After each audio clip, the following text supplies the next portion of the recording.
England have just got another repeat set. Will Lupton just came off a bit gingerly there. He's being looked at in the sub box. I think he's done something to his foot. He might have been stood on with close contacts in the ruck. Being stood on is quite frequent. Dom trip on the 23. Yeah, and he dives in nice. So this is just a link quickie punish play, getting on the outside, and Dom just gets in and with a nice slide dive. So it's England who take the lead early in this one.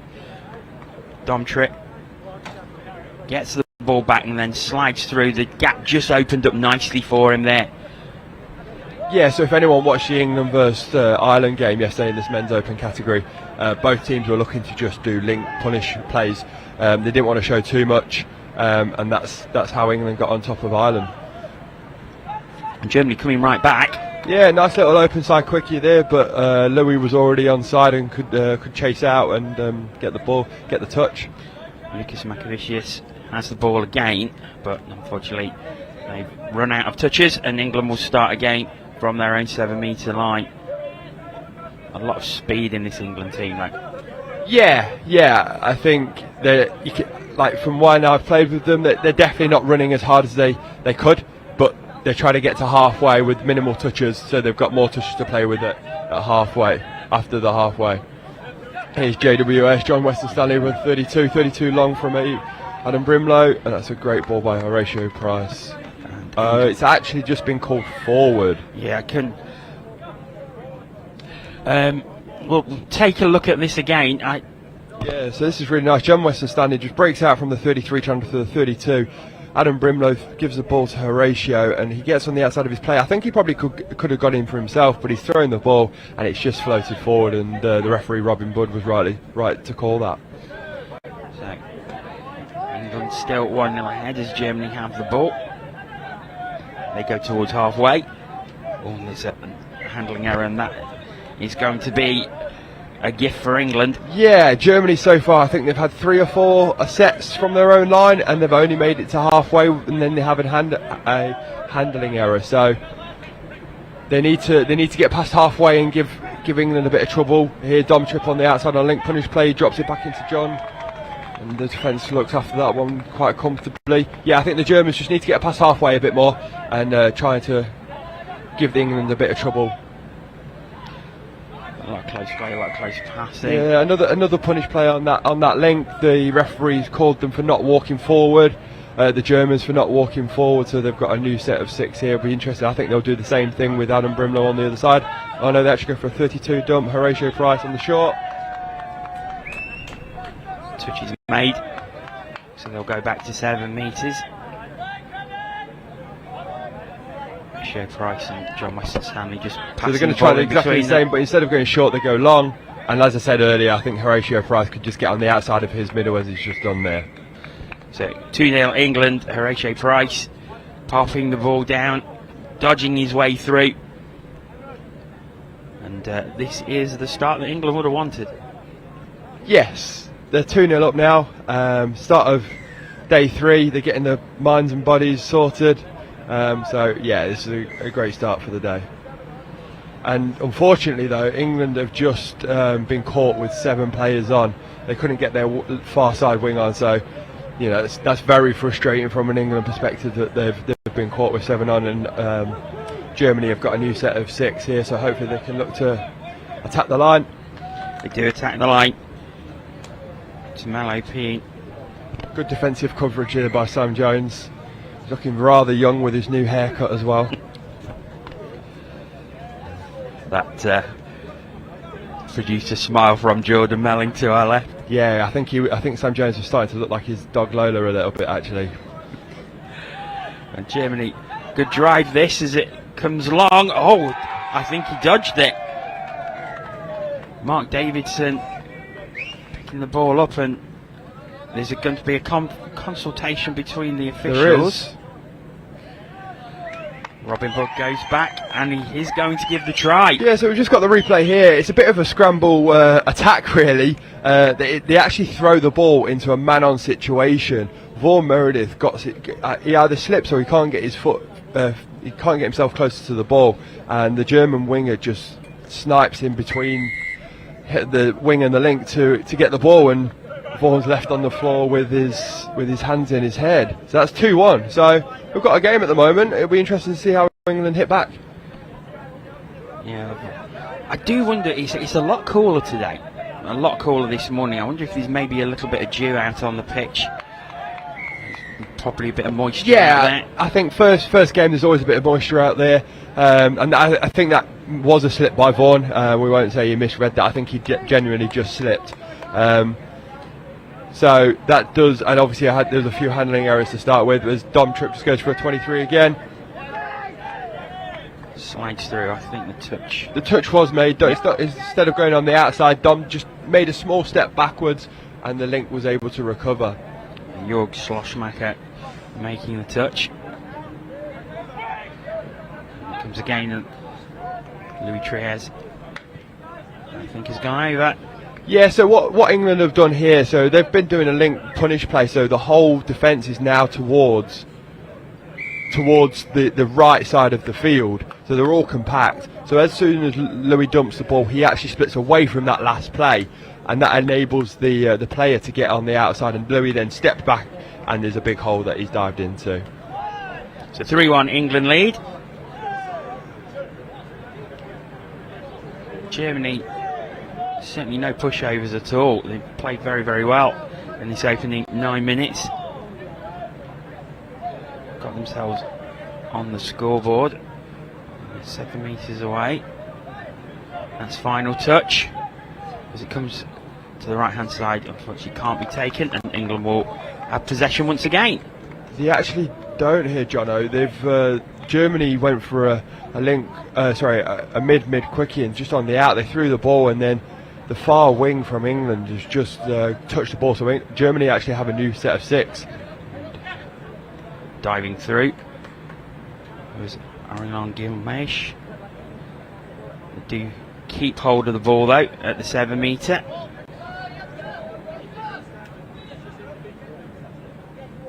Back into the middle.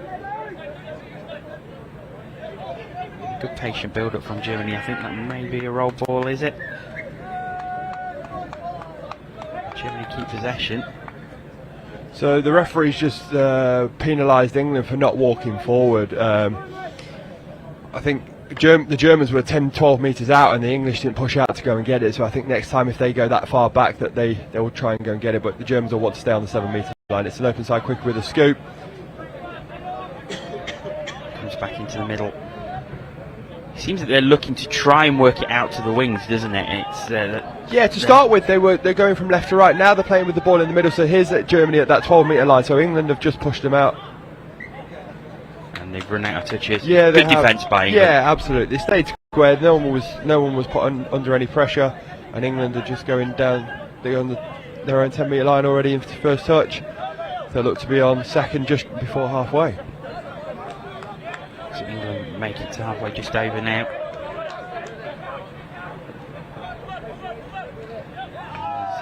Bit of confusion there. Oh, a bit of a hard touch. Was it a hard touch in my eyes? Probably not. I think Ben Grinter was a bit off balance, as we can see that here. Bit of confusion as the England players are sweeping on. Bit lackadaisical. It was a bad pass. Maybe it was the right call. Actually, we're looking back at it. Germany have the ball. So the move broke down for England. So Germany moved towards their sub box. England forcing them backwards though.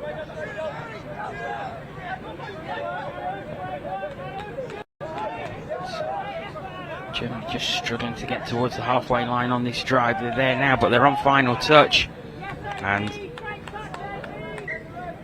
pass isn't completed. Could have been an argument for a hard touch there, but England. Yeah, I think they could have been, but it was last touch. The ball had been dropped as well. England did very well in midfield there. They only allowed the Germans to get to halfway in 5 touches, which obviously puts the Germans under pressure, and the English defence are quite chilled out. So they've got a set from halfway now. Can they look to try and get 2 attacking strikes off here? Louis with an open side quickie. He then steps back and just dots the ball down very casually. That was just That was so cool by Louis Trias. He kept his head, wasn't worried about the defenders advancing towards him, and just managed to dodge to the right hand side and put the ball as down. we look at this replay, I think he thinks that when he steps back there'll be people there, and he goes, oh no, there's a big hole, and goes, dots the ball down. He had options out to his left as well. So Louis Trias with his second try of the game. England lead 4-1.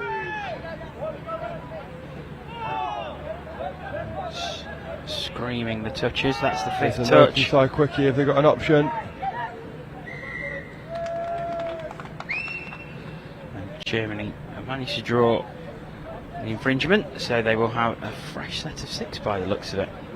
Yeah, the referee just called it. From his signal, he's saying that the English weren't walking forward. Now, it didn't look. Yeah, we'll just let the referee have that one. The English obviously weren't happy with it. Lucas Mikavicius driving through again. The touch was claimed. Germany think they've scored. Germany do think they scored, and the referee thought they scored as well. Let's have a look at the replay here just as we go on. So they do a quickie. Will Lupton never makes it onside, and the referee says play through. So it is 4-2.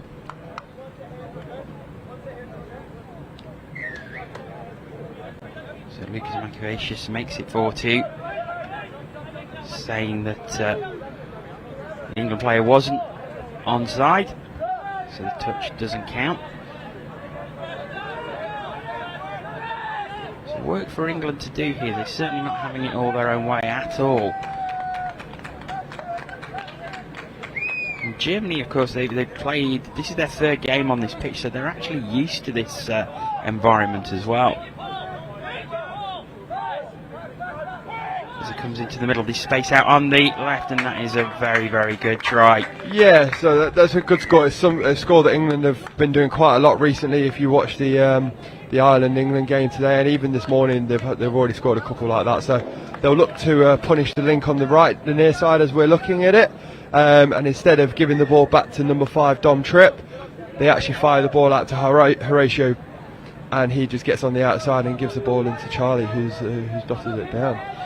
Charlie Thompson, his first try of the game, and it was good quick movement from England, but now they have to defend Germany from the tap off.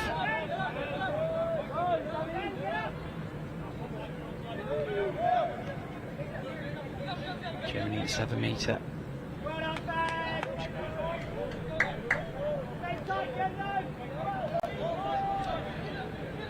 This is keeping it alive, Germany, but the pass doesn't make it. But I think he's drawn the infringement. Yeah, Germany have got a repeat set here because they've forced Vor Meredith to shut down the overlap, and there's an extra set of 6. Mike Moller there. He's very pleased to get the fresh set of 6, as you probably saw from his reaction.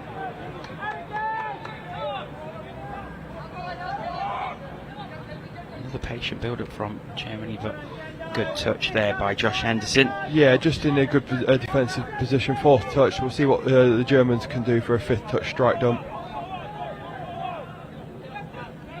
He's just run out of options, and again, good defence by England.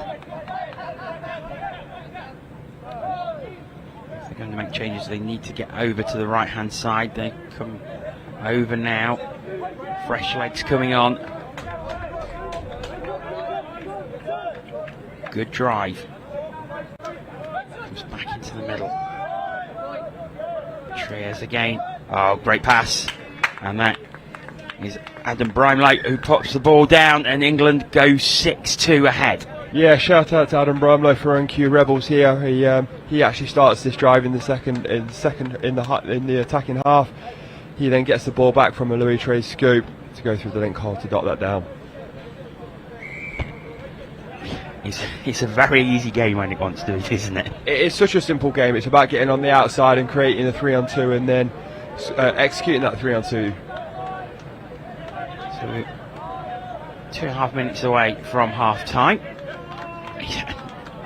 I don't know if it's just me, but these games seem to be really flying on here. Yeah, I mean, we're only 2.5 minutes to go until half time. I think the players will still be starting to feel it now. You can tell by the pace that England are probably running at that they're not going at 100%, probably keeping a bit in the tank. But the Germans will definitely be feeling the pace of this. As England have the ball again. Again, they're starting from deep. That didn't stop them last time as John Weston Stanley picks the ball up. Comes back into the middle. Almost overstepped. Still kept alive though by England. Final touch on Louis Trey as he needs someone spare. Now did Shabadine get that down? I think the referee's deliberating. I think as Louis Trey's went in goal, the German number 7 said he made the touch. Did he get the ball away before that? No, but there is. Oh, I've got the replay here. He steps back, and I think he got the touch, but there was an offside potentially. That's why Louis had to step back. So that's why England have got a new set of 6, and they'll look to go a punish play here with Josh Henderson. I think he actually loses the ball there. Comes back to his feet. There's no celebration, which suggests that it will go back to the 7-metre line. Indeed, it does. Treyers again.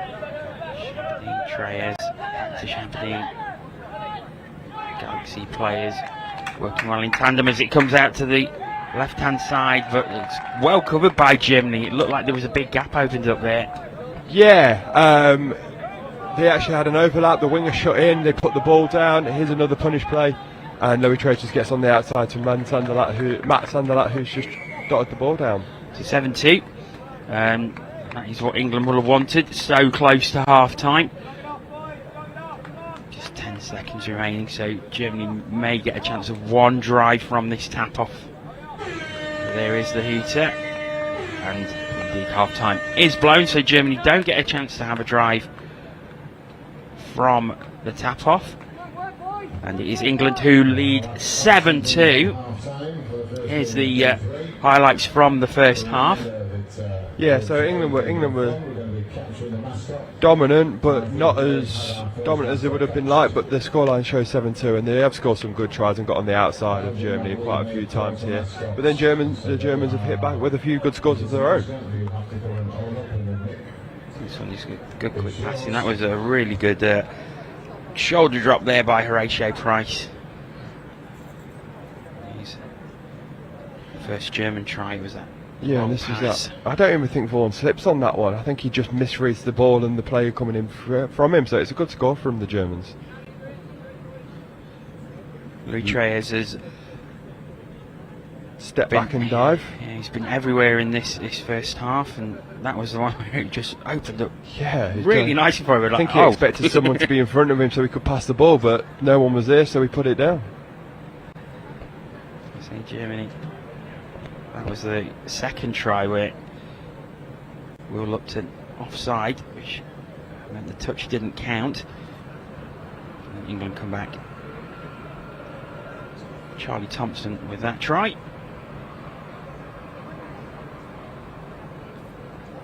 And this on final touch. Louis Treyers again, just getting the ball on the outside to Adam Brimley. And this was the final try just before the end of the half. Treyers going out to the left-hand side, and it was 7-2 England at the end of the first half. We're going to go back over to the studio. Ian is with Jordan.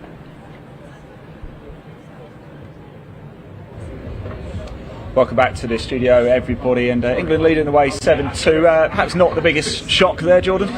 No, not at all. I mean, it started a little bit slow to begin with, a little bit of back and forth, and like you were saying before, you kind of expect that from a game so early in the day. Yeah. Germany were running fast, and they managed to get 2 scores, but I think both of them were, especially the first one, were from England's mistakes.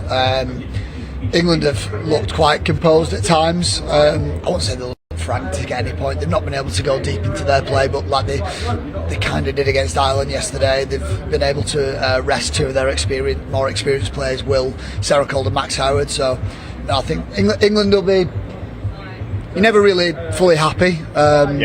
Because you expect so much of yourself in that team, but I think there's a lot to take from It's a solid introduction into the day, isn't it? Now, one thing I did notice in that match, and as an England international yourself, you'll be able to explain this to the viewers a little bit better. Both teams have been penalised for not walking forward. Explain that to us. So once the ball goes into the 7 down here on line attack, England players have got. Once the ball is outside the 7, if the defence enter that 7 metre line, they've got to start advancing, especially if the German players have the ball in hand. So it was something that was picked up on yesterday in the England-Ireland game. It wasn't as close as it looked at yesterday, and that's just consistency across how the games are refereed. Obviously, in this game we've got a different team of refs, and they seem to be quite on it. Whether they've been told yesterday, whether it was something that the referees were told, guys, we need to make sure we're looking at this, and you'll get that every so often. You'll get those days where hips aren't square in the roll ball, and referees are letting that go, and then the day after, the hot on it. It's little things like that you kind of have to quickly adjust to straight away, and that's just the nature of the game. So England, you never like to assume, but they're in a good position to win this game, and they should win this game. What's the second half about for them? Can they take the foot off the gas a little bit, or is it a case of just getting everybody warmed up, ready for the day? I think they can do. Whether they will do, I'm not too sure. I think they can probably get to a point, maybe the last 5 minutes or so, where they can do a little bit. It'll be in the parts of the games more in the midfield. So transition, their midfield D. They can afford to take it off a little bit. I think for England now, it'll be about execution, fine-tuning those little things. So when we come to Saturday, they're at the top level that they can be. I don't think they're going to practice too much or reveal too much, but Right, superb. Let's hand back to commentary teams. Game on. Thanks, guys. Underway in the second half, and it's England who had the tap off. Diving through.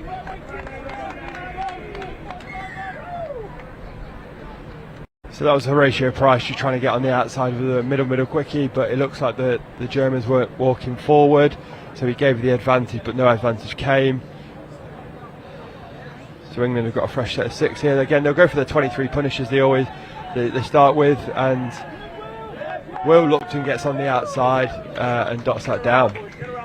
Yes, I think he was quite clear to the referees that no touch had been made there. Yeah, you can see him gesturing. He loves a good word to the referees as Will Lupton, and he's Robin Budd knows him very well and won't take any notice of him. He'll make his own decision. John Weston Stanley with the pass to Will Lupton. Of course, Will Lupton on home soil. Yes, Nottingham. Well, he's actually born and bred in Lincoln, but he's a Nottingham touch player. So he now lives in Nottingham, but he was born in Lincoln. Germany, good drive this, and it dived through. I think the touch was made. It's Tumelo Keane, who we've seen in games before. He's lively player for the Germans. He's got a good footwork. He wants to get on the outside, so the Germans are going for a 32 touch. And he dives in, but the touch is made by Camille and Louis. Comes out to the left-hand side. So the English have just driven them back a little bit, so they've now got a bit more space to play with. They go for a long. Oh, and that's a shame. It was a nice little bit of interplay there by the Germans as they tried to get something going. Yeah, they got on the outside of Louis Trey's. They then cut back, but they couldn't make the overlap count here, so England have now got the ball. There it goes again. So move towards the sub-box. New players will come on. just couldn't quite avoid the touch there as Brimley took it on. Ben Grinter has it now, pops it down. Now goes out to the right hand side. Grinter has touched his final touch. Yeah, so that was a lovely little play. Unfortunately, they couldn't get the score there, but they've got a last play, so they'll see if they can keep the ball alive. They do on the overlap. And that looks like that was a forward pass there, so England will have to start their defensive set, and Germany will look to see if they can. Yeah, forward pass given. I don't think there's any arguments there, really. No. I think we all saw that from up here, that it went forward. Down it goes again. There's England's Germany. midfield defence, we saw this yesterday against Ireland, they're very, very good. The fitness is impeccable, they're up and back, they're sending shooters when they need to, they're sending all full press when they need to, and it's fifth when Germany have not even got to halfway with their full set of six. and England almost started too quick. Well, then. yeah. Trying to get on with the game, obviously it's a fast pace, the quicker you play, the harder it is for the defence. And Ben Grinter just does a weird goose-steppy thing to get off. Comes back into the middle. There's a space out on the right hand side. It comes back into the middle though. Now at the 7 metre drop down. There's space on the left. But Horatio Price looking to go through himself, but was touched on the way through. Good touch there by the German number 7. And start again. Down now, there is space opening up. She's not to go to the right hand side, and that gives the ball back to Germany. I think there's a bit of confusion there whether they were going to go for a short or the long. I think John Winston-Standing wanted long, and he got it on the short, so he had to do a lot of work and couldn't get on the outside of the player he wanted to. Okay, England have forced the error and have a fresh set of 6. Again, the English defence is very good in midfield. You know, they're putting so much pressure on the Germans that the Germans got caught as a dummy half. You know, they go for another punish play, do they? No, they go for a long, and they've got the ball that's been thrown to the winger, and Hanro gets the dot down there. Great play out to the left hand side. Drop down. Obviously, pass. we're all looking at the passes and stuff from England here, but what wins them what gets them this touchdown is the midfield defence and stopping the Germans getting to halfway. It is relentless out there for the Germans. They're having to put so much effort in to just get to halfway, and then they have to go and defend because they've not got as far as they wanted to. Yeah, it was. But they've got an opportunity on the outside. Step back. Did he get it down? No, good. Not given. Good cover defence there. I think if one more pass, he would have been in.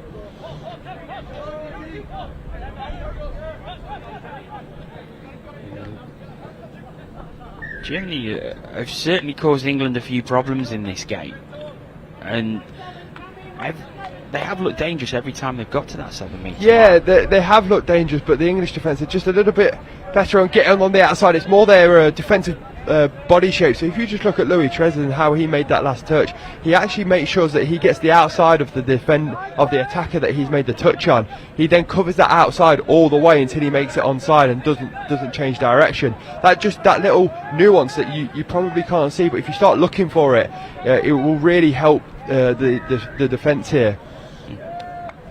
So the referee's saying that they're either not walking forward or offside, but the ball looked like it was in the 7 metre line. And when the ball is in the 7 metre, the defence don't have to actually walk forward, they can stop. So it's interesting to see what the referees are calling here. And the English defence are having to actually change what they need to do to ensure that they're not giving any penalties away. Touch made there. Again, we watched Louis Trez there as he made that touch from that quickie play. He just trailed the outside shoulder and he made sure that no one could get on the outside. Yeah, you might watch him here, or even Camille do it. That's probably not the best one to see. But it's an interception. Will Lupton go all the way? Yeah, he looks like he will. He's going to sprint away, and Will Lupton is going to put the ball down from the interception on their own try line. Runs the length of the pitch, and Will Lupton makes it double figures for England. He does, and what he does here is a very good defensive policy. As that quickie is made, he actually steps up off the line. You can see him stepping up off the line, and he gets in the passing channel, and that's why he gets the ball. So he's not there by accident. He works on being able to step back off and then off the defensive line and pops up quickly and gets in that passing channel, and the ball comes to him rather than him chasing the ball. So you look at Ben Grinton now. He gets on the outside from that quickie of the step back. The Germans have got the outside, they've got an overlap. If they give him the ball, he can score. Good scramble defence there by England, but good attack by Germany there as well. Yeah, they created some holes there within the England defence, and they've not. We say they've got to the 7-metre line a lot, but they've not really created those holes for them to dive into, but they did there. Yeah, they did there, and they were so close, but what England do very well is they're very, very compact in defence. They want you to throw, and the Germans don't want to throw the ball. So it's actually working against the German. It's actually working against the German defensive policy. Attacking policy, not to throw the ball. So the English know what the Germans are going to do, and are trying to counteract that. And England there, you see, there was on final touch some great interpassing to try and just find that gap to get over the line. They didn't manage it, but it was a great passage of play. Yeah, if you're looking to keep fifth touch alive because you've got no other strike dump, that all you can do is look to keep the ball alive. So a few flicks, a few steps. I would say a lot of the time it doesn't come off, but it looks very good. Germany have used their latest set of 6, so England have the ball again. Weston Stanley pops it down. Comes over to the left-hand side as changes are made once again. Weston Stanley picks it up again. Good drive by England. That's the 4th touch. Oh, now space opening up on the right-hand side. Touch is claimed. So we've coming back to the previous touch. The referee signalled that it was touch and pass. So that good play on the outside was counteracted by the referee calling a touch and pass. So Germany do have the ball. It looked very nice and free flowing. It looked great, but if the referee's called something, you might as well just put the ball on the floor. But they didn't know. So let's say it was really good, which it was. Germany, good drive.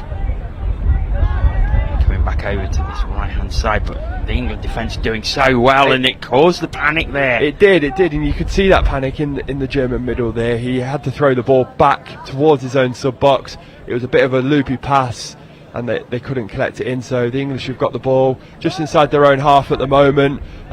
They won't worry about that. They think they can go full field and score from anywhere, so they'll look to do that now. Back in, it's dumbed down. Sammy Jones with the great footwork. Ben Grinton with the scoop. He gets into goal, and he gets the ball over to the wing to dot that down. Hanro with the finish. So another try for England. It's their 11th of the game. Still got 9 minutes to go. And this is going to be the hardest part for Germany. They've fought for half an hour now, for 30 minutes. That they've been running their hearts out, and it's starting to get warm up out there as well. And as soon as the Germans give the ball up at halfway, it is going to be tough to stop this English team who know how to score. Germany from the tap off, but once again that England defence really not giving them anything to aim at. They might do now, but the pass isn't on point, and England will have the ball back. Yeah, England stayed very square there. The Germans got on the outside a bit, but they didn't actually turn the hips of the English defenders, which meant there was no overlaps. They all stayed very, very square. There's another slip out there. I do wonder if there is a bit of moisture on that. Yeah, pitch. probably. Still, game 1, day 3. It's probably drying up and a bit. Oh, it's a great ball by Louis Treyers. And straight over to the right-hand side where Vaughan Meredith pops it down. But that was all about the pass from Louis Treyers. Yeah, so what the English do here, they've been scooping and they've been trying to scoop through to in goal this time. Louis Trey steps back, he throws a passive line, so it means it goes backwards. So normally we would chop the hole and he would go, Adam Brimler would go straight through the hole. This time, because they've done that a couple of times, the ball goes a lot deeper, but if you get on the outside of the player that they want, the wing then has to shut in, and it's just a 2-on-1 complete. Germany the 7 metre again. Open side quickly for Germany. Ball to ground, unfortunately. The England defence has really shut down in this second half. They've given Germany very, very little to aim at. Yeah, absolutely. If I was the Germans, I would look to try and spread the ball a bit more, because the English, and here they go, they've got a fly option. I'll have to come back inside, but they're keeping the ball alive. Final touch, and now this place on the right hand side. Now, did he get it down in time?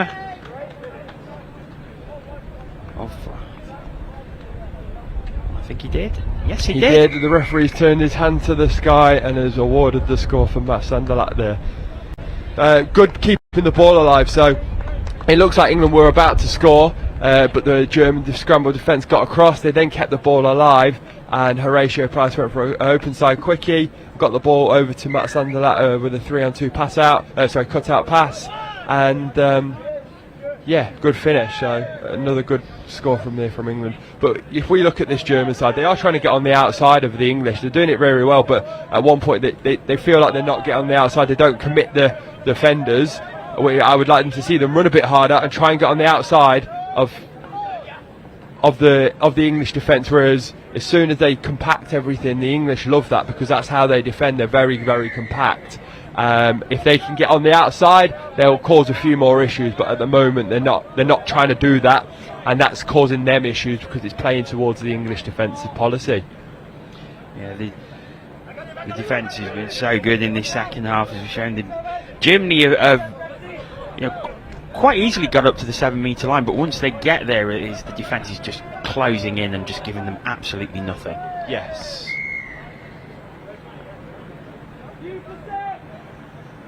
A bit of a belly flop there from Sam Jones, I would like to say. I don't think that was a hard touch. I think he got caught with the ball in a position that he didn't want to. I think he fell to ground, got the penalty, and England are not going to be stopped in that position currently. This is relentless from England now. I think that's four tries in probably 3 minutes. Yeah, and probably four tries from 4 sets as well. Again, England just do a punish play. So the punish play so far, England have got on the outside of their link. This time the link pulls a really good corner to make sure that he doesn't get scored on the outside of. Josh Henderson just steps back and dives and gets the score. So guys, again, as England have the ball back. Bit unfortunately, I think John Weston Stanley did put a hard touch in. The ball was dropped.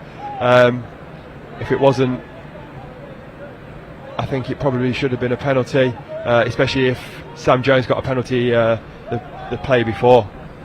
Oh, and now it comes out long. I think that will be forward, though. Yeah, Hanro's caught this one, but he's had to run about a mile to get it. So yeah, absolutely forward. He celebrated though. Hanro celebrated when he put the ball down, but you don't. It's not American football. The ball's got to definitely go backwards. I think when the pass starts from behind the try line and he's taken beyond the try line. Sometimes those lines can be deceiving. You can throw the ball backwards and it can float forwards, but when it goes forwards and always forwards, it's definitely a forward pass. Hanro didn't know that, and he caught it, dotted it down, celebrated, and then went,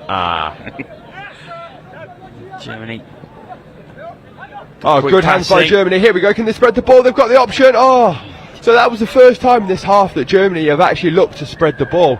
They've gone from right, they've taken on a few plays, they've cut the ball back inside, and maybe they should have gone with hands through 2 or 3 sets of hands to get to the other side instead of the big loopy pass. But that big loopy pass actually causes the English defence to turn and chase. I would like to see the Germans do that more. It's England. Great speed again. There's Lou Treyes. Gets it over. And Adam Brimley. So this is the same setup where Louis Trez comes in to scoop. Instead of stepping back like he's done last time to throw that passive line, he's actually stepped in and gone short side. He's created the overlap short side, and Adam Brimlow with another dive. Well, it was a stop, drop and roll really, wasn't it? It wasn't really a dive. England have 15 and they've been quite relentless in this second half. Yeah, I think England don't like being scored on. They conceded 2 in the first half, and that would hurt them. You know, they don't want to concede at all. They pride themselves on their defence. So as soon as they get that opportunity to get those 2 back, they're going to take it, and they have been relentless in the second half. And like I say, the Germans have worked so hard that it just becomes a little bit easier when England are probably the fitter team as well. And that's a good thing as well, because you're taking that frustration and using it in a positive way. And as we say that, England dropped the ball for the first time probably in this half.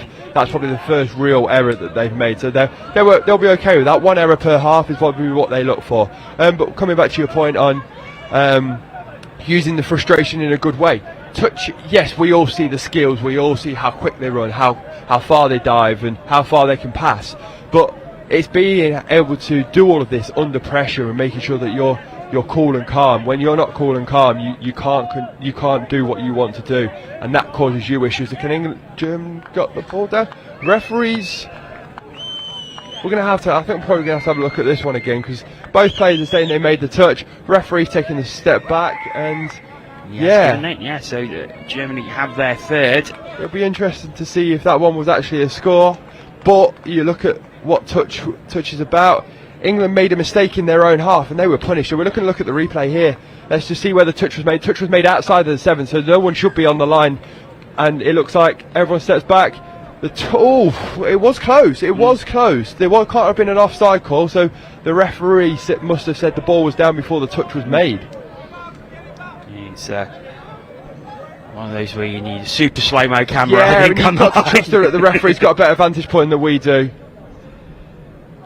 Louis Trez bursts through, and it is another try, and I think that is a hat-trick for Louis Trez. I think it is, and I think he's probably assisted more than he's actually scored as well. He's had a good game, and what he does here, he goes on the outside, he gets his defending player chasing out. He's got great footwork, he steps back and then he weaves his way between the 2 middles, and that is full time. Yeah, so we've had the hooter, and it's an emphatic victory to open up the day for England, 16-3.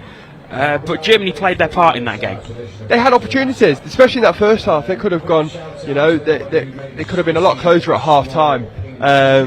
But overall, England will be very happy with that. A few things to build on, but I think they'll be very happy. So, first game of the day, and it ends in a 16-3 victory for England in the men's open competition. Ben heads over to the studio very, very quickly, and we'll join Ian over in the studio. Hello everybody, welcome back to the studio.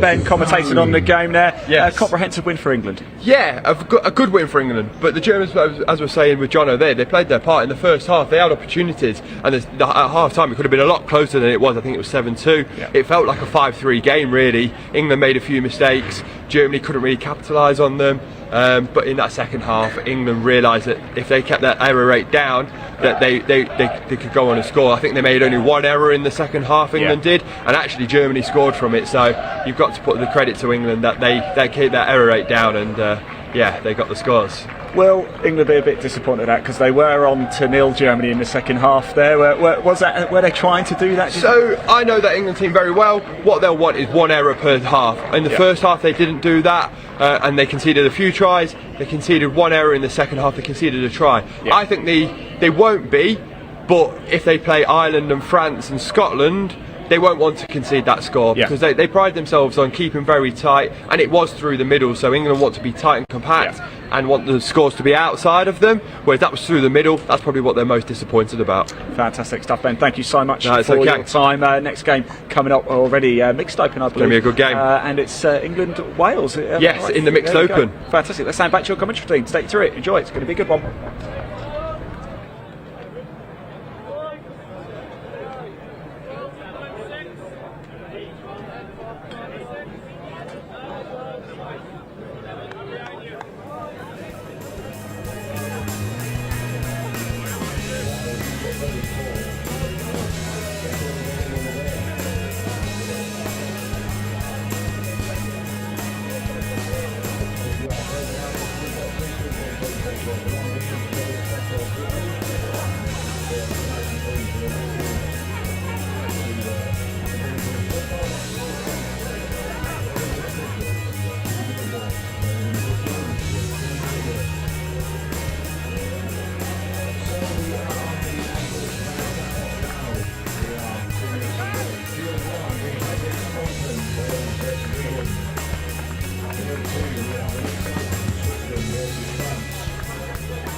Welcome back to Nottingham.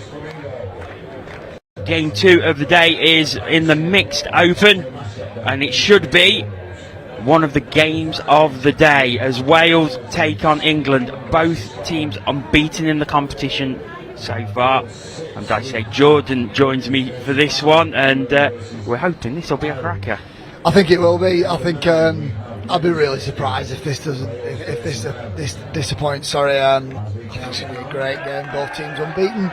I think there's, especially on the England side of the ball, there's box office players. I think we talked about it in the preview this morning, but Toby Phillips scored.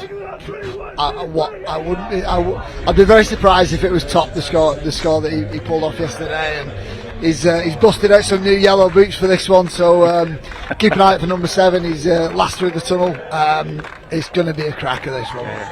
And just describe that try for anyone who hasn't seen it. There has been clips on social media, yeah, but so, I will leave it to you. I'll be a storyteller. So England down to 5 players actually. So they even score with a man less. Toby runs a counties play with his winger, which is really unusual. And it's a play that he had no right to score off. He steps infield. 3 of the French players collapse and give him no room to move. Toby comes off his right foot and sees a French player low down on the floor, tight space. He does a front flip over 3 players and finishes off the score. It was pretty special. England straight into a sweeper with Toby straight away. He skipped to the outside. Oh, what Jamie a start! Dots it down. Big score from the English. And that is making a statement straight from the off, isn't it? Yeah, and it's with using the danger man. We've just talked about him in the build-up, but he comes round on that tap-off move, sweeper play, skips to the outside of the toucher, creates that 3-on-2, creates that decision from the defending Welsh link, and he's got Jamie Ironside hitting a nice hole from link, and it's a good start. So Wales have 6 inches from the tap-off, and they're Good dive. threatening the line. So on the Welsh side of the ball now, Dan Roberts, former men's open captain, number 10. He'll be one of their strike players, especially in that pod that Wales have got on now. But England have forced a penalty. I don't think they've stepped over the ball on that one. And England will just make their way to the box now. So we'll get a little bit of an idea of what England's transition looks like. We've been looking out for it with other teams, and it's something to look at, especially in the mixed game. So England will hit one to the middle, and it looks like they might be going into a 4-man. They're going to get that penalty. Yeah. Player going to ground there, Danielle Evans. What England... I've been talking about some of the male players, but England have 2 really strong female links. Danielle Evans and Anna Crossley are both NQ Rebels players, really quick. Keep an eye out for them, especially on line attack. And England right on the line again. Hill on the outside. What a great pass, but a fabulous take by Megan Pemberton. And England are 2-0 up with less than 2 minutes played. Really good start. Really good start. Looking strong. It comes on a counties play. Head up, 4-on-3, right option, right hand pill over the top to the winger. Great score. And it's been a great start by England. And this thing, they knew this is probably going to be a challenging game for them, and they've really come out of the blocks at 100 miles an hour. Started really quick, and Wales obviously only had that one line attack, so could have been an intercept from Harry Goldman there, and he's checking his fingers are working. So Dan Roberts back on now. We'll see what Wales got with a full set of 6. They'll should get 3 strikes on the English line here. We'll see what they've got. They started with quickies. They're going to go straight into a sweep play, and they run it. They're going to look for those options, and I think the referee's calling a touch. Touch was made. So that's two down already. First strike is a sweep, and Dan's gone out to link now. He'll come on the sweeper. Watch him to pick up on this one. No, QB. Ball down. He's called him offside. Play through, and Wales have pulled one back. Yeah, Wales needed that. I think after such a strong start by England, I think Wales getting on the board, it'll give them the confidence to know that they can get the ball down. So got a little bit of a sense of what Wales like to run, especially with that pod that was just on with what I would say their danger man is with Dan Roberts, and they like to run those sweepers. He likes a QB off it. He likes picking up. If he's at half and he's got a sweeper coming round, that's something to look out for. Toby on that sweep again. Oh, he looks for the same play that they got the opening score off, and it wasn't working that time. I think Wales did well to take away Toby's outside, and they really didn't give him much room to run, but they forced an error again, and Josh Ingram, the England captain, will pick that up, and England will go straight back into their line attack. Toby's got a little bit of space on that outside for a punish, but doesn't like the look of it. Yes, fresh set of 6. They've had one touch. And across, they'll run it this side. They'll come back with a long Ingram off his left hand. It dips and it's a little bit too short. Wales looking a little bit more lively on that line defence there. It's Wales who have the ball. They're going to go to the sub box and make changes. Good high defence from England though. Both teams' transition looks fairly similar, and they'll look to get a strike play on 5th there. They'll tip back inside. He was looking for a 33 dump there, a 33 scoop, and it was just poor skills. But England will reply with their transition. They'll tip back in with Anna Crossley, Daniel Evans driving in, and then we're going to work our way to the strike. It's just held up in the middle. Yeah, and Wales have got it back. They had a lot of space on that right hand side. I thought they were going to break into a bit of a punish play. It's a little bit of a tendency of some of the England players, and I thought that's what they were going to break into, but Wales will be happy with that. It stays at 2-1. Yeah, Wales really come back into the game now. Good. And he's got great that drive. Dan Roberts likes to pick up.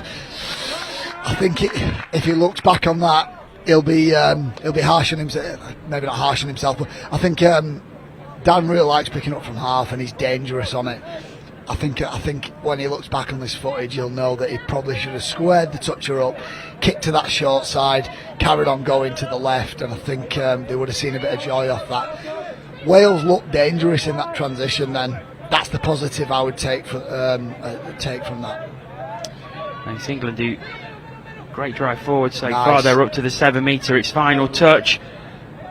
That's great. Diving through now. Great. Was it down? Called no touch. Good honesty from the Welsh middle, but that's really nice work. 2 hot custard teammates linking up there in the middle, and it's a little bit of a hot custard pod that just went on there. I think all 4 middle players then were a hot custard teammates, but it's a middle scoop and dump. He'll step back inside, and then it's a beautiful middle cut. Great dive from Harry Goldman as well. Just fooled the defenseman as well, because it was going to the left hand side and had to immediately change to the right. Yeah, I think Wales might have thought at one point then we've locked this up. We've kind of stunted this middle scoop, and they managed to pull something out of the bag. So a little bit of a different attacking pod for Wales now. They're trying the long pass, but it gives the ball back to England. So it seems that James Ennion is the go-to strike player in that pod. Maybe he seems to be the one that wants to run the strike plays, and they did create a little bit of space on this side. So if they've got a pill over the top, they might be able to exploit that. Great speed shown from England as they straight through, and it's down again. That's really nice. There's Megan Pemberton again, who gets free and has the easiest job of taking the ball and putting it down. Yeah. and England lead 4-1. Yeah, good speed from Tom Lawton-Davis. Tom Lawton-Davis is looking sharp, coming off those 32 pickups. Obviously the first score is going over the top.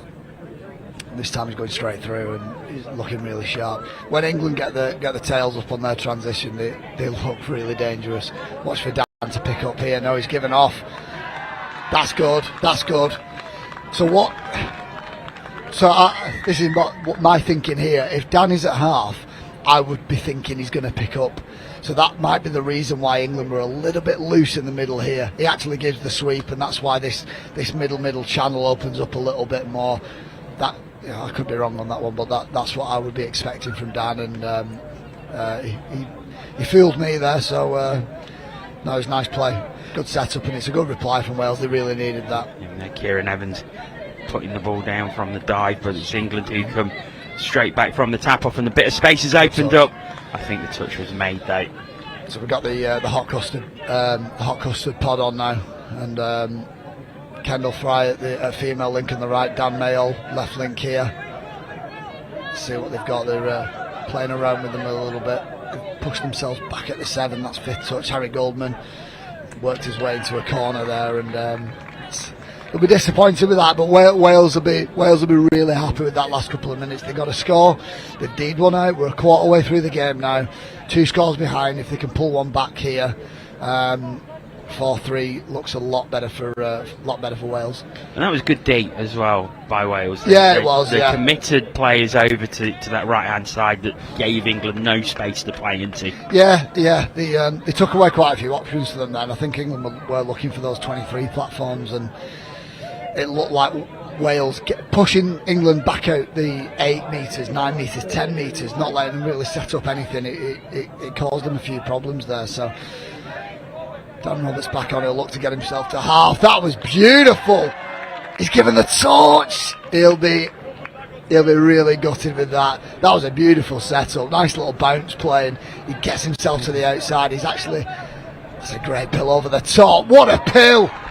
He's got that in his locker. But going back to that play, nice little bounce play. He gets a 3-on-2, and Fry makes that a great touch. But yeah, what a score.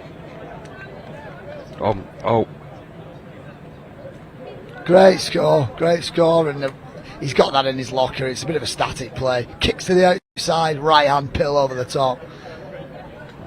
Awesome. Wales will be really happy. Last 2 or 3 minutes for them. They've got themselves right back in this game. 2 good defensive sets, 1 good attacking set. We've got a good game on here, but Toby back on that sweep. Diving through. I think the link made that touch. No,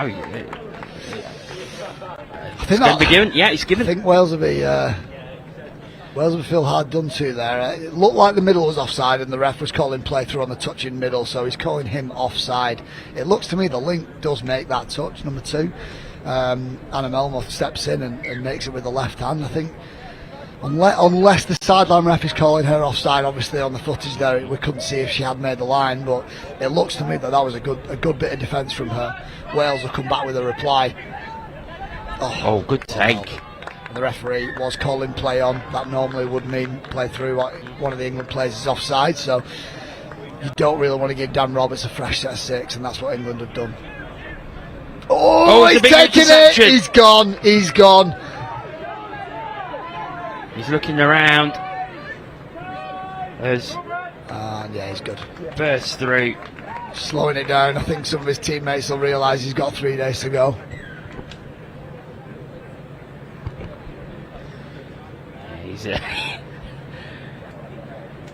Great take. He did well because he had a lot to do once he tapped it up into the air. I was just thinking that the amount of times we've seen that in the past few days where somebody's tapped that up and it's kind of gone away from them, or he's not been able to find it in the air.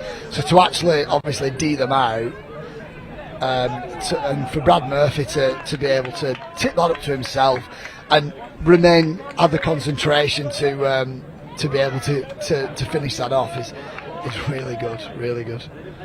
So Brad Murphy, who is the latest try scorer for England,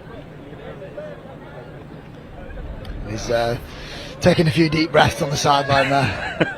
Yes. I think Toby is as well, actually, but he's not really done much for the last 10 minutes. Oh, great what pass. a ball! Pass on to the inside, and Kendall Fry takes it. And they high-five, and well they might. It was a great pass inside. I tell you what, Harry Goldman is a very handsome man, and that was a very handsome pass. That was lovely. He's held the play up so well, and the hot custard pod are when they get in a bit of a groove, they look like, you know, like you would expect, like they play together all the time, and yeah, they're looking sharp. So Wales, after coming right back into it, and suddenly find themselves again. Oh, they almost. So Wales, what you see there is Wales digging into their playbook a little bit more. They've run the sweepers, they've run a little bit of a variation on it there. So it's what's called a QB. So the sweeper comes round, he receives the pass, he tips straight back, so he's at his half that's giving him the ball, and that should give you a little bit of a space outside the saving middle. They did create a little bit of space, they just weren't able to execute. Morton Davis is looking really sharp here. Every time he picks up the ball at speed, coming off his right hand, coming off his right foot, Wales are just all over the place. They can't handle that speed when he's picking up. And they'll go back to those 23s with Daniel Evans. Really dangerous off it, but Wales have defended it well. I think she took a little bit of a stumble there, but yeah, watch Evans on the right hand side, female link. She'll look to get a quickie on her opposite link. She does not care if she's opposite a bloke, she'll still beat him. It's a good defensive set by Wales so far, though. That's what England have at the minute. That's what's separating them. Their female players are just, it's like playing with four blokes in the middle. Oh, what a play! I think he's given the touch. I'll tell you what, great play, great D. It was indeed. Nice little follow play. It's a really good variation on what England have been running. So they go over to Evans again. She splits to the outside for that punish play. Then she'll step in off the ball, and that's where that space is created. Ooh, that's a tough call. That's a tough call. And Wales have used their set of 6. England start again, and I think this is another thing that is setting England apart in this game, is the way that they are driving from deep in their own half. Yeah. They're getting up to the other end so quickly. Yeah, no, they look really good. They've got into a bit of a groove here, and they're looking really sharp. Hot custard pods on, great pill over the top. Just died off a little bit. I think if you're Wales, you've got it back to 4-3. You've got within 1. And then all of a sudden England, and then, bang, they're away again. Bang, bang, bang, and the game's gone away from them a little bit. They've still got 5 minutes here till half time. If they can rescue it a little bit, and we know they can do it, they've got the players to do it. I don't know. It seems to me that Wales have just had to work a little bit harder for their scores, and obviously, like England's scores, they've had some really good ones, and both teams have dug into their playbooks a little bit. I think Gabe Pennington and Justin Conway might have a little bit more up their sleeve if they need it. It's Wales driving through. They've got to the 7 metre. The England defence good middle now, they've got them running a little bit here. If they can hit that hole, they do, and it's back to 1. Daniel Roberts is going to throw it on touch 1. That was back. Oh, it looked to me that was back to 1. Sorry, I thought one of the England players touched it in the flight. Start again from their own 7 metre. Good yards from England, and that's what we were talking about yesterday with the transition. There's things that you want from your subbing, and if you can get a repeat set just because you're driving so hard, that's a win. You'll take that.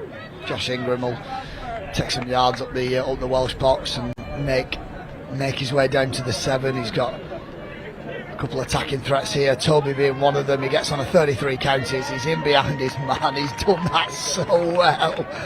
Oh, that's a leaf out of Ryan Meancheck book. That is one of England's greatest ever Opens players, who's playing for senior mix today. He stepped in behind the touching player, so the Welsh defender then he has next to no chance to get onside before Toby can get it down. And a standard try from Toby Phillips.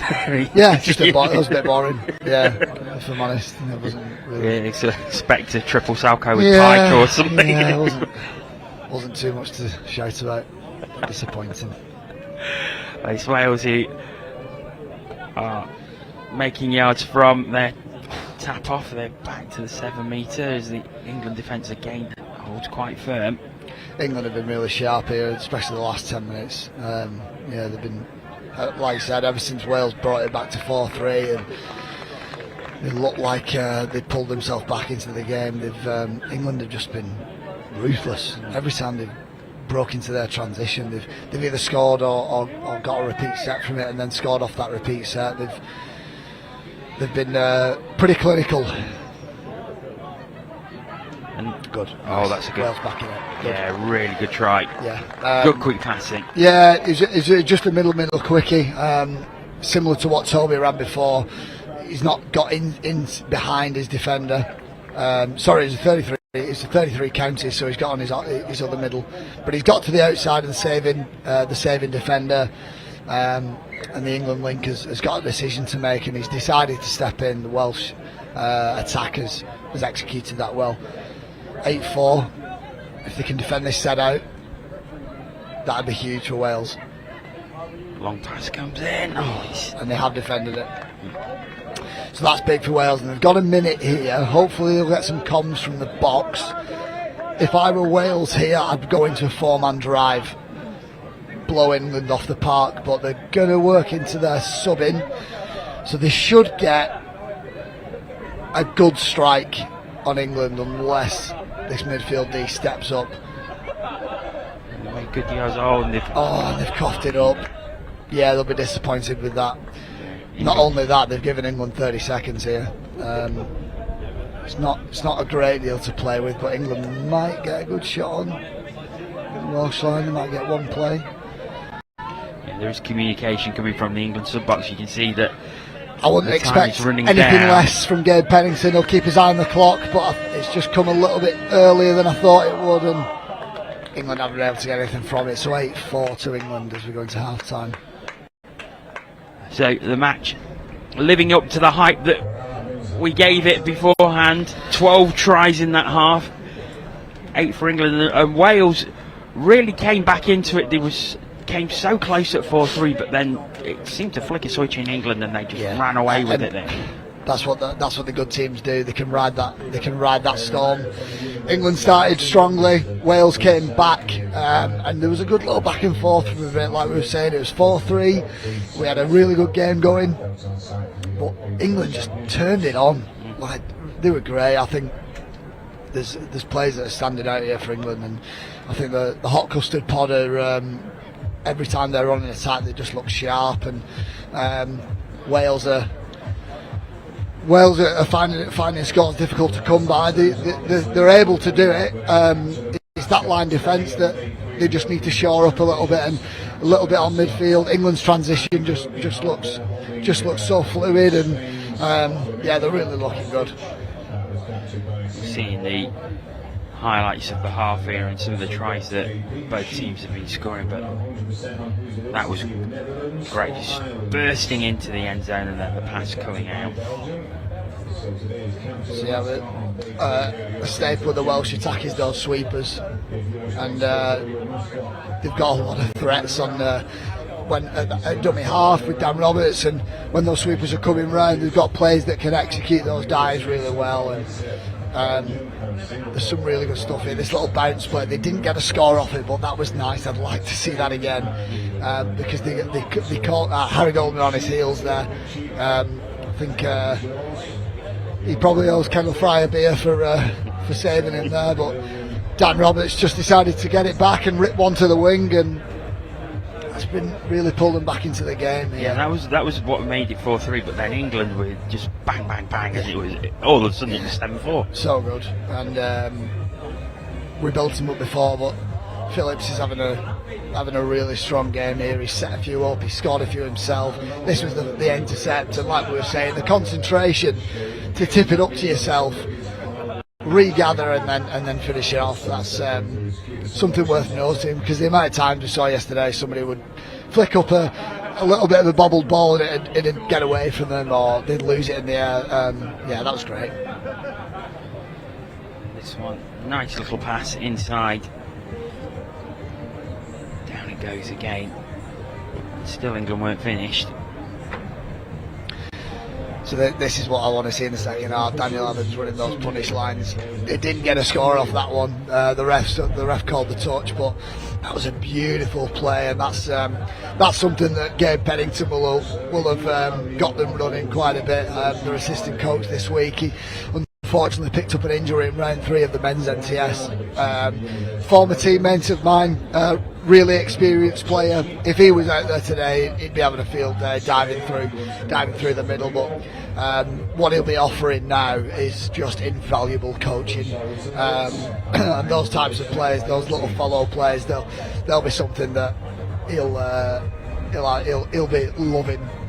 Obviously, they didn't get a score off it, but he'll love that he created something off it. Welsh try was finished the scoring for the first 20 minutes. 12 tries in 20 minutes, and it shows the quality of these two teams, and they rightly come into this game both unbeaten. England want to set down a marker, obviously, but Wales certainly not letting them have it all their own way. Yeah, definitely. I think you're right about the wanted to set the marker, because France looked strong yesterday. They had a really good game against France on field too. So it isn't just England-Wales in this division. France looks sharp, and I think these three teams will have a little bit of a back and forth. It'll be interesting to. I think I would back England to be in the final on Saturday. It'll be interesting to see out of Wales and France who makes the final out of those two. And Scotland top of the group at the minute. They have played one game more. They're also on 4 wins and just the one loss. Jersey in the mix as well there. Yeah, Jersey. They weren't. I don't think they were at the last Euros. But when I first started playing mixed open, and I played mixed open for England for 10 years before moving to men's open, and Jersey were always the top 2, top 3 team in the mixed open category, and they had some really sharp players. So it's great to see them back this year. Yeah, and it is Wales who start us off, and they. Murphy looking for that full length intercept again. No juggling that time, unfortunately. As Wales have the ball on the 7-metre line, they'll be wanting to get a score early on to put pressure on England as well, because even though they're 4 down, they're not going to feel they're out of this at all. No, not at all, especially if they can get a score here. So they'll look into those sweepers again and they'll run them. Oh, that would have been lovely, the diving pass. And it's interesting to see that they haven't gone into much progression off that sweeper yet. I think they did run a QB in the first half, but yeah, it's interesting to see that Roberts hasn't looked to pick up and go against the grain yet. I'll be looking for that a little bit later in the game, but England back into that deadly transition that they've got.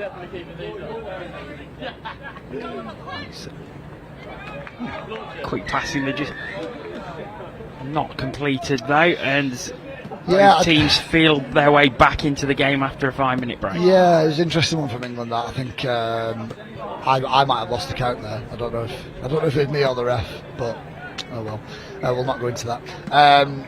It looked like England only got to 5th touch, 5 or 10 metres into the Wales half, so that put them under a bit of pressure to actually get something from it. If Wales can keep up that midfield D, then that'll help them massively. That's one box ticked for them, but obviously that's a lot of effort, and that's a good touch there. Good strong touch from Josh Ingram. So Wales will make their way back down to the 7 now, and they'll look to reply now. So this will be their strike play. They'll go into those sweepers again. This time they do pick up against the grain. Short side, wingers free, down. Yeah, and that is the score that Wales wanted. They've opened the scoring in this second half. That's what I was looking for before when we're talking about progressions off that sweeper play. This has been their attacking move, those sweepers. That's the first time that they've picked up and gone against the grain on that scoop, and wingers free, dots it down. Got a game on. Great play by Emilia Gracciarola. Yeah, really nice. Looked really sharp at a dummy half and picked the right option. Hot custard pods back on now. Yeah, They'll rip it back inside for a long. Good D. Really good D. yeah, Anna touch Melmoth claimed. again. She's done that a few times now. She's been able to step in and help her middle out. Obviously in the first half she was adjudged to be offside. I'm not sure if she was. And England will break the way into the same move on the opposite side. That might have been forward. No. Sideline ref gives it. Great score. Really good score in England. Strike back straight away. They get their 9th.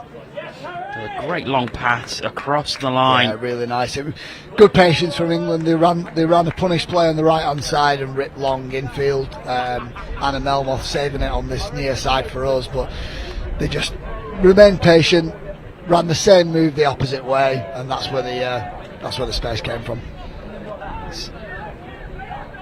Wales diving through again. Call him offside again.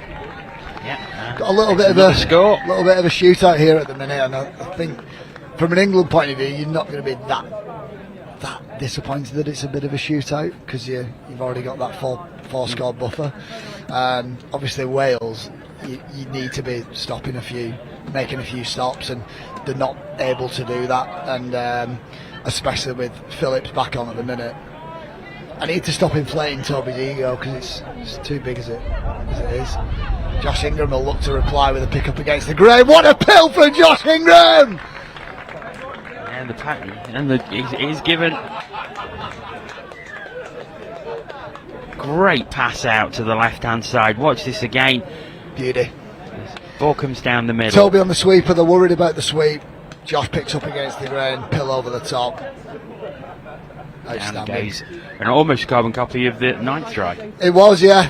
It's the like we're talking about. It's the progression off that sweeper. If you're worried about that sweeper coming round and you've got a dangerous player at half that can pick up and throw, then why not? QB from Wales, great score, great reply. It is. I think that's the 5th of this second half, and So we're not even 5 minutes in. Again, we keep talking about those progressions off the sweeper. This is another one. Sweeper comes round. This is a QB play, so the sweeper's going to give it straight back to his half. England had tucked under a little bit too tight, and that's why Dan Roberts is outside of his saving middle, and that's where the space comes from.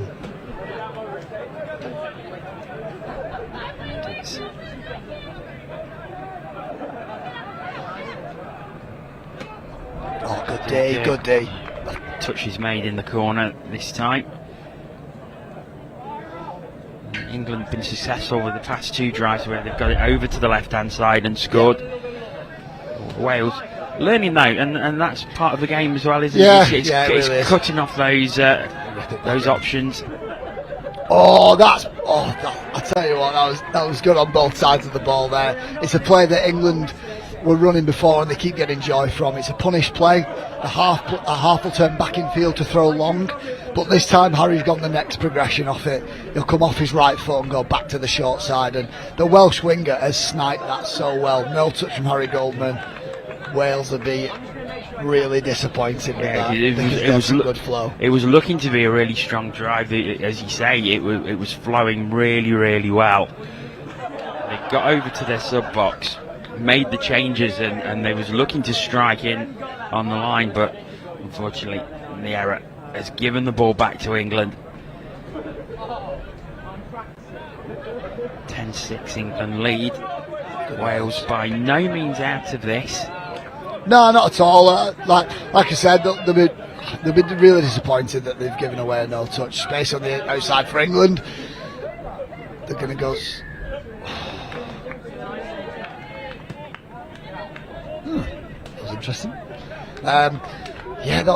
England so running that fly play on as they're coming on in transition. They had a lot of space on the left hand side. It would have been nice to see them exploit that, but Wales happy that they've not conceded after that no touch, and great take. They'll break into that fluid transition again. Slow down a little bit. Hopefully they can regain a little bit of momentum here, and Roberts will go straight back into a counties play. He'll come off his left foot. Great dive. He slams the ball down. It was a great play by Dan Robertson. Great dummy as he managed to change his direction Really very, nice. very quick. quickly. Really nice. He's great as a live player when he's getting that ball. He's good from half, but when he's got that ball in two hands, and he's great on his feet. He stands people up so well. And yeah, Josh Ingram's he's gone behind the line there. He's got to get off the line, step up, and put Dan under a little bit of pressure. And because Roberts has got nice and low, it's a great dive. Good ball. 10-7. England lead.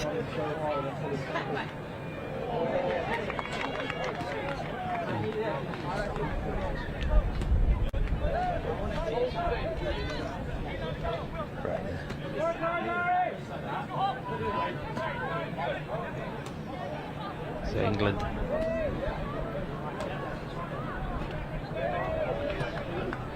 So Wales coming over halfway. Wales' transition's looking much better as we get throughout this game. Looking a lot more dangerous. They'll get to the outside. Space! What a pill! Oh, it was so close. Wales will be getting a lot of positives from this. Even though they didn't score, then their box was clapping, and they were, you know, they're looking a lot better as this game goes on, especially in that transition. Touches 4 and 5. If 1, 2, and 3 is good for Wales, and England don't put them under a great deal of pressure as they're coming off and on, Wales look really threatening as they come on, and that's really good to see, because England have got that in their locker as well, and here they come with their reply. Oh, and it's an error, and that's going to give Wales the ball back, and Wales just got the momentum at the moment. Yeah, Tom Holland-Davies will be disappointed with that one, because he looked really threatening in the first half, coming on that 32 pickup, and he wasn't able to finish it then.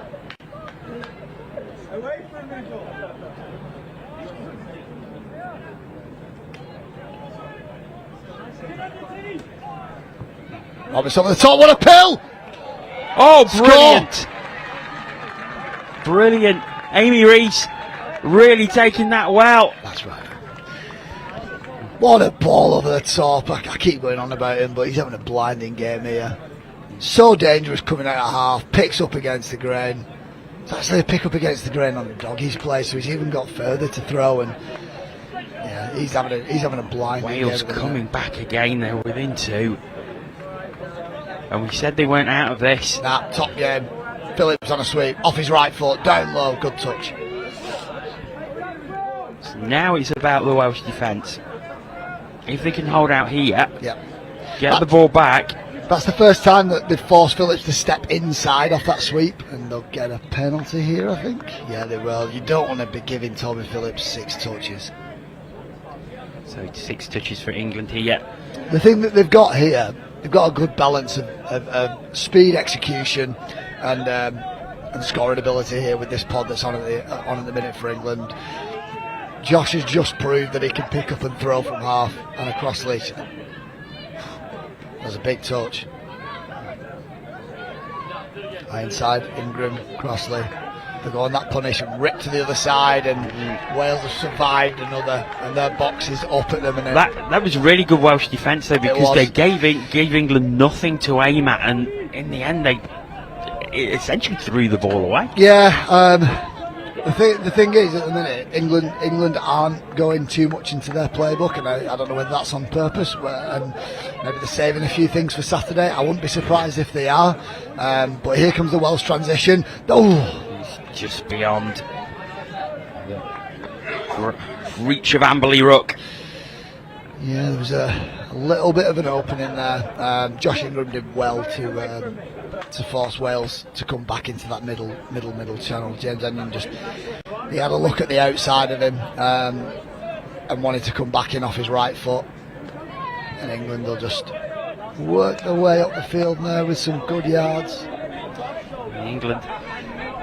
And they'll look to run those strike plays now, and that's a great touch. And it's a lot. Yeah, they've lost possession there. Wales have done that a few times now. Where they've gone maybe not a tiny bit heavier, but yeah, they've put the England player under a little bit of pressure. They've forced 2 little incompletions at the ruck. It's getting a little bit edgy out there now. And that's the thing, England under pressure now. with the game so close and just a few errors creeping into that game. Yeah, a little bit. They've not been in this situation really yet, and Roberts will do what he does best and pick up from half. That was an interesting one. That I thought the space was outside on the short side when he picks up. He does come off his right foot, and there still was space.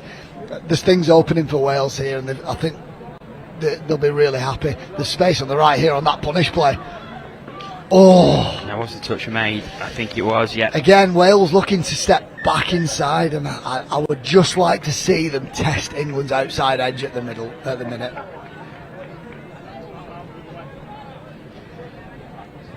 Really interesting this. Good Diving dive. through. Gets underneath Harry Oh, Goldman. got What a it. dive. They're within one. Woo! Owen Carroll has got a mega dive. He's a tall lad, but he's done to Harry Goldman what Harry Goldman does best, and it's a nice low dive. Comes off his left foot. He nearly drops to his knees, a good 3 metres out. Gets that right hand nice and low, and he's got under, snake in the grass. Beautiful.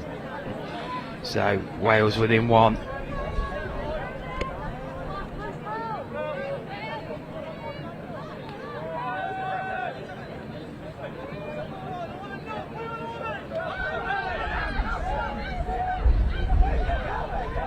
Just doing a quick score check. Toby Phillips off his left. Good D from Wales. They're locking up Toby and Josh really well here. This is really good to see. Like we were talking about, like you said before, like touch is about learning quickly about what England's your opposition tendencies are, and fixing them quickly straight away. Wales are doing that on the fly, and it's England are going to have to start digging into their playbook here.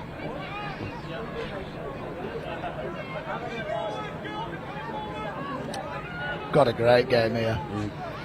So Phillips. we do apologise. We've been calling the score wrong. It's actually level at 10-10. So it puts a even greater emphasis on this game. What Wales are doing really well on line D, and it's Anna Melmoth again. She's sniping these plays that are coming towards her edge, and they've been caught offside a couple of times, but she's saving them from potential scores. Ingram, what a play! Oh, put your glasses down, what a play! England in the lead by 1, 11-10. And it looked like nothing was really on there. Anna Crossley, it's a little bit of a punish, but they go on the middle. She stands up her link, skips to the outside. Josh does really well to hold the ball up. What a game. What a game this is. But this has been a fantastic display by Wales. They were 4 down at half time. Yeah, Roberts picks up from half, Pill off his left. Touch. What great defence. Great attack, great D. Great game. Dan Roberts counties. He'll come off his right hand. Over the top. Big Pill. What a dive. What a score. Amy Reese puts it down. Pill City. We're level again. 11-all. Huge pills. We're having a pill off. Dan Roberts is having one of the best games I've ever seen him play. What a ball over the top. What a dive as well. She's diving as she's caught it. What a game. And this is what we wanted. Both teams coming into this game 4 wins out of 4, and there's nothing between them with 3.5 minutes left. Oh! Drop the ball. That's going to give it back to Wales. You see, frustration for England, joy for Wales. They've got a lot of work to do to get it back up the field from here, but they're more than capable of doing it. England haven't been in this position before, where they've been under this pressure in this tournament yet. I know it's only day 3 and we've got till Saturday, but great touch from Josh Ingram. Hunting him down, and now they've got no momentum on 5th. Wales will look to generate something, and they've not been able to. That's a mega touch on 4th, that. So what Josh has done there, Wales are trying to get some momentum for a 5th touch scoop or a 5th touch option. By Josh making that touch, Wales have had to generate momentum from a static play. A good 20-30 metres out from their own line. Good D from Wales. 2.5 minutes left. Custard England Crew's on back the on. attack. There's space Space over on on the the left. left-hand side. It's taken. Great It's down. goal. England take the lead again. What a game of rugby! I this talked has to Eddie been. before, and the Custard Crew back on there, and they're just exploiting space. It's a little bit of a slow fly play, and that's really nice. 2 minutes remaining. Wales with 6 from the tap off. This is who I'd want that on there for Wales. Dan Roberts, he might pick up here. Oh, it's a fresh set of 6. That's a big decision, that. He's, So this will be interesting now. Dan's gone out to link. and they're coming over to the Back to left-hand those quickie side. plays, back to 1. So with Dan at link now, they've got a few options, and obviously earlier in the game, Owen Carroll, number 8 on the ball now, he's got a mega dive, so he might run into those 2-man plays early on and test England in this little channel here. Now they might go out to Dan Roberts. He looks like he's calling something. They might run into a bit of a counties play because that's what's given him success. Fire up maybe? Yep. Oh, that's a little bit of a wasted touch for Wales for me. There's They do space go out now to on that the right. right-hand side. Oh, great defence by England. England when they defending have as to, well. when they have to be. Oh, it's a forward pass. I think it's a touch pass. Oh, Wales have wasted that. 1 minute remaining. Oh, they'll be devastated with that. Now, do England drive for the line, or do they try and play the clock down? I think you've just got to drive forward. You've got to go hard, and maybe not 100 miles an hour. That's a loose. Oh, they've given Wales another shot. She knew as well. Yeah. So Wales have got 45 seconds. I think this pod that are on at the minute, you can't afford to sub off. You've got to go. You've got to go. You've got to go. So I'd go into a 4-man drive. Just keep this pod on. But you've got to get to the line quick. You've got just over 30 seconds. I want to get Dan Roberts down to the line as quickly as possible. Give yourselves a couple of shots. Right, now you've got to go into your plays. Wales have got 2 strikes on the England line. So it's the Wales attack against the English defence. Sweeper. Which one will win out here? Oh! Oh, it's a loose pass. I think And that has probably given the game to it England. was a miscommunication. Wales were looking for another progression off their sweeper. And the gap was there. Oh, what There a goes game. the hooter. Josh will just kill it off, I think. And there's the touch. Oh, an What a incredible game. victory for England. But what a performance by Wales in the second half to come back and almost get a draw out of the game. And it was a game worthy of the 2 unbeaten teams in this group. Yeah, I mean, it was a shame that wasn't a final. It may well be. It could be. Let's hope it is, and let's hope it's the exact same game, because that was awesome, absolutely awesome. Credit to Wales, Dan Roberts, and a few of his teammates. You can see him now. He's gutted with that. He dragged Wales back into that game. He was outstanding. I think he was MVP in that game for me. I think I would say that maybe both teams might have been holding a few things back, knowing that they'll be there and thereabouts on Saturday. I would definitely think that of England. I reckon Wales have got a little bit. Well, Jordan, you've got to head off to the studio. A few feet to our left. And I'll give him a couple of seconds, and then it's time for me to hand over to Ian and Jordan in the studio, who are just going to have a quick summary of the game. Over to you guys. Well, welcome back to the studio. John's just managed to leg it over here, although it's not a massive distance, is it? It's Although far enough. You're probably out of breath after that game. So far, we think England and Wales have served up arguably the best game we've seen so far on field 1 at least. Yeah. What did you make of that, Jordan? Awesome game. One of the best games we've seen so far, I reckon. I just think that maybe England holding back a little bit. I reckon Wales are holding back. Just a few little things in their playbook, and I don't think that they've opened the playbook yet. So I reckon we've got more to see from both teams. In that game, we saw England did manage to just get about 4 points ahead at one point, but Wales fought back so well. Do you think they'll be a little bit disheartened that perhaps they just let it get away a touch too far? Yeah, I'd agree. I think it got to about 8-4 at one point, and it looked like England could just close the game out. Wales is so well to pull that back in, and I can't speak highly enough of how good Dan Roberts was in that game. That was one of the best individual performances I've seen definitely this week. I was expecting him to be good, especially on line attack, but there was one moment I was just shouting "pill" because people were just throwing pills left to right, and it was just awesome. Great I wanted to touch on that actually, because we saw a lot of that. We saw a lot of the long ball out to the wing, and it works, but there's a big danger of it going wrong, isn't there? There is, yeah. So you normally do that kind of thing later on in your set of 6. But as a ball player, if you're trying to create a 4-on-3 option, if that option's open and it's early in the count, you've got to back yourself to throw it, and you've got to back your wingers to catch it. Otherwise, what are we doing here? You've got to throw it. So no, fair play. I thought England were great, and they probably deserved the win. They did enough, especially in that middle portion of the game, to kick on and get 4 scores ahead. Like you said, Wales just let the game get away from them in that middle section. They did an amazing job to pull it back. I can't wait to see them two play each other again. Well, there's certainly plenty more coming up as well. England will have to serve up a real treat. Coming up next, we have the women's 27 round robin match between Scotland and Spain. Almost time to get underway, so let's hand over to commentators, and it's our 80s sitcom back together again, Jono and Mel. Thanks very much to Ian and Jordan. We are moving on to the women's 27s competition. Scotland taking on Spain. I'm delighted to say for the first time today, Mel Day joins me in the commentary box. Thank you, it's good to be here. I've just had to adjust the headphones. Apparently Jordan Melling has quite the large head, so I've just had to adjust these headphones to get them to fit. But this should be a cracking game with the women's 27, Scotland-Spain. Yeah, we had Spain on here yesterday. Scotland coming on for the first time.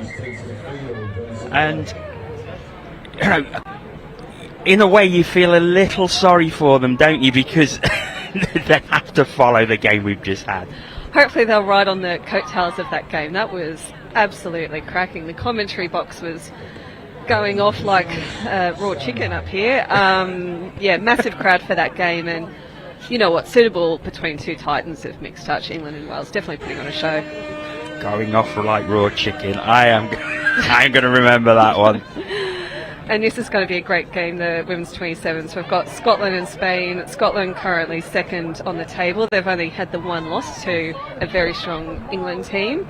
And Spain currently fourth on the table with 1 win and 1 draw. So they'll definitely be hoping to take it to this Scottish team. Yeah, Scotland with a 7-2 win over Wales in their last game. And Spain with a narrow 6-4 loss to Switzerland. That was at 2:40 yesterday. Of course, we did see Spain with a great 7-2 win over Ireland on this pitch yesterday. So we'll see. I'm expecting quite a close game here, I think. Yeah, we definitely hope so. I love this Spanish kit as well. I think they've got one of the kits of the tournament. Jeez, it looks great out there on field 1. And I was speaking to these ladies before the game, and a lot of them come from mainland Spain, Madrid, Valencia, and here they go. Some great ball action through the hands from the Spanish ladies. Plays to watch from Spain is the number 11, Elena Lopez Cañara. She's got some wheels on her. She's in the sub box at the moment, so she might come on in the next subset. As Scotland making a breakdown away. Very good touch on that left hand side, but Scotland with a couple of drives so far. 90 seconds into the game, so both teams just feeling each other out. That's made them plenty of metres. That's 4th touch. They've got plenty of options here as they scoop from half. And there is the space, and it's Alexandra Watson who pops it down. And in fact, no, it's not a score. No, it looks like the touch was in there on the half. Unlucky there for Scotland. I think if she's picked up from half here, she's gone through, and I think this touch is made by the Spanish defender. Great touch there. And the touch was claimed. Good positioning by the official as well to see that. Spain on 5th touch. Canyero with the ball, this number 11, but unfortunately not quite getting a strike dump in. That was 6 touches, so Scotland in pretty good field position. They'll take touch number 2 after the halfway line. And I spoke to the Scottish coaches before the game as well. They asked me to commentate on their good looks, apparently. Ross and Simon over in the Scottish box, so after a couple of invites to Bulgaria and Germany, hopefully I'll get invited for a deep fried Mars bar in Scotland, and they've just gone over the line there. Inglewood now. Yes, it is going to be given. The referee nods that Inglewood put Scotland into the lead.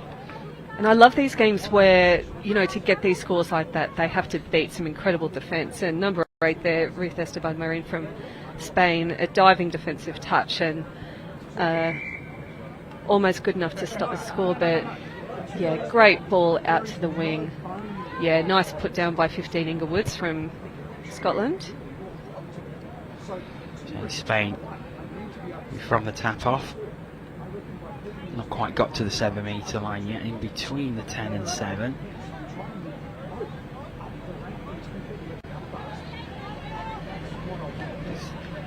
Just a little bit of confusion there. Yep, starting to drag the defence now, starting to move the ball across the whole width of the field, but this is 5th touch, so just not seeing the fluency from Spain at the moment that perhaps we saw in the game against Ireland yesterday. No, unfortunately, I think they're taking an extra drive or two to make it down the field. We can see number 13 there from Scotland. Tutu Osfer-Doran. Oh, she's just an incredible player. She goes by Tutu. She's got some wheels, and she's the high scorer for Scotland, so watch for her on some of these Scottish attacks coming up. That was a good take. It was very low to the ground. Frankie Alcott just picking it up, and now here's the opportunity. Great quick passing, and Scotland go 2 ahead. Over on that left-hand side. Here's the replay. You can see why they've only had the 1 loss. Great step back there. Hands out. Nice quick hands there, and great score on the wing. So Scotland double their advantage. Spain with work to do. Still obviously plenty of time left in this one. We're just struggling to get into the game, Spain here. Yeah, first game of the day for both teams, and it's getting a bit warm out there this morning. It's already heating up. Well, the mixed open probably heated up field one for us before in their game, but sometimes it just takes a little while to get some fluidity in your attack, and just to get the nerves under control and handle the ball for those 6 touches. Some warmth in the commentary box would be nice. The wind is blowing right across, and of course I made the mistake of not bringing a second layer today. That was a schoolboy error, really. I should know. I've lived here all my life. I really should know better. If only you were Scottish, you'd be here in singlets and, well, yes. and your short shorts. So this latest Scotland drive comes to nothing, and it's Spain who have the ball. They need a strong drive here. Oh, great go forward by the Spanish attackers here. This is much better from Spain. 3 touches. They're going to set up for a 4th touch on the mids here. 5th coming. They're going to get a strike dump. I hope they set up a... they've spread it wide. Good option. They've held it for all the touches and tried to set up a good attacking play. And Spain, they've got lots of talented individuals amongst them. Spain's a really big touch nation within Europe. In Elche, they host the European Club Championships every year. Loads of regional tournaments in Valencia, Madrid. So it's great to have them here, and they're probably feeling as cold as you are, Jono. Yes, I'm sure they're used to much warmer conditions than this, probably similar to what we had at Branbury a couple of weeks ago. I think so. I like the look of some of these Scotland players. Number 11, Marie-Claire Maxwell. I think she's setting up some great plays out there. Handling error by Spain, and that's going to give Scotland a great opportunity with a fresh set of 6 with about 10 metres to go to the line. You've got your danger player, Tutu Dunrin on the field, and she's there now making a dive. I think she might have got through there. Yes, she did. So Tutu Dunrin put Scotland 3 to the good. And Spain really do have work to do. Yeah, great score here. You can see that she's just looking for the line when she made that dive there. 2-2, putting them up 2-0. See what I did there? Oh, 3-0, sorry. Should have used that line a little bit earlier, unfortunately. I'll use the raw chicken one. I won't use that one. And here they go from the tap-off. They need to use this field position. Unfortunately, over the mark there. Good call by the referee. Scotland have the ball back. The deepest that Scotland have started from in a while as they head towards the sub-box. Yeah, they've got some good shooters coming up, Spain. Third touch, you can see their defenders are getting back with the referee, trying to get up and interrupt this midfield attack by Scotland, which I think they've done very effectively on this set. Fifth touch, they're going for the win. Space on the right hand, it is down. And I think it was Inglewood's. It was Inglewood's on the right hand side. Good drive from fifth touch, and they worked it really well over to the right hand side. Inglewood's in a lot of space, just had to pop it down.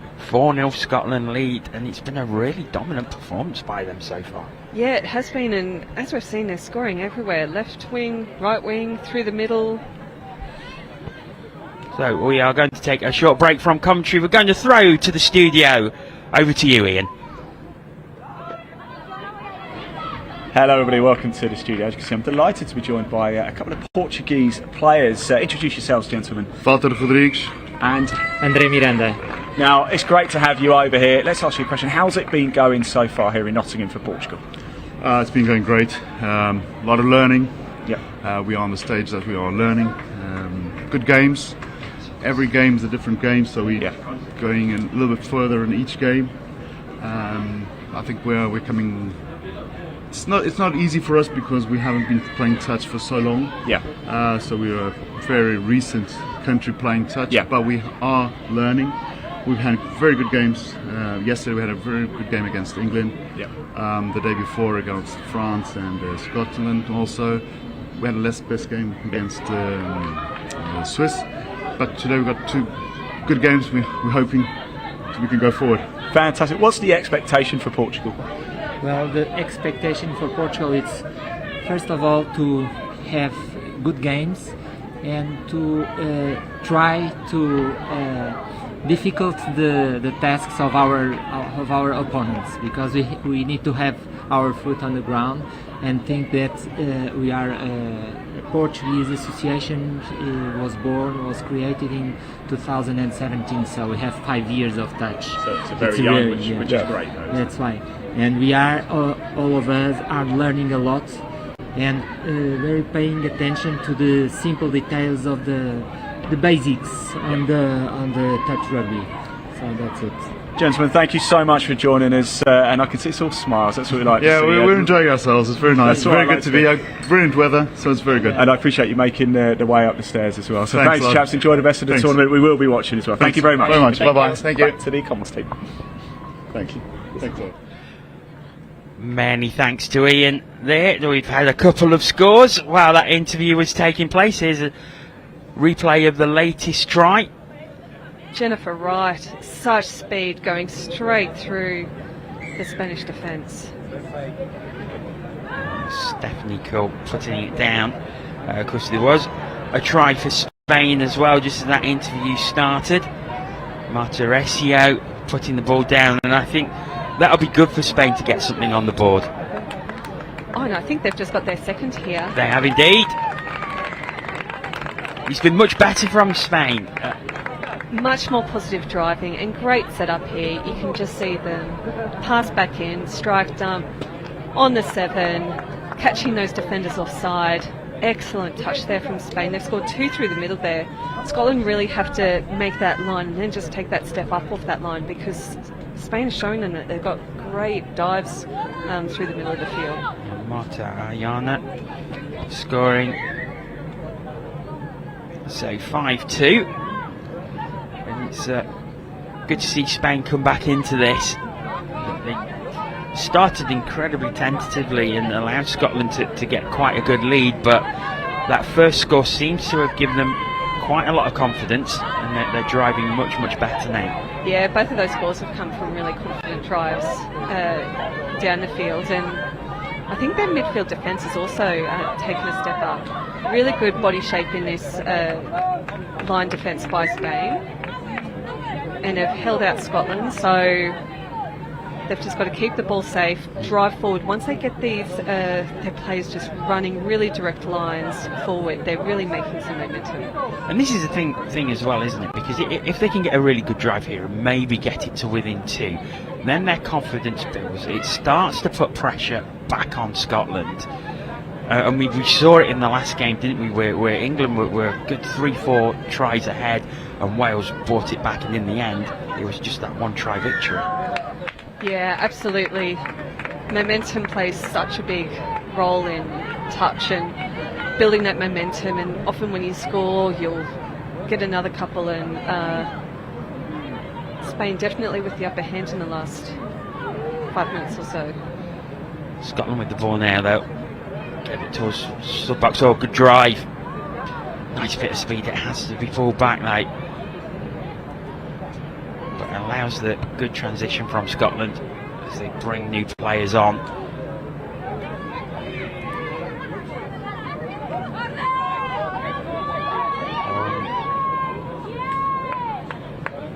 Inga Woods there, just looking for someone free, and maybe rushed the pass a little. The touch was coming in though, and Spain really seem to flip the switch, and they're playing much, much better. Yeah, absolutely. We're watching now, and even the intensity with which these girls are subbing off, they're sprinting towards this sub box. They've just got a lot more energy, a lot more confidence, and as they take a touch over the halfway line and trying to set up a really good struct up here. Great driving here. This is 5th touch. Going out to the wing. Good touch. Oh no. It's a penalty here. You can just see when they drive really, really well, they're catching these Scottish defenders offside, and as they were driving there, they've gotten a penalty for an offside. So 6 again, right in front of the Scotland line. Oh, that's a shame. That's a real shame. And Scotland, I think they'll be breathing a sigh of relief there, Mel. I think so. Spain were looking very, very strong, and it is very, very windy here. You can see the flags in the background. The players will just have to adjust their depth for that to make sure that those passes hit the targets. Good drive by Scotland as they get towards the 7-metre line, and now this space out on the right hand side. They look for it, and it was Inga Woods again. She's looking for a hat-trick. She's had 2 tries already, but there's been an infringement, and it looks like Scotland are going to have a fresh 6 on the 7-metre line. Yeah, let's watch this 13, Tutu Ospadunran. They'll definitely look to her as well for their attack, but 11 diving through, Spanish defender not making the line, and great score there by Marie-Claire Maxwell. celebrating on the way off as well. I love a good try celebration. Haven't seen enough of Punching them, the have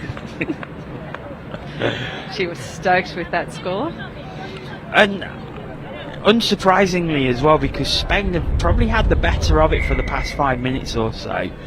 So that takes the pressure off Scotland and puts them in a really, really good position with 2.5 minutes to go to half time. 4 up.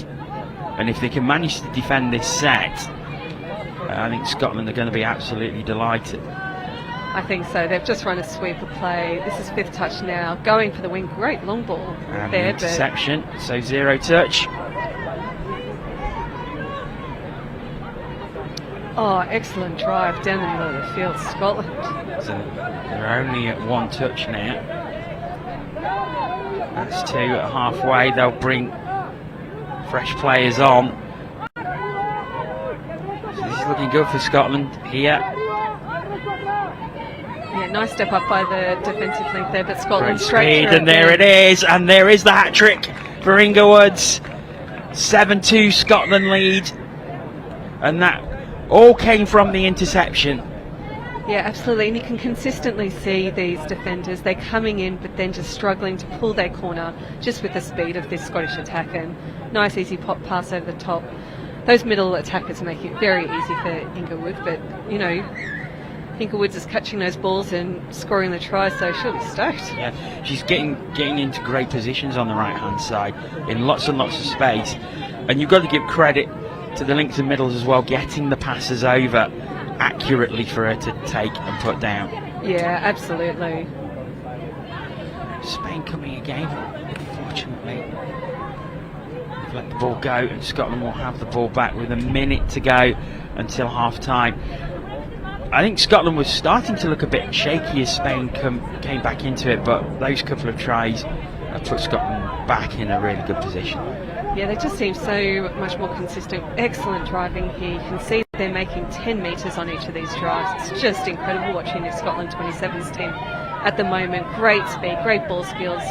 Here they go, setting up for a strike dump here on the 5th. Pick up by the half. Here she goes, looking for a support player. And this time on the left-hand side. It's worked so well on the right with Inglewood's, and now on the left-hand side, and it's 8-2. It was definitely their turn. And you can see that momentum shift by the number 10 from Scotland, Terry McWaters. Great, just little step back. You could see all the defenders were kind of pulling corner very hard. She stepped back, moved toward that open side of the field, and yeah, found a great support player there. And there goes the hooter for half-time. And a great half by Scotland, with probably a sticky spell in the middle where Spain came back into it. But I think Spain are going to be wonder really what hit them in the latter stages of that first half. yeah, I think so. And I think they're going to rue a couple of missed opportunities, because I think a lot of those scores happened from a couple of errors in their midfield. So they'll know if they keep it for the 6th, then they should be going fairly strongly as we look at our co-commentator over in the commentary box. Yes, we are going to head over to the studio. We're going to go back to Ian, who is a very special guest with him. Over to you, Ian.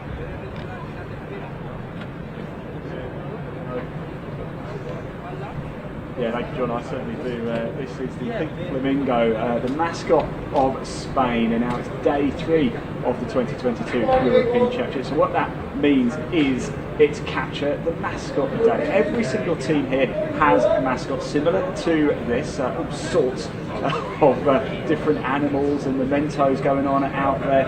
And what it's up to is up to the other teams to come and capture it, steal it basically, theft, and bring it up here to the office, and then hand it in, and then when the players come back and give it in, they then have to pay a fine or whatever the forfeit is. So each individual player, each team has an individual player who's responsible for the mascot. I've got the pink flamingo. This is Spain. Relevant because Spain are playing right now, as you can see, up against Scotland. So we've got all sorts. We've also got a pink sheep up there. We'll keep bringing more in throughout the day. Who's going to get the biggest fine? Well, we're going to find out. I think it's probably time to hand back to your commentators for the second half here of Scotland and Spain in the women's 27. Enjoy. Thanks very much, Ian. And Ian's friend, the pink flamingo, mascot of Spain. I've been to Spain a few times. I don't recall seeing many flamingos there. No, I'm questioning whether that's a stolen mascot or whether our co-commentator has just brought that from home. But, no, Spain, beautiful, beautiful country. One of my favourite countries to go and visit. I've been to Valencia far too many times. Madrid, beautiful. Malaga, gorgeous, gorgeous country. How's the wine? Plentiful. Not so plentiful after I catch the flight home. But yeah, sangria, churros, tapas. Yeah, fabulous, fabulous country. Love some churros, especially with the chocolate sauce. Anyway, I'll make myself hungry. Let's analyse that first half. Scotland starting brilliantly, and they play really well. Really didn't give Spain anything for the first few minutes of that half. Spain then got that score and they came back into it for a while, but then Scotland just stretching away again. Yeah, I think with Spain they've just got to focus on their passing and their ball skills. They're throwing a few errant passes and it's just breaking down some of their drives, and we've seen that when they just keep those passes safe, they've got a lot of players with great speed and great scoops and dives that they can convert. But Scotland, the last 5 minutes of that half, we can see why they have the potential to really compete with this England 27s who are the favourites for this division. Yeah, and let's have a quick look overall at this division once again. England on top, 5 wins from 5. But Scotland, it looks like they're going to go for 5 wins from 6 after this game. And then we're looking at Switzerland, Spain, Ireland and Wales. And we saw Spain yesterday had a very, very good victory over Ireland, 7-2.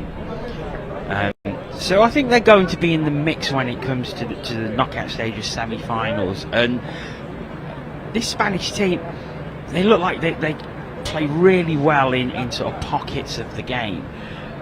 And if they can get to those knockout stages, they're going to be confident that maybe they can get themselves to the final. Yeah, absolutely. They do have some really quality players, and when their defence is very set, very structured when they're communicating to each other, they're holding out Scotland a lot of the time, but it's just when their defence gets that little bit broken, they're not making those touches in front. Scotland are fighting those holes and just going straight through. Their scoopers have been exceptional in this game.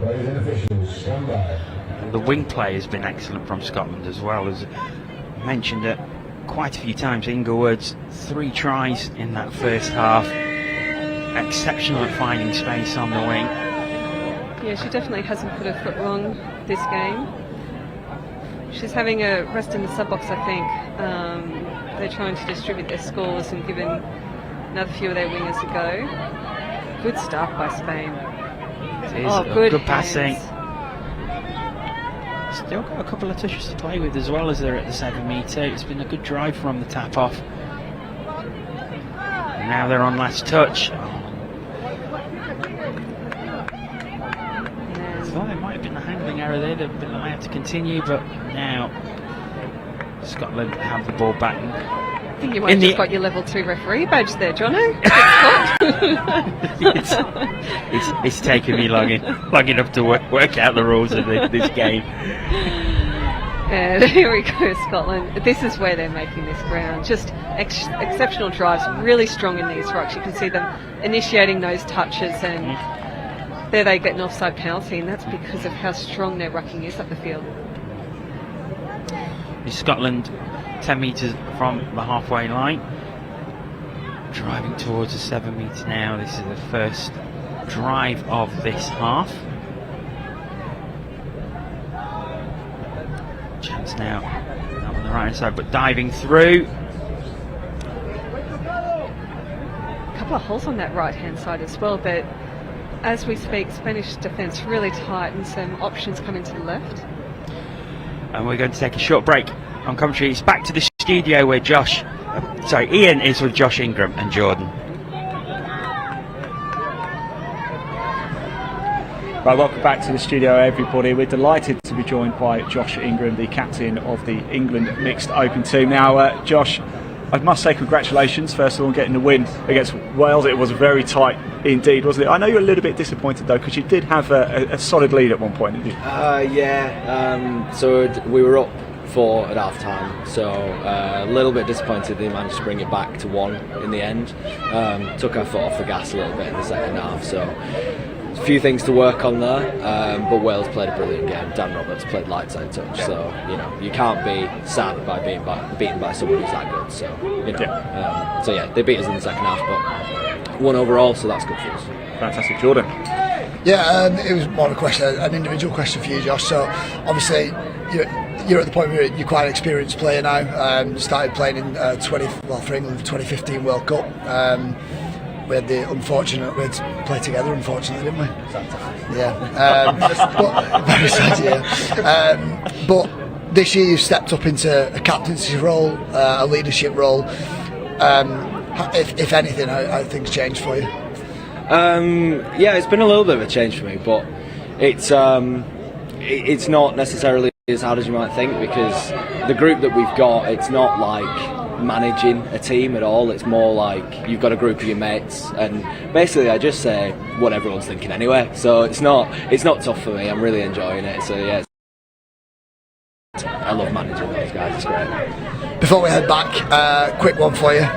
Who would win in a fight between a silverback gorilla and a grizzly bear? Silverback gorilla all day.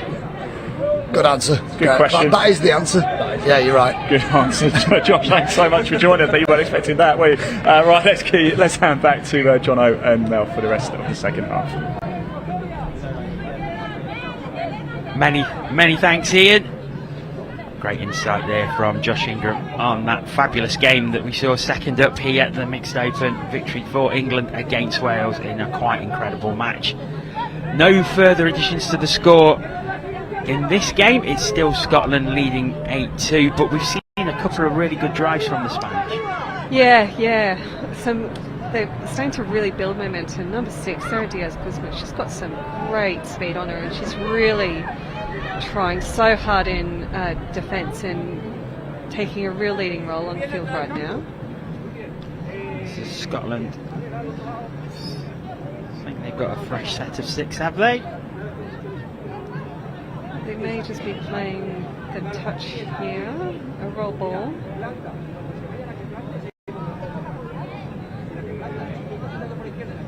Patient build-up as they just look for the gaps. Suzanne Browning takes it through, and now this space opened up on the right-hand side. Has to come back in.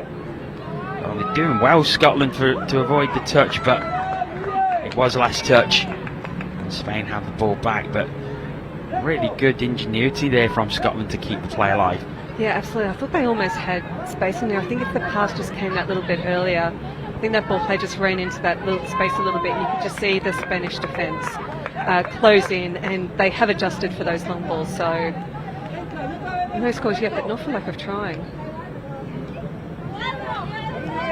So Spain, the latest drive. Final touch. Oh, and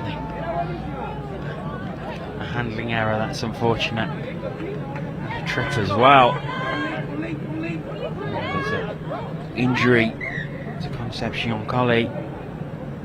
She just stumbled off the play and then went straight off the pitch, and I wonder if she's turned her ankle as she went over. Yeah, I hope she's alright. She looks in a little bit of pain there, but she's got some coaches and team personnel with her, so hopefully she's okay. As we see Tutu Oscar-Dunran, just great driving here. Oh, exceptional drives from Scotland. Here they come. Scotland drive through the middle now, and at the 7 metre, it's really strong drivers. They're on final touch. Great pass! Oh, that's brilliant. Absolutely brilliant. Stephanie Cole puts it over. It's 9-2 Scotland, but with the pressure of final touch to find that pass so well. Watch this again. Brilliant play by Jennifer Wright. Oh, and great hole hitting there as well. Oh, the momentum that they had coming into that scoreline, it was just incredible to watch them drive that ball. It really was a great play by Scotland. 9-2 they lead. Spain, the good drive themselves from the top of it. Shame, just another handling error. Ana Hernandez. And Scotland have the ball back. Yeah, going direct here, targeting these middle players. And Spain guarding off this box now. And great defence. You could just see these Spanish players getting up out of their line, and they've forced the error there from Scotland. And going for the quick restart, but the referee just slowing it down a little bit, which I don't think is a bad thing for the Spanish team. They just need to build some composure as they pass it back towards their box, getting some fresh players on. Obviously, Concepcion Kelly is back on after taking that stumble. It seems she's managed to run it off and is back on the field, which is great to see. Marta Rezio just taking the touch there. Try scoring in the first half. She's got the ball now. Making his dump just outside the 7. They've got a short runner with the ball now. Diving for the line. And I think that was 6 touches there. Was Scotland have it back, but much more encouraging from Spain. Oh, the drives here are just very, very good. They've been incredibly fluent when they've been making changes, Scotland, but they've been driving forward so well. They've made some great yards on pretty much every drive that they've had, and they've done it again here. And space on the right hand side, and it's down again. Scotland have 10, and it's another beautifully worked try. Yeah, we can see the players sweeping on. Very good strike dump here, and the number 16, Jennifer Wright, she's done this a few times during this game. That speed, she's just beating her defender, going through the defence, and she's got a great left to right ball that she's just demonstrated there. Scotland using their wings so well. Yeah, they really are, and I think they're going to be so much happier with this second half. We're not seeing that lull that we saw in the first half of touch. Whenever Spain have had the ball, they've defended really, really well in this second half. I'll say that's a bit of space opening up for the Spanish now, but it's closed well by the Scots once again. Spain looking to work it back to the left-hand side now. They'll probably come in field and do. Touch made. Yeah, nice work from Spain. You could just see them spread that ball there. And the Scottish defence, the inclination is to want to make it back to your line. They've caught them just dropping early. They've gotten that penalty, so 6 more touches. And nice spreading the ball. You can see them spread the ball from one side of the field to another. Keeping that Scottish defence moving. This is what they really need to do to try and create these holes. They're pulling them up off their line. Good strike dump. Ball down, but no, it's back to the 7 metre. Touch did come in. Spain still have possession. They'll take heart from this. This is a good spell on this drive from Spain. Last touch, so they want to kill it over this side of the field and try and make it hard for Scotland to drive the ball. So this is where they need to focus on their midfield D. Get those players up, cut off these check-offs. Here we've got them going up now. Scotland working over, but they've had to use touches to do that, but they've done really well again. Terry McWater's the number 10. I think she's been outstanding this game as well. Once again, Scotland driving forward so well. Oscar Dunran shaping up for that sweep play, coming around to the right. Oh, straight through. 2-2 Oscar Dunran. I think that second try, she certainly scored at least one before. You can just see her running around the back of this ruck, seeing this hole in the defenders and going straight through. Superb. Absolutely superb. And you were saying how the midfield defence of Spain had to be on guard there, but Scotland have been so efficient when they've been driving forward, getting over to the sub-box, getting fresh players on, and rewarded with the score there. It's been a really, really good performance by them. Yeah, absolutely. So we see a good touch there by Pamela Gillespie, making sure she gets up off that line, putting pressure on the Spanish attack. Yeah, and I think fitness-wise as well, Scotland just don't look like there's been any lull in their intensity, in their speed. They just look like they've come into this tournament really, really well prepared and running so strongly. Here we go, Pamela Gillespie running up the ball, making an easy 10 metres on that drive. Whereas Spain, you can just see them coming off the bed, not really getting up off their defensive line, starting to roll a tiny bit. So they've really just got to dig deep for this last 7 or 8 minutes. It's a good point you make there, and considering that we're into day 3, just double check here, but it's the 6th game for both teams, but Scotland look incredibly fresh. They do, especially in their driving and their line D. You can just see that in their line D, they're covering for each other. There's not a lot of holes opening up. Whereas with Spain, that cover defence coming across, they're just lacking a little bit of intensity, and that's where holes like 2-2 Ospedunderen just exploited with that last score. And unfortunately, Spain are just giving Scotland an attacking opportunity 15 metres out from their line. Scotland with a chance to make it a dozen. I think another feature of this Scottish attack as well is how patient they are. They sort of seem to just slowly look to draw the Spanish defence out, and then they just attack with speed. Yeah, they really do, and just an error there. Unfortunately, no touch made, so a voluntary roll ball, and Spain definitely getting let off the hook there as they drive. This is a much better drive from Spain, and good dump, good initiating the touch. Much better. They're into the Scottish half. Still touches in hand. And here they go, getting that go forward again. Thought she almost could have gone through his half then. Oh, there she goes, number 11. And touch is claimed and touch is given, but that was much better from the Spanish. Yeah, much better.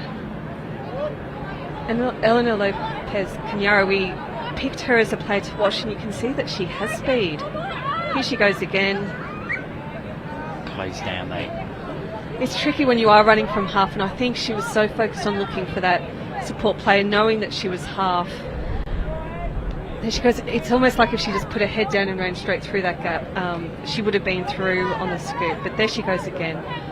Oh, it's a great touch, to be fair, from Terry McWaters. Must have got a ponytail, just like fingertip touch, but great defence by Scotland. But great to see some optimism on that Spanish attack as well. Scotland coming again in that patient build-up once again. 5 minutes to go. And they're on final touch, but there's space out on this left-hand side. Can't quite be taken by Terry McWaters.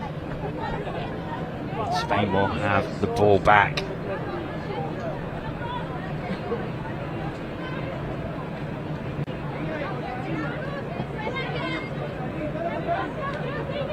Good driving here from Spain. When they go direct like this, I think this is when they look most effective, when they just put their head down, run very direct lines. 5th touch, they'll look to go left. Right. Oh, good hands. What's good hands in the end. But once again, it's good defence from the Scots. And look to drive from deep again, something they've been doing so well all game. But the rare handling error by Scotland there. Yeah, very rare. They've been making that check off to the wing very successfully on their drives, but unfortunately just putting the ball down. Spain on their halfway. Just got to watch these marks a little bit, make sure they initiate these touches. Just driving back, there's 3 minutes left in the game. So it's going to be a comfortable Scotland victory. Spain would love a score to round out this game and give them a bit of confidence going into their next match.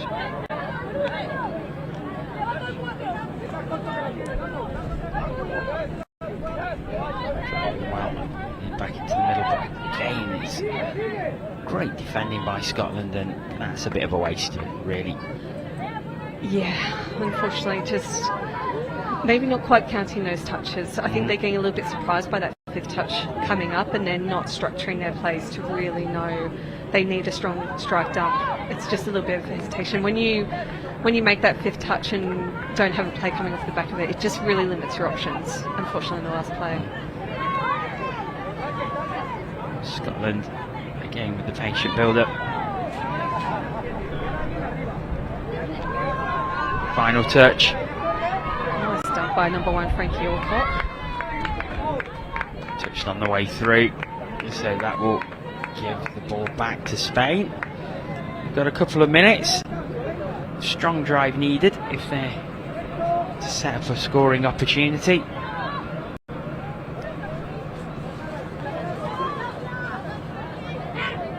Yeah, just looking a little bit flat here. But here we've got subs coming in from depth. That's much better there.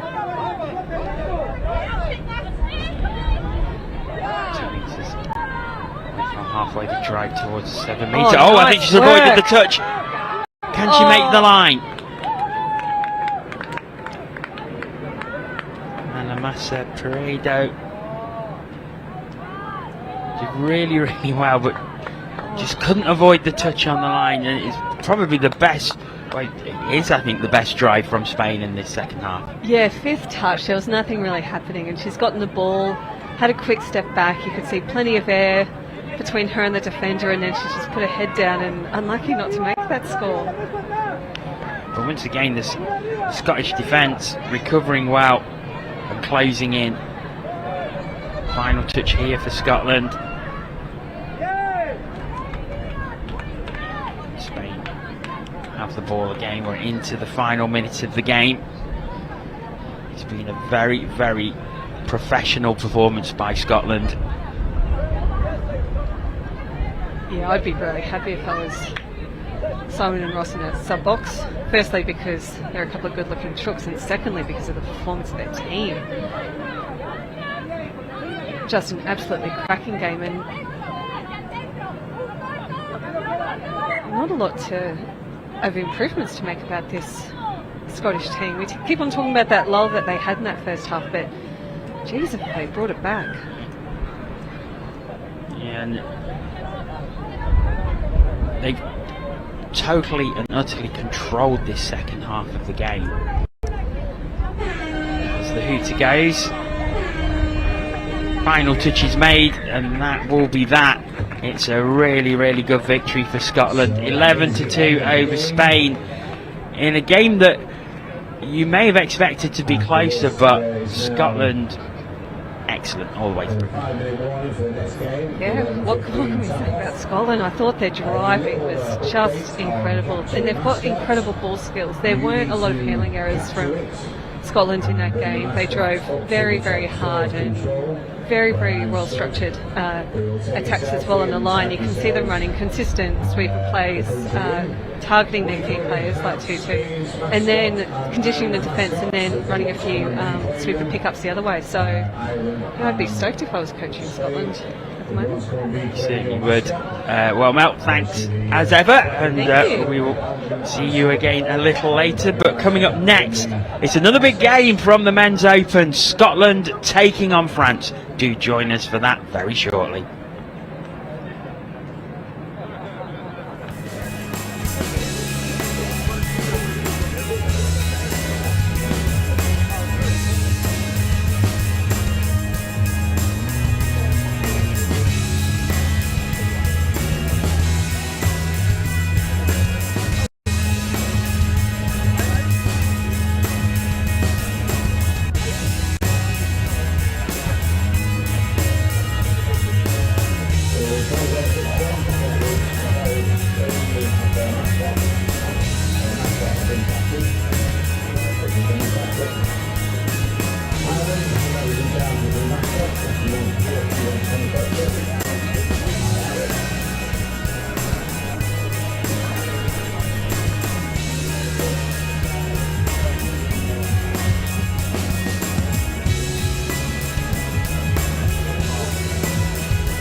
Welcome back to Nottingham. A big game coming up. Scotland against France in the Men's Open. France 6 from 6. Scotland with won 3, lost 3, but these two teams had played each other earlier in the tournament. Sorry, if you can hear Mel Day in the background, it's because she has a crush on France number 8, Yannick. I don't blame her. I'm just telling her what's. So it was an 8-7 victory for France in the last game. So Jordan is with me again, and you're expecting another close one? Yeah, we've also got a game again where it's another blue on blue, blue, so I've no idea what's going on. I'm expecting a quick game here. We bigged them up this morning. I was going to say France are the dark horses, the top of the table at the minute. So, I mean, it's a tough one because, and this is not a slight to France at all. Like every time I've watched them, they've been great. I watched them against Ireland last night, and I was still surprised by that win, and I would still class England as the favourites. So it might sound like I'm being a bit biased, but I still think they're the team to beat. And but France, to me, are now the dark horses, and the fact that they not only beat England on day one, that was huge. For them to beat Ireland, I think there's a lot of things that we've got to take into consideration with that. Oh, that's a nice middle court. Great start from Scotland.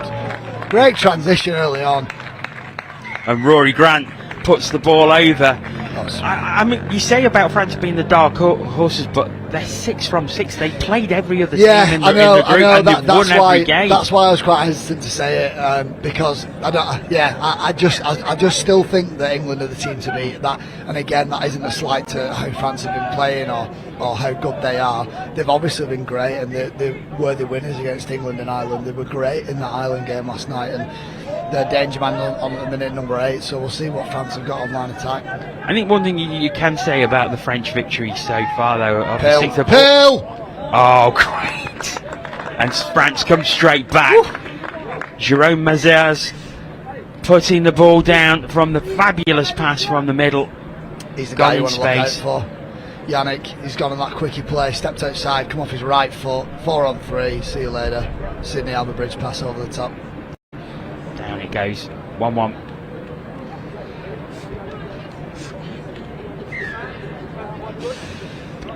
But yes, as we were saying, like 6 from 6 for France, but they've all been very close victories.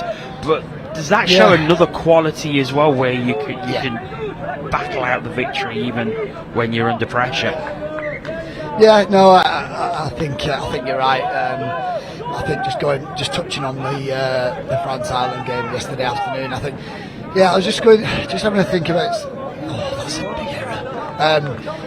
Sort of things you got to take into consideration with that game, because Ireland has played what I would probably say is their biggest game in about 3 years. About 2 hours or an hour and a half previous to that France game. And then France have had a rest for a while. They've not played anyone that strong throughout the day, and then they roll out against Ireland.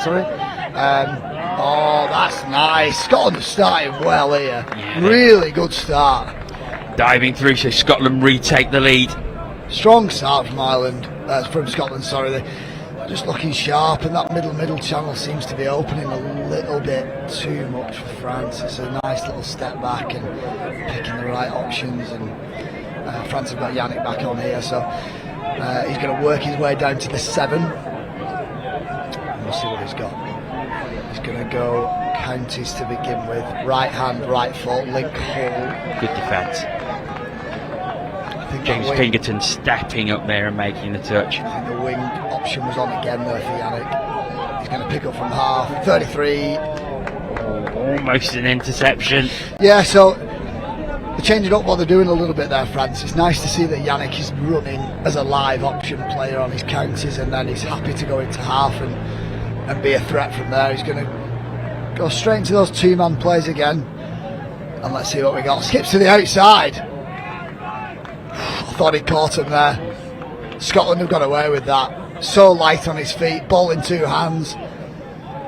He'll try and manipulate both those middles. Scotland playing a little bit of a pocket here, and they do get on the pocket for that quickie play. Fire up to the left. Good D from Scotland. Really well read. They really managed this. Early variation on the quickie plays. Yannick from half. Link hole. Oh, it could have been they should get the penalty anyway. They should get the so they got the penalty anyway. But let's have a look at that again. He's done really well. Yannick comes off his left foot. 4 on 3. He's picked the right option. What I would like to see there from that link hole hitter from France is it wants to be more on an angle rather than straight, because then the Scotland defence have got a little bit more work to do. France getting Scotland running. Cut. good switch. Hit that hole. Come on. France will be disappointed with that. They created a really good 4 on 3 and the outside players were just watching. Good snipe from Link. Oh, and it's Good D. too That, far. I'll tell you what. It's great D by Scotland If we on can that see whole that play. again, yeah, the whole play, Scotland D'd out that really well. I think it was a 33 counties to begin with, and it was sniped really well. It might have been a pick-up from half, actually. But yeah, Scotland have D'd that out really well, and they deserve this 2-1 lead.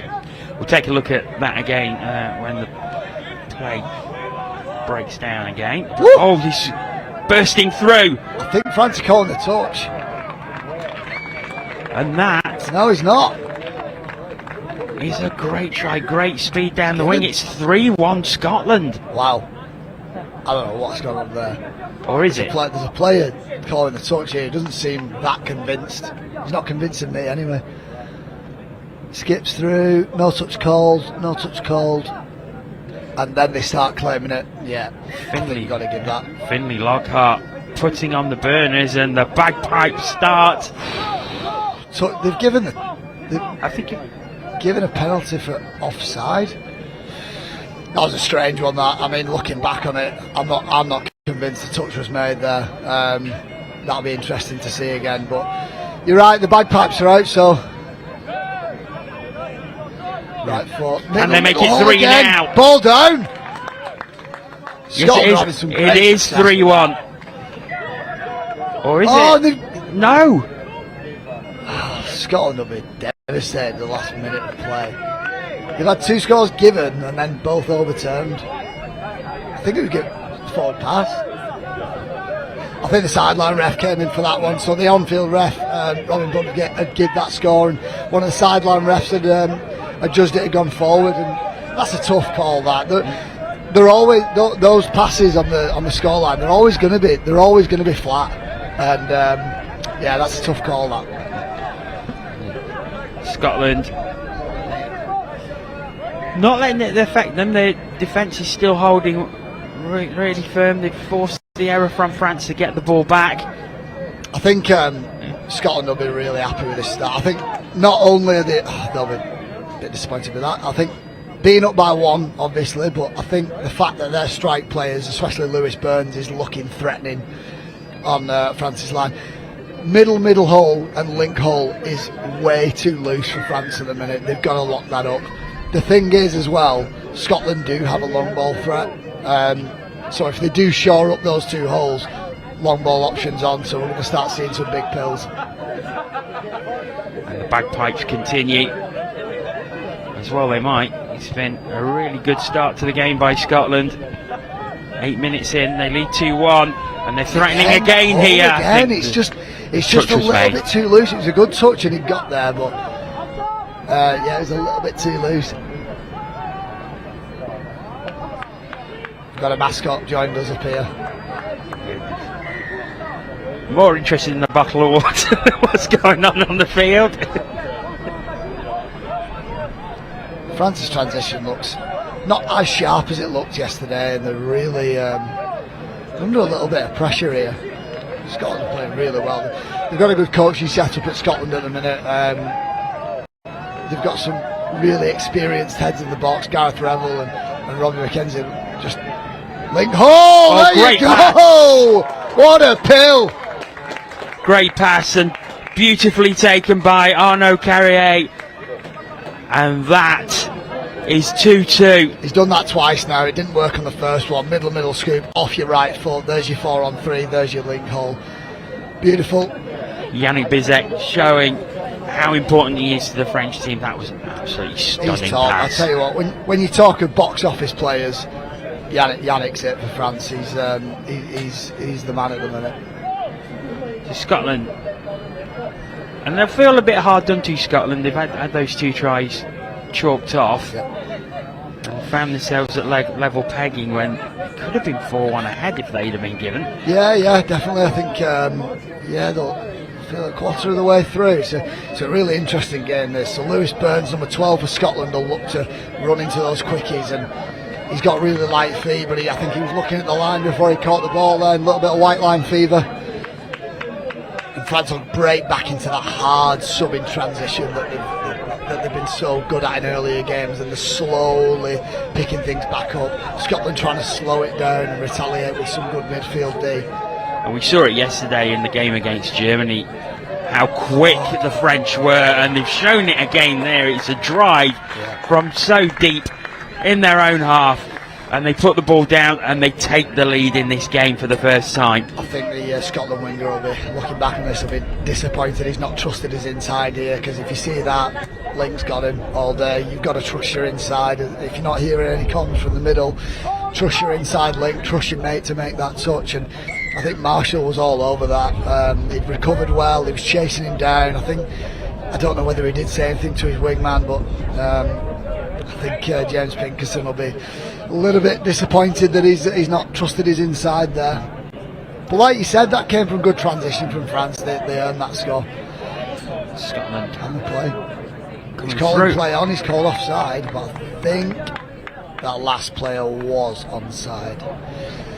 And he's going to give offside. So yeah, we're hearing the refs call play on or play through, then we know that a player is offside, but he's obviously affected it a little bit. They play too much. Scotland on a hammer. We'll go to the short side. Set of 6 for Scotland from the 7, and he's one. So this pod for Scotland seems to be running a little bit of a different setup, and it's Finlay Lockhart who loves coming on the hammer play, and here he comes from Link. Wing was open all day then, and Finlay's got that in his locker. I wouldn't be surprised if they go back to a similar play and he bombs long, and they do go to it. It might be an FML. No, he goes into the hammer, bomb long, there you go, pill over the top. Brilliant. See you later. They're saying forward, they're claiming forward, Given, but it has been given. Yeah, so they ran it 2 plays before. Finlay noticed that the wing was open. We all did. We all saw it coming. He comes off his left foot. He's only got eyes for the winger. Big left-hand pill over the top. This is awesome. This great game. What a game! And of course, the first game between these two on the backfields on Monday finished 7-8. And would you bet against a similar scoreline here? I think we're going to see something similar. Marshall and Cam in defence in the middle, 2 quick, experienced players. They're going to go on that 33 counties, and Scotland have defended it well. There's an injury on the play. Injury on the France middles. I think he just might have winded himself diving. So what we saw here from Scotland, this is a little bit of a different way to how especially England defend it, for example. It's a 33 counties, so the France player is going to get it, he's going to split inside, and Scotland are going to try and race out and stay 3-on-3. What England would do, for an example, normally, their link would step in and snipe that play down, but Scotland had decided to compete, chase it out, and they made the right decision. It was good defence. Good urgency to get across. Scotland moving away from their box. That's good yards. Touch 2, so they're going to work their way over to get those fresh legs on now. Touch 3. Oh, that was a shame. That was big. That because France. I think it was the right play. A nice little cut to get some extra yards, but yeah, just bad execution. Heavy touch. It was interesting how quickly France went onto that ball to get the move going again. Urgency. They just want that ball. They want to be attacking. And Yannick's on now, so showtime. Unreal. There he goes. Unreal. I mean, Scotland will be annoyed by that they've given the outside and they've been caught so flat-footed. You can't give players of that calibre that space and time. He's just slowed the play down. Skip. See you later. 3-on-2. This time the link did trust his inside, and there was no comms to just tell him to stay out.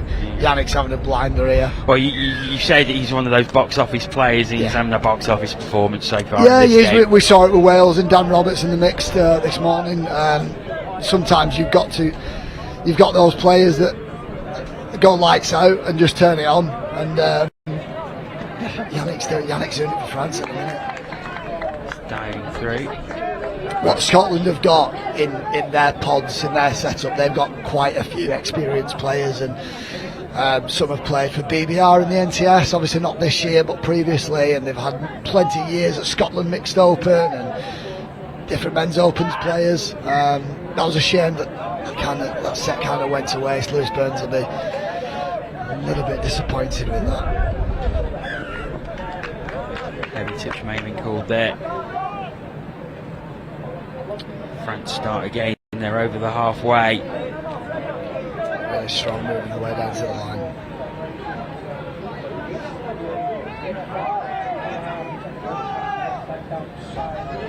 Towards the 7 metre now. Look to get himself into half. They're going to run that counties again, and good D from Scotland. Seems to be a little bit of a pet play for France at the minute that they're running those 33 counties. Not having a huge amount of joy with it. They run it again on the left hand side. Beautiful. Oh, what a pass! Wow! What a pass! Wow. Inside to Thibaut Charrier, and France go 5-3 ahead. Just a beautiful, quick inside pass. It's that counties again, 33 counties, but he looks to dive here, which makes the link step in, and then he tips off. A little bit of a no-look pass, and yeah, that was nice. Remy And, Mello. France have done well to wrestle this back and kind of get 2 scores ahead. Scotland will be a bit disappointed. They're falling 2 behind. They want to try and get something from this drive from the tap off, and we head towards half time. It's been a phenomenally high quality match so far. So Finley is going to run that counties. The link hole might be open, and he's seen it the play before, so that might be something they want to go back to. So because on the play previously, when Finley runs his plays from that left edge, obviously Scotland scored before with a huge pass over the top to the wing. The French wing at this time is staying a little bit wider, preparing for the long ball, but that leaves the link hole open, and I think that's what Finley was trying to get back to. He wanted to run either a hammer or a counties and then exploit that link hole, and he's just not been able to do it. Good D from Scotland. French attack breaks down. Be looking for Scotland to pull one back here. I think they definitely can, and they're just being shut down a little bit. I tell you what, it's really impressive that Finley Lockhart's even playing. I spoke to him yesterday. He thinks he's pulled or torn his hip flexor, and oh, it's an interception. The amount of times that you're hammering your hips in touch, bending down, picking up, stepping off it, moving side to side and sprinting and pushing off it. The fact that he's even playing and throwing those types of passes is unbelievable. I wonder what painkillers he's on. It's France on the attack again. Is there at the They've 7 got metre Scotland drop all down? over the place This here. face Great out pull on the over wing. top. Oh, that's a good coverage. Mega D. Yeah, that's ball to ground. It's either a forward pass or ball to ground. It's not nowhere near a score or anything like that. Discussion between the officials. Yeah. So it was great recovery. James Pinkerton, it Yeah, was. he's done really well there. As soon as the ball has bombed over the top, he's just ignored his inside, ignored the ball. He's just turned and ran to the corner. It was a really good effort from Jerome Mazals, and he just wasn't able to get it down. He was under too much pressure. Scotland have got a good little chance here. So obviously it's about 10 metres back from where you'd be running your tap offs, but you should get a good strike on France's line here. It's working it from right to the side, come back in field now. It's a bit of a waste of a touch that. France were up on their own then. I'd be looking to use that. Come back to a 4-on-3. Great defence. That's Really such is. good defence. And he's turned back over to Remy France. Malot's again. He's forced the Scotland player to step back into a 4-on-3 and then followed him. So it's just ended up being a 4-on-4 man-on situation. no real options for Scotland to hit, and looks like France will get the last attacking shot of this half. 30 seconds remaining in the half. They come through now. Gone straight through, wings open. Brilliant, absolutely brilliant. It's 6-3 France. Clinical. That's why they're top of the table. It didn't seem to be much of a panic when they went 2-1 down, and to come back and go 3 scores ahead at half time. Good feet, good speed, good execution. They've been the second 10 minutes of this half. They've been much more clinical. They seem to be just exuding confidence as well. There's so much confidence going through. You would be. I mean, you've knocked off the favourites. You've knocked off the favourites on day one, and then you've beaten what most people would put down as the second favourites, Ireland. Like, your confidence would be sky high, and I think it's great that even though they went 2-1 down, they remained. They stayed at that good level of confidence. They remained composed, and they just stick to the structures, and they've got 3 ahead. And yeah, that was really impressive, especially the second half of that first 20. Thanks for the moment, Jordan. We are going to head back to the studio. Over to you, Ian.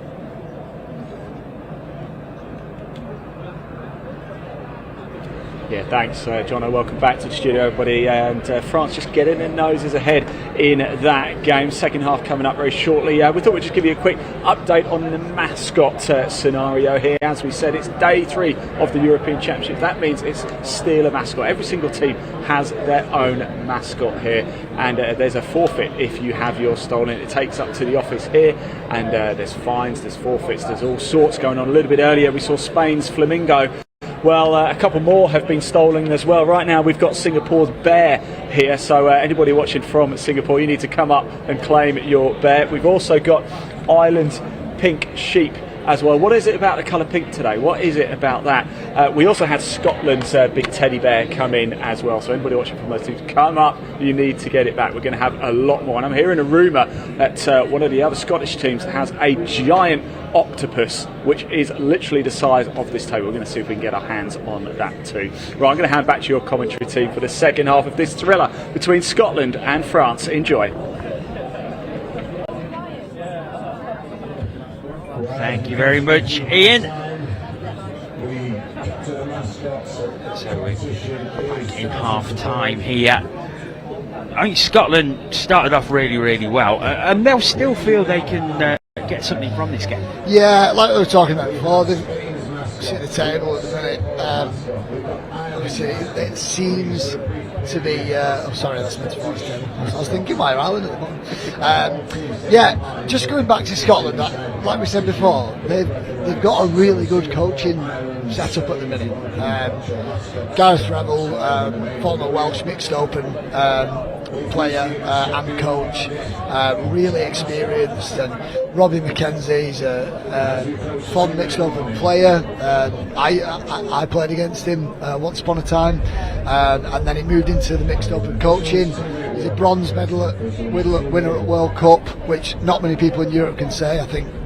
Not many people in Europe can say, especially in the opens category. It's incredible to achieve something like that, and I think they'll be offering something in this half-time talk. I'd like to see them exploit this link channel on this near side. For me, I think Finlay off his left hand is dangerous. Finlay Lockhart is dangerous coming off counters, dangerous coming on hammer, and the one time that he has got a good shot, he's bombed over the top, and they've been able to exploit it. I think what Scotland have got, they've got multiple threats in their pods, and it'd be nice to see them use those multiple threats and get France guessing a little bit. They had some really good joy with the middle channel and link channel early on, so it'd be interesting to see if they go back to that.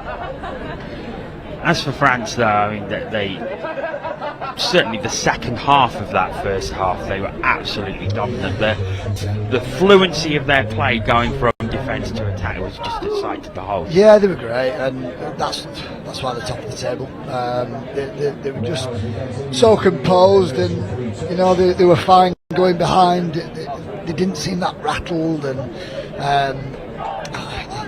I think we're going to have a chat with the France captain later, Yannick, and I think it'd be really interesting to see how they've closed this gap, because like Ireland, for example, they've closed the gap a little bit more to England by flying over for NTSs.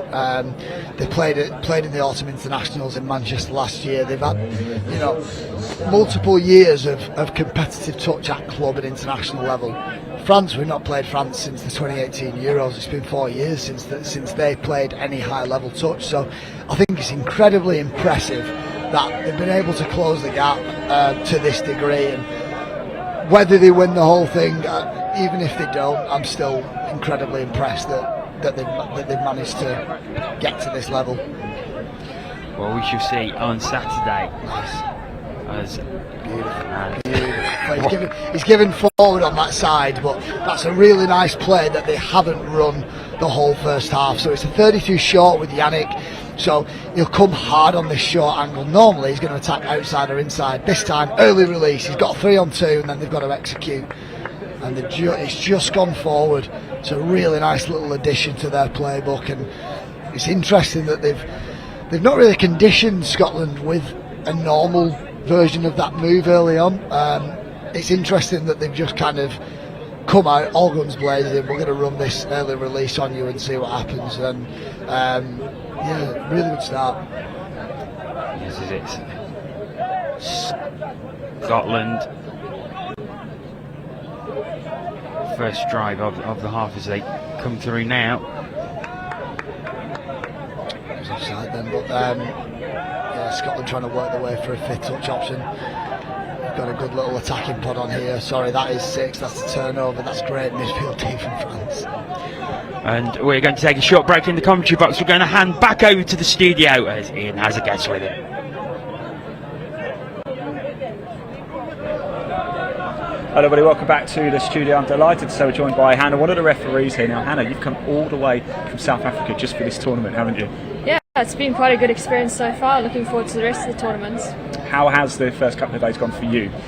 Yeah, it's been pretty good.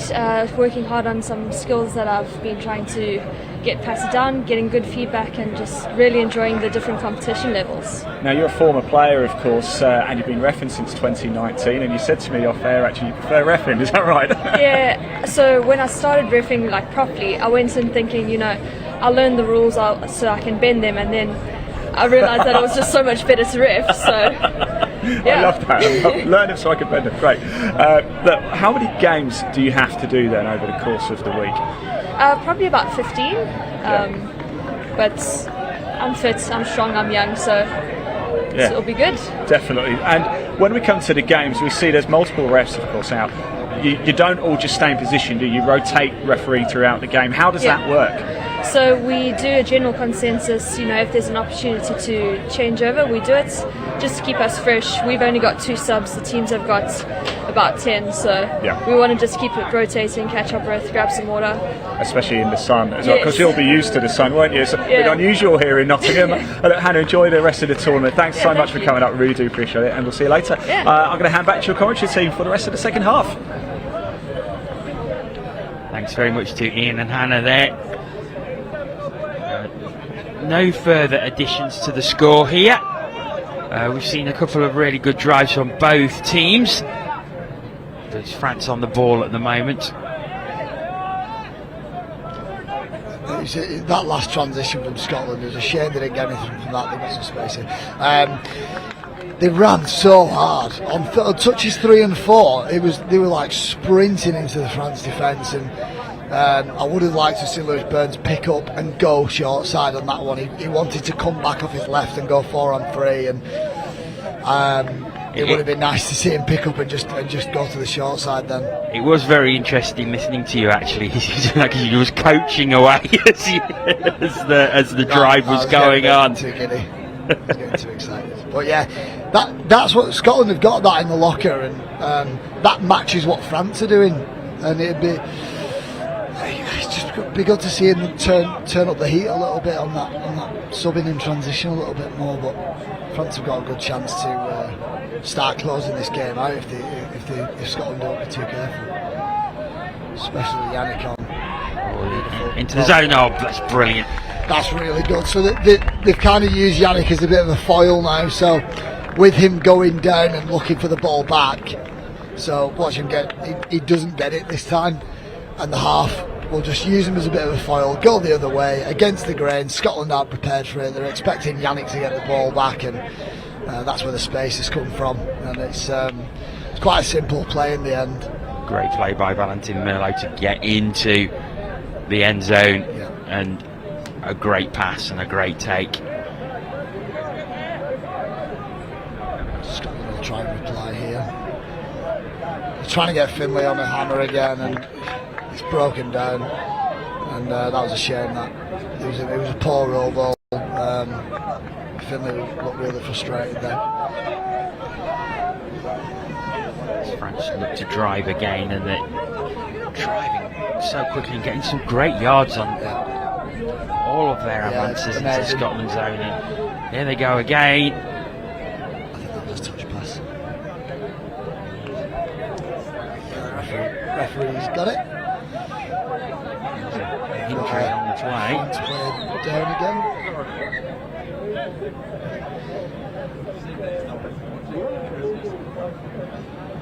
It's just a slight hold up. So there's an injured France player just by the try line. Yeah, just while we've got this little break, I think hopefully we'll get Yannick up, a good maybe 5 or 10 minutes after this game to obviously recap this one where at the minute it looks like France are going to win. Just going to see the instance, see what led to this. There was a push there. A nudge in the back from Finlay, and call play on. But yeah, hopefully it'll be nice to see it. Like we said before, how France have managed to close the gap, and they've been really impressive. This middle portion of the game, they've just been so composed, and playing at high speed, and they've sort of got a little bit of space here. You've got to finish those. They created that 4-on-3, and Scotland have shut that down well. It could have been back to 1, but it ended up being good too. And I think that's the thing, especially in this middle portion of the game, 10 minutes before half-time, since half-time, is how tight the French defence has been. They've not given Scotland a lot at all. Giving them nothing, and then, like we said before, when Finlay's at link, he wants to run that hammer play off his left hand, and even, that's poor. That's really poor from Scotland. They'll be really annoyed with that one. And we've seen 2 of those now where it's not a bit of a nothing play really. Not much is happening, and they're just getting to the outside way too easy. Hugo Berriat going through there, making it 8-3 France, and the close game that we had in the first 10 minutes, France have absolutely accelerated away, and you've got to give them a massive amount of credit because they've been absolutely quality. Definitely, yeah. I think like we said, I'd say 2 of the scores Scotland will be really annoyed with, and they come back to that hammer play, they get a penalty this time. So Scotland, for the first time in a while, get a full set of 6, and it looks like they're looking to run hammers off that right hand, and they're going to go back into a version of it. And I think the wing was free again. We've seen that a few times now, and hopefully they'll get comms that it was free. Cameron Livingston looking to come on that hammer again, off his right hand, pill over the top. It was the right option. It was the right option. The play before, he had a little look up after he was getting hit, after he was diving. He had a little look up to this left hand side and noticed how much space was free. And you could see that they were going to go back to it again. They did. It was just the execution. There it goes again in France. All over coming the place, forward Scotland. with They're such so speed. hard. Yeah. Oh, space. France are overplaying a little bit too much there. I think they could have got a score off that. They slowed things down. Yannick on 5th. Ball's gone. Well recovered from Scotland. Recovered well. I think it might have been forward anyway. But as it is, Scotland do have the ball on their own 7 metre. Nick Robbins just saying, "Yep, I've got that decision. Don't worry." He's got from Yannick flicking the back. He's played so well in this game. Scotland returning with their quick transition. He's got it away. Ball's gone. Scotland score. Nice score as well. France are claiming they got the touch in time, but it's given. It looks like that ball had gone, and we've got a Scotland player down at the minute as well. Yeah, it was Finlay Lockhart who scored the try. Yeah, that'll be devastating if he has to go off. But yeah, ball probably just gone. I think he was just a little bit over exuberant in the dive and hurt himself through. But I think he's okay. Yeah, it just looks like a finger, maybe forearm or wrist, or his shoulder.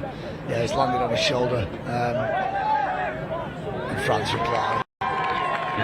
Robbins coming in with his decision, and that would say to me that it is a score. Yeah. Tell you what, that if you wanted a reason why France have been so good in this tournament, to accept that they've got scored on and then reply, they've just ripped Scotland's heart out there. Scotland think, I'm right back, I'm back in this game, I'm 3 scores down. Finley's playing well, and then it's like, cool, well, I'll make my way down the field and I'll just score on you in the corner. Andrea Rosenbaum putting the ball down, a great take. And I think Scotland will be a bit disappointed with their line defence in this game. We've seen some great scores from France, but seen some great defence from them as well. But inside, I don't know whether that was a planned play. If it was, that was a nice little play from Scotland, quite inventive. It was a version of a hammer with kind of a player at the back and a little bit of a screen, and they go straight back into a normal hammer. The spaces at link again, the players offside, and they get a score back. They're having quite a bit of success with the hammers at the minute from Scotland, and especially with Charlie Brett and Finlay Lockhart. You've got it's quite good that you've got Finlay coming off his left hand, and you've got Charlie Brett coming off his right hand, and they're having quite a bit of joy with that. But to me, it's their midfield and their line D that's letting them down a little bit. France come again from the tap off. Scotland seems to have tightened the defence. Doesn't like the look of that, so he's going to go again, and he'll work back into a 2-man play. Skip outside. Oh, what a pass!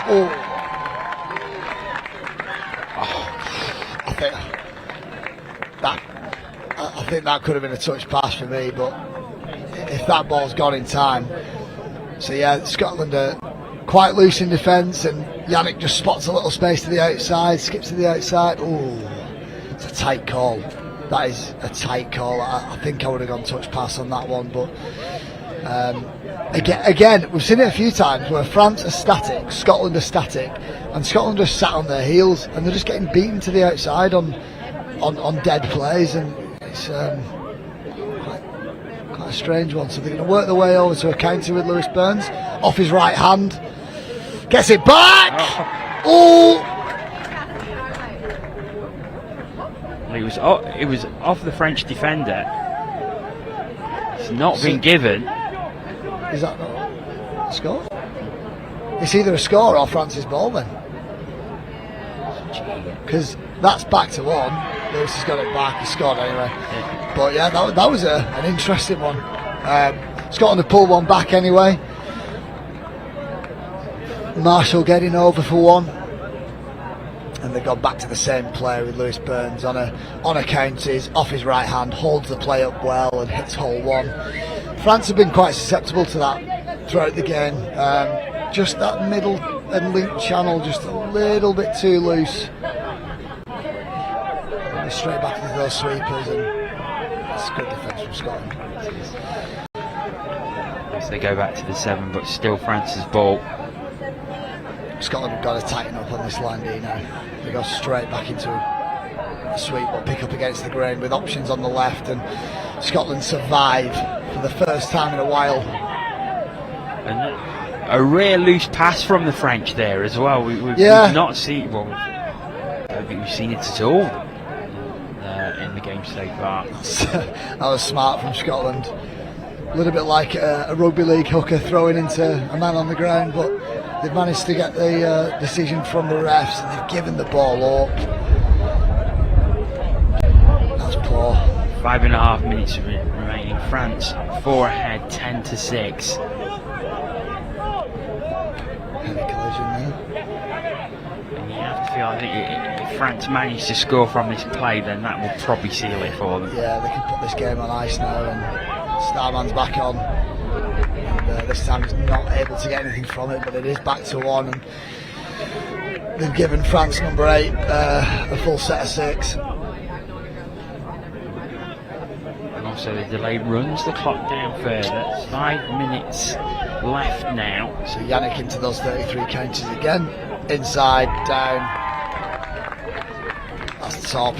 He's done really well. So Scotland are in a bit of a pocket defence there, and he's exploited it really well. He's gone down on the aggressive middle that's coming up quite high. He's split outside of the pocket middle that's sitting back. Now that high middle's got a long way to get back on side, and that's why that middle channel is opened up for him. He's run nearly the perfect play to exploit that, and yeah, that's just so smart. Like I keep talking about how good he's been. Not only has he got the skills, the speed, he's like an on-field coach to just be able to execute and call those types of plays while you're out there. Yeah, that's why he's been so good and why France have been so good. It's Scotland who have it at the 7 metre. It's only really going to be consolations for them now. But there is an opportunity here, and it's down, and Scotland do get a score back. Yeah, brilliant. Finlay Smith.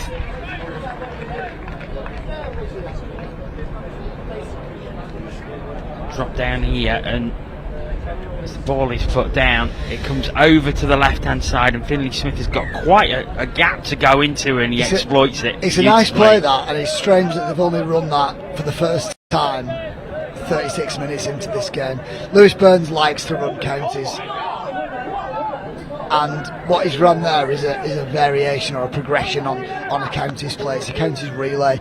So he's got that ball back, stepped in field, and then he's ripped it to his other middle. That's why they're outside of their opposite players. That's why they got a 3-on-2, and it's just strange that they've left that for so late in the game. Those little progressions that obviously can cause France some problems, but oh, it's an interception. I think France are doing really well at being so patient with what works for them.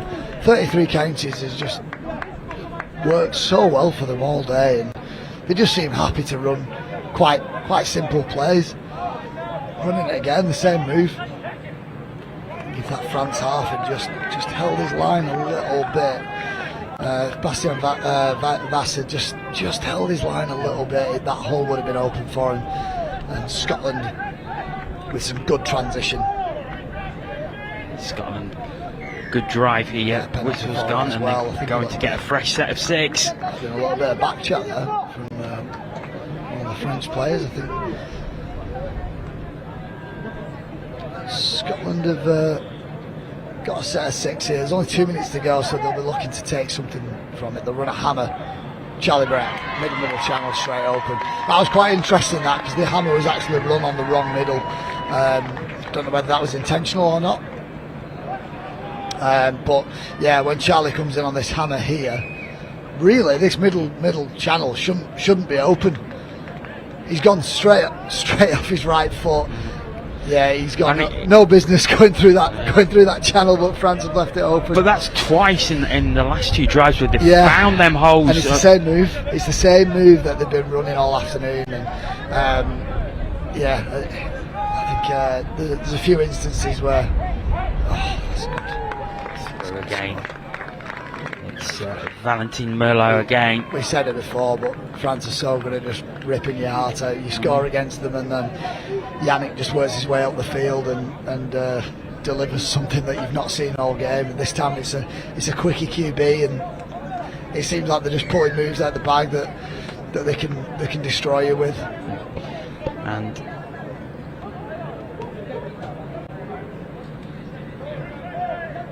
it's into the final minute.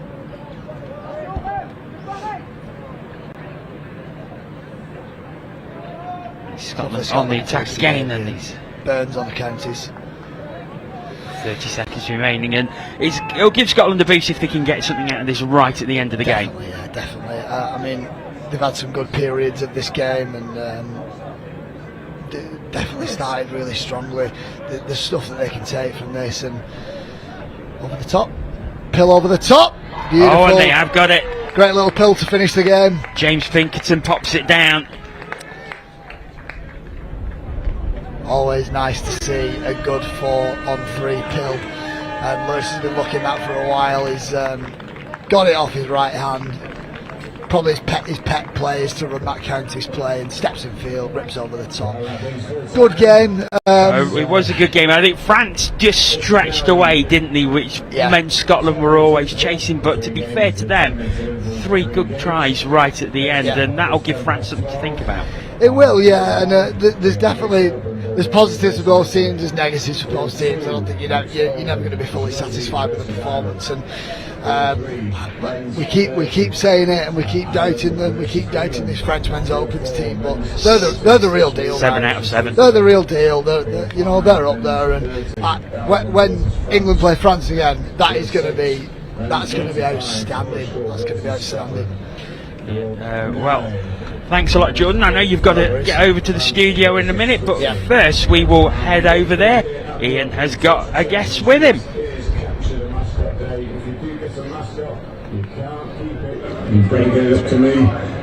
Hello everybody, welcome back to the studio. What a morning's play we've seen so far, and in that match I'm delighted to say I'm joined by women's 27 player from Scotland, Pam, of course you just took down Spain, didn't you? It was quite a high scoring affair. How was it out there? It was good. Really enjoyed it. Weren't sure what to expect second time round because they've had a lot of really good results yesterday, so we were a bit nervous about what it was going to be like, but started flowing for us, and really pleased with the result. Now you must be pleased overall because you've played 6 games so far. I think you've won 5. There is a defeat in there, but you're nicely placed, aren't you? Yeah, and then we're looking. Obviously, we were hoping to finish 1 or 2 in the table, and our aim obviously is to get to the final, and I think we're on track to do that. Is that the expectation then in the team? Go all the way? I mean, that's obviously what you want to do, isn't it? I think, we're obviously desperate to get to that final. Hopefully we can convert the chance, but the final's our aim, and if we keep going the way we're going, hopefully, fingers crossed, we'll get there. Now, there's a lot of games to play, isn't there, over the course of the 5 days? How do you all cope with that? Is it just rotating? Is it resting? Is it just not being too silly? And in that last game against Spain, I'm asking you about 30 questions in this one, were you able to take your foot off the gas a little bit for the last 5 minutes or so? I think, like you say, it's a lot of games, and we're getting old. We're getting on a bit. Give up. I'm 37. You're not getting old. Well, most of us are over. A lot of us are over 35 actually in the team. So it's a lot of games. It's a long tournament, like 1 extra day. So it's a bit of rotation. We've got a couple of niggles. It's just resting people. So in that game we had quite a lot of folks shuffled about. So I got moved out. Wasn't expecting that. Folk got moved in from the wing. So I think it is just asking people to just do something there maybe wouldn't have done otherwise, but it's a long term. I don't think we took the foot off the gas, but I think once we scored a couple we could relax a wee bit, and that allowed us to flow, and that's when we started racking up scores because everyone was just really calm, which is what we needed. What is it like playing in the European Championships? I'll probably cry. It's so it's so special. It is so special to be here. It is special, and it's been a long time, and it's been a long wait for people, and I think we're just so happy to be here, and it's lovely facilities and everybody's great, and I think for the 27 specifically, like having Switzerland back, having Spain in for the first time, it's so good, so nice to play everybody, it's so nice to see everybody, and I think especially for the seniors and for the women, I think the standard is so high, and I think everybody's just been amazing, and I've just loved every minute of it. How many more games left today for you? Is it just what is it? 2 more. Ireland. This is your 3-day, is it? Ireland at lunchtime, and then Switzerland in the evening. Fantastic, Pam. Look, thanks so much for joining us. It really is a treat. I really do appreciate you coming up. Good luck for the rest of the tournament. We will be watching, of course. I'll be keeping an eye on how you all do. Thank you so much. Have you got a message for anybody, by the way? Would you like to say a big hello, a wave to anybody? Anybody back home? Whereabouts in Scotland are you from? I'm living in Glasgow at the moment, so hello to the Centurions. There you go, in go Glasgow, Centurions. and the Leopards, who I used to play for up in Aberdeen. Thanks for your support. Hopefully you're watching. Pam, thank you so much. I'll tell you that off you. I'll let you go. We Thank you really very much. appreciate it. It's been a real treat. There you go. That's Pam from Scotland Women's 27 there. They defeated Spain a little bit earlier today. Now coming up next at about 12, we have a mixed open round robin game between Bulgaria and Italy. And of course, Bulgaria are one of the recent huge success stories. It's their debut here at the European Championships. It's a win, them even just being here. 4 games coming up for you in the next big bulk of a section. Another 8 games in total across the course of the day here on Field 1. I'm going to hand over to your commentator, Chris, who's going to take you through the action between Bulgaria and Italy. Enjoy!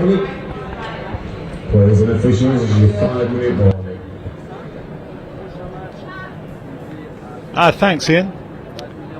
And the sun is very much out here at the University of Nottingham, as you can see. And the temperature is heating up. It is a very pleasant summer's day, actually. It's low to mid-20s here in the East Midlands, although up in the commentary position we are in the shade with a bit of a breeze, and I think the breeze in particular is going to be very welcome for the players, especially on the fields that you can't see on the other side of the Vaughan Williams Pavilion here at the University of Nottingham's Highfield Sports Centre. As Ian said, it's Bulgaria's debut in the Mixed Open. It's Bulgaria's debut in the European Touch Championships, and it's not really a surprise that they've lost all 5 of the games that they've played so far, scoring 8 tries and conceding 72. Which on the face of it seems like a massive battering, but the Bulgarian National Touch Association hasn't been around for that many years, and it's a very welcome sight to see them here in Nottingham at their first European Touch Championships. My name is Chris Wimouth, and I'm joined in the commentary box for the next 40 minutes or so by Melissa Day, who will give us her insight as we carry on. Just give you a little bit of a rundown of the Italian team as well that we're about to see. So Italy, they've won 1 game, lost 3 and drawn the other, with their wins coming against, bear with me for 1 second, their wins coming against Switzerland, which was yesterday afternoon. They won that game 11-6, and they drew 11-all with Ireland, which is an outstanding result for them, losing to Jersey as well as England, and then their last game yesterday was against the Dutch team, which they lost 9-11. This is the first of their games today. They are obviously playing Bulgaria now, and then they're playing France again at 4:25. Meanwhile, Bulgaria's other game today is also here on Field 1, which is against Ireland, and that's going to be an interesting game, as I said, given that Ireland drew with Italy, and those 2 teams are tied together. We've seen one outstanding mixed open game on Field 1 this morning already, Mel, with England's almost the tournament classic so far against against Wales, where that was 12-11. Are you expecting something like that in terms of competitiveness? Not necessarily at the same standard, obviously, but are you expecting something in terms of competitiveness between these 2 teams today? Yeah, I think so. I think when you look at these 2 teams and their results against some of the top 5 clubs, the try difference between them has been fairly similar. So we're hoping for a really close contest with this one. We will talk you through that in just a second, but I'm going to hand you back over to Ian and Ben, who've got a quick guest with them.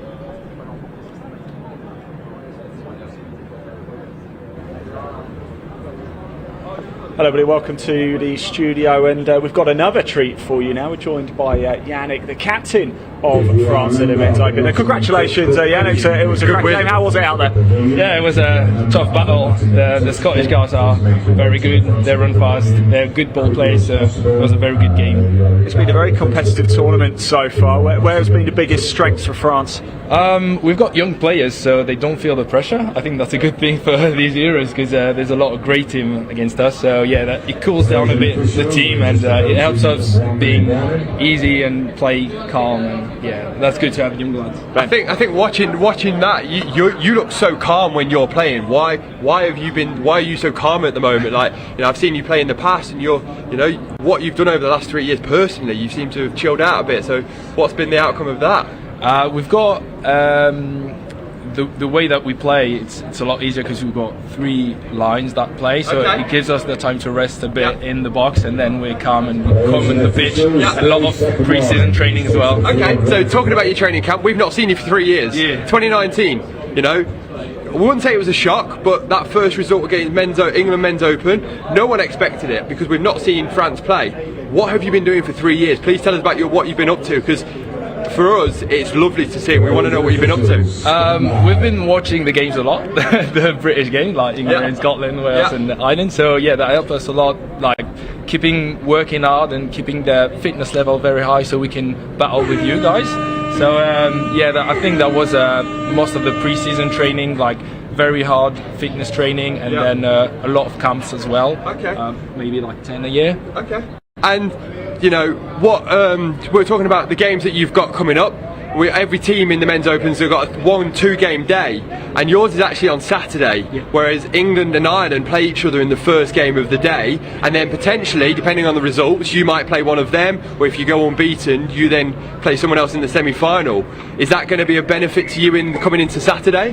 The aim that we've got is to finish in the final 4. That's the only thing that we're looking at. Taking that pressure off yourself. Yeah, exactly. Yeah. Finish in the final 4, and then we'll find out later. I tell you what, Ben.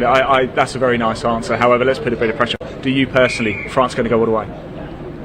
We want to, but again, we need to keep those young guys very focused on the objective and like take game after game, and then we keep carry on like that, and we're going to do a great result, I'm sure. Good fence sitting. Good fence sitting. Yannick, thanks so much for joining us. Best of luck for the tournament. Let's hand back to Chris and Mel for Bulgaria versus Italy. And thanks, Ian. And as before we started this game, Mel, we were predicting whether or not this was going to be a competitive game, and we've already got that. 90 seconds into the game, and already it's 1-1. It's almost as competitive as me and Ben Meakin trying to interview Yannick Bezek in the commentary box. Unfortunately, I've been shouldered out by Ben Meakin with my attempts to get a bit closer to Yannick, but Bulgaria with the great response, and Italy scoring first through Giacomo Ilaria. He's been the attacking weapon for Italy.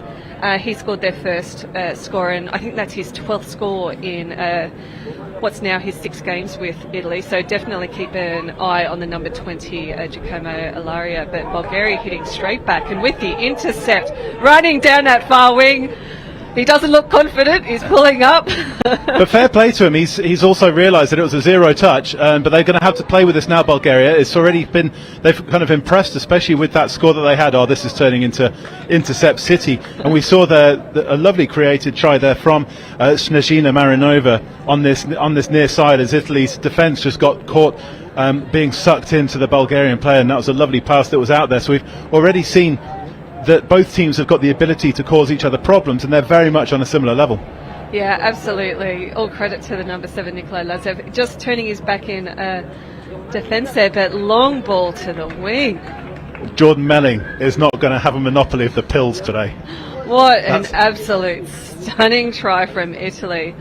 You can see striked up here, Ilaria picking up, throwing long. You could see he could have scooped through and taken his time trying to find a support runner, but trusting his long ball there, and a great ball out to the number 7, Valeria Scalia. Looks like she might get a few of those today. Especially if Giacomo Ilaria sends out pills like that, and proper fizz on that. I mean, to have to back yourself to do that, you don't necessarily see it that well with with teams that are not as good, should I say, or not as experienced. But both teams have shown the ability and the desire to bring their wingers into the game early. Yeah, Ilaria, he's a weapon. He scores a lot as well. So to have a long ball on that, like that on him as well, it's pretty incredible. And one highlight of the mixed touch that we also saw in the England-Wales game is just the strength of the female links on both teams. In that England-Wales game, I thought the female links were absolutely on fire. Emily Ruck, one of the best female links running it. Kendall Fry on fire. I was talking to Josh Ingram, and it's just making this mixed competition so much harder in terms of the strength of the women, as Italy down the far sideline. No touch claimed. He's coming back in field, and he's in here. But I think Bulgaria were were saying that there was a touch, but then I think he then said, no, I haven't, and confusion reigns. Yeah, a bit of a confused comms coming through there, and a little bit cat and mouse as the Italy player gets on the inside of his defender and goes straight in. Good chase by the number 7 from Italy, Scalia again. I have to say, I'm going to go on the first beard watch now of the day, is that Bulgaria have brought on an absolute beard classic in Roberto Badola, who has got what a great score. He's got a stylish beard, but it's not as stylish as that score there from Bulgaria, and they have struck back as they needed to do after having conceded that confusing try at the other end. Yep, Filip Minkov just getting around on the outside, little wraparound play through to the wing, showing up the beard and all for a great score on the outside. It's great competition so far, 3-2 to Italy. There's great competitions for beards. There's great competition for headwear as well here at Highfield Sports Centre. I've seen a couple today. There's a fantastic lobster amongst one of the England Masters teams, and Belgium are already, though, are the king of the hats as far as I'm concerned. Yeah, I'm liking the eyewear from the Bulgarian team as well. A few sets of sunnies out there when you're playing a game of touch at 12 and going on holidays at 1. That's how you rock up to the tournament. Good cornering here by the Bulgarian defence. Just unfortunately a missed touch there from Bulgaria, and Italy have gotten around on the outside for their fourth touch. Yeah, it's not. They're not playing. Neither team's playing really complicated stuff, but they're not needing to, are they? I think it's the differences is when we're seeing the defensive breakdowns for both teams. Yeah, for both teams, they've had quite a few tries scored against them in the pool games so far. But what that means is exciting touch here when they're facing each other, because we can see a lot of tries coming. But that said, if either team can really tighten up that defence, and there should hopefully be a 6 again. Yeah, I think I saw Ray McFarlane call the 0 touch, and he's said there's another 0 touch there as well, saying that got played out by Italy. And now we've got Italy and Bulgaria on the field. We've heard from the French already so far just before this game. We're going to hear from Belgium now as well, as we transition from one European country to another. And let's pass over to Ian to hear some more.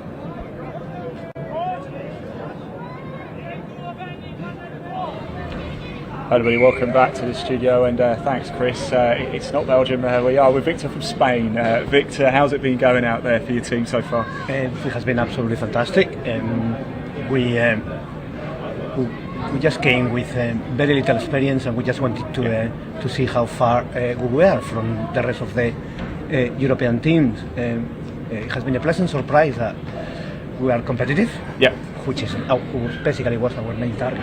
It's what we need, isn't it? We were talking off air actually, and you were telling me the Spain team, you had 5 players in 2017, you've got 500 now people playing it in Spain.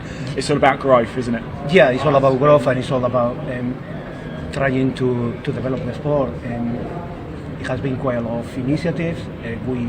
The last couple of years we have got leagues in Catalonia and Madrid, which is a 10 to 12 team, which is more than ever, and there is another few pockets where all our players come from, and we are developing, maybe as quickly as I would like, but that's life, I guess. Now, a little story about you, Victor, before we hand back. You actually played for Scotland, haven't you, back in 2011? I played from 2008 to 2011 because I was living in Scotland. Well, I still do. I stay in Glasgow, and basically it was a matter when Spanish Touch started to have teams, so I got engaged with them in helping them, and eventually they told me, do you want to go back to your country? I said, yeah, I'm delighted. So, well, it seems you played a great role in helping the sport grow in Spain. I'm trying my best. Thank you so much, Victor. Thanks so much. Best of luck for the rest of the tournament, and of course to your teammates as well. And I hope the whole of Spain ends up watching. Let's hand back to Chris and Mel for the resumption of Bulgaria and Italy. Thanks for that, Ian. Of course, I'd seen the black, yellow and red of the hoodie, but rather than Belgium, it was Spain we were just hearing from, as we saw the women's 27s team play on field 1 earlier today. And while that interview was happening, Italy have extended their lead with a couple of other tries, Mel, and seem to be just accelerating. I think that the thing with Bulgaria is their defensive structures aren't as maybe as disciplined as they need to be, and we've seen players think that a decision needs to be made, and they're querying the referee instead of playing to the whistle. Yeah, and I think in a foot race, Italy across the park just have some very, very quick pipe players, and that is creating opportunities right through the field. But here they go. They've also got plenty of attacking options as well. Here they go, trying to make that strike dump on the 7 metres, which they've just done there. Stepping back here, long ball out to the wing. Of course, that long ball, you need the winger to trust that the player on the inside has got the ability to fling it all the way out to the touchline, don't you? And on that situation, the player was maybe 3 or 4 metres further in than they needed to be. Yeah, and to be fair, she was being marked by the Italian winger, who made a good read in defence there. But Italy will see their foot speed here. You can see them driving really directly, going to the box, maintaining that go forward. They do have some speedy people out there, Italy, as they've got their fresh legs coming on, some of their real key attacking weapons as well. Bulgaria scrambling to get back to the 7 metres, which is a hard work at the best of times. But this time, that's a mismatch which has been spotted by the Italians. Finished by Andrea Albini. It's unfortunate there for Roberto Badola that he just got caught against somebody who was able to exploit the space on the outside of him.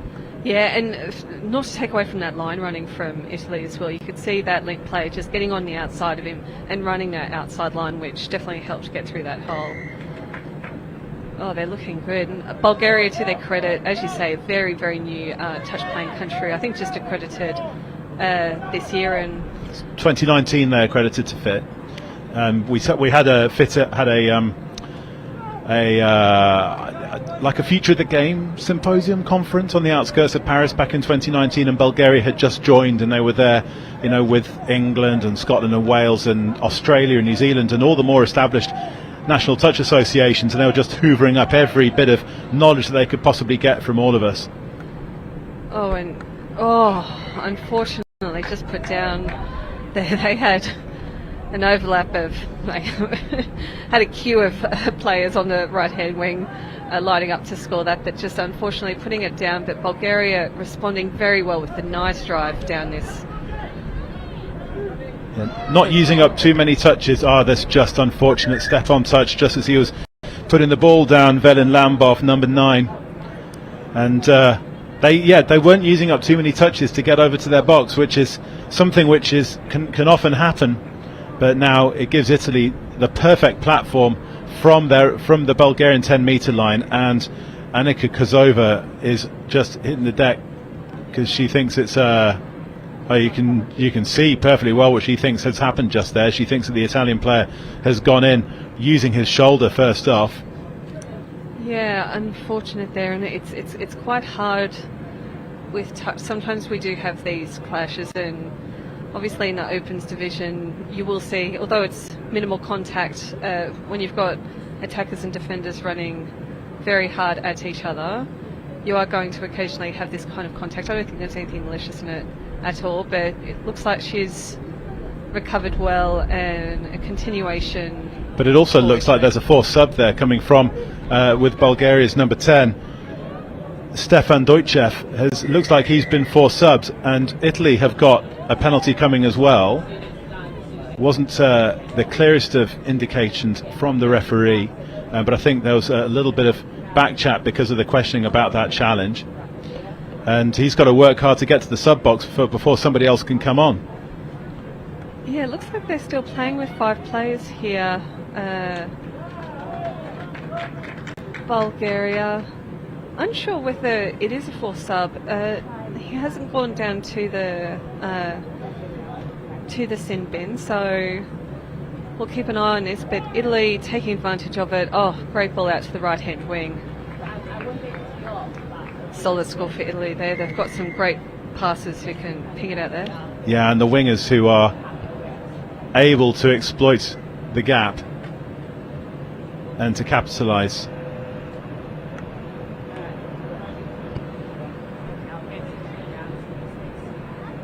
I think they're staying with 5 players. We're just going to go and double check what's happened with that, because as you say, the indication wasn't clear.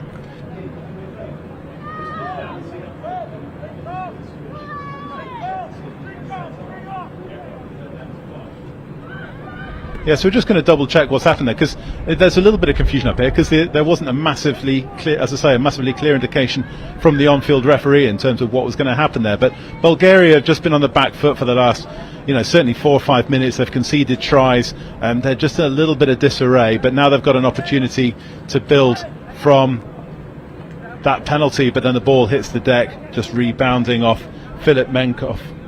Yeah, it's always hard when you get sent for a sin bin. A lot of players and a lot of new players won't exactly know the process for it. I remember when I first got sent for time and I had to be instructed into exactly what to do.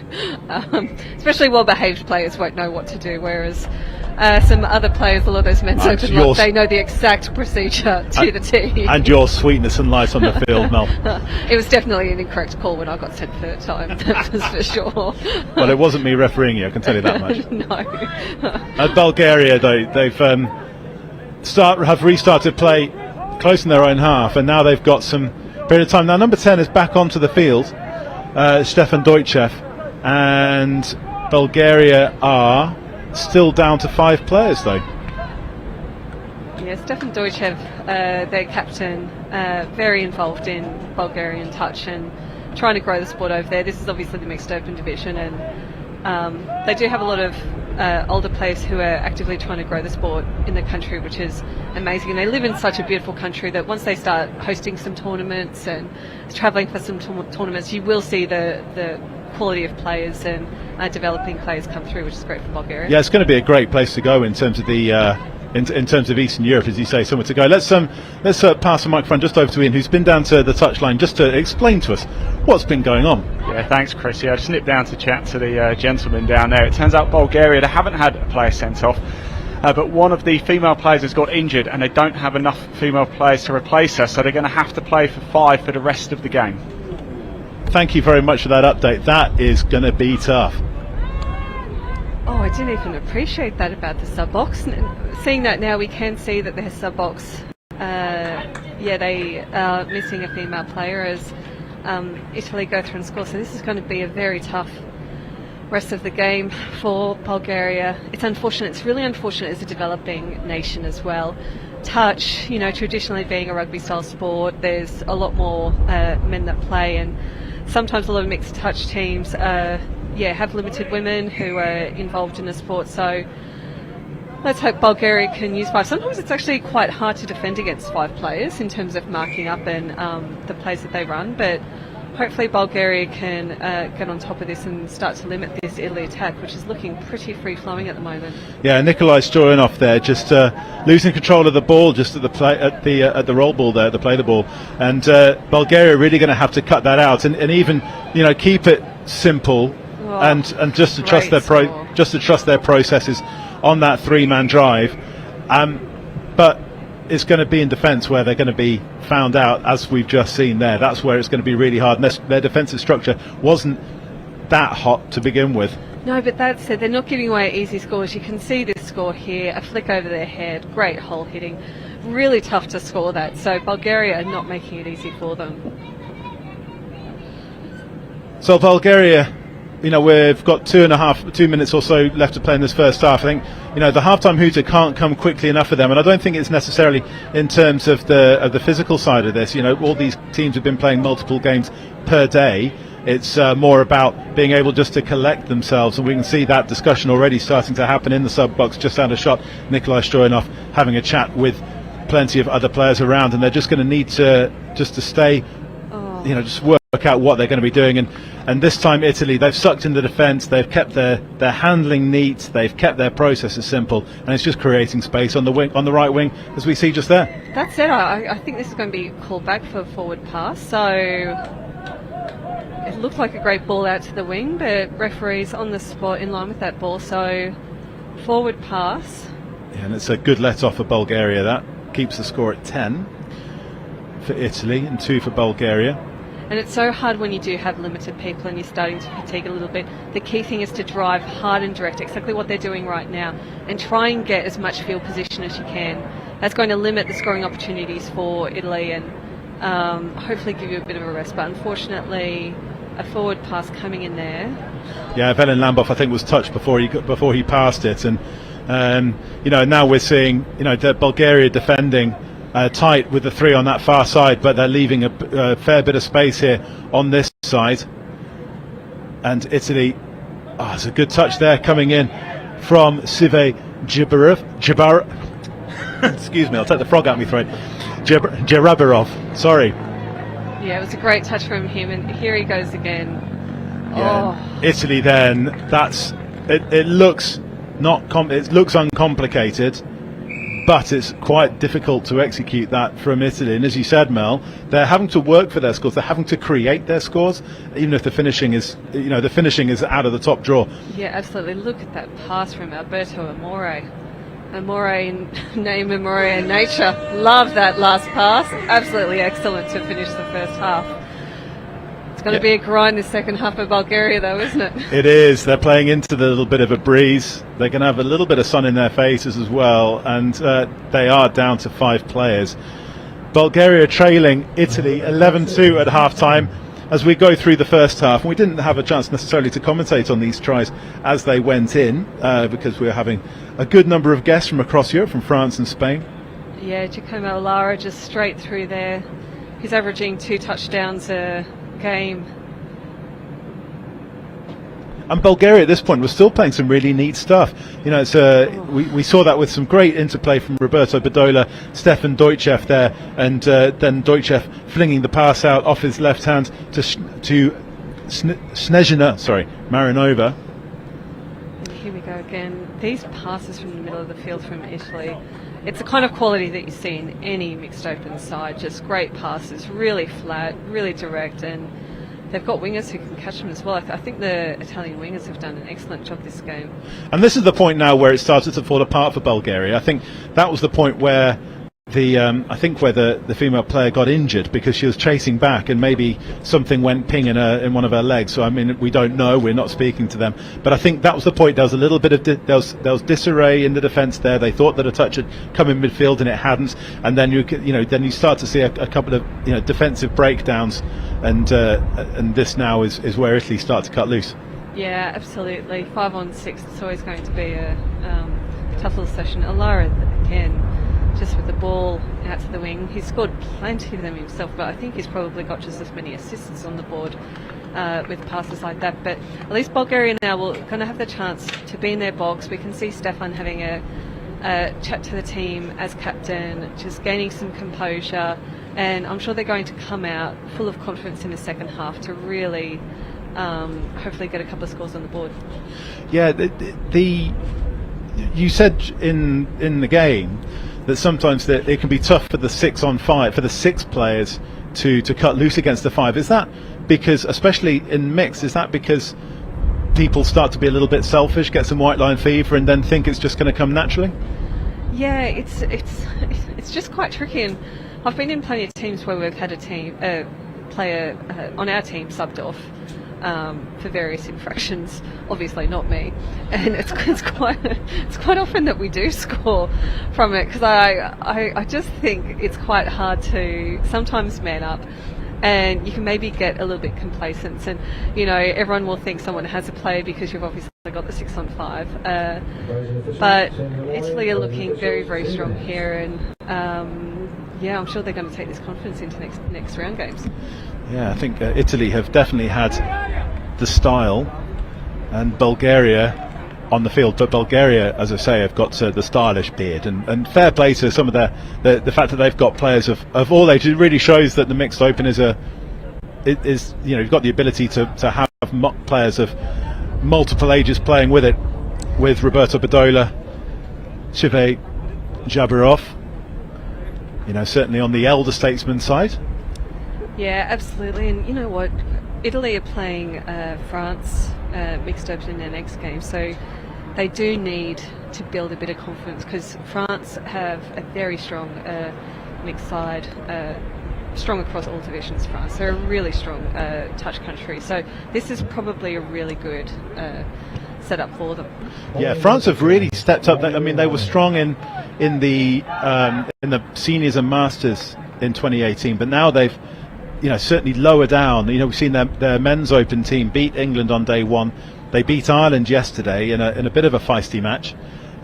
Nick van der Rit, the referee, doing his best Nigel Owens impression to pull all the players in at one point to give them a certain talking to. And if there's one referee, though, you want to be able to give a talk to Ireland and France in their respective languages, it would be Nick van der Rit. Yeah, that's true. We're going to have to upload a clip of that. Actually, it was quite impressive to see him clear the sub boxes just to have a little bit of a chat with them.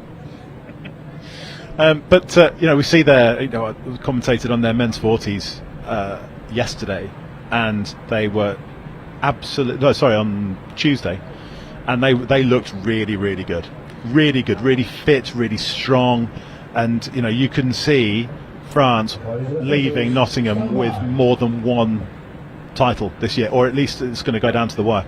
Yeah, it's definitely going to go down to the wire. I saw a bit of the men's 40s, the France-England game out on the backfield, and those two teams are incredible rivals. France got it over them at the last Euros, and France, especially in the men's 40s, I think they've had 13 or 14 players come through kind of the 30s, 35s, 40s and, hold firm together. And you got the Silver Fox in there, Mark, who's just one of my favourite players to watch. So it's going to be, an interesting matchup later on in the tournament. And Jerome Denali, who you'd have played with at Galaxy London in the National Touch Series, he's another, he's as much of a Silver Fox as Mark Legis is. Yeah, absolutely. Probably got a few more muscles than Mark, but not quite as many quickies, I don't think. Speaking of muscles, it was a momentous occasion for Travis Kenny as becoming the first English male player after Carly Hutchison had become the first English player to reach 100 caps a few years ago. Travis became the second yesterday in that game. There's a lot of emotion riding on it. It was good that England, as you say, finished off with the win in that, but Travis was telling me yesterday afternoon that that's the first time they've beaten France in quite a while. Yeah, as we see Bulgaria just killing it on the close side of the wing, and Italy starting to move towards their box. Yeah, it was a fantastic way to bring up his 100th. The fact that all the players got out to the field to clap them on, and the fact that they got up by one score in a really traditional derby, and the England and France players in the men's 40s particularly, very good friends with each other. So I think the occasion could have been more fitting for Travis to get his 100, as we see a great finish again by Italy on this close win, just creating those overlaps are just naturally going to happen, unfortunately, in a 5-on-6. But you do need the players here to finish them off, and Valeria Scalia, she's had a cracking day. Yeah, that's made by Giulio Carraro, who kept his patience, didn't lose his cool when he's tripped over, just kept hold of the ball, didn't put it down unnecessarily, and then, as you say, just that driving game was just going through the middle of the Bulgarian team, and it's going to be the hardest thing for them to cope with. But Bulgaria just working through their driving game themselves, though that ball just slips agonisingly out of the grasp of Stefan Dojcev. Yeah, Stefan Dojcev, he's been one of the stronger players for Bulgaria, obviously a leader of this team, and you can see why. He's just working non-stop out there, chasing down all these touches. But Bulgaria getting stretched left and right now as Italy combining their driving with really working the Bulgarians hard laterally as well as vertically, and here they come looking for another try. It goes out wide from Andrea Corchetto, and that is finished off really superbly by Benedetta Fabbri over in that left hand corner for Italy, and they are playing this perfectly when it comes to having 6-on-5. Yeah, they really are. Just that touching link, not getting back on side quite enough to pressure the defence, and just getting on his outside. A very, very tough day for Bulgaria. To be fair to them, though, Bulgaria are rotating their players very, very quickly and doing exactly what they need to do with their with their pods of 3 players. They've got 3 pods of 3 male players with their wingers hugging the touchline, and it comes out wide from Stefan Dojcev out to Marinova. She scored first for Bulgaria, but this time the defence is there to shut things down. But at least Bulgaria is showing a willingness to go wide. It goes right this time from Dojcev, but it dies in the breeze. Yeah, great to see them spreading the ball here. It's very tough with 5 people, but the fact that they're getting that ball from wing to wing, really testing the Italy defence, it says a lot for their ball handling skills as well. Bulgaria were always going to be up against it in the second half, but so far, 4 minutes in, they've only conceded the 2 tries, although I suspect as the half wears on, that tally will increase quite considerably, and it starts right now with Italy. That's Corraro. He made their previous one. This time he spotted the mismatch, the overlap on this Italian right hand side through the link channel and dots down. Yeah, great work by Italy. And Bulgaria, their next match is against Ireland later on today. Ireland sitting kind of mid-table, so they're probably feeling quite lucky that they're not facing the likes of England or Wales in their second game today while their third female player recovers. But the fact that they only had three female players on the field, the fact that those women have put in a massive shift without subs, it's just incredible the commitment that these players are showing to their country. Yeah, it's hard enough from a one-day tournament, let alone if you're playing a 5-day tournament. And I know on a one day you've got games coming thick and fast. Every 20 minutes on, or half hour on, half hour off. Whereas these players are playing 2 games a day, maximum 3 games a day, but predominantly 2 games out of a 12-game period. And here come Italy, ghosting through again. And that's Andrea Crocetto again, just weaving his way to the line, just escaping Filip Minkoff. Desperate dive. And any touch player will say when you're attacking you seem to have so much more energy, but I think the fitness of this Italy team, they're looking really, really well conditioned. There's no fatigue showing for any of them, and they're doing a lot of running in this game, and they're looking as sprightly as they did in the first couple of minutes. As you said, they need to go into their game against France later today just with a bit of momentum, and they're doing this. They're going through, you sense there's a bit more to come, potentially physically, from the Italians in terms of pace, which they're going to need to show against the French. So, but at the same point, they need to know that they can create and finish their tries. And speaking of finishing their tries, it comes right again from Deutschev and just dies again in the wind, just heading over towards Anna Kukasova on that far side. Deutschev, he's a great player, isn't he? He's just holding up this team, scooping through. The fact that he's scooping through on a 5-on-6 is just incredible. And then just creating that space as we see Italy just working through that midfield D and scoring. But the fact that he's able to scoot through, it speaks to, how good a player he is. And also, as you say, it's that, they are committed to trying things, they're committed to wanting to play, they're not content just to stay quiet and to go meekly into their lunchtime. And Deutschev is staying on the field, having just done an attacking set and then a defensive set, but he's staying on. You can see, as Mel just says, his dedication and commitment. He's wanting to lead from the front, and Deutschev gets the ball back off the floor, and this time he is the scooper, he's the half. He's not going to be able to score. Just creating these opportunities, the chases that he's making these Italian players do, is he gets the ball, striked up on the 7, splits out, gets the ball back again. Feeds it left to Stefan Ranoff. Velen Lambov is also right in the middle of the play at the minute, but the ball comes to nothing, or the play comes to nothing. But Bulgaria is still trying stuff. Yeah, they've been really inventive with their attack, and they're doing the plays that they need to, like the scoops and just running directly at that offside defender. And you know what, it says something about Italy that they're still being exploited on those scooping plays. They need to tighten up that defence, because if Bulgaria are doing it to them in a 5-on-6, it's going to happen with the high quality teams as well. So they really need to tighten up their D in that respect. Italy, though, are over again. It's the spaces on the wings, and that's what's been exploited. This time it's Moira Tura on the long pass, just arcs around towards her left and then pings the ball out, and hey presto, Italy are over. And this time it's their female players who are sending the longer passes, as Italy are mixing and matching and trying a few things themselves. But it's, in terms of the coaching aspect of things, who's going to be there? This is going to sound like an odd question potentially, with Bulgaria 15 tries down, but actually, would you say that they are potentially the slightly happier team?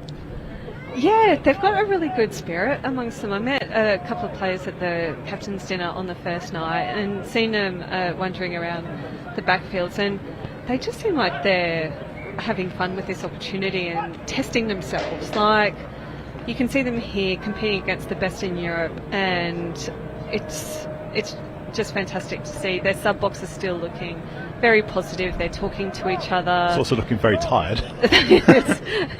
Understandably so. They are working ridiculously hard. As we say, it's harder, because Italy are trying to spread them left and right. And here we go, which is exactly what Italy are trying to do just now. It comes inside from Carraro. He gets the ball back off the deck to Fabri, one of the try scorers, and here goes Carraro, and this is only a matter of time, and so it proves. Italy going through their phases again, but again they're pulling Bulgaria to Bulgaria's left and then going to the right, and and if you've got the three, especially because the wingers have played every minute of every game so far, is that they're going to be really feeding it in their legs, and it's very difficult to stay tight and work as a five in defence in that regard. Yeah, that's true.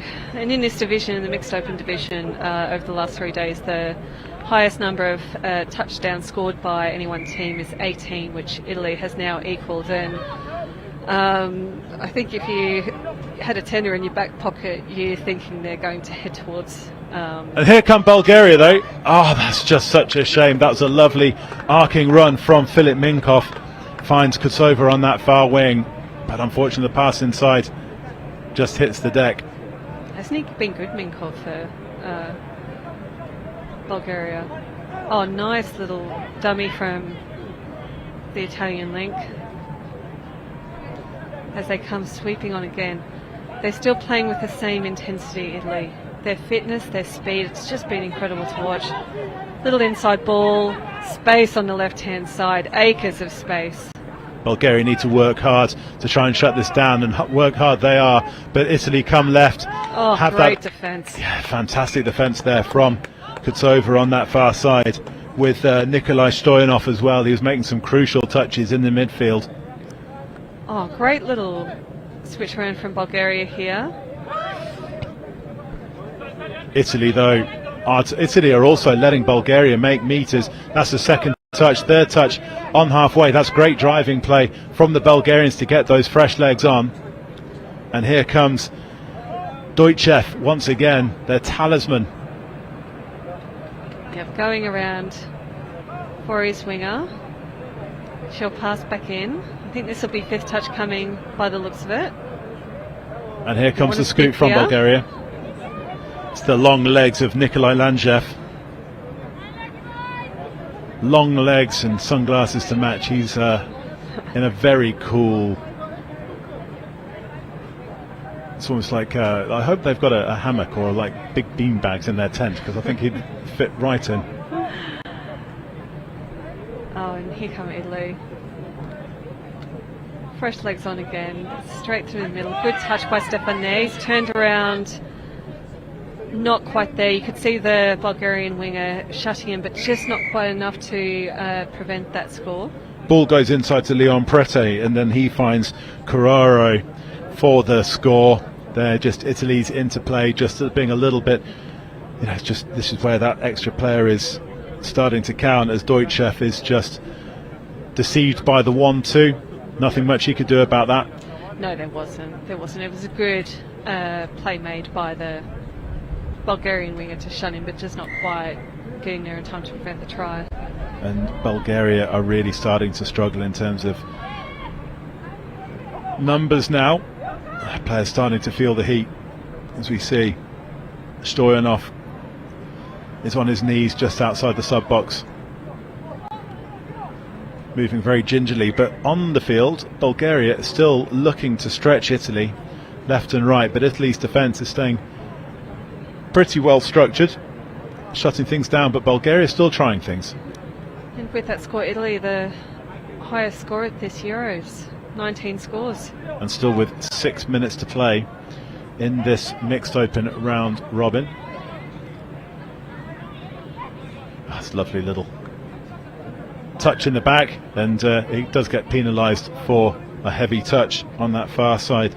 Just coming up in the next in this little segment of games just before the next short break. At 1 o'clock we've got the mixed 30 round robin between England and France, and that's going to be an absolute kicker. I was watching the Lions, England Lions play against France before, and they came back to score a tying at 11-all.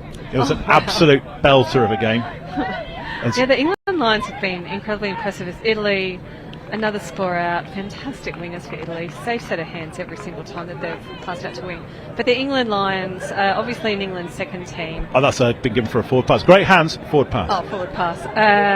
Yeah, in England's second team to make that division viable. So the fact that those players have put their hand up, it's incredible of them to give their time, effort to come here, but it's great for the Lions to get visibility with the national coaches and to be seen on this kind of stage. So, yeah, the Lions are taking it to a lot of teams, and the Lions have been competing with that England mixed open team very well. It was 9-5 to England on day one, and then 8-7 to England yesterday against the Lions. And the Lions, as you say, is more of a scratch team. Yeah, and even on day one, England Lions went into half time with a lead, and it was just in the second half that the senior mix got away with from.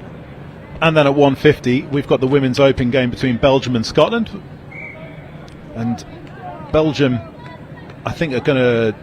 Scotland are pretty strong in the Women's Open this year.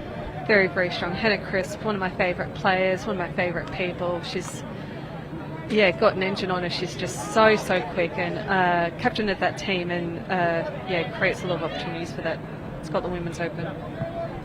And then at 2:40 we're back to the women's 27s. We saw Scotland's 27s take on Spain, and then Spain are staying in the opposition against a home nation's opposition as they play against Wales, and their talisman, or Talis player, should I say, Miriam Evans, who is, as Italy go over in that far corner again, to hit 20 with 3.5 minutes to play, and we can see that Bulgaria are really starting to struggle on that far side, as Italy are just scoring at will now. Yeah, Miriam Evans, I believe this is her first Euros in the 27. She's been a Women's Open player for a very long time. I think one of the most capped Wales players of all time, which would be great to see. And the Spain team that we saw from this morning, it'll be great to see them, the likes of Elena Kanyara, compete with the Wales 27s team.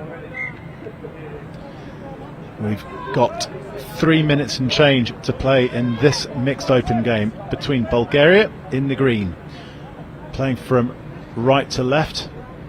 And if you've only just joined us, Bulgaria have played with 5 players for the last half an hour. Really, they lost their third female player. This is not down to a sending off or anything like that. It's purely down to injury. They've only got three female players in their 14-strong squad for this game, and one of them got injured, unfortunately, and that's left Bulgaria down to 5. But they've shown dogged determination to try and mix it up against Italy. But Italy, that extra player, they've been playing it superbly, and they've just scored particularly at will in this second half. It's 9-0 and counting in this second. In the 17 minutes alone, as they go over, touch coming in from Anna Kukasova on that far side. Lovely defence. You know what, every time Bulgaria hold out this 6-player Italy team, I think that's almost a win for them. We should almost notch down a try for them. Like, to have a defence that's keeping out 6 players and 6 quality players like they are, every time they do it, I just think it speaks so highly of the grit and determination of Bulgaria. Not to take away from Italy, they were very convincing when it was 6-on-6 earlier in this game, and with passes like that.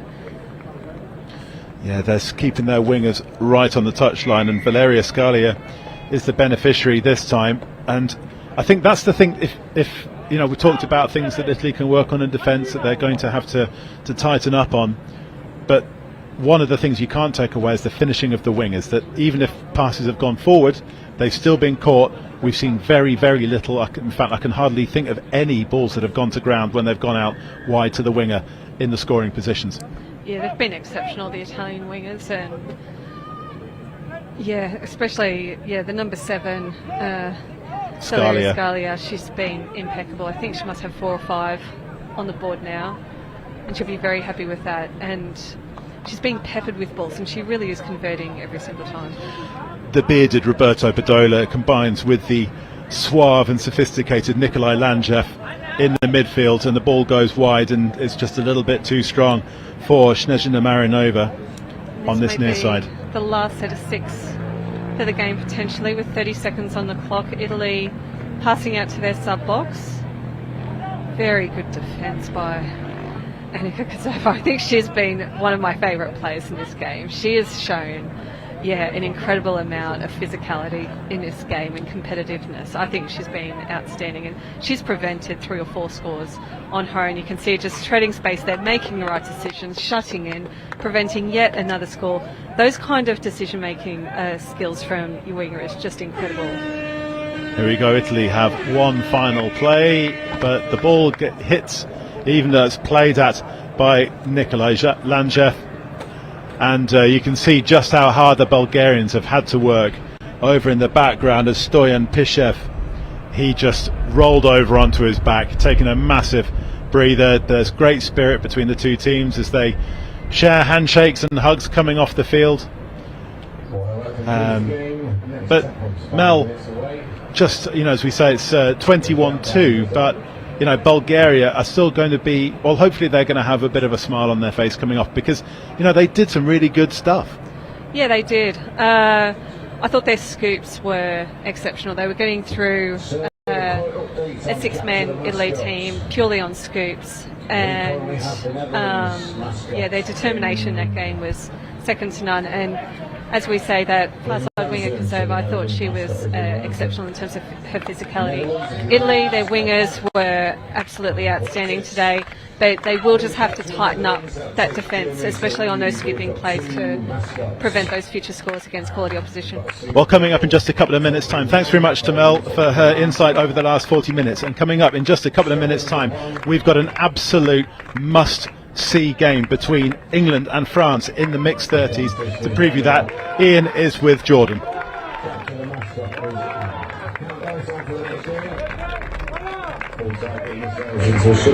Welcome back to the studio here. It's a tough afternoon there for Bulgaria, and probably the most unfortunate of events there, Jordan. Just to fill you in, what happened? Bulgaria played pretty much the entire match with 5 players as opposed to the 6, because one of the female players unfortunately got injured and it had no replacements. Now that's hard enough as itself, but if there's a Spirit of the Game award, it's got to go to the 2 female Bulgaria players, isn't it? Has to. That's so tough. I mean, you kind of go into a bit of a despair mode when you've got a forced sub for 20 seconds. You have something, you're down to 5, and you go into a bit of a frantic mode during that. Just playing 5 for a whole game, that's brutal, especially on day 3 of a tournament. And that's going to be really tough, especially tomorrow. You're going to feel a little bit heavy in the legs after that. That's must have been tough to get through. Bit of a baptism of fire for Bulgaria this week, but it's great to have them here, though, isn't it? Yeah, it's amazing. Yeah, absolutely amazing to have teams like that playing this tournament. Yeah, such a good learning experience for them as well.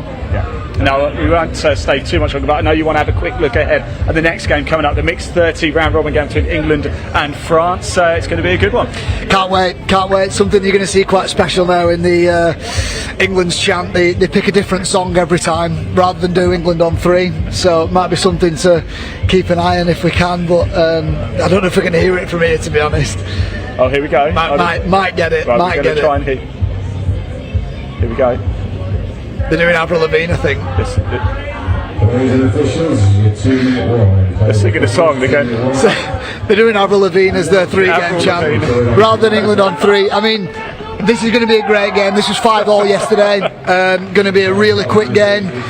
Someone to look out for. One of England Touch's greatest ever players. He's had a full knee reconstruction. Ryan Reemchek, he's number 6. He's decided to take my number. I think that's a tribute to me, so thank you, Ryan. I'm sure. But he's back playing after a short amount of time. Keep an eye out for his short game. It's going to be a great game, but if they play similar to yesterday, these two sides, it's going to be top. Great, it's going to be a cracker. Let's hand over to your commentary team then. It's the mixed 30 round robin game, England versus France. Thanks to Ian and Jordan. Welcome back to the commentary box here at the Highfield Sports Complex at the University of Nottingham. Mixed 30 action coming up, and it's a big game as England take on France. I'm delighted to say joining me in the commentary box is Ben Meakin. Good afternoon, how are we doing? I'm good. Good. I feel good. I feel Had some food. but feel energised. Back for a big game. It is a big game, this one. Just a 4-team tournament. We've got England who are on field at the moment. There's the England Lions as well, France and Scotland. This is first against second in the group.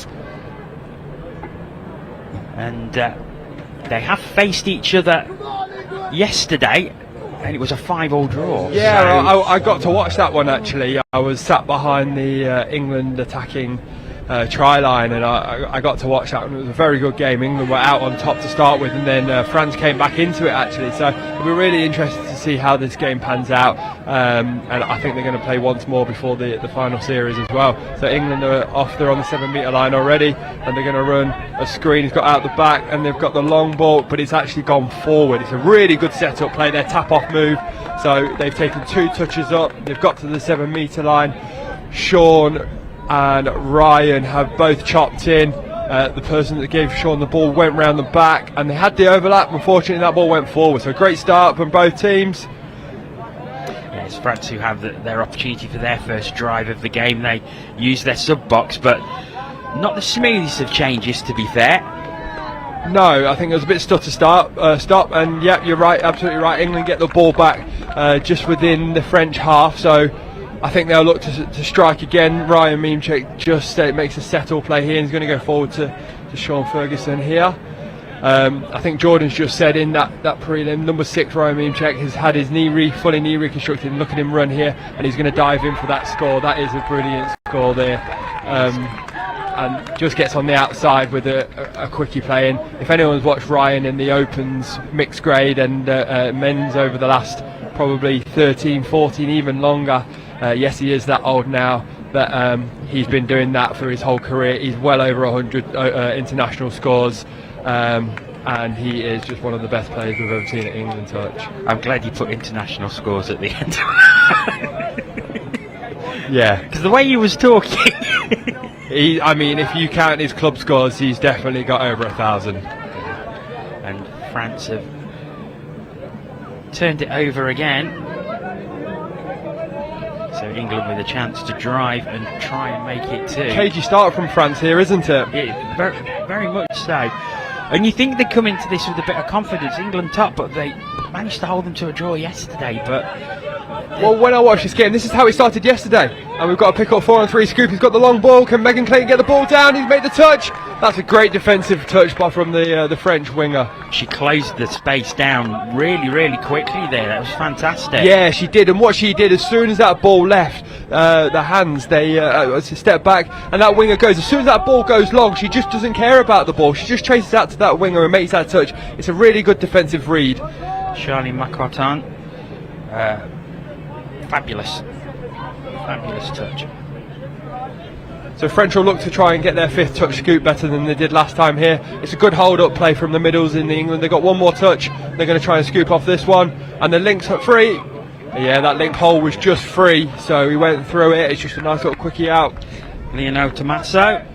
So that's a set. Brings it level. Yeah, that's definitely a better finish to the French set than it was the couple before.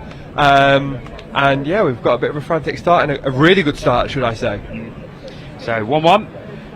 France, the first real serious drive of the game, and they managed to get a score from it. Yeah, absolutely. No errors on that one, so, and they completed. So again, I think we've been watching touch long over the last couple of days to know if England got a score.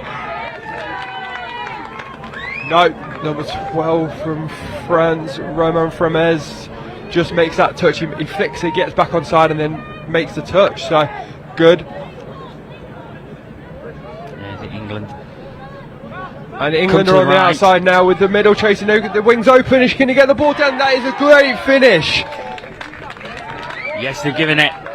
And that is a great finish by Louise Carr on the wing. It was Marie Jonard who made a really good dive, and I did wonder if she got the touch in before Louise Carr had got the ball down. If you watch here, I think she just got it down. She definitely got the ball down in time. Yeah, absolutely. So England did something a bit different there.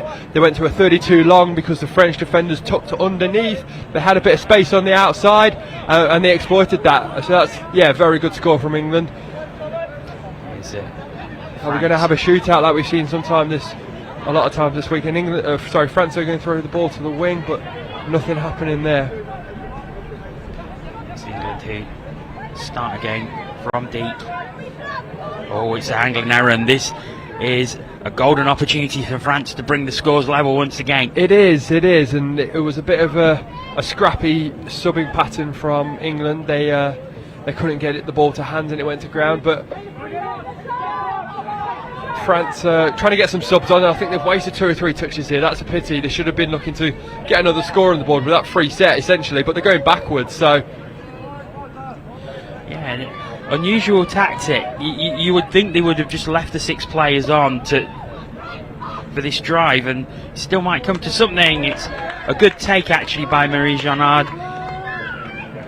but France, I think they're going to get another set of 6, so we may see a good drive now. That penalty was for just being offside, or not walking up, should I say. So French is going to run a quickie on the link. Ryan Mumchek, who's sat in the pocket. So if you look at the English defence here, they're going to send their high link in their high middle. You can see both of them there running to make the touch, and anything underneath, Ryan's going to tuck under. But that is the frailties of this defensive system, where the link tries to make the touch, get onside, and then tuck under when Ryan pops up, and France have exploited it there. Yeah, Romain Vermeers exploiting the hole.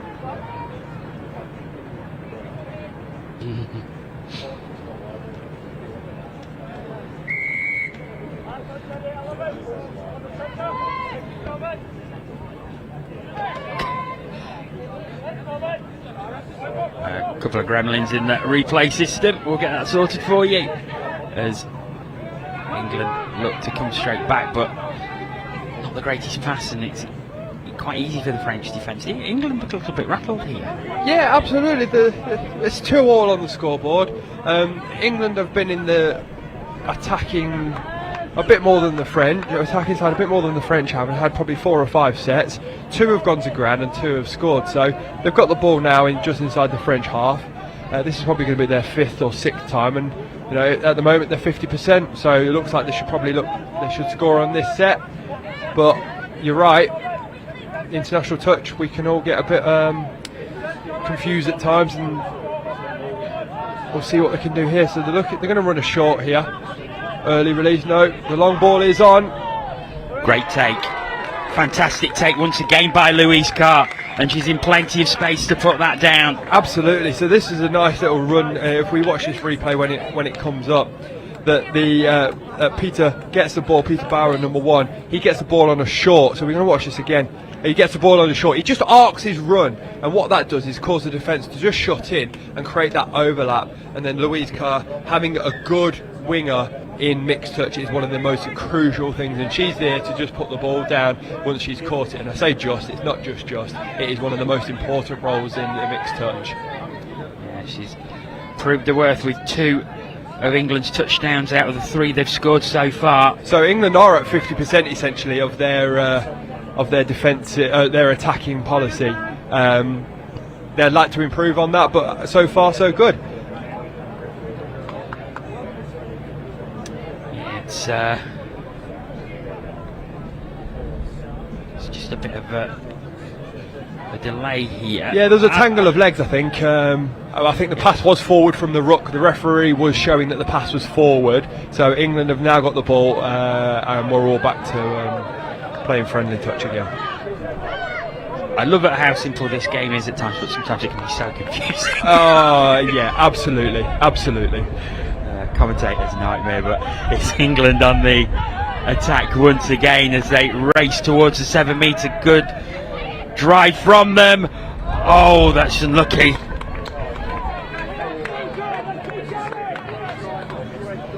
Yeah, that was unlucky. Unfortunately, when the middle scoop came, I think the player went the wrong way and he scooped towards the onside player. So actually there wasn't an overlap. It was a mix between the French defender, who was a female, and the male link, and Ryan just managed to get outside of the inside of that, but he couldn't complete the pass. Good midfield touch there. France are looking to drive. They've got one more touch here, and ball goes to ground. So England have the ball back.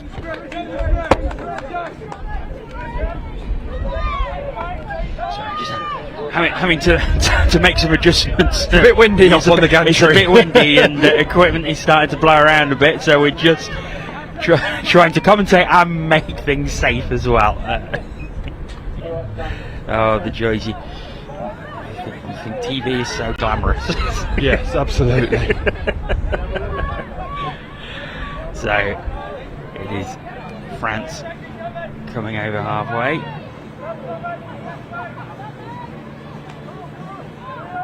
Made some changes.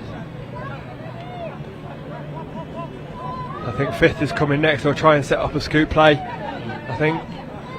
Yeah, fifth. There was actually no scooper there, so it looks like it's a man-on situation, and you're right. Looks like the referee said Peter Bauer went a bit too early, so he was offside. So French actually get a new set of 6. That's lucky from the French. They didn't really set much up. French get on the outside. They've got an overlap. Oh, that's a great put down. Yeah, Marie Jonard once again. It's all down this side of the field at the moment. On the England sub-box side, most of the scores have come down this side. So if you're watching, make sure you keep an eye out this side. It's a good finish with an overlap. Now Marie Jonard is limping a bit as she comes off. She's going to get some treatment. She looks like she's got a strapping on her knee as it is. It looks like it's a big plaster, and if I know touch rugby and a winger, she's probably been diving quite a lot, and she's probably got a few scars. And I know when you open those up, it really does hurt. Yeah, it's like diving on concrete once you've already opened it up. So I do feel for her there. She will be able to run it off though. Out, though. Looks like she is going to run England it set off. up a sweeper play, and if that's not a penalty, I don't know what is. If you look at what the defender does here, he should allow the attacker to come in close to his body, but he actually extends his arms out fully, hence why the referee's given a penalty. And they send another sweeper, step back. It's a lovely step back by Tim Hughes. Big hole opened up there, and he exploited it fully. England go back into the lead 4-3. Yeah, so let's just digest this one and analyse it a bit more. So Dan Powell, he goes in, the toucher pulls a big corner, as you see the other middle doesn't tuck underneath, and there's a big hole that is created, and he's able to dive in. Didn't need the dive, but we'll say it was a very good dive. I suppose it's one of those things that when you're down there and in that moment you just see the hole open and think, I've got to get it over the line. Absolutely. Or he knows he's on field 1 and the cameras are rolling. Probably that, because I've done that as well. Yeah, so I think I may have commentated on a few of your tracks. I think you probably have. The French are bickering here. I think there was the referee saying that he went in with his shoulder when he made the touch and has turned that over. I didn't actually see it, so we'll have to leave that with the referee. Again, that's a really good touch. He's allowed the England attacker to come in really close. He then uses the body. He's then gone in to make the touch. Oh, he's running through.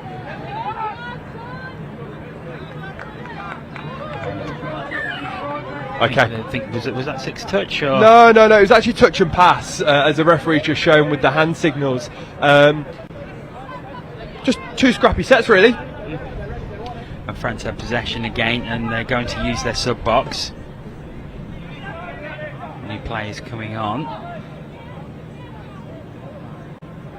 Decent drive this by the French so far, bringing it back over to the left-hand side. So it's for a 32 dump. It's going to be a short. Is it going to be? No, it's not even a short. It's more of a long. And is the wing open? Side. The wing is in. 4-all. It's a game. Yeah. It's like every time England get ahead, France have brought it back. Yeah, so I actually thought he was going to run a short, but he actually arcs his run out to make a long. Gets on the outside, and it's a good ball to the winger. So France are actually exploiting both edges here, and making the English move quite laterally at the moment. It'll be interesting to see what England can do defensively to counteract this. It's England who start again from the tap off. So it's going to be the same one. Peter's going to run a short. He's gone hole one, and this is what's great about mixed touch. We've got a mismatch, the male running around the female, but because we know it's mixed, the defending middle's tucked under and really chased that one down. So really good execution of the attacking mixed. Oh, is he down? He is. I think he dodged. He did. So we've just seen two different exploitations of why mixed touch is so unique. That you're exploiting your mismatches, and this is what happens here. He actually gets the ball back, he fakes to go inside, it's a big powerful step, and he goes back short side. It's the uniqueness we've got in mixed touch. Rob Grist going over, good dummy move there, and just had the speed to get over the line and avoid the touches. And France have to come from behind again, but they've done it 4 times. They have. They've been behind every single. They've not had a lead yet. But if England can get 2 up, we'll see what happens. But they've not. The French haven't allowed them to yet. We've still got 5 minutes to go of this first half as well. It's been a really close game. As it comes out to the wing again, this time it just isn't quite enough, and England will get possession back. So France have, oh, no, France have got the ball back because there was an offside. I think the winger wasn't onside. So France currently have ran a couple of quickie plays. So mid, so the 2 middles in the middle of the park, they're normally going outwards, but this time they ran a QB, which is quickie back. So the ball went back to the person that was half, and that causes the defence to collapse in, and we've got the overlap. So that was a really good execution and a really good progression from what they've done. They've done it, run a QB again, but England have read it, and then... Oh, he's not happy with that. Oh, he's not happy, is he? He slammed the ball on the floor. Romain Fromez. I don't think there was any aggression. I think he was just off balance as the touch was made, which caused him to go over. Yeah, the sideline referee's coming in now. Bit of a conflabber, all good. We're just continuing it. I can understand his frustration, but I think it was more the fact he was off balance rather than an aggressive touch. Yeah, I think so. So France have just ran a quickie scoop, and they gave the ball, but I think there was an offside again. So France have got one more set, and they're bringing on their attacking specialist here. If you look at France's number 9, Christophe Lafourchard, he is probably their best attacking player here. So he's going to look to set up. I would say he is the mixed 30s France's Silver Fox. You've got Silver Fox that plays for the French 40s, but this guy knows what he's doing as well. He's just setting it up. He's going to scoop short side. He steps back, and the hole is closed off. Good defence by England that time.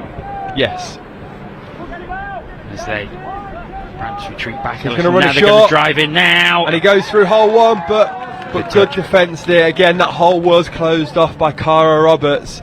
She knew where she needed to be, and she was in that pocket. It's driven back again. Final touch. Can they make it happen? Touch is made. Really good touch by Dan Powell here. He follows his man all the way and gets him just onto the 7-metre line. And England are just going to try and sub off now. England making some changes, but they've turned the ball over. Yeah, that wasn't over the mark. So if you just see the referee putting his arm in like an arc almost, it's over the mark motion.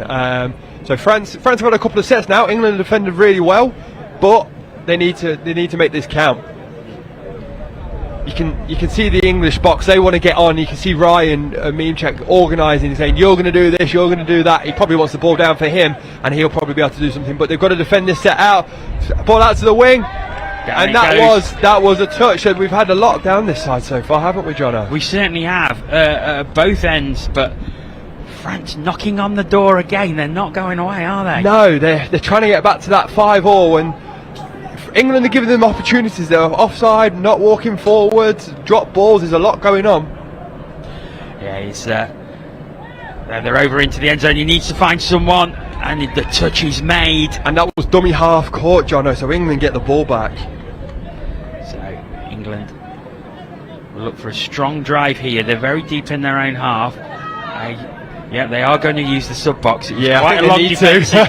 Quite a long defensive set there that they had to soak up the pressure, but they did really, really well. And now they're coming at the 7 metre line at speed. This is a really good drive.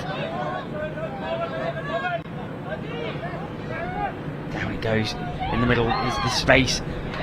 Diving in. Touch is claimed. Was the touch made? The referee is pointing down. I don't know what it means. Yes, he is going to give the try. He does palm up. He blows for that score. So what I was saying, Ryan was in the box here. He was pointing at different people. He was the one that was going to set that last play up. He goes short side. He steps back, and Peter just dives in before that French link could make the touch. So Peter Bowyer gives England a 2-point advantage. The first time we've had a 2-point stretch at any point in this game. And we're right at the end of the first half as well. It's a great time to score. It's been a great first half. It really has, yeah. I think French probably need to exploit the English high pocket, high middle here. Yeah, the touch was made. And so England will go into half-time with a 2-point lead. Some high-quality touch rugby on show in that half. Yeah, and I think you can see from the two different boxes, I don't know if you can see this, you can't, but I'm looking at the two different boxes here. You've got England that are really clapping each other, and the French are looking, they're just standing still, and they're a bit disconsolate after that first half, I think. They seem to be like sort of shoulders drooped. And England certainly look the happier, as they will be with 2 points ahead. But you've got to give credit to France, because they, up until right at the end, they never allowed England to get ahead. They was always pegging them back. Well, England would score one, then they come back and score up until 4-4, and then England just getting those 2 tries, which after England soaked up all that pressure as well with that last French set.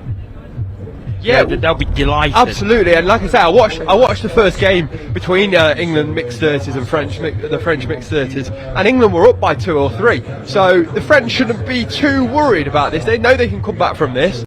I think the second half is going to be a cracker. Yeah, I think it is. As we just look at a few of the highlights or some of the tries from the first half here. So this is one of the French scores here, and they just get on the outside and the long ball, and again a lot has come down this England sub box side, and it's been some good scores. And that was the one for Marie Jeanard. She was limping a little bit after that one, but she has continued on. That was the hole that opened up for Tim Hughes. Parting of the ways there from France, and England exploited it. I think that the French need to start attacking England. They've had 2 scores where they've attacked England's pocket middle. So when we say that, I think I explained it earlier, they have a high link come up and a high middle, and they have someone in a pocket, and I think they can exploit that a bit more, and I think that's something that they'll be looking to do in this second half. Yeah, right there, that was Rob Grist who scored, and then it was England who finally did get 2 ahead. So this score, that one, but from Ryan, we've said it before, where what Ryan's been through, and if you look at that right leg of his with the black sleeve on, he's actually got a metal knee in there, and he's able to slam into the ground, change direction, and then give that ball as well. What he's done over the last couple of months is quite impressive, and if anyone wants to come back from an injury, he's an inspiration to us all there. Yeah, it is. So we await the start of the second half. Both teams still in their huddles. It's so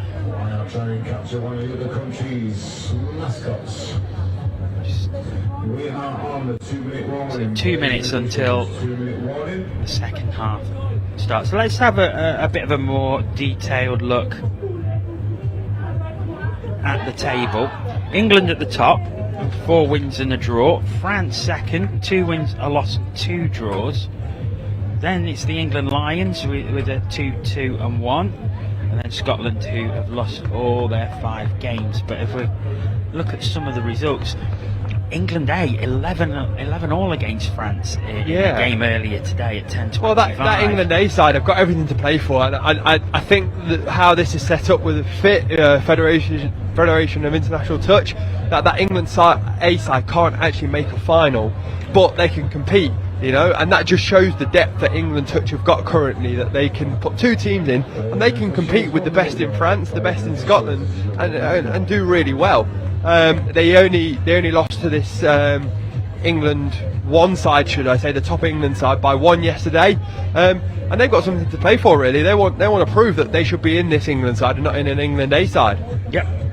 Yeah, and that's the thing. It's going to give you a underdog mentality. Yeah, it's like, I should be there, and I'm going to show why Absolutely, I should be there. yeah, and you want to beat them. I would want to beat them. And they ran them close, and they're running the other international teams close as well. So, from an England touch perspective, it's a very impressive thing. It would just be nice to get a few more teams and a few more countries being able to play this division. Yeah, a division of 4, and because obviously you've got 2 teams from the same federation, this won't form an overall European champion, but they are given test match status. Yes, absolutely. So we're just awaiting the start. There goes the hooter. So it's France with the tap off. They will be desperately wanting to score from this, won't they? Yeah, if they can come back to 1, then potentially to draw it again, who knows what happens. What not want is England to score next. So Peter just corners there for that good quickie.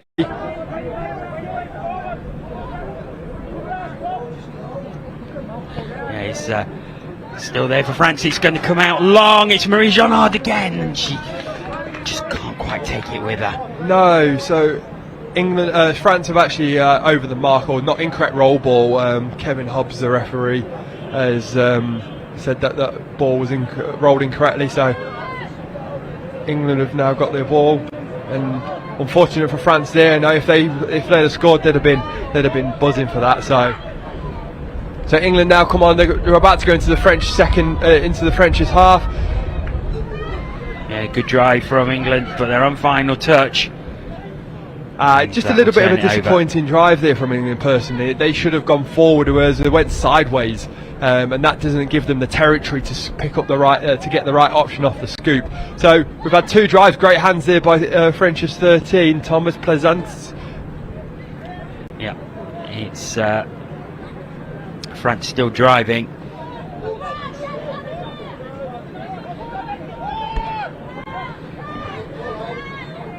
Driving through again. Yeah, Thomas Plaisance there, known as Tutu. I was told at the captain's dinner. Oh, apologies. It's we do have a few notes written down here I've obviously missed that page. Apologies. For various No, it's not your fault at all. It's I said when I was talking to the French captain, and she was saying is it Thomas Plaisance as well. He's known as Tutu, so they put that down. I'll know that next time. So French are just going to try and set something up here. I'm not sure what they're looking to set up. The height Sean makes a touch to go an open side quick here. They're going to exploit that. I think they're down. Yeah, they've done. They have, like I said at half time here, John, that France just need to exploit. Oh, we've got a conflab between the referees. Yes, it's real VAR here. Yeah, absolutely. I think they're calling it back. They're going through consultation. Whatever happens here, like so, the score has been given. Yeah. Apologies, Johnny. Whatever happens in that situation, like I said at half time, France need to exploit that England are playing a pocket, and they did that there. The high link came up, they went that side, and he couldn't make it onside, and the French female link just went through that hole. So France back within 1. See if England can stretch it out again, but France are not going away at all, and you wouldn't bet against them coming back into this if England can't convert this latest drive. Touch is claimed and was made. Yeah, but Tim Hughes went diving through. And not a walking forward penalty here. So England do have the ball back. This pod seems to favour the sweeper move. So you're going to see damp out, or you're going to get 13 going down, damp out being half, 14 going long. And it's a good touch. Oliver Vieza.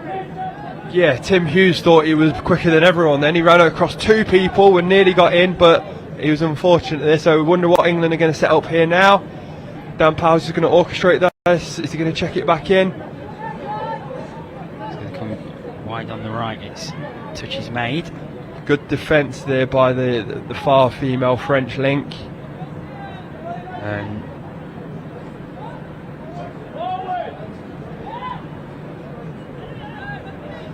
down it goes. Looks like they're going to come to the left-hand side. Good speed there by Hughes, but the touch was made again. Yeah, I think England are a little bit confused in what they're doing on this pattern. They were getting, oh, we got an overlap. Oh, we had an overlap, but they couldn't get it. Sorry, I say we. I should be biased, but I wanted England to score there. Apologies. Yeah, it was Cara Roberts. She was pointing as well as if she wanted the overlap there, and it didn't come through. But England have got the ball back, and over by the French. Yeah, and over the mark situation here. So England have now got another set, and hopefully they can set up for something a bit different, or let's see if they can organise something a bit better than they did last time. They're going to go on the girl link. Is he going to split out punish play? And Dan barrels over, but I think he's barreled onto the girl link there. Yep, she's holding her mid-drift. I don't think she was offside. I think she was offside as Dan jumped all over her. And they've got a penalty. So First set of 6. Yeah, they've got 3 sets now. So you'd look for them to, if they don't come away with the score here, they'd be disappointed. So they need to try and set something up.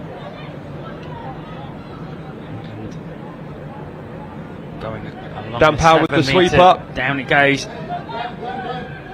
Oh, it's the wrong. It's just behind. Such a shame. It was the right call, but it was first or second touch, and you don't want to be giving the ball away on second touch. But great midfield defence by England there. They've all shot up. Let's see if the French can get away from this. And this is in the first half where England defended that huge set from France, where they had 3-4 penalties, and that was similar, and that will give the French heart. Yes, absolutely. So here we go. We've got on the outside. Good speed there shown by Arnold Rayo of France. He got on the outside, but the two females, the female link and female wing here, couldn't get around them. So France have now got an opportunity here. And they'd be looking to go level if they score here. Down it goes. Oh, that's a big hit. That is a big hit. Cara Roberts come flying in there. Give her a contract here. That is a big hit. There we go. So what happens here is just a simple mid quick. He steps out. He then gets the ball back, and actually Cara's done the right thing. She shot in, she has to, otherwise there's a big overlap and they'd score. So she's done the right thing, but she's just put her big bumpers up, and she's taking him out, to be honest. And he's gone down. Number 8, Julien Carreno. He's holding his knee actually, so I wonder if he twisted it as he went down. Yeah, potentially. Ball not taken there. Penalty to France though, so that was first. They dropped it, but got lucky with the second bit. So there's a penalty. The referee's dancing while he's explaining what he's doing. So Christophe is going to look to lead this attack. He goes for an open side quick. He's going to exploit that. Space on the left, but it's good. Check back in. It's good England defence, but he's going to try and set up the second one. He's going to go do exactly the same thing. It's there on the left hand side again. Just diving to catch. It's just beyond, and another opportunity for France goes begging. Felt very frantic that attacking set from France. Yes, they had the opportunity, and I think if they were 5% cooler, they would have scored that. It was a bit frantic, but they had the opportunity and couldn't take it. So they're still down by 1 here. They look to go again, but bit of a static change there from England. Yeah, England seem to go backwards in their subbing box pattern here. They're not getting many yards, and I think they need to go forwards. Ryan's just limping off. He's holding the back of his leg here. Nothing to do with his knee, so that'll be a big blow if he's gone down. So you're going to have to get a physio onto that. Again, physios are going to come into their own this day 3, day 4 tomorrow, and coming into Saturday. It looks like he could be holding hamstring there. Hamstring, yeah. He's turned around to the camera, starting to show his bum off. Oh no, he's down on the ground. But that will be a big blow. Hopefully it's not too problematic. But England come here, Peter's going to pick up, he's going to go short side, can he go to Megan? Oh, she's kept it alive well. Touches are getting just a little bit aggressive now, aren't they? Well, the games are getting important, isn't it? We know how important this is. Oh, it's a great hole. Oh, she's dropped Cara it. Roberts. He was a little bit in front of it. It would have been a fantastic take if she'd have gathered that one in. It would have been, and I'm going to be hypercritical. If Cara had chopped through the hole instead of being stationary, she scores it. The ball is fantastic. She didn't expect it and didn't chop her hole, hence why she didn't catch it. But the set-up play was great, and the French are driving down here, and I think they're going to be able to get down the field.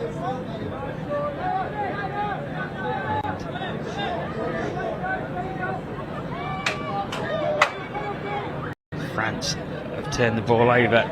I wish we could have a camera up here, just pointing at Jordan.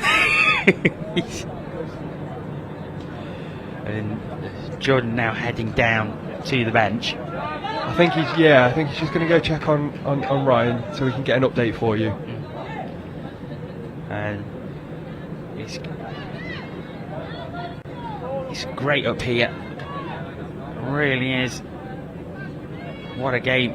6-5 it is. How long we got left? We've got 10 minutes. There's so much to play for here. So England are going to run a 32 short. Early release. This should be a long pass on if we can get it over to Megan. The execution wasn't as good as they would have wanted. It was big long pass, and the wind has dropped somewhat over the past 10 minutes or so. Yes, it's definitely calmed down a bit. It's not as windy. I can take my jumper off because it was cold when that wind starts to blow towards you. Yeah. You know, the camera's swaying. Our TVs were blowing over earlier, but we're all good now. It's France who are struggling to make some yards. They may do now. Final touch, so they've got to make something happen here. Good pass, but that's also good defence. Yeah, good pass, but the French weren't chopping holes. If they chop holes, they score. So there's been a few times where chopping holes has not happened and there's been no scores. If they can just, instead of going away from the ball, run into the ball and through holes, there'll be a few more scores. So let's hope that both coaches can pick that up and we can see a few more scores, because it's been a bit of a stalemate the last 5-10 minutes. England are going to run a 32 short. Are they? Sean's going to get the ball. He's going to go short side. Can he get in? He can't. Ball's kept alive well though. They've got an overlap. Oh, he's stepped back into the man on. Now there's a touch made. We've got another injury though, and that I think doesn't. he just look overstretched as he made the touch. It's Christophe Lafourcade who's down. I tell you what, we're both playmakers from both teams are down, and yeah, I think he just overstretched as he made the touch. He's being helped off. I think he'll be okay. Well, hope he is, and hope everyone's okay. We don't want to see many injuries, but sometimes that's the nature of sport, unfortunately. I think that's the thing as well, because it is a brutal schedule, isn't it, over 5 days? Yeah, and you know, knees. What can I say about knees and touch rugby? Honestly, the amount of knee injuries that we see in this sport compared to others, it seems like there's so many, and it's the change of direction, it's the quick stopping, it's the quick moving. It does really get your joints moving in all sorts of directions. Unfortunately, it's a lot of pressure on the ACL, isn't it, when you're moving direction so quickly.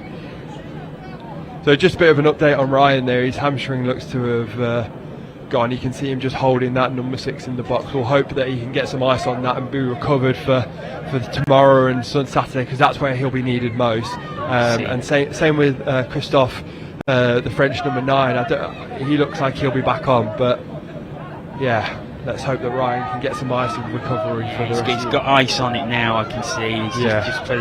He's going to be a big bloke. Oh, the hole might open up here for the French. It has. Oh, it's not quite taken. Mylène Monnier.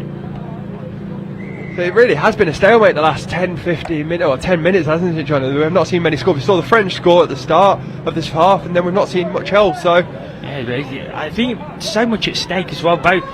both teams trying to cut out the errors, because I think an error could lead to a try for the other side.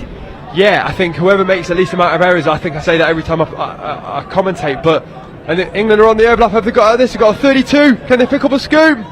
Great running. Oh, he's given the ball too early. He could have got into in goal. Good defence by France, though. They followed him all the way. If anyone could see Jordan up here, he's jumping up and down.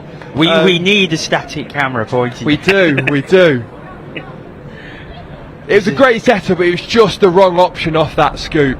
But again, England will be happy. They went all the way down the field. They had a strike option, and now they've just France have just given up the ball with a bit of a fumble in the ruck. And number 9, Francis Christophe, has just come back onto the pitch. So it looks like that injury's not too severe. Just coming back on, but it's England who have a fresh set of 6, and they're inside the French half. They've had opportunities this half. They've yet to take one. So what are they going to set up here, England? I think they're going to set up a sweeper. So they're going to check back. Down it goes. Quick passing. Oh, is he through? What footwork! Yes, the nod from the referee. England do go 2 ahead once again. So 7-5. When we look at this replay, England actually do something that they've not done all game. They actually set up a hammer, so it's just a 33 short. You can see that he just runs in. Everyone thinks he's going to go outside. He goes short side. He steps back. He gets a dot down. I actually think he gives a cheeky point to one of their defenders as well, which is very cheeky of him. England are back to 2 up, and we've now got a score each in the second half. Brent McDougall, he really enjoyed that one as well. Big grin as he went down. You know, that point is, you've been doing me dirty recently, I'm going to do you dirty, so that's what it was for. France, work to do. They've only got 4 minutes. They're 2 behind once again. I apologise if you can hear the Wigan voice of Jordan. He's shouting up here. He is going mental at times. It's like he's even playing. I think he practically is. I wish he was. And France have got an overlap. Are they going to get it? No. Oh, great defence. It was closed down brilliantly. Absolutely. So that pocket defence, that's what that pocket is supposed to do. That middle that's staying back. Anything that gets overlapped, he needs to chase underneath, and he does that really well. And stop a certain score, definitely. Oh, great driving there. And then we're not sure what's happening. Refs are signalling. It's going back to England. It's a roll ball. So that was a great drive. She got a bit lucky, I think, but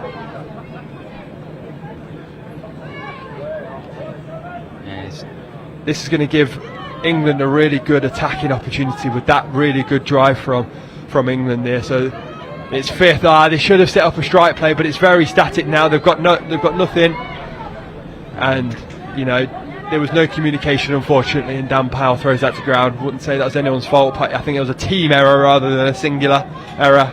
3 minutes to go. France need 2. I think they need to score here, Jono. Yeah, they definitely do, and that will put a lot of pressure on England as well. A good last 2 minutes if the French can score.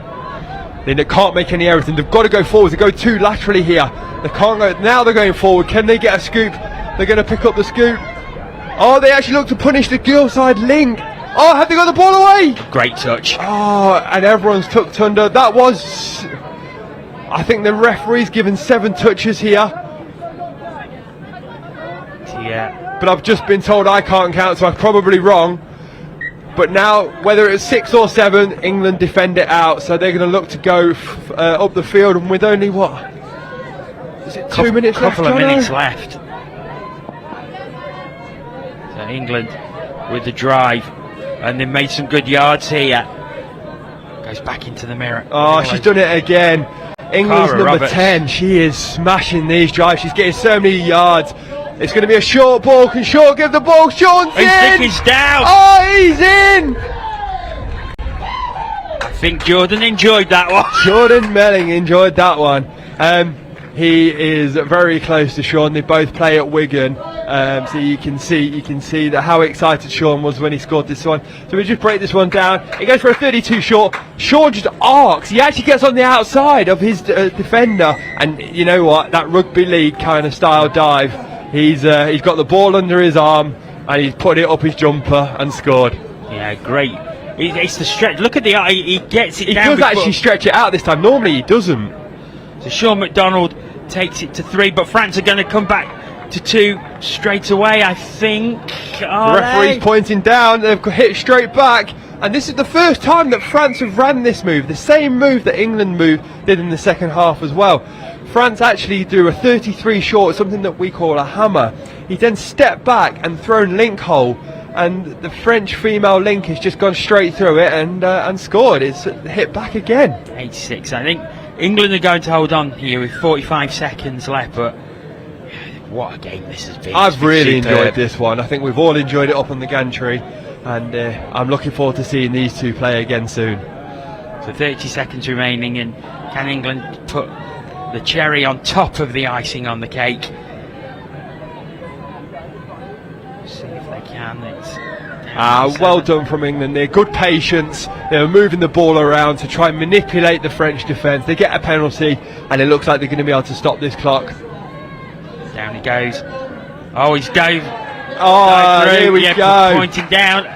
And they have put the cherry on top just as the buzzer goes. It's 9-6 final score. And you can see the joy between the England players. They really worked hard for that, and they really wanted that. That second half was a grind, an absolute grind between both teams. You know, not as free-flowing or free-scoring as the first half, but it was a grind, and both teams worked really hard. France had their opportunities to come back into that one, couldn't get the scores that they needed, and England actually capitalised and got those scores. I think the biggest downside from that game is Ryan Mierzek coming off injured. He'll need to look after himself leading into Saturday. You need him back. Yeah. But what a great game, and credit to France as absolutely. well. I mean, it was so close, pretty much all the way through towards the end. An absolutely great game of touch rugby in the mixed 30s. Many thanks to Ben. We are going to hand over to the studio. Ian is with a very happy Jordan Melling. If you can shuffle back of your arse out, that'd be fantastic. Right, I certainly think a very happy Jordan Melly. It's a bit of an understatement there. Jordan, you were jumping up and down, screaming, shouting there. You must be very happy and a proud man, right? I feel like I've played. Yeah. That was well, your face is as red as you have been running around. That was a great game. I think it was just good to see England pull away at the end a little bit there. I mean, top game. I think you'd probably say that might be the final on Saturday. So it'd be great to see those two sides meet each other again. I don't know if they saw it on the on-pitch camera, but when the full-time hooter went, the England players were jumping on each other. They were hugging. It really means a lot, doesn't it? Yeah, it does. Yeah, they know that game was a big one, and I think they probably weren't overly overjoyed with how they played against them yesterday. So I think not only did they get the win, the manner in which they did it, up by 3, they got some really good scores as well. There was a really tough period in the middle of that game. So 1, they were able to pull away and finish it off. 2, they did it without Ryan, and I think that's a big plus as well. Obviously, it's tough to lose a player like that. Well, we hope he's okay. We think it's his hamstring. He's got ice on it, so fingers crossed it's not too severe and he'll be back. But we did see from France when they were going on the attack, a couple of drop balls, which cost them quite dearly. Yeah, but that was a lot of pressure from England, and there was a little bit of a grind going on for a while. England were up by 1, and they were holding them off. They were keeping them at arm's length for a long time, and for a while England just couldn't convert scores on their side of the ball. But once they did, they just looked way more composed, and no, it was really good. It was another physical game. It was physical, yeah, it was physical. I think we're going to have Sean from Wigan up for interviewing in a minute. I think most of the physicality was down to him, so we're going to have a chat with him about it. Great, well, we'll wait for him to come up before we do that, because the next game coming up, we have the Women's Open. It's Belgium going up against Scotland. Whilst we wait for Sean, we'll hand over to your commentators to take you through the start of that game. See you soon. Really appreciated the Ross. So thank you very much for the spectators. Move back. Thank you very much for that. Players, announcement for players. After party tickets for this Saturday are on sale in the merchants houses of Kent.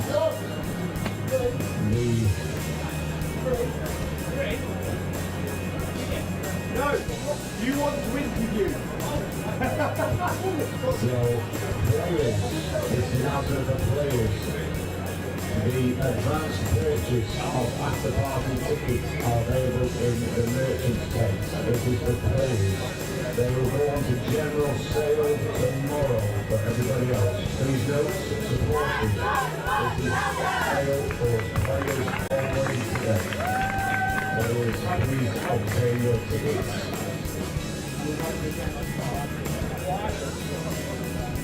Transit officials, this is your 32nd warning. Please take to the field, ready to play. This is your 32nd warning. Please take to the field, ready to play. The lane 57 is 20 seconds away.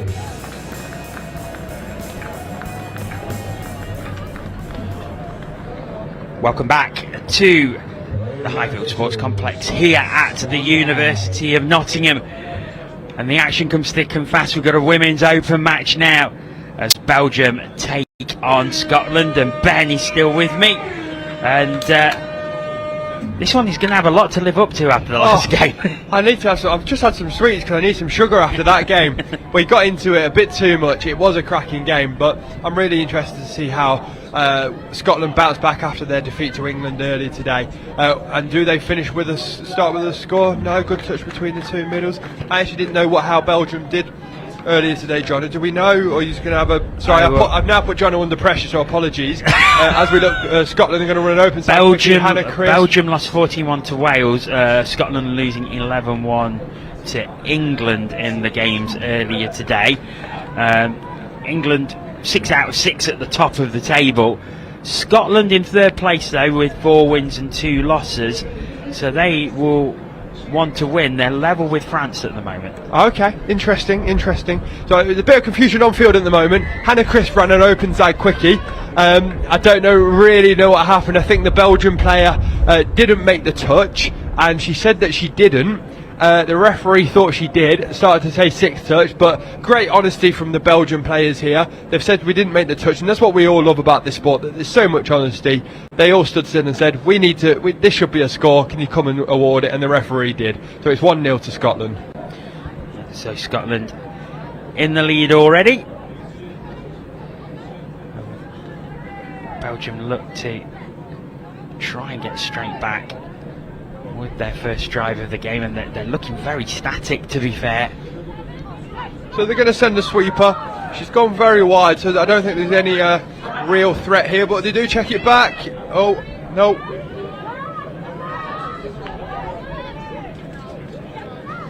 Yeah, Belgium looking for their first win of the competition at the moment.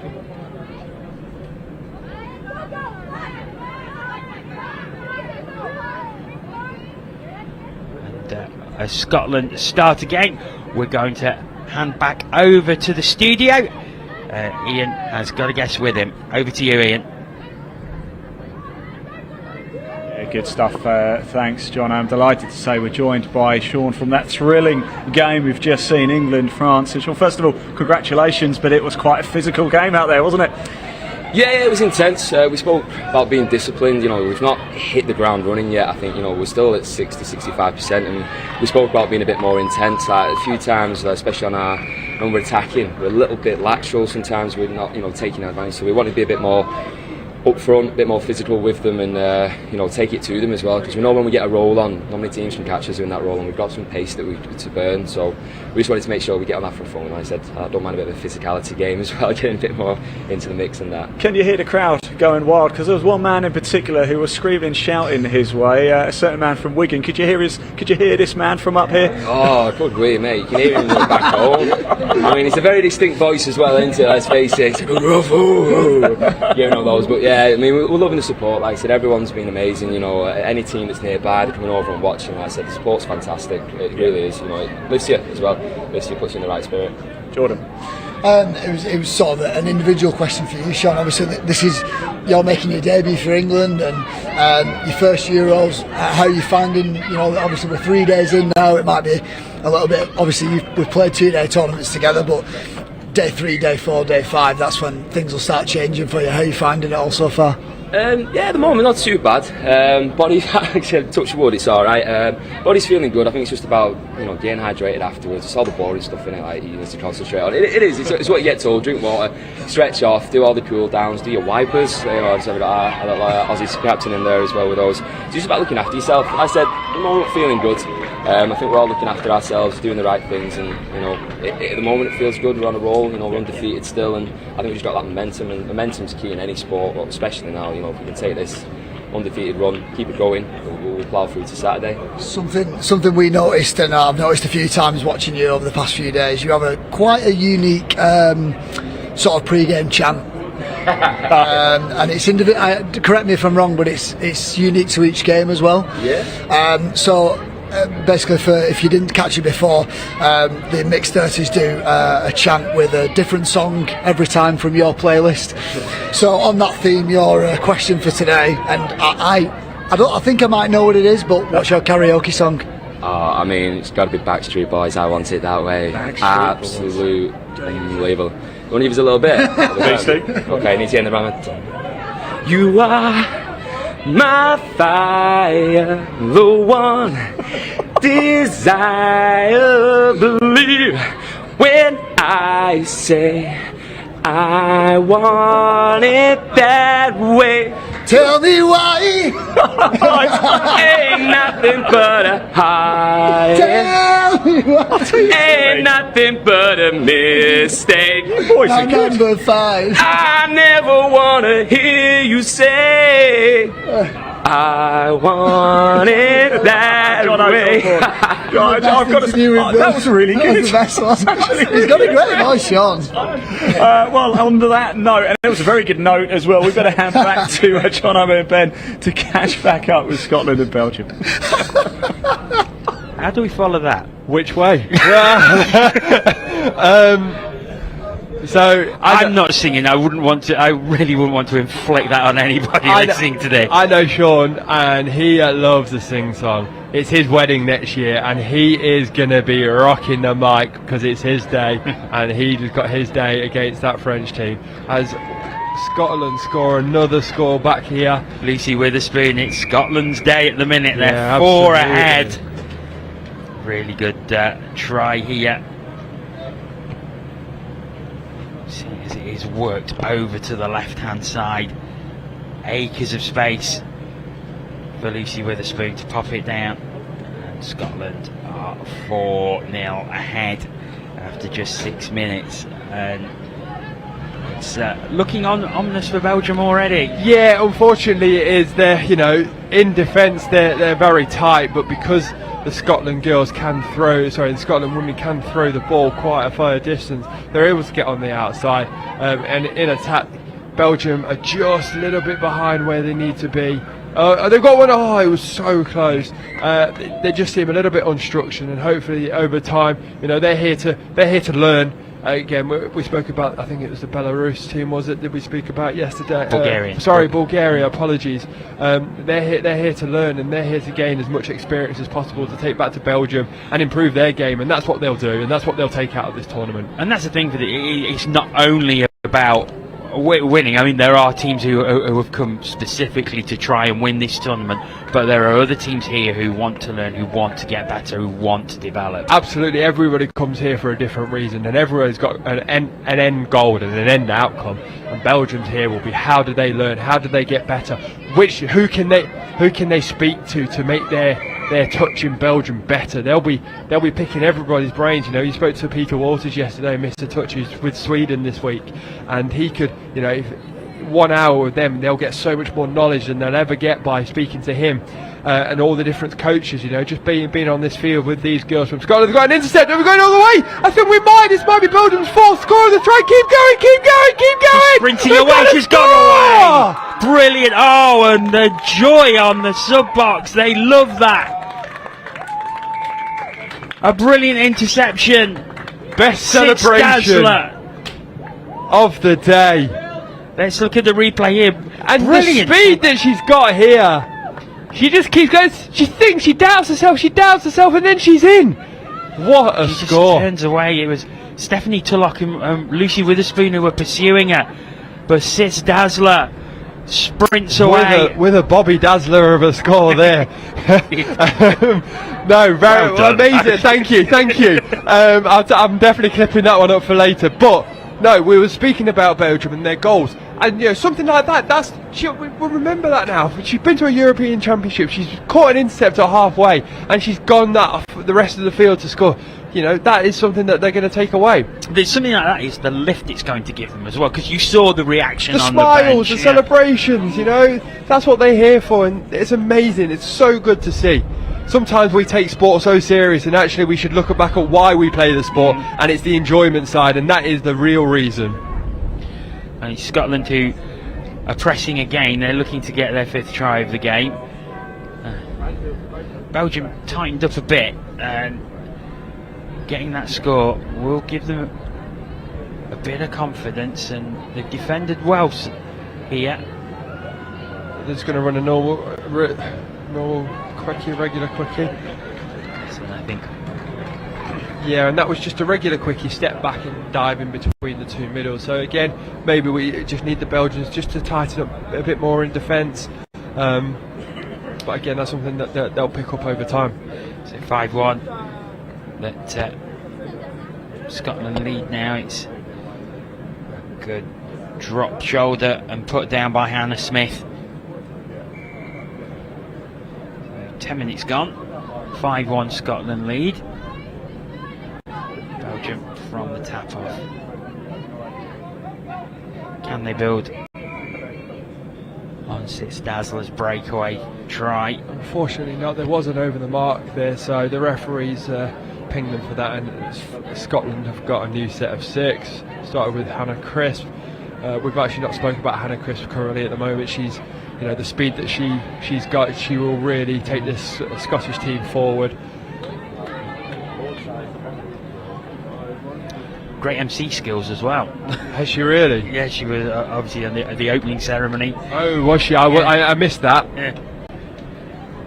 And she goes bursting through this time. It's touched on the way through. I think it's still Scotland's ball. Yeah, I think they've got Belgium have given away a penalty. So Hannah Crisp again started on their own try line, now on the Belgium 7-metre line. She'll look to set up. She's just going to run a regular quickie. She doesn't give the ball. She didn't get the setup she wants. I think she's definitely telling people that she didn't get the setup she wants. So she's now walked back. Is she taking over the space that we didn't need? Hannah didn't like that setup either. So they're just slowing it down a bit here. They just need to work on how they set up here. And they go for a quickie play. Can they look at the right hole? Hannah gets the ball back. She's pointing where the ball should have gone. Again, the Scotland women have had a really tough day. They had a tough game against England. This is about them learning to get even better than they currently are. So, and Hannah picks up short side. She throws that ball long. She wanted it long last time. She's got it long this time. And that all really came from Hannah Crisp. She was directing the play all the way through, and she got what she wanted. Yeah, ball goes out to the right hand side. General comes to mind there, doesn't it? Yeah. She was ordering around the field. She picks up and goes, I'm going to do it instead, and goes long.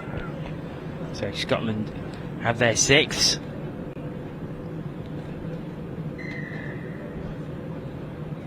Belgium start again.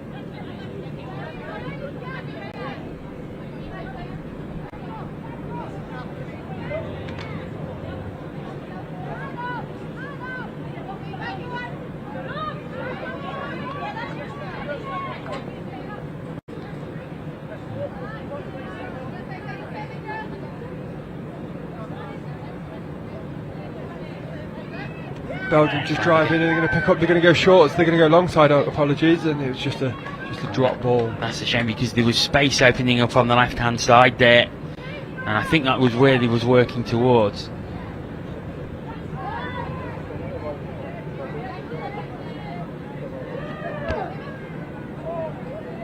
Scotland over halfway.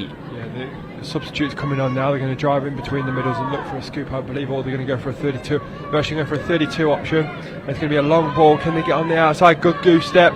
Good pass. Oh, great take. Scotland number 4, Lucy Witherspoon. Witherspoon again, pops the ball down, and that's her 2nd of the game. great pass by Scotland's number 5, Hannah Smith. She gives the little goose step. She throws the long ball and then she substitutes off. It's not bad for her at the moment. So 7-1 Scotland lead. Belgium look to tap off again.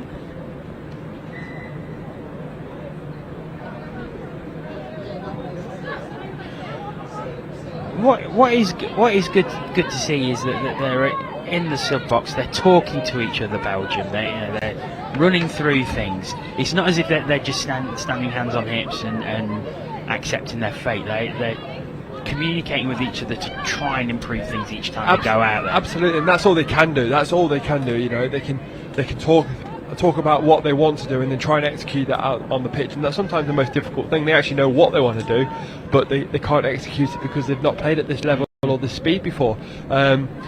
But if they're not doing that, then they won't. You know, they can't help themselves at all. So they're actually really trying to help themselves, and over time they'll understand that the speed that they need to play at, and they will get there.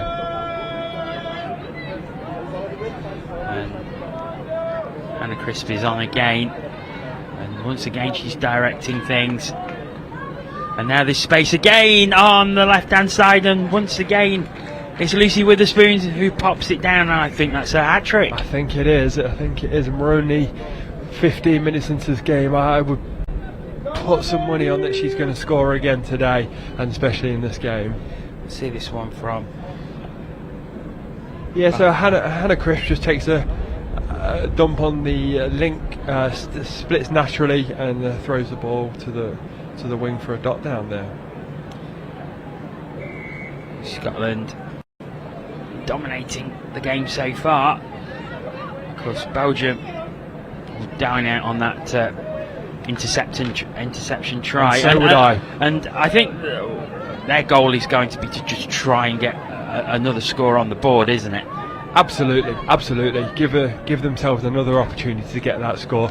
Again, their goals are as big as anyone's, but they might not be what we think they should be. Well, no, sorry, that's the wrong phrase. Their goals are massive, and they want to try and achieve that. And with Scotland dropping the ball now, they're going to try and get that extra score. Yeah, good opportunity for them with a fresh set of 6. Gives them the chance to drive towards the line. I'd like to see Belgium go forward a bit more here. They're going laterally a bit. So if they go forward now, which what they are doing, if they scoop, can they throw the ball back? No, good dive, but good touch as well. But when Belgium do go forward, they give themselves an opportunity. When they go sideways, just a bit of a confusion here. The Belgium number 6, who had that great dive, Sistka, she dived at the line, but it was a turnover. So the referee got that one wrong. So Scotland drive again. They bring players out of their sub box.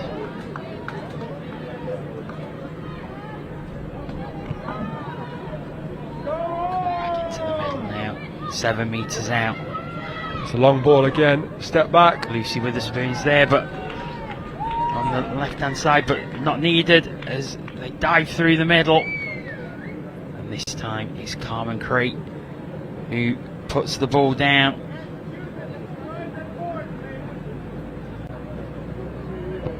Apologies, not Carmen Crete, was Hannah Smith. Yeah. No, I'm getting you. I saw the top bar, it looked like a 6. No, I understand. And that's my excuse. No, absolutely. I think Hannah Smith's come on every single time, either scored or set up, and has run back off. I'm not sure she's done a defence set yet, but she keeps the scoring, so why change it? Hannah Crisp puts the ball down. Oh, it's a handling error. Yeah, an unforced one there. Scotland won't be happy with that.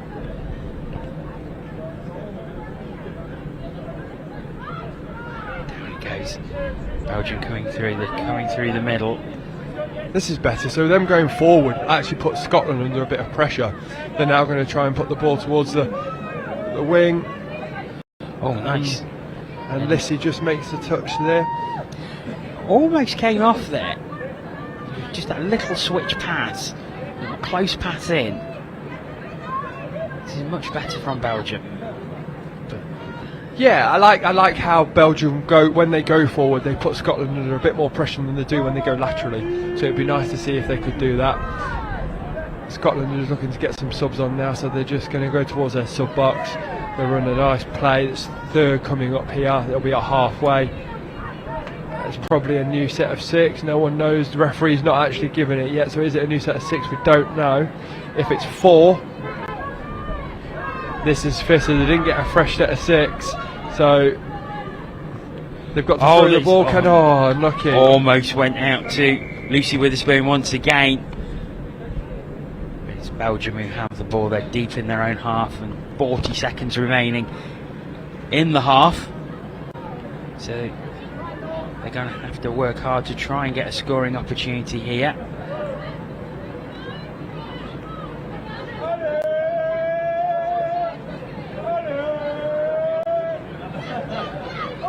Touches to halfway. So Belgium have done really nice here. They've gone forward all the way and they've got past halfway on 4. You know, if they just had a bit of a move through the 5th, something on 5th, can they set something up? No, that's it. But look at where they've started. They start on the 7 metre line. They've ended near the Scottish's 7 metre line. That is actually a really good outcome for them, and that's what they'll be looking to do more. So 9-1 Scotland lead over Belgium as the hooter goes for half time.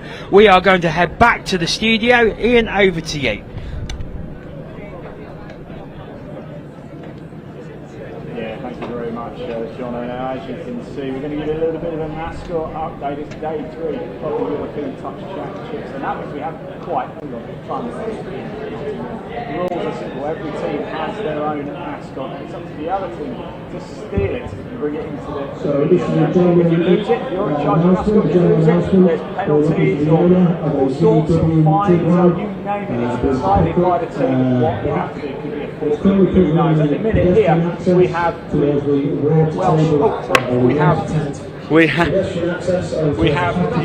Welsh dragon. There we go. Got it right, Mike. Now we have the Welsh dragon there. So Wales, we have the mascot. We also have another one for Scotland, because there's multiple teams. Look at that. What a mascot that is. What an absolute cracker.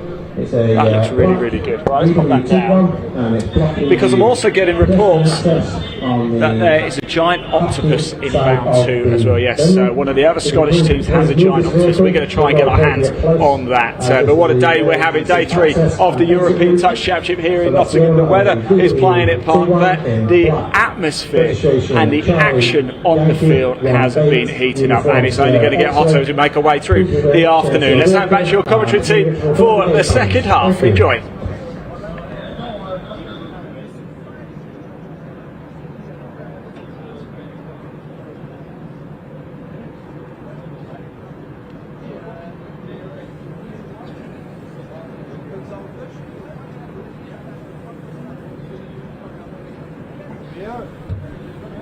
Many thanks, Ian, as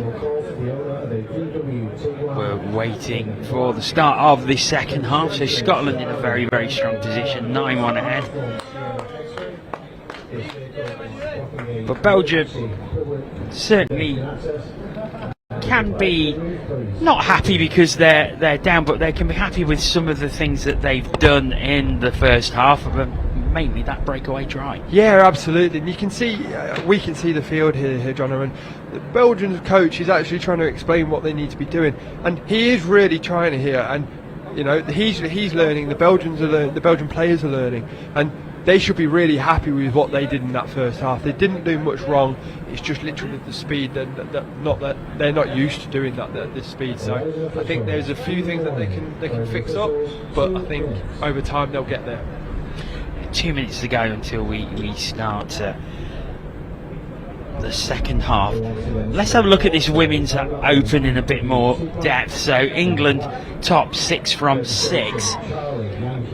I mean, it's quite hard to sort of see anyone but them taking the title over, but you never know, especially when it comes to the knockouts. Oh, absolutely. Touch footy when it's knockout is always a different game, right? If the bit of pressure comes on, because the pressure isn't on in England. They've not lost a game yet. Everyone expects them to win, including you, Jono. And you know, when that pressure is on, people can crack. And will they be able to handle that pressure? I think they can. I think they will. But we don't know. Wales can actually make a run for it here. Yeah, I mean Wales 3 wins, 3 losses. Scotland 4-2. That's likely to go to 5-2 after this game. France also 4-2. And we've seen how fluent the French are in all the categories that they played, and they'll pose a threat as well. Yeah, absolutely. I mean, the French are just doing what the French do very well. They enjoy their rugby, they want to get on the outside, they want to keep the ball alive, and then when the opportunity arises, they go back to playing touch, dump on the correct player, and set up a scoring opportunity. I think if it goes to a semi-final, I'm still going to back Wales over one of the other countries, maybe France or Scotland, just because of the experience they've got. But that could be me calling it out, and I could be absolutely wrong. I think England are the favourites and probably will take it out. But again, finals footy, it's always hard to say. It's Belgium here going to start off. We are going to see them on here later on today at 5:15, their final match as they take on Ireland. So it'd be interesting to see if they put anything into practice from here, so anything that they've learned into that game against the Irish. Yeah, and it's the same for everything. Oh, they nearly run a good shot there, but the ball was just behind the Belgium number 10, Jana Martins. They just got the timing wrong, but again, it was a good line. So I think if they start to connect, then they might be able to get a few scores here.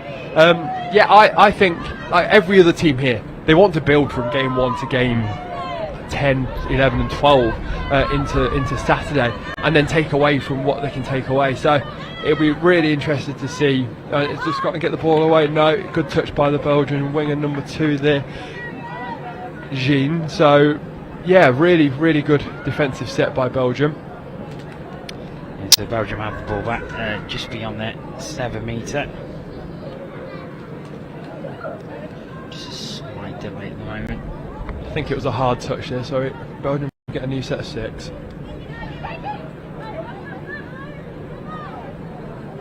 Comes the wing, well taken. Yeah, good hand. Oh, confusion. Head in hand moment, and she knows that was the wrong option as players were going off.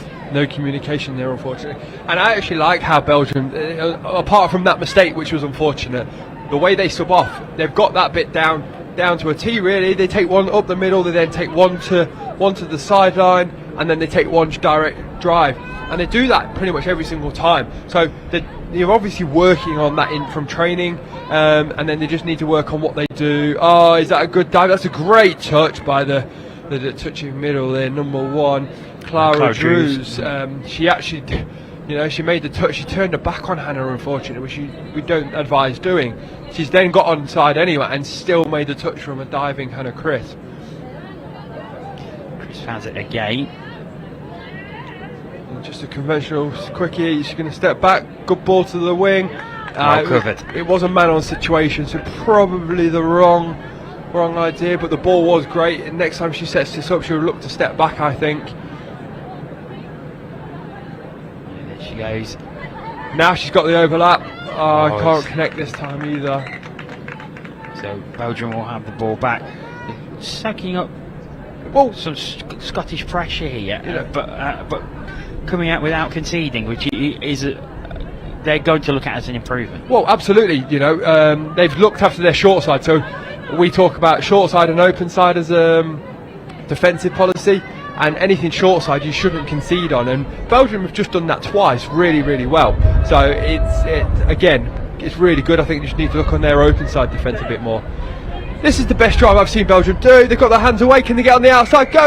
Oh, unlucky. The referees intervened here with a touch and pass. Let's say he's been a bit harsh. Scotland have it again. They're going to go towards the sub boxes. They make changes. Stays on though, but she goes to the box now and gets the change. So new pod on for Scotland. Good hands, good step there. It's wind picking up again, starting to blow across the balcony. Bit brisk when that wind comes. It is. Here comes Scotland again. Oh, it's not completed, and Belgium will have the ball back. Yeah, ball to ground. So we'll just watch what Belgium do here. I actually like how they sub off. So they get the first one, they go forwards. The second one to the winger. It's still going forwards. Is she going to go around the wing? No, she gets caught, but she makes a touch. Referee's going to come here for over the mark. I think it's very tough. But I think one of Belgium's strengths is their driving. They can go forward. They know what they're doing. I would just like to see what they do when they go over halfway. I think the referee was very harsh on that one. So Scotland will have it back, and it's an opportunity for them to put another try on the board if they use it correctly. But Belgium defending very well so far. Yeah, good sweeper play, but really good defence from the Belgian defender. She's looked after a short side and stayed man on, and then she's looked to make the touch with two hands and given a hard touch away. So all her hard work has been undone. Sweeper the other way for Scotland, get on the outside. Again, really good defence here from Belgium. It is. They've really tightened up. They've not conceded this second half. They've really tightened up. So that's probably one thing that he was talking about here. We mentioned that the coach was talking to them in the half-time interval, and it's probably just about tightening up when Scotland are on the attack. And it seems to be working really well so far. So the far wing actually came in, shut down that overlap, and they couldn't get the ball away. They've then drove to their own 10-metre line, got a hard touch penalty because they've put the Scottish defenders under some pressure, and they've got a penalty now, so they're just going to go try and get forward and see what they can do now. That's their touch. So I'd just like to see them go forward a bit more in the attacking half. If they go forward more, they'll create more options. We're in an overlap, intercept it's an here interception. It's a zero touch. Scotland have it again. They're going to go to the sub boxes. That's the first touch, and that's the second, and they're over halfway. So you're looking better from an attacking perspective for the Scots. Just held up a little now. Belgium again allowing themselves to regroup.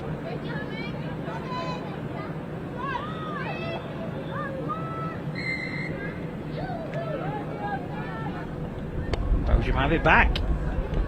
Yeah, just an over the mark there again. I think it's so static that I think the referee can just allow play on, but Belgium won't be arguing that. They've got the ball now, and they hopefully get into the Scottish half to attack at that line. Here they come with Norch Martres.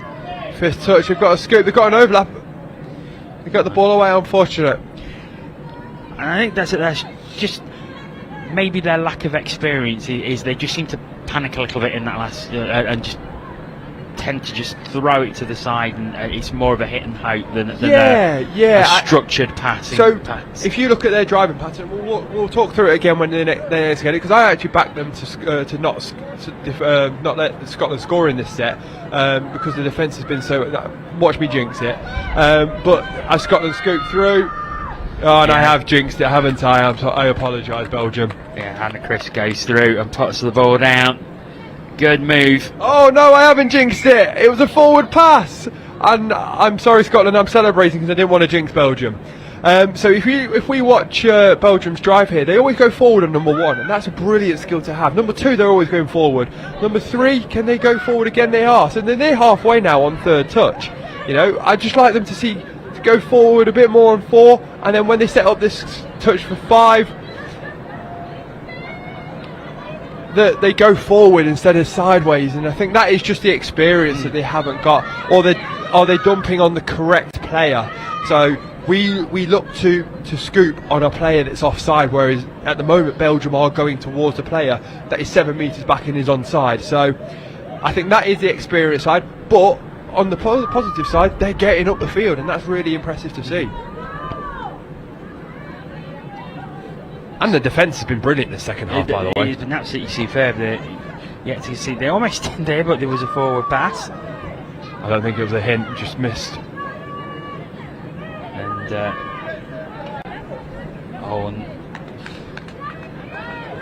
Is a little bit of frustration maybe creeping into Scotland there? Maybe tiredness as well. You know, we're in the second half, day 3. It's hard out there. You know, the ground's getting harder. It's hot. It's breezy. You know, you've got relentless Belgians running at you. You know, lucky a bit of confusion there. So there's definitely a bit of confusion and a bit of tiredness there. They're not running as hard as they were in the first half, and maybe that's because they've got that big lead now.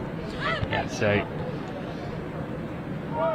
I suppose in a competition like this, where you are playing several games a day over multiple days, games where you can maybe reserve a little in the tank are really important for further on in the competition. Absolutely. So Scotland have come out in the first half and really put a score on Belgium, and hopefully they can just tick over now. They don't need to score any because they're not really under any pressure if they score another one here. Oh, she caught it! No. We need to see a replay of that one, I think. What a dive. She's so unfortunate to not score this one. Was it forward? I think the pass was forward, but I want to see if she would have scored this. The sweeper comes round, the ball goes forward, but look at this, Superman in the air. She's dropped it, but it is a great effort. Fabulous effort. We'll see it from behind here. Oh, what a view this is going to be. Just need some music on the back of that one, don't you? I'm not going to do it though. Need Sean from the England Mixed 30s back to do some tunes for that. Yeah, it's a great view from behind the goal, and it was so close for Scotland. I tell you what, if it had been taken, it'd been a spectacular try. It would have been up there with Toby Phillips's dive over the French defence yesterday in the mixed open division. I think that's a try of the tournament for me so far, because it was so spectacular, whereas that would have been up there. A somersault from an almost standing start. It's going to be tough to beat. Yes, absolutely. And it was a game that England only had 5 players, France had 6 as well, and Toby is, I don't know what he's done there. I've heard he might dine out on that one for a while. Yeah, I think he is dining out on it, unfortunately. If I know Toby, he's going to be wearing a shirt with that picture on Saturday night. Girls, look at me, he says. Here comes Scotland again as they reach the 7 metre line. Good speed here. Oh, she's down. And they do finally have a score. Yeah, that was Hannah Smith again. So we said in the first half she just came on, attacked and then ran off. Looks like she's going to do something similar here. They just ran a simple switch play really. The link chopped in, Hannah Smith went round and she got on the outside of the link. Belgium have been defending so tight, so well this second half that they're probably a bit tired and they got on the outside and the crack was open, the hole was open. Almost 12 minutes they managed in this second half. And again, we spoke about those small wins for Belgium. It's not even a small win. That's huge for them. They should be so proud of what they've just done there, because that is their goal. They don't want to concede every 2 minutes like they have done in some games. And that is a massive win for Belgium. I'm really impressed at how they've conducted themselves in this second half and how they've driven forward and given the Scotland something to think about. Yes, certainly they have.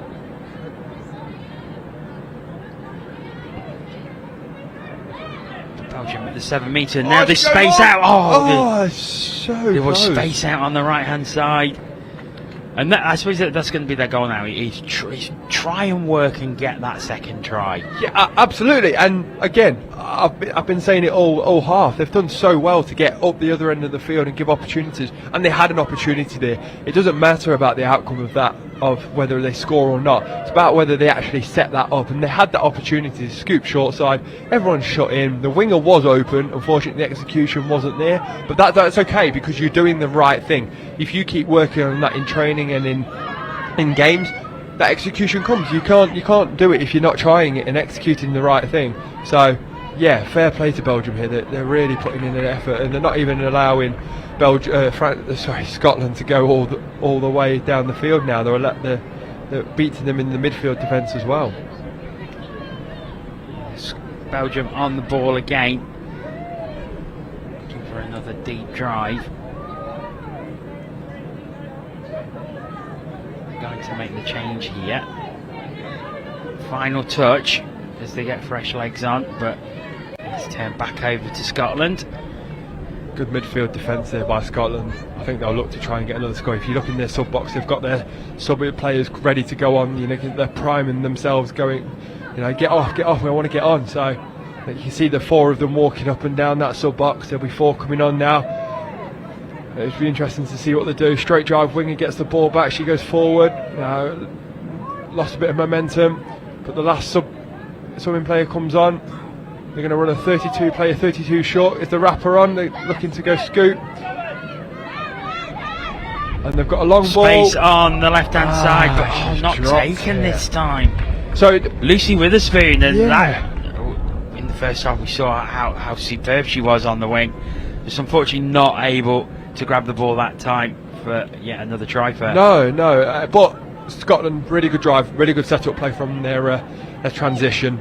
Again, a bit like that one from Belgium. It doesn't matter about whether they scored it or not. It's about that they're doing the right thing pre-touch, pre that scoop. So it was a good drive. Scotland start again, 10 metres in from the halfway line. Oh, nearly got another intercept there.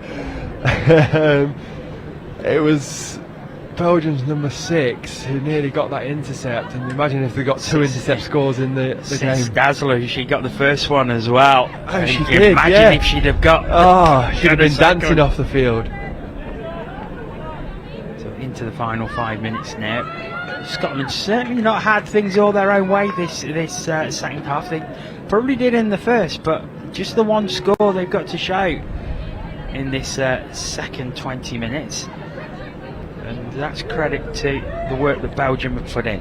Yeah, absolutely. Belgium on the ball again. And again, it's another fair drive from them. Final touch. They just needed to know what the touch count was. I think that's something as well, that they just seem to be losing the count as they're going, especially when they're getting to sort of towards 4 and 5. Yeah, absolutely. I think you're absolutely right there, Jono.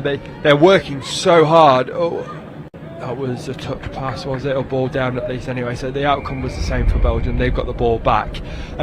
Yeah, I think you're absolutely right on that point there, Jono. They're working so hard and to get up the field that they're forgetting the touch count. So sometimes what happens in all grades when that's happening is you would like your sub box or someone in the sub box or even your wingers to shout what count it is, because you're working so hard. You know, when you're running it so hard, you lose the ability to think for yourself. So if someone's shouting 1, 2, 3, 4, 5, then someone knows it's 5th touch and we can set up a scoop. So potentially that's something that can work. You can now see Belgium number 10, Jana Martins, putting her hand up.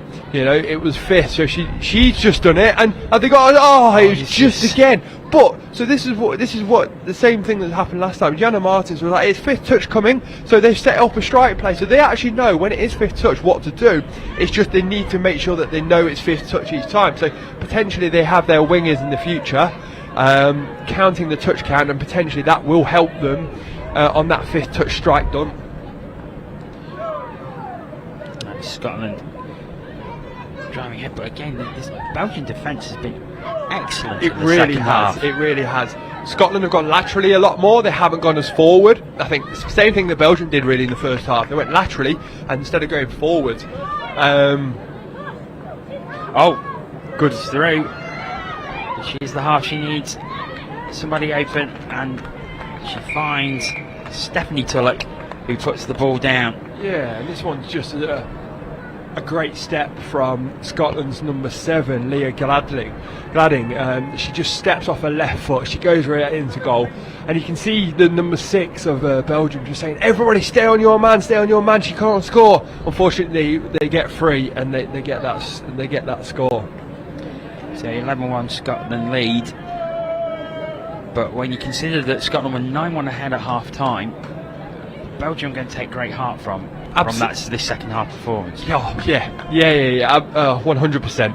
100%. You know, you'd be coming off that pitch saying, I've had a really good second half here, and I'm going to take a lot from that. I'm going to take that into the next game against, I think it's Ireland that you said Belgium are playing next. And I you know, if they play like this and they carry on going forward and work on that fifth touch, I think the fifth touch is their biggest work on.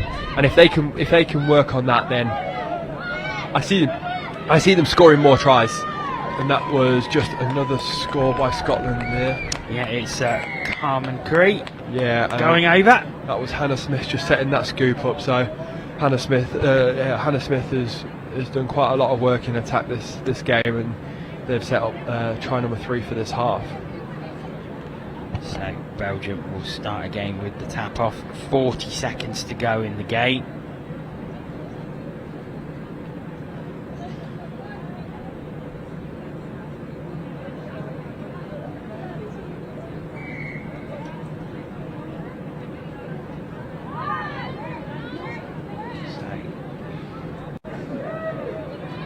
Probably be the last drive of the game. Interesting now, John, I don't know if you can hear it, but the Belgians are now shouting. I don't know, I'm not saying it's me, but they are starting to shout. So this is 4th, so hopefully they can set something up for 5. I'd love to see another score here. Then they can't get touched now though, so they've got to keep the ball alive. They keep it alive. Can they do something? Oh, unlucky. Touched on the way through. That is the final whistle, so it does finish 12-1 to Scotland. But Belgium are going to be heartened by their second half performance. Really tightened up defensively and did not make it easy for Scotland in that second 20 minutes. Absolutely not, and they should take a lot of credit out of that second half. They went forward, they defended so much better. They went forward, they got momentum, they created opportunities. They worried the Scotland defence, so yeah, they should be very happy with that. Well, many thanks, Ben, for the last couple of games. We will be back very, very shortly. We've got the women's 27 round robin game. It's Wales against Spain. Do stay with us for that. We'll be back very soon.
to the Highfield Sports Complex here at the University of Nottingham. And the action still coming thick and fast. It's a women's 27 round robin game as Wales take on Spain. I'm delighted to say Mel Day is joining me once again. Good to be here. Hopefully it's a closer game than the last one I commentated on Field 1. A bit of a walkover the last one, but these two teams fairly close on the table with each other, so... and they have played before in the round robin, and it finishes a 5-5 draw, so on that basis it should be quite a close game. Very, very, very promising. So, yeah, exciting to watch his Spanish team. Keep an eye on number 6, Sarah Diaz-Guzman. She's been having an absolute cracker this tournament. And for Wales, Carol James, the number 10, and number 9, Miriam Evans, just a class player. And a turnover straight off the tap-off. We can see Greg Taylor, the control referee, in the middle of the game. It's his 100th international cap, so congratulations to Greg. 100 caps. That's some going, really, isn't it? That's a lot of blows of the whistle, Jono. Both teams making errors to start this one. Spain have the ball back.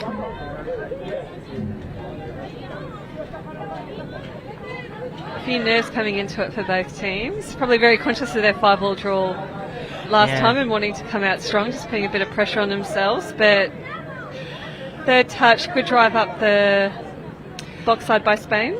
Oh, nice dummy. Yeah, this is she's through, I think. Oh, down it goes.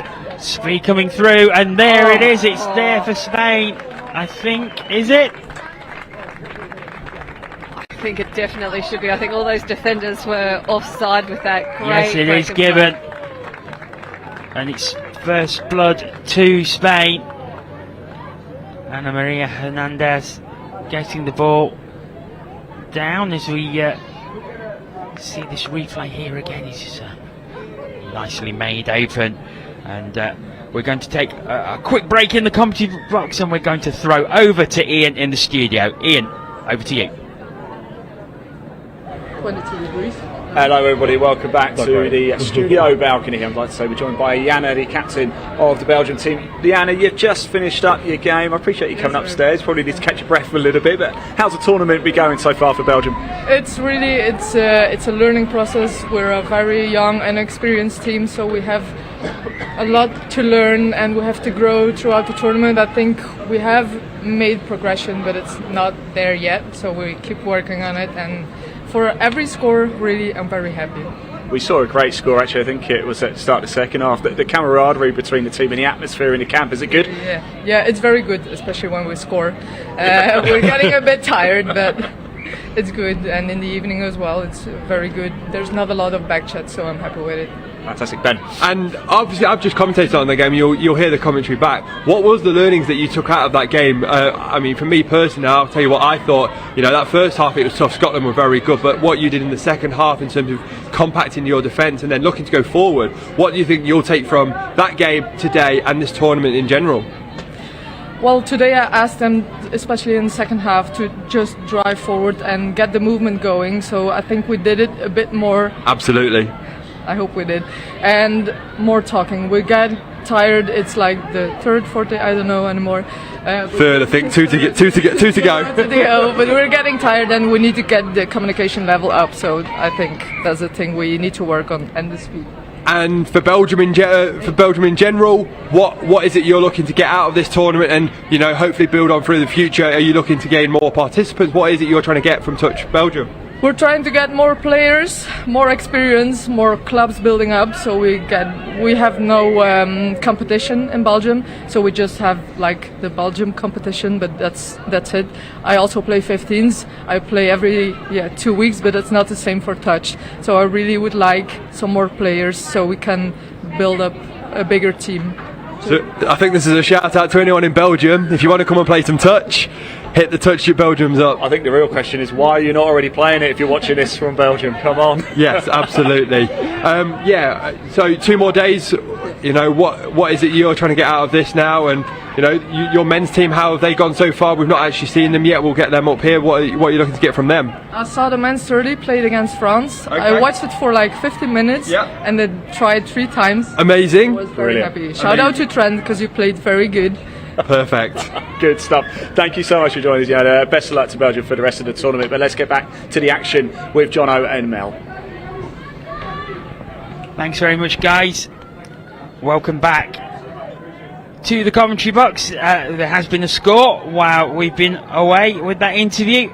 Miriam Evans equalising for Wales. And so we've got a really good close game here, Mel, which is just what we was hoping for. Yeah, really good to see Wales straight back. Miriam Evans, one of the most capped players out there, scored on an impeccable dive. I think she's got one of the best dives out there in the women's game. There's been end-to-end in this game. It's fantastic to see the drives and ball control in this game. Each team is generally making it to the opposition try line. So Spain driving off their 7-metre line. Great to have these interviews mid-game as well. Yeah. Great to have all these guests from different countries, Bulgaria, Portugal. Well, it was great to have the captain of the Belgian women's team there, because myself and Ben were talking in commentary about what will they be hoping for, what will be their goals throughout the competition. We were saying they must have been delighted to restrict Scotland to only 3 tries in that second half after conceding 9 in the first. So it's great to have them come up and then answer those questions, and we can actually hear straight from them. So in that respect, it's excellent, and it gives a great insight for everyone watching at home as well. Yeah, absolutely. Wales back on the attack now. Unfortunate little pass inside just didn't quite make. I think that last pass might have been forward as well, which is what I think the referee is signalling here. That's right. So Spain, they made it down to the Wales line before. Guzman has been outstanding, the number 6. She's just subbing off now, and new attackers coming in. And so Spain look to attack the line, and they got the player over here. Is he enough room? Cheers in the sub-box below us. Is the try going to be given, or was the touch made? No, the try is given, so Spain go back into the lead. And it's number 10, Raquel Sebastia Pujol. We'll see it from the behind camera here. These angles are great. Just look at the pace. Taking her on the outside, can't quite go with her. Draws that wing defender in. Great score by Spain. So, Spain back in the lead 2-1. Work for Wales to do. Towards the 7. And again, I think they're down. They've struck straight back. The touch is claimed. But I think the try is going to be given. There's a consultation with the side referee. Sideline is signalling a touch. So, yeah, touch signalled by the sideline referee. Unlucky Miriam there. The usual suspect. We can see a replay here. Miriam dumping here, getting it from the short runner who'll pass out to the right. Ooh. Very, very, very close there. But she's back, throwing long to the wing, to the 16, just a small fumble. Gwen Lynch. You know what, I've been watching that on replay, and I know we're up here, and the referees are down there, but I'm not so sure. Do you fancy your level 3 badge already, John? But I've got my level 2, so I'm going for that level 3. We always welcome more people into the referee family, so... Unfortunately, I'm busy enough. I think the diplomatic way we can say is she was unlucky. Yes, and let's leave it at that. But just an incredible player. Just in that last minute play, Miriam Evans, that left to right ball as well. Absolute bullet. She's just such a classy player and even a better person off the pitch. I was headed to a WhatsApp group with her actually yesterday because even on England player Ali Hogg for cocktails and chat, so looking forward to that. Oh, great burst through. Oh, Bethan Watkins turning on the burners and going down in the corner. and you know what? Fantastic with that sort of play. You could see the control referee kind of coming forward here, expecting a touch to be made. Kind of, you can see him running forward, expecting that turnover, but she's just put on the afterburners, showed him, no, there's going to be no touch here, and gone straight in for the score. You can see it's a fabulous response by Wales to going behind as well. They dominated the place and Spain went 2-1 ahead.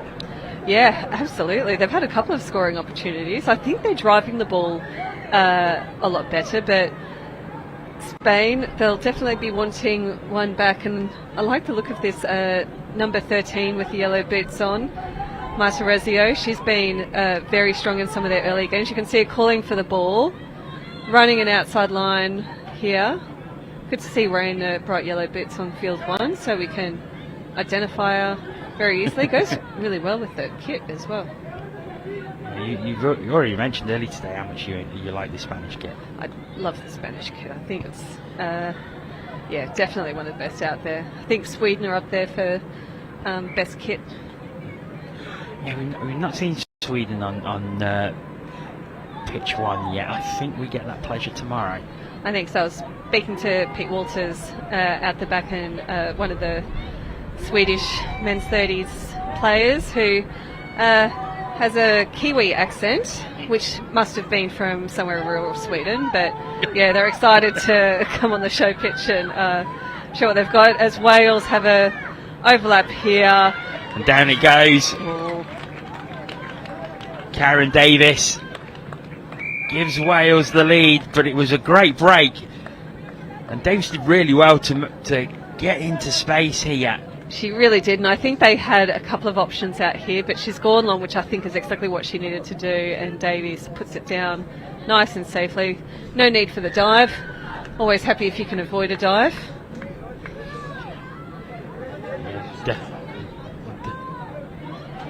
So Spain.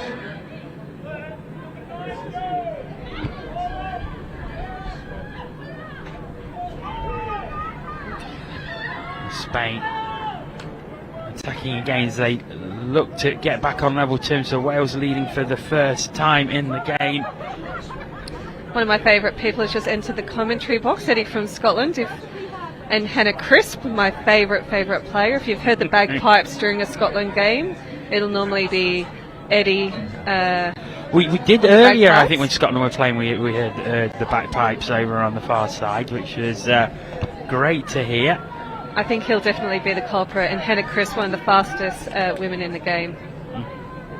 Okay, we're going to hand over to the studio, Ian, with several guests. Over to you, Ian.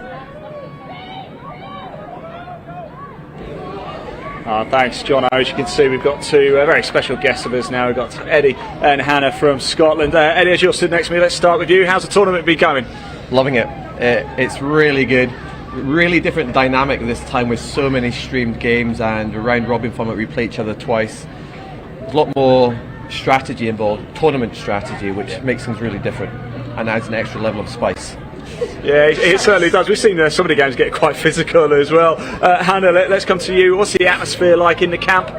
Atmosphere is really good. Yeah, we're feeling really positive. Thanks, I'm involved in this too. Watching me feel flow.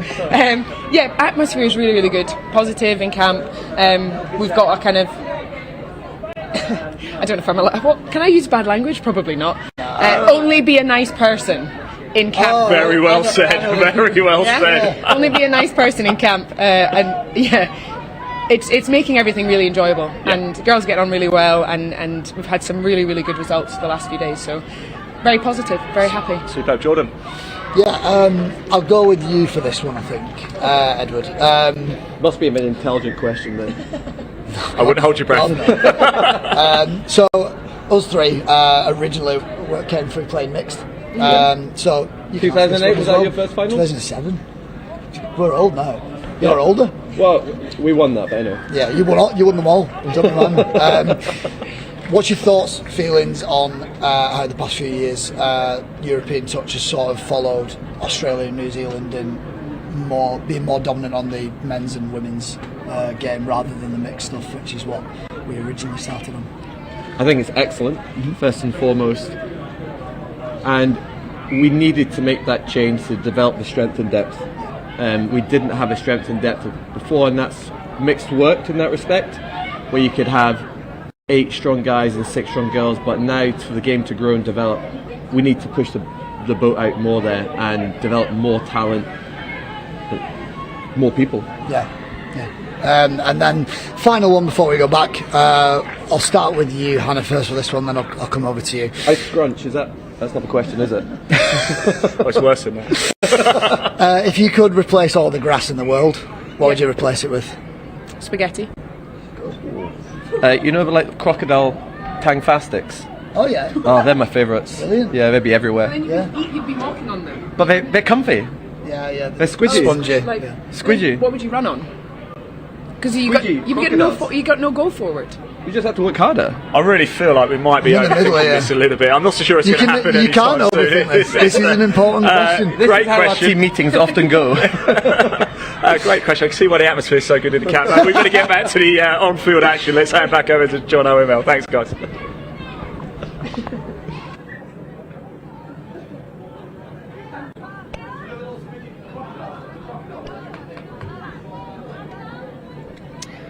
Right.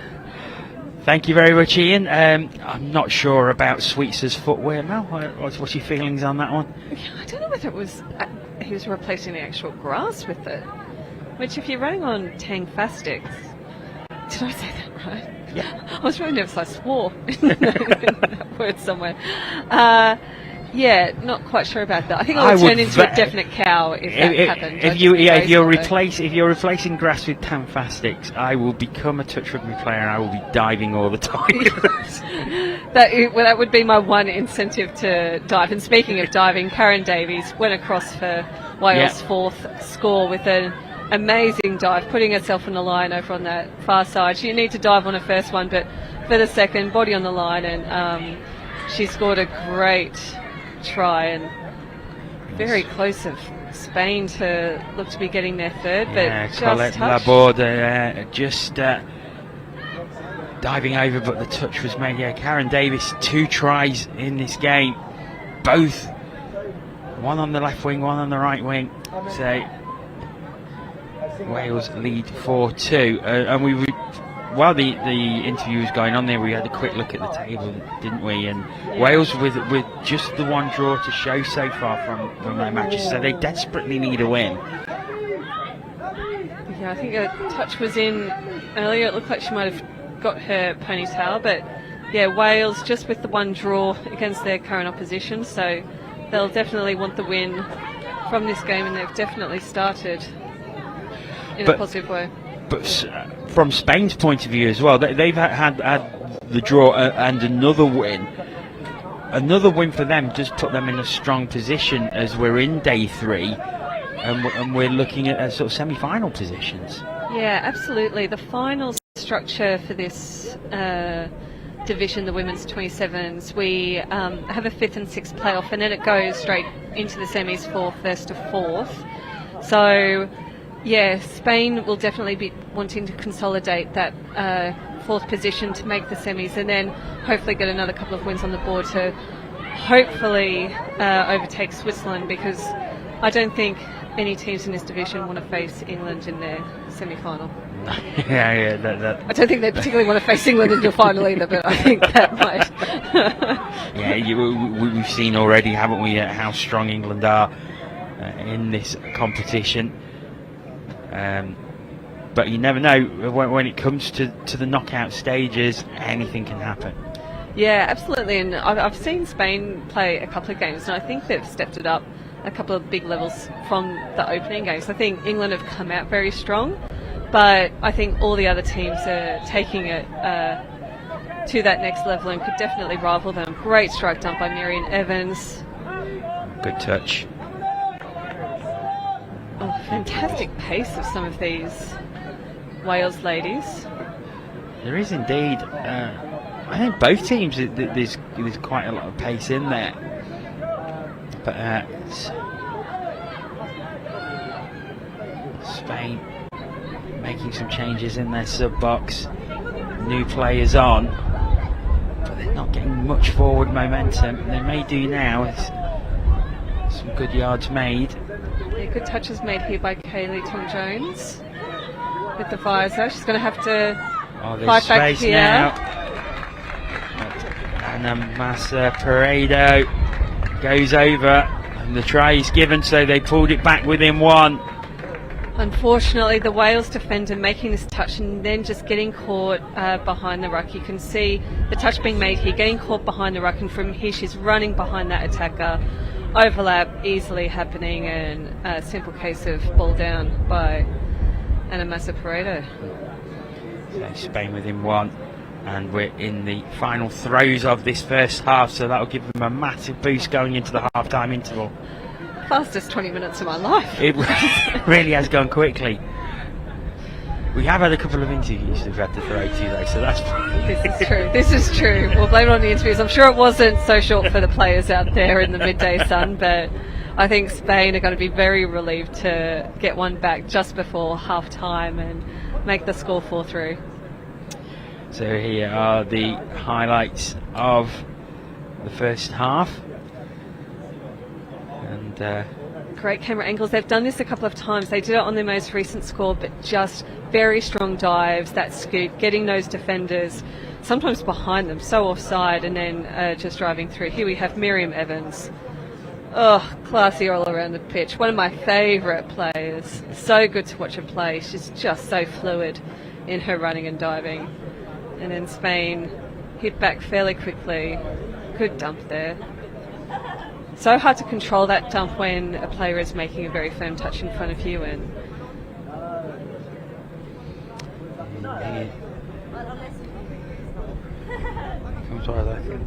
this may be the first Karen Davis try.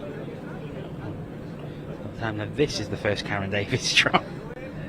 She scored a few, so betting mania, more than likely, just tapping it over the scoreline, but then she follows it up with an absolute belter on the far wing, which I think we'll see now. It's easy. Dumps it Good down split and then gets some space. Oh, fantastic finishing. Attempt of a flying touch, and then Spain in the final few seconds of the first half, and a massive parade out going over, so that is 4-3 that Wales lead in what is an important game for both sides. As we've just been saying, Wales yet to get a win, so they will really be determined to try and get the victory out of this one, but Spain, who have their own ambitions for reaching the semi-final stage, they need a win to sort of consolidate that position. Yeah, day 3 of a 5-day tournament. Starting to get a bit long. Jono, I need a bit of excitement. Do you want to have a little wager? Outcome of this game? What are the terms then? What outcome of this game? Then go on. Then what are you going to say? I'm going to say bag of squashies on the line. Actually, no, a frothy, a beer. Go on then. All right. Let's go with that one. Okay, a beer, and I'm going to go... Oh, I'm tossing up between a draw and a Wales win. I actually think Wales are going to come over the top here. I think they're really desperate to get a win on the board, and I think attacking-wise they do have another gear to go to. I'm going to go Wales by 1. Wales by 1. I think Spain are going to come back. Now, do I go for the draw? Are they going to...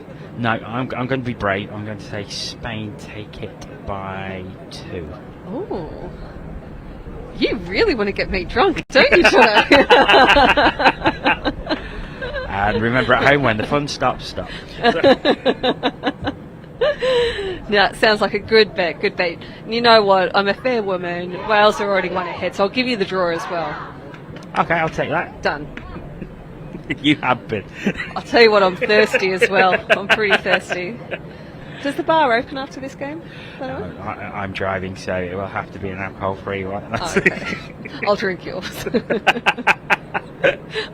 I'm just stumbling back up to the university halls. It's great to be here at Nottingham. You can see some of the university campus when they do their wide shots in the background. It's just a fabulous facility. So many teams are staying over there and just strolling over for the morning. It's been a great place to stay. I have the benefit of living here in the north of the city, so I travel in every morning through the rush hour traffic. So I don't get the chance of a nice, relaxing walk across the road.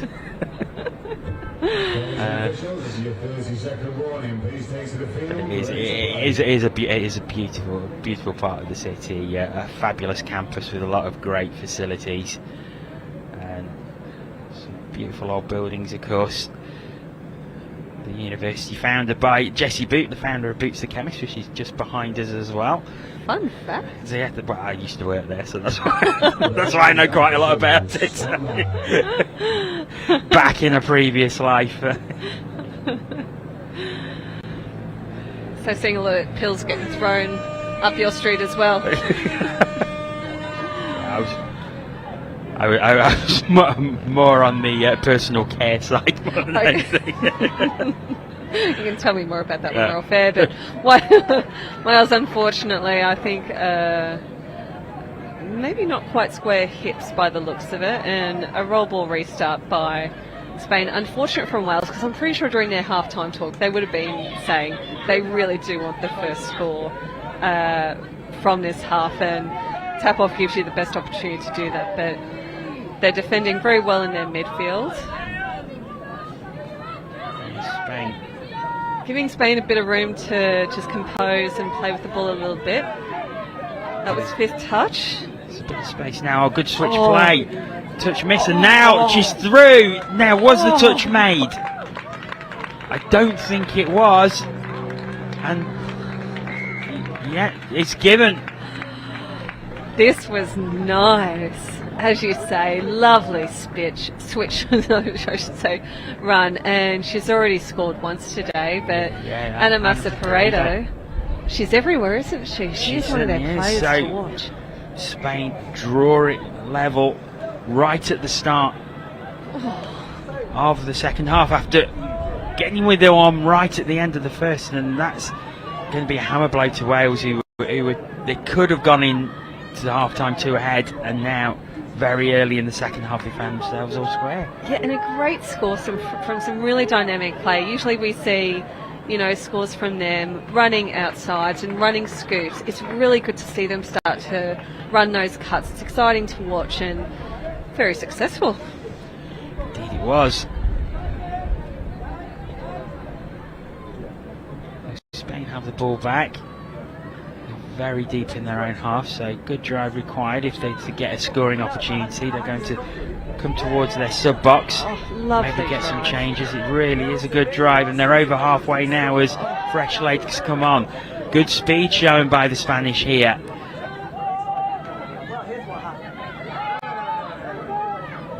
Fantastic work, Marta Rosio picking up from half, coming right. I think she's through, looking for a support player. There is one and a score. Great score by Marta Bodasajona. Yes, and Spain go ahead 5-4. They are going to be absolutely stoked. Going into half time, 1 down, and they've just put 2 on the board very, very quickly. Nice scores too. That scoop through. They are just finding these holes that, even in the commentary box, it doesn't look like there's any space there, and they are just finding them and going straight through. I think you've got number 7, Melania Kibasaramas there, which she was like, pass me, I'm wide open. I think if that had not come off, I don't think she would have been too happy, because she was wide open on the right-hand side there.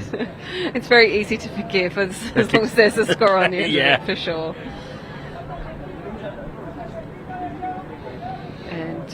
Bit of an overly physical touch here from the Spanish ladies. So Wales with a fresh set of 6. A chance for them to bring the scores level again. Go back to the 7 metre. You know what, I'm loving this defence by the winger on this side from Spain, Raquel Sebastia Pujol. You can see her really pushing up. Sometimes you see those female wingers just a little bit hesitant, but she's coming right up with her link, giving her lots of confidence to come up and really target that Welsh attack. And they've gone the other side, long ball out to the wing who's cut back in. Potential to go through the hands a little bit, but great Spain defence. It really was. And you can see you've got Karen Davis, and you won't see it on camera, but she's over on this left-hand side, just waiting for an opportunity to get the ball over, but might not need it as Shannon Leckie dives in. 6 touches. But it is 6 touch, so it was the touch, and Wales don't manage to get level. Driving towards the box, making good yards here. Second touch. Lovely passes in. You can see the Wales defence up and the Spanish player just chopping back in. That's 5th touch, so it's good defence by Wales, but this is good yards made! Oh, she almost went through. In the end, it was the touch from Cara James that just stopped Spain in their tracks there. But Spain's at the point now where they're starting to look threatening every time they go forward. Honestly, in that first half, I thought Wales were unlucky not to be 3 or 4 ahead. I thought they looked like the stronger team, but now it looks like Spain deserve to be a couple more scores ahead. I think they look fabulous in this half. Look at that energy. Great defence coming right up at such speed that these Wales players aren't checking off to those support players, because those Spanish defenders are just right up there instantly. Yeah, new impetus from Spain here is that they've gone into the lead after being 2 down in the first half, and it's almost like someone's flicked a switch with them. Yeah, Concepcion Kelly putting her body on the line and controlling that roll ball amazingly. She got a bit hurt in the first game, so it's great to see her back running very, very well and skipping from half the number 11. I think she was touched on the way through. That's why the referee blew his whistle. I don't speak a lot of Spanish, but I interpret that as the defender was offside, sir. But referee's not hearing a bar of it and calling the touch as Wales drive towards their box. Good pass off here. A couple of extra metres made. Miriam Evans driving the ball once again. Very good dump.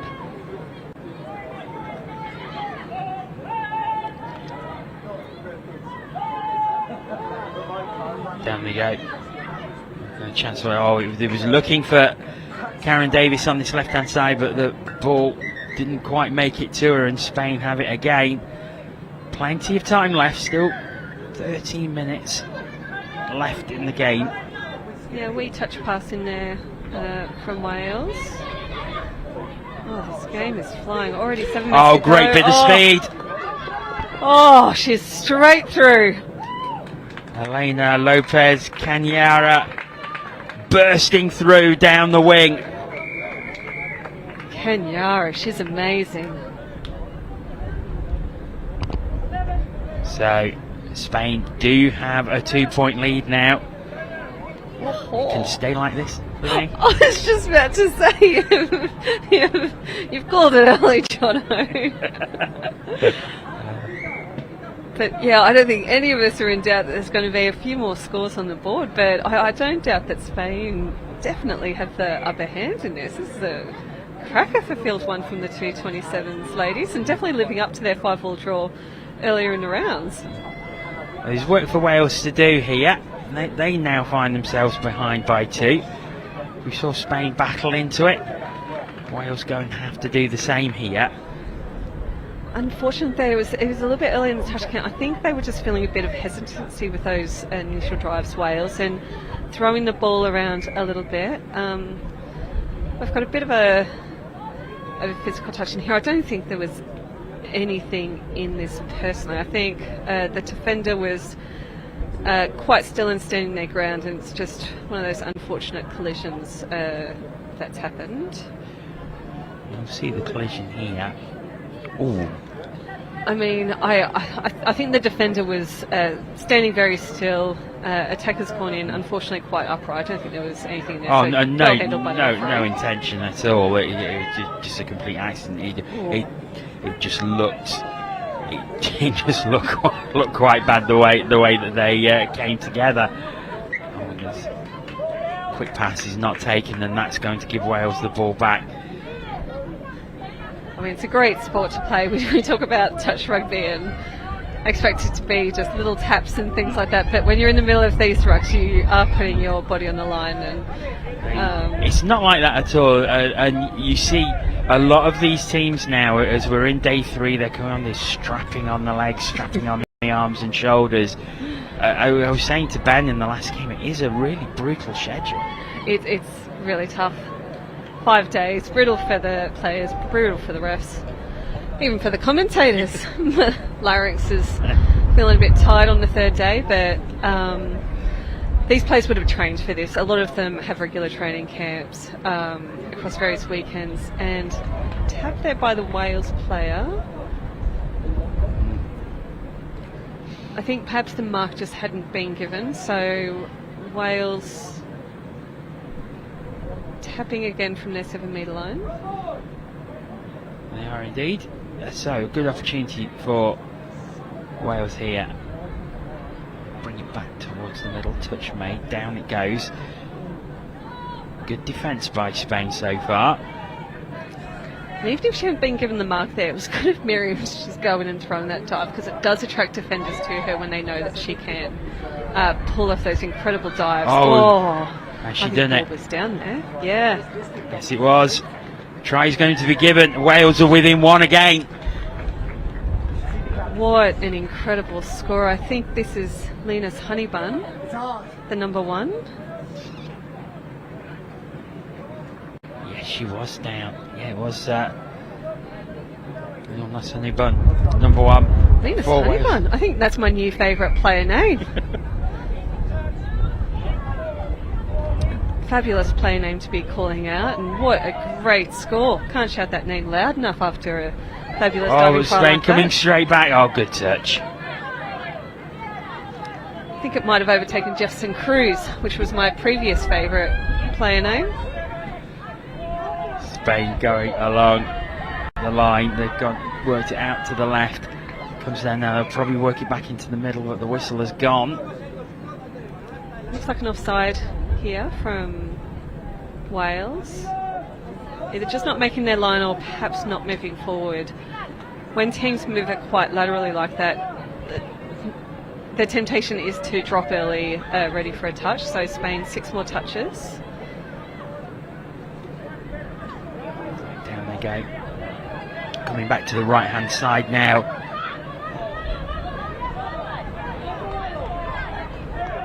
Back into the middle, and then they work it out left. Great defence so far from Wales. You can see them all moving together as a group, not creating any space for this Spanish attack. Little cut. Back inside, and there was some real aggression as she put the ball down there. I don't think she was happy. And in the end, the play goes dead, and Wales have the ball once again. Yeah, they need a good, strong drive here, Wales.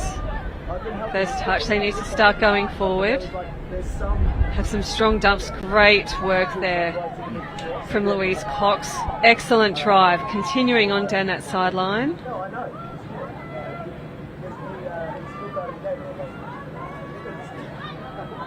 I think that's 4th touch. I think there may have been a little bit of a touch early. You really need people to call those touches early. Sometimes if you don't feel them, you do just keep on running. But I think that's 4th touch. So I think Wales will have a strike dump. They're just centering the ball for that. Good dump down. Nice pace. Oh, She's great through. Brilliantly done. Bevan Siddle-Allen taking the ball, but it was a fabulous pass to find her. And Wales are all square. They have worked it back. Look at the depth that Beth is running from here. Really, really deep. She's getting a pace up, just puts on the accelerator straight into that hole. Just incredible, incredible. We talk about off the ball play. your movement, your acceleration, your depth, all those things. Yeah, Bethel Allen, absolute cracking run. And all credit to Wales, because Spain were looking really strong at the start of this half. They managed to get 2 ahead. Wales worked really hard to get it back, and we're all level once again. Starting to get thirsty, Jono. This is anybody's game. I still have the draw, remember? I'm regretting that slightly. That was on the back of very good line D from Wales, and they're trying to hold it here. Very good movement, moving across as a pack, supporting each other. I thought she may have just taken that. Unfortunately, deflected off the fingertips, and Wales have it back again. Oh, she connected with that. Just looked like an incredible hole. So there are 5.5 minutes remaining. We're all level. We are in for a blockbuster end to this game, and it has been a great game as well. Picking up from half again. Ball out to the link. I think we've got an overlap here. She passes it out. Whistle has gone though, I think. Might have been a wee touch pass in here. Yep. Oh, that's unfortunate. I thought Wales were in there over on that far side.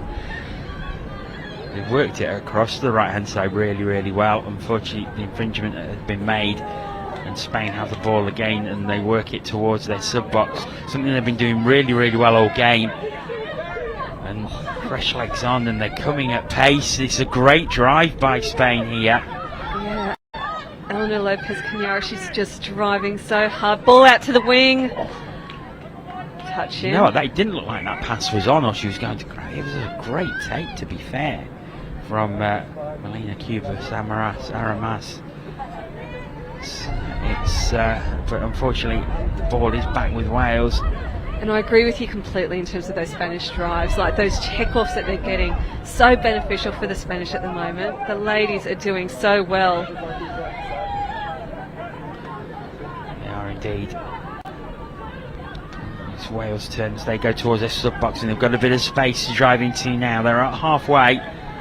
Good speed showing down the right-hand side. They're going to come into the middle now. Fifth touch, they're going to have to do something here. Unfortunately, 6 touches. It's become very, very cagey. They know that not long is left in this game. You can feel the tension in both sub-boxes. They're both right on the edge of the sub-boxes. Nice little pass off by Spain here. Centering that ball. Not as smooth as some of the Spanish changes have been, that one, but they've got away with it, and they're coming at speed again. Oh, it's a handling error, but I think there may have been an infringement before. Is this going back to Spain? I think so. It is. I think that skipper, she was targeting that offside defender, and I think that defender just impeded the attack as she was running through there. So a penalty just when they need it, with 3 minutes left on the clock.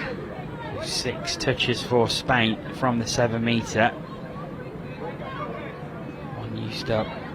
Good defence by Wales. They're not leaving any holes. They're going to make the Spanish work for it. There's another whistle, and I believe this might be for obstruction, potentially. I think that attacker just inadvertently ran behind someone on her team and just impeded the defence there. So letting Wales off the hook. 2.5 minutes remaining. We're still all square at 6-6. Games like this, they're just incredible for building a rivalry with another team. And after 2 games like this, I'm sure these teams don't want to see each other again. Yeah, straight through. Has she got the speed? She gets it. Oh, no. Lorna Buxton, I thought she was going to put the burners on and go through. She opted to go to the left-hand side to Sarah Barrett. Unfortunately, the pass not quite completed, and Spain are going to be breathing a sigh of relief there. Yeah, Lorna Buxton, she's got really good pace. Formerly in the England setup, used to play regional touch with her at South East Sharks. She's a great teammate.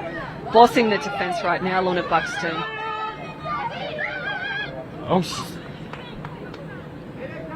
I think there was a touch. It's going to be interesting here. I'm not sure whether he's going to judge that the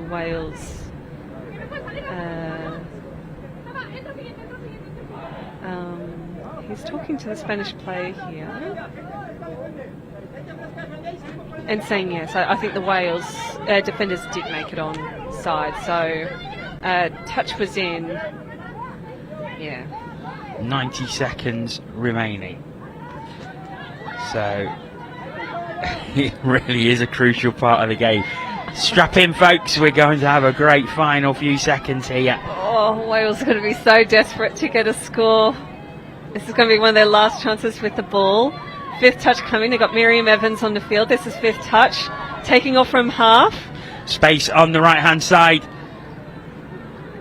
Comes back in again, but they've used all their 6 touches. We've got 50 seconds left. And just as desperate for the win will be Spain. Less than 1 minute on the clock.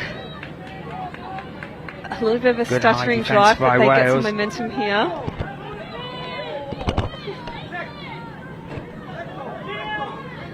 Another touch made. 30 seconds remaining. Whistle goes. Just redirecting them to the mark. I think she just took another couple of steps. 20 seconds remaining.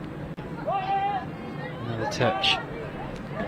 She's lucky not to getting over the mark there. They're just taking another couple of steps after the touch, but good yards here down that far wing. Fifth touch. There goes the hooter. This is the last play and the touch made. It's going to be another draw between these two.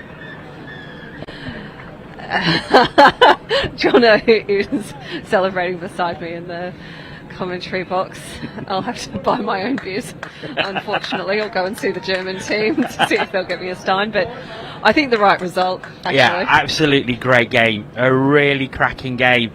And I suppose a draw won't suit either side, but I think in the context of the game, it was the right result.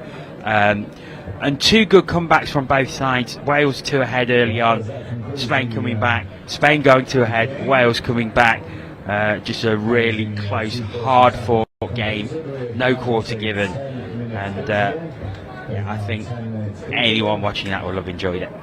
I hope so. I definitely enjoyed it from the commentary box, and I think one of the great things about that game is the error rate was so incredibly low. Yeah, definitely. Like each team, it was just end-to-end touch, teams using their full set of 6, plenty of attacks on the line. It was just awesome to watch, and it's great. We can see both teams over together on the pitch. I think they're both going to be really happy. They're taking a team photo at the moment all together, and it's great, these Euros. Like, some of the best memories you get are from like these competitions with great teams, and you could just tell on the field the spirit in which that game was played. Really tough, but really fair. Yeah, fantastic to see, and great to see Greg Taylor in the photo as a little memento for his 100th game. All the plays from his 100th game, there's something for him to remember, and more photographers running on in order to take a photo. Well, Mel, I know you've got to go to the studio, so I will let you go over to Ian, just over on the left-hand side. So we have got coming up next Bulgaria against Ireland in the mixed open round robin. Chris is going to have the call on that one, but for now, let's head over to the studio, and Ian and Mel are together. Over to you guys.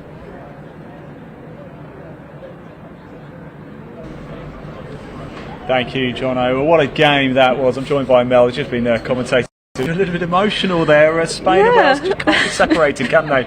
Yeah, it gave really emotional watching Great Touch, and you could just see the effort that both teams were putting on, the passion that they were playing with. It's just fantastic, and I know quite a few girls out field, and I just thought it was such a great game, and this is what Women's 27's touch is about. Really high skill level and a great spirit to the game. I could almost feel the tension in the atmosphere those last couple of minutes. Both sides so desperate to score. But is that when little mistakes can creep in? They can, but I was saying on a commentary, I think the error rate in that game was just so low, and that's what Great Touch is about, especially for everyone watching at home. End-to-end stuff. To commentate, it was just so exciting, and I'm just gutted I don't get a beer. I was hoping that there was going to be score at the end. There's going to be a beer tent put up somewhere here in Nottingham, so that could work out quite nicely for us, wouldn't it? Now, I've got a couple of questions for you. We've seen quite a lot of touch over the last few days, haven't we? We're going to have a look at the Men's Open and Women's Open and the mixed open. Let's start with the men's open. Is there a team that's impressed you the most so far? Yeah, I had a bet with my co-commentators, Mix and Jordan, and I was really liking the look of the Irish team. Yeah. I think they've had a couple of really tough games yesterday. Yeah. I think England have really turned it on. I think from a tough start against France, I think they looked very good. Louis Triers, I thought in that game on Field 1 earlier today, he was an absolute superstar. So I think England might have the edge, but it's going to be good to see France take it up another level. Yannick Bizek, I think he's still got more in the bag. Well, yes, certainly. We caught up with Yannick a little bit earlier, didn't we? And very cool, very calm, collected, isn't he? What about the women's open then? Who's impressed you the most so far? Definitely England. I think without a doubt they looked very impressive. I was out on one of the backfields watching them play before this game, and once again they just looked incredibly strong in their pods. They've got club mates from different clubs, from London Eagles, London Scorpions, London Galaxy, and I think in different pods they have attacking firepower everywhere. I really like Hannah Crisp. I think Scotland Women's Open have a little bit left in the tank and could rival them as well as Wales, so it'll be interesting. We spoke to Hannah a little bit earlier as well, funnily enough. Good atmosphere in the Scottish camp. Let's have a look at the mixed open teams then. Who's doing it for you so far? Oh, mixed open. On the spot. I'm gonna. I do represent England, but I really think Wales can definitely take it. I think they were unlucky to go down by one in that game, but in that mixed open game, England-Wales on Field 1 earlier, I was so impressed with the female links. I just thought the female links in that game, you saw Amberley Ruck for Wales, Kendall Fry for England. I just think some of those girls were scoring excellent tries, and I was talking to Josh Ingram, the England captain. I think you had him in the commentary box as well. Yeah, we did. We had Josh earlier. And well, this is great. We're name dropping and we've interviewed them all. This is fantastic. I mean, the strength of these female players is just changing the plays that you run, and these ladies can run very strong quickie plays on their respective links, and it's just fantastic to see. Look, coming up next, we've got Bulgaria and Ireland in the mixed open. Am I right thinking you did the Bulgaria-Italy game a little bit earlier? Now, they were very unfortunate, weren't they, to have one of their female players go off injured, and they didn't have a replacement. How do you manage that sort of situation? Because if there's an award for spirit of the game, it's got to go to the two Bulgarian ladies, hasn't it? Just incredible, and the fact that they were playing their initial games just with 3 players, so with no subs, when we're seeing games where normally teams would play with at least 5 female players.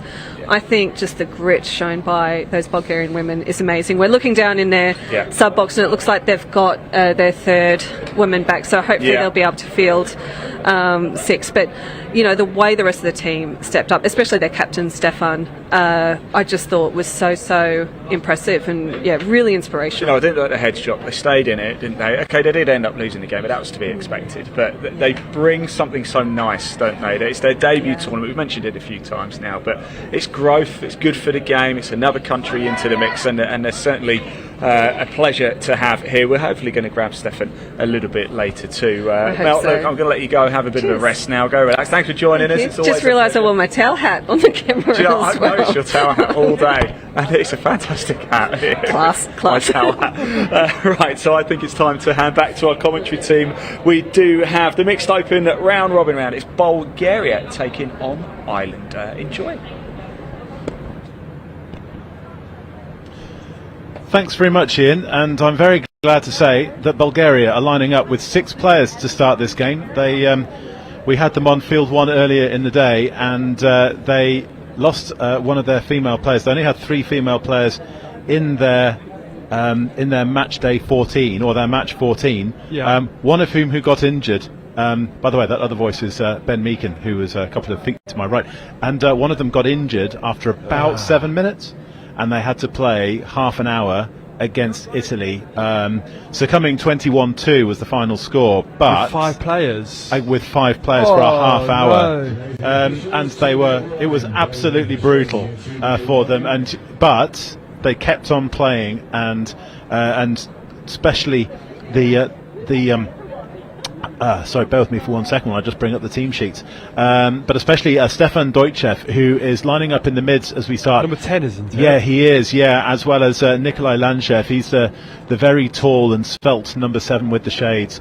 The pair of mids kept on playing. They kept on looking to spread the Italians left and right, and they really put in a shift. I mean, by the end, they were absolutely wiped out. So to see everybody back on their feet, the only player who we can see who's not playing from that first game is Snezhnina Marinova, who has got a cardigan on this near side, or it looks to be a cardigan.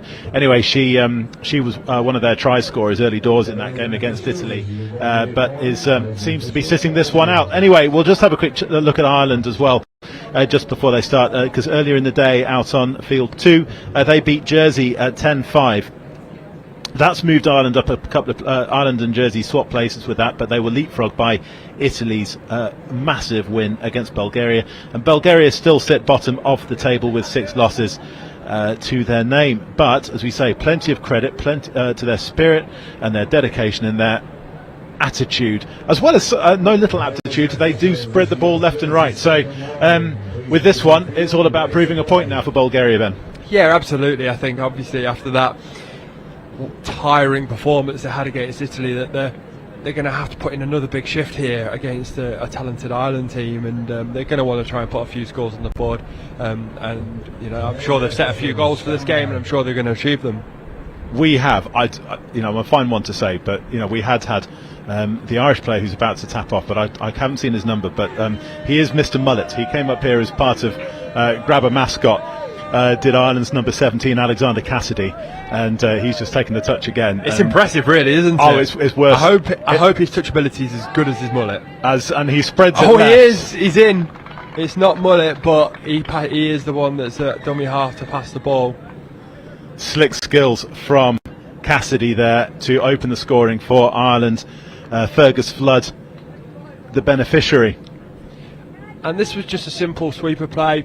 They got on the link. The defending link couldn't get underneath, and the Irish attacker got on the outside and scored with a nice dive. Bulgaria keep most of the same players on to start this time, and here comes the tall, lanky legs of Landchev, and their talisman Deutschev now gets the ball back, and the pair of them are combining well in the mids. And what a show and go from Landchev to tie things up for Bulgaria. You called it. You started at the start of the game. You said the two players that played so well against Italy got down the field. They ran an open side quickie, but the pocket middle didn't pop up as much as he should. And number 7 from Bulgaria just dots the ball down. What a great start we've got here. Yeah, they'd played in separate pods in that previous game, but they brought them together for this, and obviously it's paid dividends. Whether that carries on being the case as this game continues, because those combinations are all important. Absolutely, and if you've got a combination, keep running it, because it is so hard to get them. As Ireland get another one, we've got 3 back-to-back scores between the two teams here. Darren Curran this time outpacing the Bulgarian female link. And that's one of the unique things here about the touch, and mixed touch especially, as we see this replay. They just make the touch on the on the female link, and it was a mismatch in gender, and they get on the outside here, and it's now 2-1 to Ireland. Vasela Dobreva, the unfortunate player on the receiving end of that looping run from the Irish, who go back in front. But here come Bulgaria again, spreading the ball wide to the right. Annika Kozova, she put in an absolute shift, particularly in defence against Italy. And here we are seeing her attacking skills. For anyone that doesn't know, playing half an hour without any subs is like trying to run a 10-kilometre race at a 100-metre pace. It is one of the tiring things if you haven't got any substitutes, and doing it at international level, I don't think I've ever seen it done. So fair play. And we've yet to see them so far in this game, but there are a couple of the elder statesmen of Bulgaria. The Roberto Bedoya, he of the fantastic beard and camouflage cap, as well as some sunnies. I think did he park his 18-wheeler out the back? Did you see that on the way in? Probably did. But both him and Shive Jerabarov have yet to see action, and I can really empathise with those guys, because they seem to be of a similar age, if not older to myself, and certainly we have similar figures. And against this young Irish team, they're not exactly going to be relishing this. But Ireland, here they come, because they're spreading the play. Is that a final touch? Yes, it is. I think it was a forward pass as well, or a touch and pass at the touch and pass is the referee's decision there. So good scrambling defence by Bulgaria. Emma Curran missing out as that pass from Loiselor goes drifts forward. Bulgaria having escaped that time, and here comes the big man, Roberto Badola, and he's just not going to get a chance to play the ball off the deck there because that ball's gone loose. It is an impressive beard, that, Ben, isn't it? It really, really is. I mean, I wish I could grow a beard in general, but that is very impressive. It's having to work back in defence as Ireland stick down the right mid-channel. And Ireland just run a simple quickie play. And that's a forward pass again. That's another try that's been ruled out. Tyg Brennan this time was about 1.5 meters in front of the half. Yeah, what's happening in that one, especially the dumpers split forward, which he should do, but the dummy half needs to do a bit more work to ensure that ball is put forward and then passed backwards. So the dummy half, so the splitter is put onside by the dummy half, and the half has just not done enough work to get that ball backwards. Bulgaria's dangerous duo of Deutschev and Lanchev are back on. Deutschev set things up for Lanchev in their first attack. This time the ball hits the deck, and Ireland again just playing a little bit with that pass off the floor, but this time there's plenty of pace to go away. Bulgaria are not going to catch that. That is saving their energy, and that is just all about outright pace. Yeah, Ireland just got on the outside with their transition. The wingers couldn't get in or out, should I say, quick enough, and they just got on the outside. Ireland extend their lead to 3-1, and here we go with that long range, and all that was just a case of just spotting that extra meter on the outside and then absolutely just going for it. Yeah, and that's also Bulgaria are down numbers. They've had a few injuries, as we alluded to at the start of this game, and when you've got a couple of substitutes you're down a couple of substitutes, that can cause. And what have we got here? I think it's a bit of a forward pass again. We'll see. We'll look at the referee's signal to give you that. I think it is. I think that was another. Yeah, it's another forward pass. Yeah. So going back to my point on substitutes, if you haven't got a full complement of 8 substitutes, the game's hard. The game's hard with 8 substitutes. When you haven't got them all, it's really hard. And Ireland, looking at their box, they've got a full contingent of substitutes, so they're obviously going to be looking to use them and get up the field quickly. Acknowledgement from Filip Menkov that he made a serious mistake there. He put the ball down to play it without having been touched, and that was a penalty restart for Ireland. And it was a shame there for Bulgaria that the opportunity was wasted, because Ireland now are building play once again, now deeper and deeper into the Bulgarian half. This time the pass goes backwards. This time Ireland are over the whitewash, and they are up to 4 on the board. That's Fergus Flood, the scorer. Yeah, we'll just look at the replay here and just work on that. So we get the scooper, he just goes in behind the offside player. The Bulgarian defence just shut in a bit, and they complete a simple 2-on-1 to get their 4th score. It's all about the simple rugby skills, isn't it? It doesn't matter whether you're playing Union League or touch. You know, it's having a 2-on-1 and exploiting it. Everything we do in touch is about creating an overlap, whether it's a 5-on-6 or a 2-on-1. And if you can complete every single one of those options, then you'll be very good in this sport. And it's all about working on those key skills. They've got an overlap though here. If they can pass the ball, good step inside. But they've got a penalty. Yeah, they have.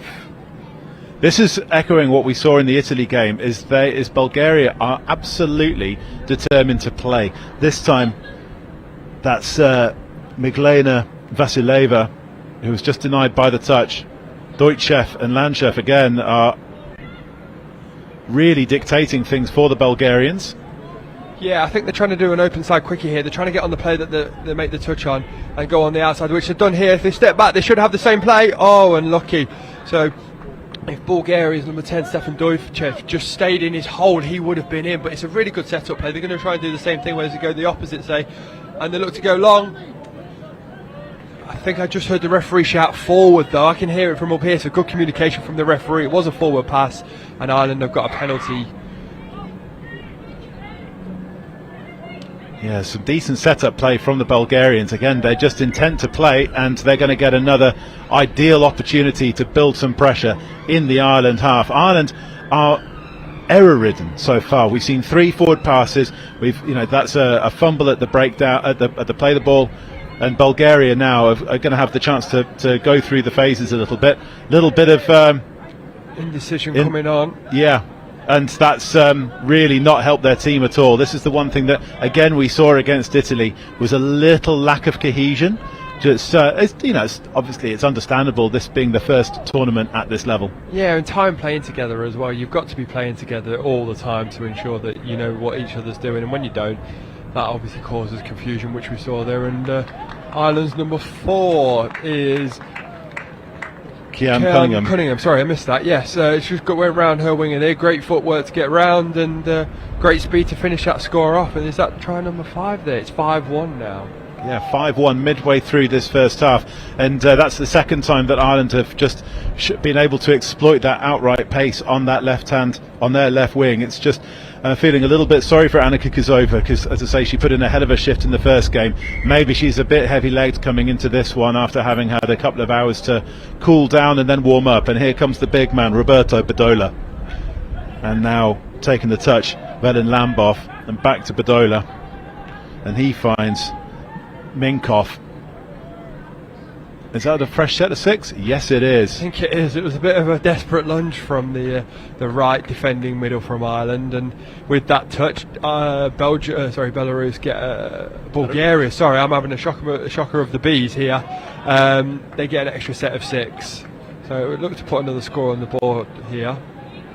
It's a thing where Bulgaria really would need their magic duo of Langev and Deutschev in that situation, but unfortunately that pair are in the sub box getting a breather. Yeah. Is it one of those things where now that you would kind of, when you've got that fresh set of 6, would be just to slow the game down and get your key playmakers on in that situation? If you're Bulgaria, absolutely. They've got 2 players that have scored a fair few over the last 3 days, and I'd be looking to try and get them onto the field and set up a few. But then it does give an opportunity for others, and that's good footwork here by the winger from Bulgaria. Ireland, you're right, Ireland do keep out, and they've got on the outside. Just a touch coming in on Miglena Vasileva. She's got great footwork. Yeah, she missed out on that game against Italy, and has come in and is showing lightness of foot that Kozova hasn't had on the other side, unfortunately, which shows the value of not being involved in a game. And here come Ireland again, looking to put some pace down in front of their own sub box, and they're really working that pair of Badola and Kozova on that far side.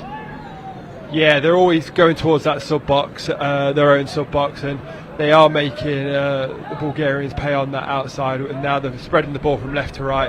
This is a really nice move. They've actually gone back to the short side. It's a long ball, and it's a good finish on from Emma Curran on this near side wing as we look at it.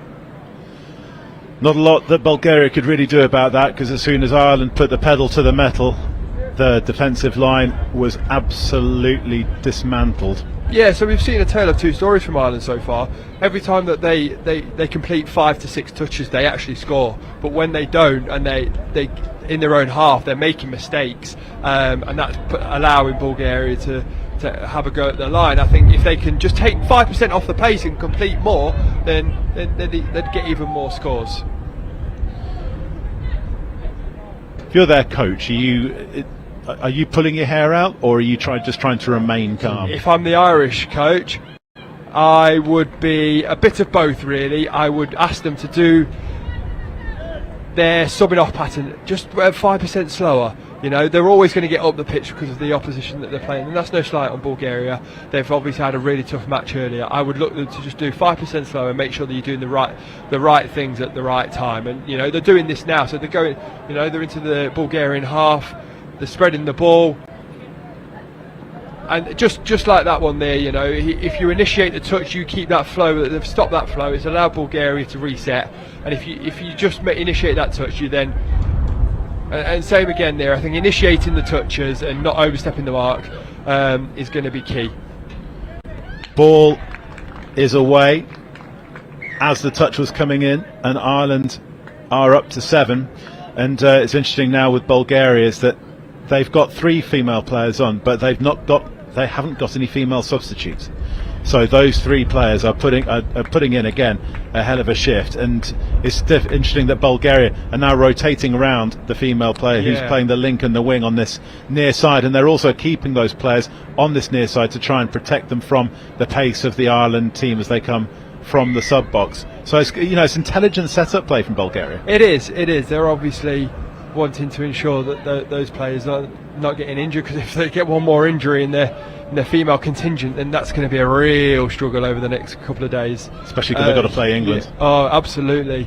And you know, they've still got 2 days of touch to go, so they're going to look after those females. Yeah, because Ireland play England, and both of these teams have got to play England tomorrow, as it happens. We saw England's thrilling 12-11 win against Wales earlier on, and here they come on this near side. Just unfortunate touch just coming in from there. You know, so you've got to say with England that it's, with the greatest of respect to Bulgaria and Ireland, it's not going to be the most challenging of days really for England tomorrow as they go for a top 2 finish in that in the pool table. They've got both Ireland and Bulgaria tomorrow, do they? Yeah. So for England, it's about making sure, is that ball gone backward? That's great hands. Can the winger get there? Oh, it's a great ball back inside. The referee's taking a few steps back. He's going to turn his hand to the sky and give a score.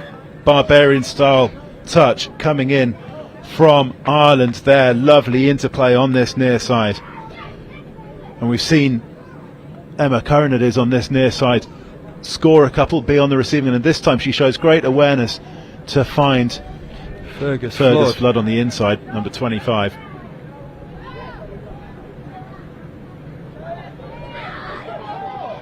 But also it gives, having a quick chat to Gabe Pennington earlier on, and here comes, lovely step and unlucky from Deutschev. If he just had that extra, just almost to back himself to dive in, I think he'd have been over. If you could just watch how he holds the ball, he actually holds the ball in a passing position always. He's got the ball close to his chest, he's got his really close footwork, and he's always looking to pass the ball, which then puts a bit of uncertainty into the Irish defence, and that was very close. If he had a dive, he would have scored there for sure.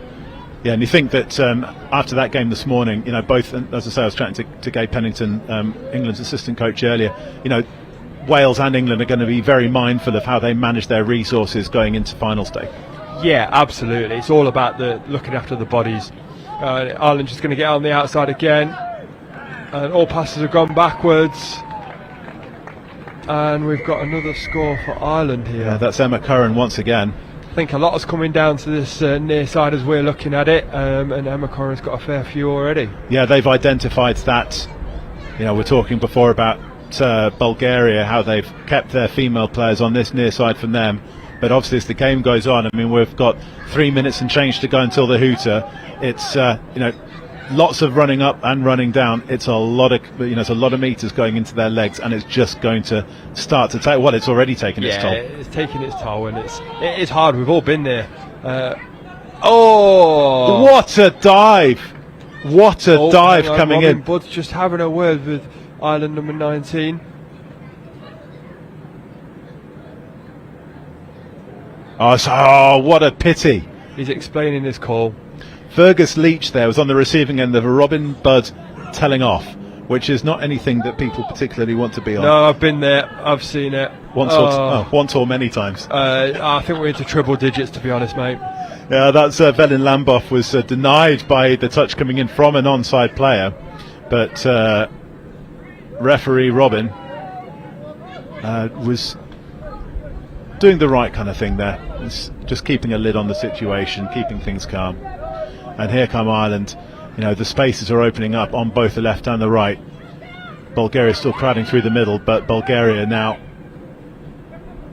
looking to this good handling coming in from the Irish, and that is Darren Curran finding Jamie Marr, and he gives the scoring pass, and the gap just opened up in front of him.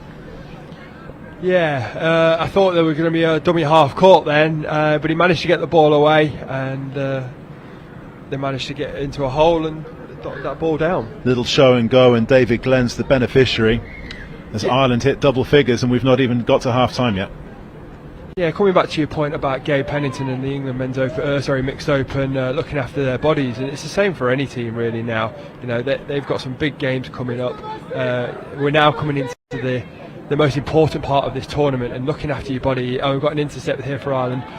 Looking after your body and the team's body, should we say, is so crucial. So, you know, I know England might be running one of their females in the middle to try and give a few of the males a break, and give some more opportunities to people that might not get the opportunity in the middle. Maybe put a winger link, and then making sure that everyone's fresh coming into the finals day, as Ireland dot over for another score on their far side this time. But Ireland are showing again in this first half. I mean, that's now up to 11 in the final 30 seconds of this first half. Ireland are showing that much as we're saying that England, you know, have got a slightly easier day tomorrow, but Ireland are showing that they need to be taken seriously, just in terms of the shape of their game and just how they're looking to mix and match things. Yeah, absolutely. I think if you look at the results so far, Ireland know what they're doing. They've been here, done it before. As the hooter goes for half time, Ireland have done this before. They know what they're doing. It looks like they've got some fairly new players and looking to build on that. I think they've probably not played at this pace before, so that's something that they need to learn. And England probably will come over the top of them just due down to that pace. But Ireland will take a lot out of playing the likes of England. Well, Ireland are using this first half now using this game to go through to just go through the phases to build up some momentum. But here we are. But Bulgaria have asked some questions. It's even better when you see it from the back. It's Nikolai Lanchev. He just froze the defence just with a little dummy and the ball in two hands. He did. You know, that's just a fantastic finish. But unfortunately, that was as good as it got for Bulgaria, because Ireland then turned on the pace and turned on the style and turned on the handling just to rack up a further 10 tries unanswered. So from the Bulgaria point the side of it, like, if they can come to the next European Championships with a full contingent of players that are fit, and they build on with some of the players that they've got here, they're definitely going to compete a little bit more, and that's what they're here for. I guess they want to learn what the European Championships is about, hopefully promote the game up back home and bring in some more players, and then in next year, I think it's the European Championships again, that they're able to compete there. And also to play in the likes of Gif, to come over and play in some of the competitions we have in England, or you know, or the Touch Berlin, you know, the big competitions in Europe. And, yeah, and that will, even though they'll be playing as a national team against club teams, when the likes of, you know, Rebels, who you play for, NQ Rebels, but when you've got yourselves, Galaxy, Scorpions, the big Hurricanes from France, you know, the big European club Roosters, teams. Do you know what, we as an English team, we do that. We go over to Australia because we want to make ourselves better. You know, we go and play Australian club teams because they're so much more advanced in terms of where they are in their development, and we want to make sure that we get there. So we go and do that. So yeah, them coming over to our club tournaments and going to Gif and going to Berlin would definitely be a benefit to them. It's something that I highly recommend moving forward. The other thing that if you're Bulgaria as well is to try and find some way to get hydration into their female players who are on the pitch the whole time. They've not been able to stop and take a drink, you know, and especially, I mean, even if you've refueled after the previous game, and they've got a couple of players who didn't play against Italy, is that you know, as the half goes on in sun like this and the breezes come up, but it's really warm when you get out in the sun, you know, you need to be able to get the electrolytes on, the fuel on board, and to keep them, you know, to keep them being able to go. We're at that part of the day where they've already played today, you know, and obviously it was a very tough game. And if they're not doing the right thing, then when they're coming off at half time, then they are going to struggle into the second half. But I think they've all had a good drink, and I'm sure they're going to try and do their best in the second half. Plenty of encouragement coming from Stefan Deutschev to Annika Kotova. I saw that. Are we allowed that on international streaming? I don't know. In which case, then, when you're playing with your partner, Alice, don't go near her. Don't go near her, because I get told off so much. I always say the wrong thing. It feels like Stefan's just said the right thing. Then, I definitely say the wrong thing. I think when we saw from the way that they, were canoodling. Can I I'm say not that? going to say canoodling, but no, but the entire team coming out from the huddle. Sorry, not the whole team canoodling. Not the whole team canoodling. No, that they're able to come out from the huddle with a. With their spirit still up. I mean, as you said, they've come here with a positive attitude. I was chatting to Melde earlier on the co-com for the Italy game. Bulgaria had just affiliated in 2019 to Federation of International Touch. Yeah, and they came into a conference that was organised by FIT in Paris, and were just. They were just a sponge, wanting to pull together information from everybody who was there. And we had England were there, we had Scotland, New Zealand, Australia. They'd all come, and they were just sitting down with the likes of myself and Jamie O'Connor from TFA, from Touch Football Australia, and just finding out how we do things. And they really wanted to develop, and the fact that they've used the pandemic to grow. That lockdown that they didn't come to.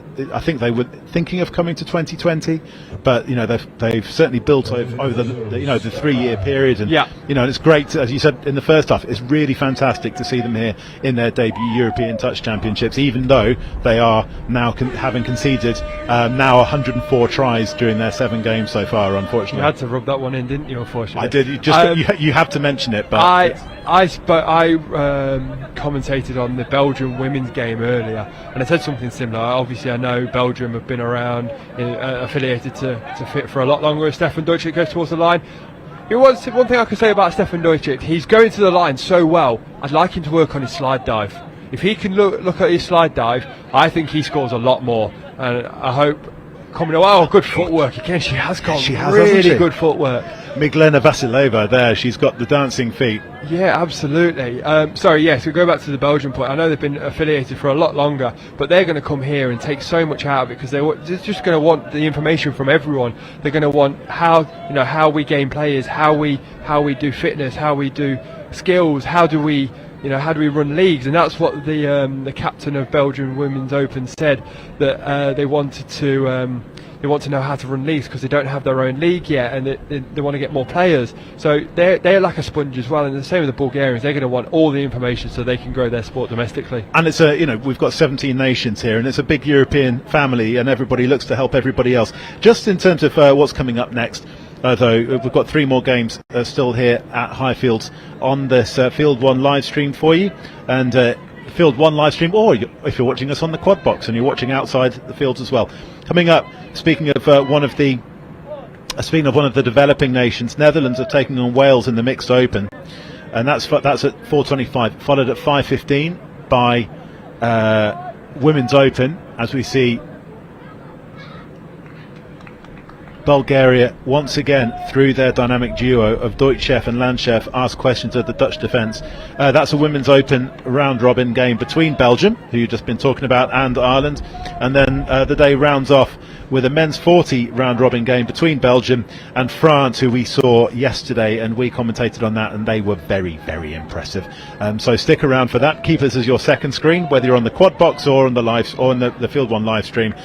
Just relax and enjoy Ireland as they go through their phases once again. And Darren Curran, this time they've not gone wide, they've just gone through the middle, and it's a disappointing score for Bulgaria, having kept their players on, Deutschef and Landchef et al.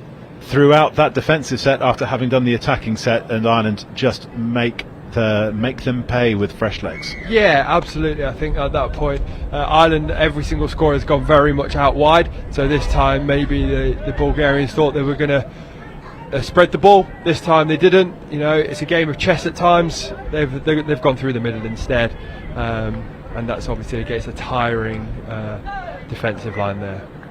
Bulgaria mix and match their playmakers there. They bring Vesela Dubreva, who had been on the wing for a period. She's went from link into mid, giving her that opportunity to be part of a setup, but unfortunately Bulgaria can't make the most of it.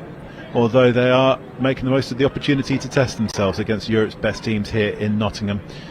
And the youth of Ireland, and they've brought a very young mixed open team. And Tyg Brennan is over for another try for his personal tally. That's just down to footwork, this. Yeah, absolutely. As you see, he's got the ball. He's always looking to pass it as well. So he gets good footwork to start with, but now he's looking to pass it. So he tries to pass it. He's got the ball in one hand, so he could just offload it if needs be, but that then causes indecision, and he goes through the middle. Roberto Bedolla bites like a barracuda chasing a smaller fish on the end of a line. Absolutely. To say I mean, as I say, I'm an older, larger fella, and being stepped by a young, light on his feet lad happens quite a lot when I'm on the touch field. I mean, I'm 31 and it happens to me, so it happens to all of us. Not as often as it happens to me, my friend. But anyway, it's so we can sympathise with Bulgaria, but here come Ireland, and they're getting both fresh legs on, but they're also driving really hard at Bulgaria. But this time the ball hits the deck. Clara Sexton not able to bring in the pill, and Bulgaria now start on the halfway line, and it's a great opportunity for them. But Ireland's defence, as Bulgaria bring players and start to bring the play up to their right hand side as they look to shape. Yeah, Bulgaria just went sideways for a first couple of touches there, so they've had to lose a couple of touches. Good defence there from Ireland. I'd just like to see Bulgaria go forward to see if they can do something. Good footwork. There's fifth touch play. No one's at half. I'd like to see Bulgaria just close it down in their own half. That means Ireland have to go a long way to get to their own sub box. Bulgaria, similarly to their game against Italy, they really, by the looks of it, don't care what the score is. They're just trying to. They're continuing to go through. To put their game plan together, to try and develop things, to try things out. Scooping, spreading the play, making female players involved through the middle channel. It's really great to see. Yeah, absolutely. Obviously, they've got to keep trying. They've got to keep trying the things, because it is going to. I think we've got one of our tired Bulgarian wingers, unfortunately. She just got on the outside and she didn't have the energy to really chase, so it's a bit unfortunate, but she'll regroup and I'm sure she'll go again. Yeah, I think she was disappointed at the other end of the field, and you can see she's needing to keep her spirits up. That's the first time we've really seen the Bulgarian shoulders drop, as we say, but as we say, they've been doing their best to keep their spirits up all the way through the last games that we've seen them here on field one today. And here she comes back into the play. That's brilliant. Dobreva. She's just got the ball. She's just driven in. She's gone forward. That's all you can ask for after the day that they've had so far. And she wants the ball again. That's great to see. If she gets on the outside, unlucky. Yeah, Bulgaria looking to mix and match, and as I say, they're really bringing her into the play, Dobreva, and this time there's a dummy sold by Ireland, Darren Curran, I think. That was 27, Darren Curran. That mullet is great. This time it's just straight out pace from Fergus Flood, who's over again. But Ireland now are really, the players are on for one set of six, and then they're going straight off again. Yeah. They're managing their resources. I was now. just about to say that. You said about England mixed open looking to manage their resources. This is all you want to do. Nothing stupid. No direct sets. No double sets. On off. Make sure you get loads of fluid in between each set, and make sure that you're ready to go again tomorrow. We're all good. Looks like we're back on our feet now. He's building up a bit of a head of steam on that far link channel, is Roberto Bedolla. And here comes Lanchef, though. They've got a score! Oh, get out the way!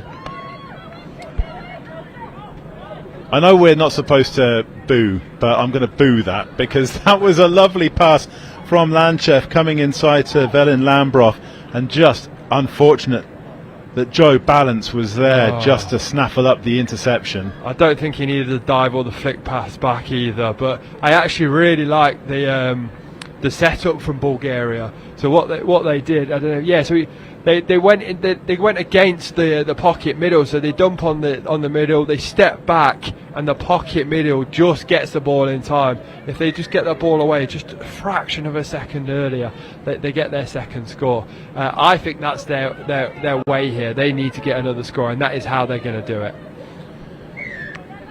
And Robin Budd puts his hands in the air, he gestures as an offside, he's not listening to the left link for Ireland, is not listening to the sideline ref Gareth. So Bulgaria have got a penalty. And once again, they're bringing female players into the middle. Miglena Vasileva, number 11, they're getting her involved as well. They're mixing and matching. They're giving players opportunities to get the ball in their hands. This time that's been shut down. There's the attempted shutdown from Sive Jarabarov, but Ireland are now playing in and around that, and the ball hits the deck. Or is this going to be a late pass? We'll see. Be a touch and pass. It'll be a late pass.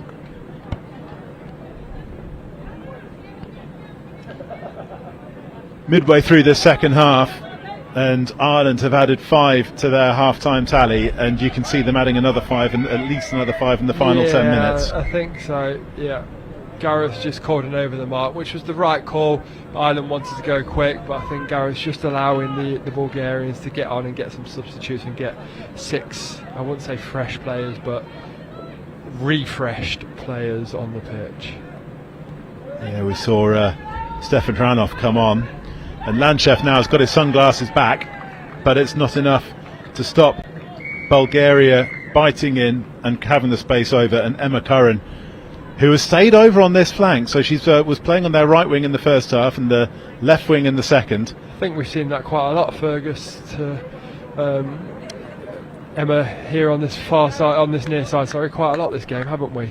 Yeah, we have, and the good thing from Ireland's perspective is that they've brought their wingers into play a lot, and again the passes have been sticking. Yeah, I think I spoke in the last game that I commentated on. Having wingers that can control the ball, control the play, can have the right timing is one of the most crucial things in touch. People sometimes just think a winger's just a spare part, but actually, Oh yes! Give the score! Give the score! Oh no! No!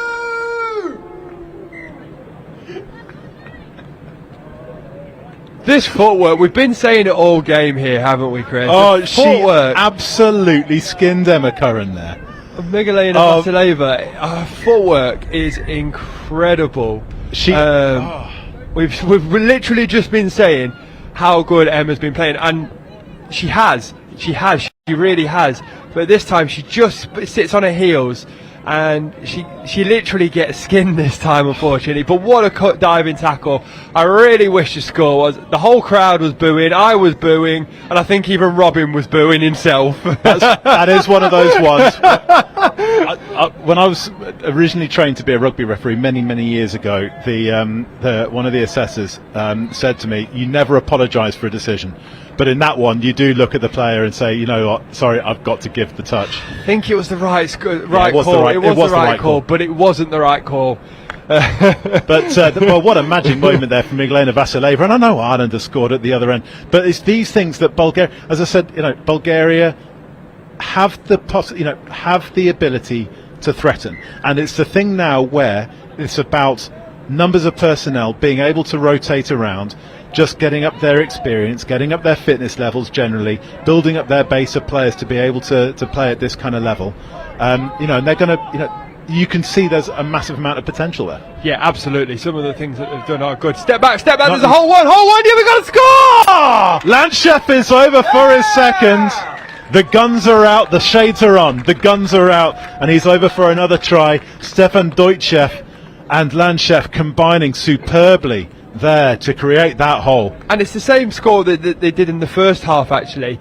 I think it's role reverse this time, though. They go short side, they step back, the Irish defence was a bit tiring and not shutting in, and the big hole open, and we've got their second score of this game. And I actually think it should be the third, but second right score. Alexander Cassidy's mullet may be magnificent, but his defence wasn't there. No, I think absolutely not. he got caught ball watching and not player watching, and it opened the hole up for Lanchef to exploit, and Deutschev as well. But here come Ireland. They are exploiting the space on this left wing, and Emma Curran, the try machine, is over once again. As Ireland keeps spreading the play. They do, and that was a nice. They've actually just done something different this time. They've done a 32 counties play, so most of the time when a 32 happens, the player who dumps it splits away from the ball. Actually, he splits infield, and he throws the ball to the Irish link, who's running on the out, and Emma's just there to catch that ball and dot it down. I say just, it's one of the most important things, so apologies for that, Emma. It's Bulgaria's defence was staying tight then. Yeah, and that's because a few they've gone through the middle, so they've had to change it up. We've got some more good footwork. I want to see her do it again. I do. Yeah, she's got magic. She's almost like the French 44 in the men's 40s that we saw yesterday. The ability we've got a runaway. We've got a runaway here. Yeah, and here come Ireland again. It's their second long-range breakaway, bringing it up to 19. And fair play to Anna Kutsova. She's not had the opportunity to get the ball in her hands this half, as the play stayed mainly on Bulgaria's right, and there's nothing she can do about that, even though she chases all the way. Yeah, she just gets done with some footwork, and she just goes on the outside, and it's some good speed by the Irish. I think it's Kian Cunningham. Yeah.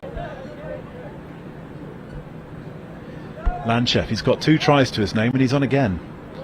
And Bulgaria are still playing that middle, just that middle interplay. This time it's with Velin Lambov. Last touch, you can't get caught. Can they get on the outside? Unlucky. Yeah, they were just in the face of player to player Irish defence. And here comes Alexander Cassidy, he of the aforementioned magnificent mullet. And he gets Ireland onto the front foot, and they're now coming onto third touch. The touch was called before. I think he must have hit her ponytail.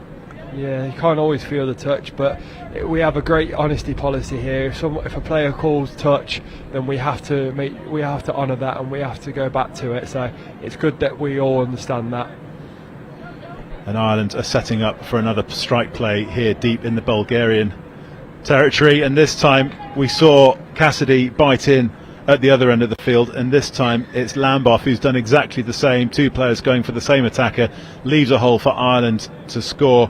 Just one quick thing about Ireland, and also you look at a lot of the opens teams, mixed opens teams, they're all very young, which sets this up to be a really competitive division in years to come. Absolutely, yeah. I know if you look at most of the teams here, they've decided to really focus on the future of their touch development in the mixed open division. And if they're looking at, in another 4 years' time, if all these players stay together and build those relationships that cause a good touch team, then yeah, I think we're in for a really good division in 3 or 4 years' time. There's another runaway.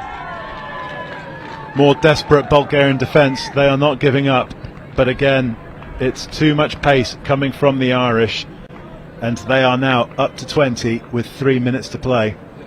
It's 21, I think, 21-2. But as we said, Bulgaria aren't here to win. Their goals are completely different, and I think they've achieved them already, and we're only on day 3, so I think they've got 2 more days to really build on those goals and set even new ones. Here comes Deutschev. It's been one of their playmakers. In fact, he has been their playmaker. Lanchef has capitalised, but Deutschev has been the absolute integral key in the cog, and here he goes again, diving in this time, and has a 5th touch, or has another touch on the 7. I think it's the 5th touch. Thought I saw the arm in the air. It's just another intercept. It's good anticipation from the Irish. Another nice handling, drawing the defender and passing there, this time from Lalo. The one thing that the Irish always have is good handling and ball skills. A lot of them do come from yeah, Robin Budge just picked that one up. It wasn't over the mark. Ireland always come from, well, a lot of the time come from a rugby background, so their handling skills and their passing skills are very good. And what we've just seen there, sometimes they need to work on their touch skills. So she thought that he was getting through and was caught over the mark because that player didn't slow down in time. So it's something that they probably just need to work on. As you said earlier, they are a young developing team. Just a quick one, just as we come into the dying minutes of this game. It's been Grab a Mascot Day here. On a completely friendly. It's the friendly games midway through, but you keep yeah. Well, it's the friendly games here. I know we've got the friendly games going up the road at the other end of the M69 the other end of the M42 in Birmingham. But these are the friendly games as well. But one of the friendly bantery things is Grab a Mascot Day. Which has been your favourite that's come up here to the control room today? I've never seen a pink sheep before. I've seen a mini pink sheep. I've never seen one, so I'm going with that. I'd love to see more pink sheep. Please don't go around painting sheep pink. But it has been brilliant. We've also had a very big fluffy unicorn as the ball just hits the breather in the face. And what some people use as a mascot, I would say a mascot is a toy or an animal, but we've got shields, we've got headwear, we've got a bit of everything really. Yeah, we've also had, as well as a big pink fluffy unicorn, that's one of the Scottish teams. One of the other Scottish teams has got a bear that you can wear as a backpack. It's massive, and it was brought up by one of the how do you steal that? German supporters. Did you bring the player with it as well? Oh, great dummy. Lovely hands. Great dummy, keep the ball alive, go, go, go! Oh, it's a pity there for... So this is written in Cyrillic. I have no idea how do you pronounce that. I'm terribly sorry. The name's in Cyrillic. And unfortunately Bulgaria end the game on the front foot, but they don't end the game with the score.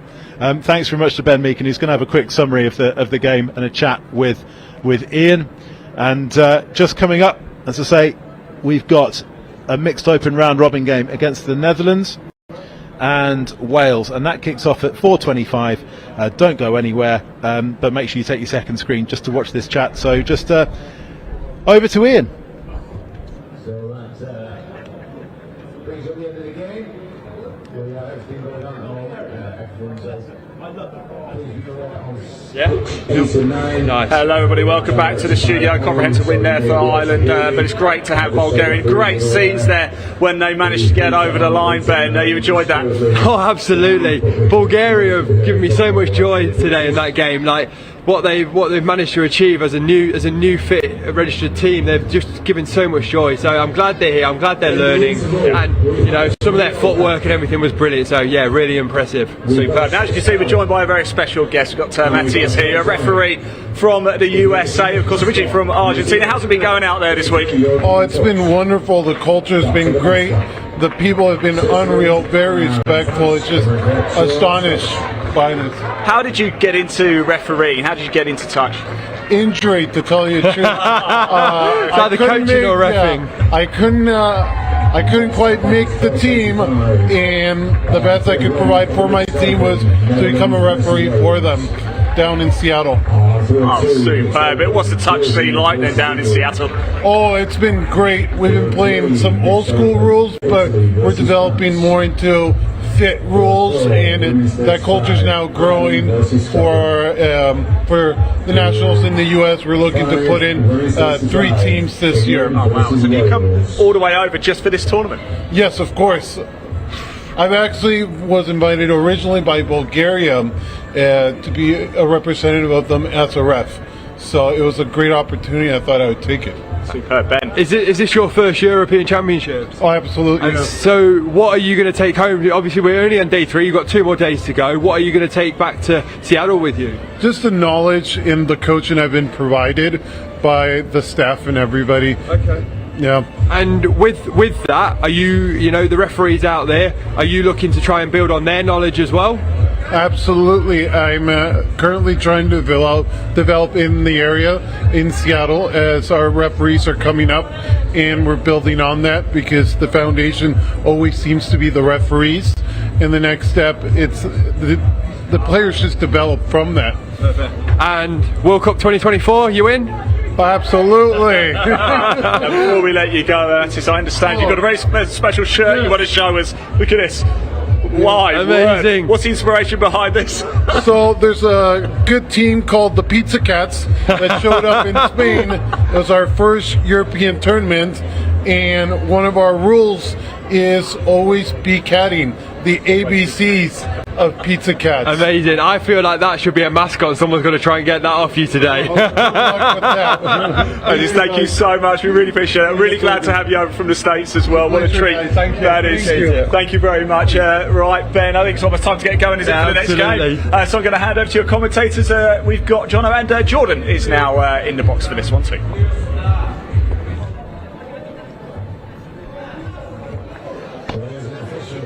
Thanks very much, Ian and Ben. And Jordan is with me for this mixed open game. It's the Netherlands taking on Wales. And Jordan, we were just saying, it's the time we've seen Netherlands. I think they're our favourite team. I've really enjoyed watching their games. We had them against Ireland on day one. I think we had Switzerland yesterday, if I remember. A loss against the Irish, and then they beat Switzerland yesterday. I think we've got Fons on us from Netherlands up for an interview after this one. She's currently in at link. She has been playing wing, and she's been an excellent finisher for the Netherlands, and so far. But at the minute, she's starting link. They've got a little bit of an interesting tap-off move set up here in Netherlands. They've actually got a guy on the wing, two boys in the middle, two girls at link. So let's see what they go into here, because they've obviously got something set up. Here we go. Yards on one. And they'll work their way up the box here, so they're just using that as a little bit of a set-up play to go into their attacking strike move, and it's a 32 short. Good start from Netherlands. That is awesome. I tell you what, that's how you start a game. They've got a tap-off move. They ran it. They scored off it. Yeah. Perfect start. Perfect start for them. And Wales second in the table behind England. Netherlands fifth. And we're on day three. It's getting to the important part of the competition now, with regards to qualifying for the semi-finals on Saturday. Netherlands will want to try and get something out of this game to keep the pressure on, because they're just outside that top four at the minute. Yeah, I think obviously we saw Wales this morning. Good dive, great, really good dive. So we saw Wales this morning against England, and you'd probably say that they're the top two teams. On the other field behind us, actually, we've got England mixed open against France, and they're probably the other two in that top three bracket. I think, like you said, you'd like to see Netherlands push Wales a little bit and see what they can do. Well, it's 1-1 here as Wales scored straight from the tap off, but we're going to head over to the studio, and Ian has got a guest with him. Thank you, Jono. Now we continue. Maybe the European Championships are actually going around the world. We've just been to Seattle in the United States, and I'm delighted to say we got to Berg here, all the way from New Zealand, and you're a top elite referee, aren't you? Yeah, mate, I've been very fortunate to be able to take this opportunity to come over to the Euros.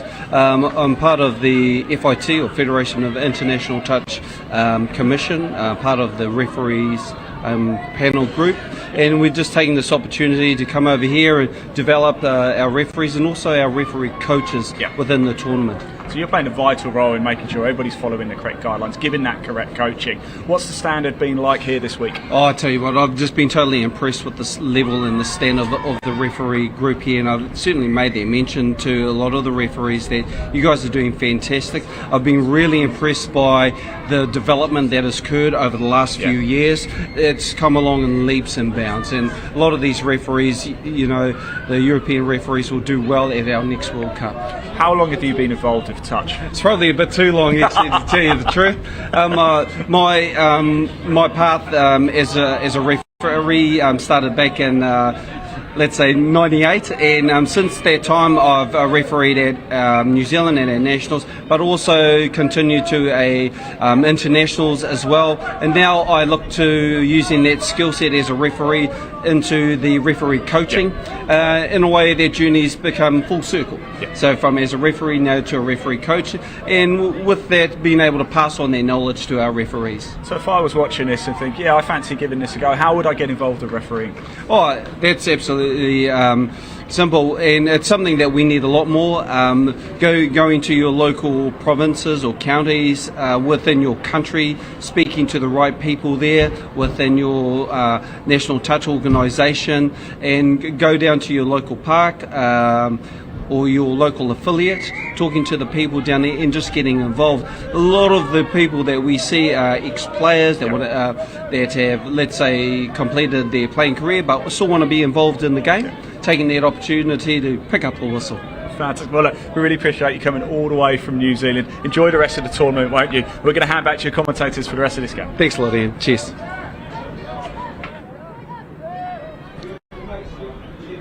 Welcome back. It's Wales who are now in the lead, and after the great start by the Netherlands, Wales have struck back with 2 tries of their own, and they are narrowly in front, and they have the ball again on their own 7-metre line. Yeah, Wales just looking a little bit more composed, probably the more experienced team of the two. We've got a good transition towards the box now, and they can work their way into 4 and 5 now. And they're here comes 5th touch. Middle scoop. Loss of possession at the roll ball. Referee's missed it. Wasn't looking at the roll ball. Oh, great pass. Netherlands a bit disappointed with that. Emilio Greta at roller, putting the ball over, but it was a great back out pass. Yeah, it's a shame one of the sideline refs didn't pick that up, because that's a loss of control. That's not a roll ball. The referee wasn't looking at the play. Middle cut though. It's a lovely middle cut, and yeah, Netherlands middle just biting a little bit too hard on that, and they'll probably try and break into that top off move that they've had a little bit of joy with, and get a 32 short there, and they'll break back into their 2-man plays, and it's a little pick up to the short side, but Wales have got that covered. Good defence from Wales. Yeah, so Wales taking control of the game after Netherlands had the really fast start, and in the context of how this tournament is set up, Wales currently in 2nd place in the table, Netherlands 5th, and we were saying earlier that Netherlands are really going to be looking to get something out of this game if they want to try and get into those semi-finals. Yeah, definitely. Yeah. Oh, that's a nice play. Big pill from Roberts. We saw that this morning. He's got a great right to left pill, and that's a beautiful pass. Rachel Thomas Evans popping the ball down, but yeah, it was all about the pass from the middle there. Yeah, and really we'll see nice. It again here. It's I think it was a 32 short with an early release, and that's so nice, right to left. Clinical from Roberts, and when we talk about box office players, he's it for the Welsh Mixed Open. Indeed, we saw it earlier today.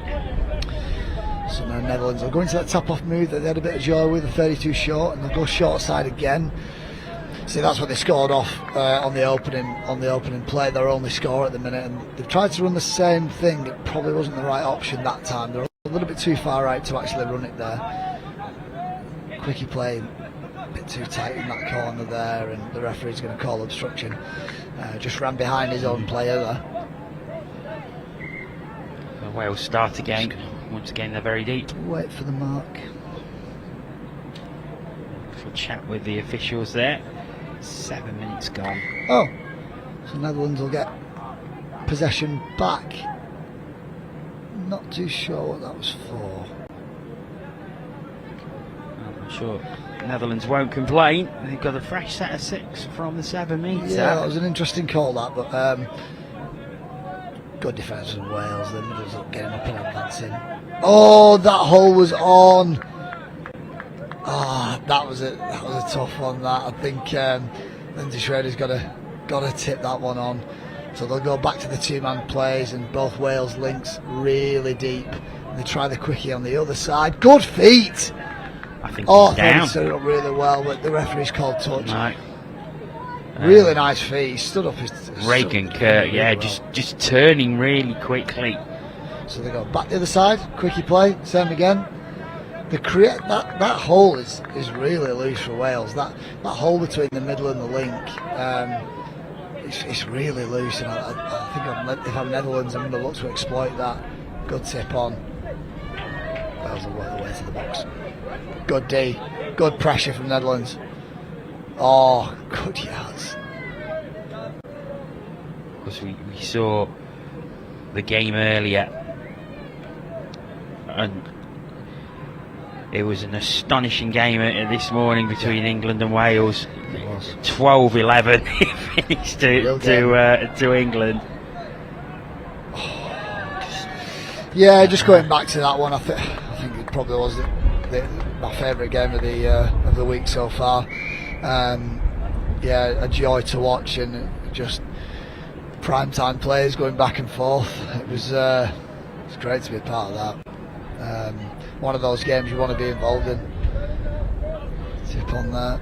Netherlands trying to get over to their box, but Wales retaliating with a good bit of midfield D. Fonsonger's just taking that in, and that's a knock on at the roll ball. The referees missed it again. A few errors at the roll ball from both teams here that they're getting away with. It's coming through now, and that is definitely a roll ball. Yeah, that was one. It's a shame that for Netherlands. They were making a good few yards and they just lost the touch count a little bit. Got to press that. They've got a guy on their own. I'd be looking for a little bit more pressure from Netherlands there in midfield. You got to shut that down. If there's one player on his own stranded, you got to put that pressure on and chase him down. Dan Roberts back on for Wales. Doggies on the far side link. There's your space. Good defence from the Netherlands. Nice and tight on that sweeper coming round. I'm not sure what the count is here. It looks like it's last. They go middle cut again. Good defence from the Netherlands, but it's back to 1. That's a killer. Yeah. That's a killer. And you've just given one of the best players in mixed touch, Dan Roberts, a full set of 6. Taking it patiently so far. They'll go back to that punish. They're going to go down through the hole, and I think that is going to be down. Yes, it is. Really nice. To tell you what, we saw it this morning, but I think it's Owen Carroll, number 8. He's got such a good dive, and Dan Roberts can kind of direct him around. You kind of see him drift off to middle and let that play unfold, and he can kind of coach his way through that little section, especially when the defence on that side is quite loose. And if you can utilise one of his teammates' skills, which is Carroll's dive, you might as well. Netherlands back into a quickie play and trying to get both middles up. They do. Ball down. Referee's got that. Referees give it. Good score. So Netherlands are back within 3. The second score of the half. First time they've had a little bit of joy with that. They've tried it a few times. The just a standard quickie play in the middle, split to the outside, step back in the middle, and we've seen it a few times from Wales now, but it's not been exploited, where they're just a little bit loose in defence, whether it's between that middle channel, middle link. It's just opening up a little bit, and Netherlands haven't been able to exploit it. That's the first time they have. Into a sweeper. Roberts feeds. Wales coming back this space here. Oh, great ball. And quick hands. Been given as a forward pass. It's a really nice play, that. But no try given. So Netherlands have the ball again. But Wales looking threatening when they come forward. They do, yeah. And the thing is, if you think back to that game this morning, I don't want to say they only looked threatening when Roberts was picking up, but they looked a lot more threatening when Dan Roberts was picking up from half and running counties. So we'll probably only see if Wales think they're under pressure or if they think they need scores when Roberts starts doing that. If Wales feel comfortable, then you'll probably only see Dan Roberts setting up sweepers and feeding. They don't want to be using him and sort of exerting him on day 3 when they don't really have to. It's important now about great what a kill that is off his left hand. Link Hall, you love to see a Link Hall score, and if we go back to this play, it's a 33 scoop, so we're going to drive straight in for James Enyon. He's going to go to his left, come off his left foot, and now he's got a 4-on-3 to pick from. Right option, Link hits the hole well. Great score, great touch score. It's a 6-2 Wales lead. And what you were saying there about Dan Roberts is they're not going to want to overexert him, and in day 3 of a tournament like this out of 5, it becomes important now about conserving energy, doesn't it? But with the games to come, because you don't want to enter those sort of knockout phases and be absolutely beat. Definitely, yeah, and you don't. We're talking about it on day 1. You want to be on Saturday as good as you were on Tuesday. I know you're not going to be, but that's kind of what you want to be thinking. And especially, you know who your strike players are, you know who your star players are. Touch is quite similar to basketball in that way, that you've got your big players, that you know, your Michael Jordans and your LeBron James. But then you have your supporting cast, and you know who you know your role. People have got roles and they want to perfect it, but you need your Scottie Pippins and Dennis you Rodmans do, as well. yeah. Otherwise, it's not going to work. A great score to Netherlands. Good score. Back within 3. Enjoy off that quickie play.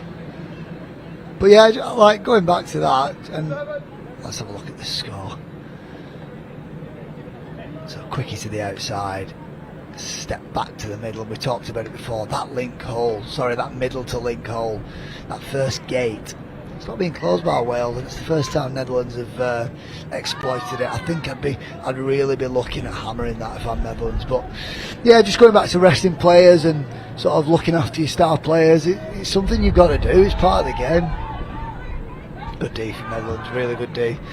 And you know, you can see down from here. I'm sure he won't mind me picking up on this, but he's got strapping around his knee, and people like that. You'll see that more on Friday, Saturday. Players will start having a little bit more taping and little niggles that they've picked up on throughout the week, pre-existing injuries that they brought into the tournaments that are starting to grate on them, and it's just part of the game. And you've got to conserve yourself. Counties, Roberts over the top. Good feet, but he's not been able to score off that one. It's good D from Netherlands. I think Roberts might have noticed that the wing was open here. Rachel Thomas-Evans is in a little bit of space, and he goes back to the same play. He looks to the relay. Good play from Wales. Good superb score. Good execution. That's a great score. So it's a good variation of the play he ran previously. It's a counties play. So Roberts is going to be live on this one. So he's going to step infield. He gets a 4-on-3 and he rips straight to his middle. Now he's got a 3-on-2 and Wales executes it well. And Netherlands just a little bit slow to assignments on that one and not been able to put it under enough pressure. You know, I thought that was a great play by Amberley Rook though, because she could quite easily have gone over the line herself, but she thought, no, I'm going to make sure we actually get the score here, and passed it out left to Amy Rees. You're dead right. It was, you know, that we talked to the other day about transferable skills from touch to league to union, and ball on the top. Wide. Touch claim. Like completing a 2-on-1, that's as transferable as it gets, and that's awesome. I believe I might be corrected for this one, but I believe Amberley Rook has played rugby union at quite a high level, and I could be corrected on that later. But yeah, I believe she has, and you could see it there. It's really good skills, and when she comes on, she ball in 2 hands. She works hard, she runs hard, and Yeah, really nice. Wales. So they go back to that middle play, and it's working well for them. That middle cut straight through. Look for your mirror. Amberley Rock's got free, but that's good D from the Netherlands, and they'll get a repeat set of 6.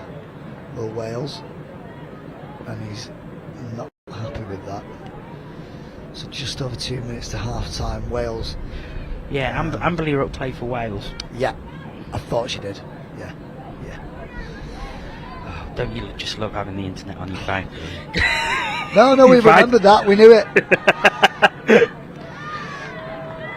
James Enyon then, he once he looks back on this, he'll realise the space was to his left.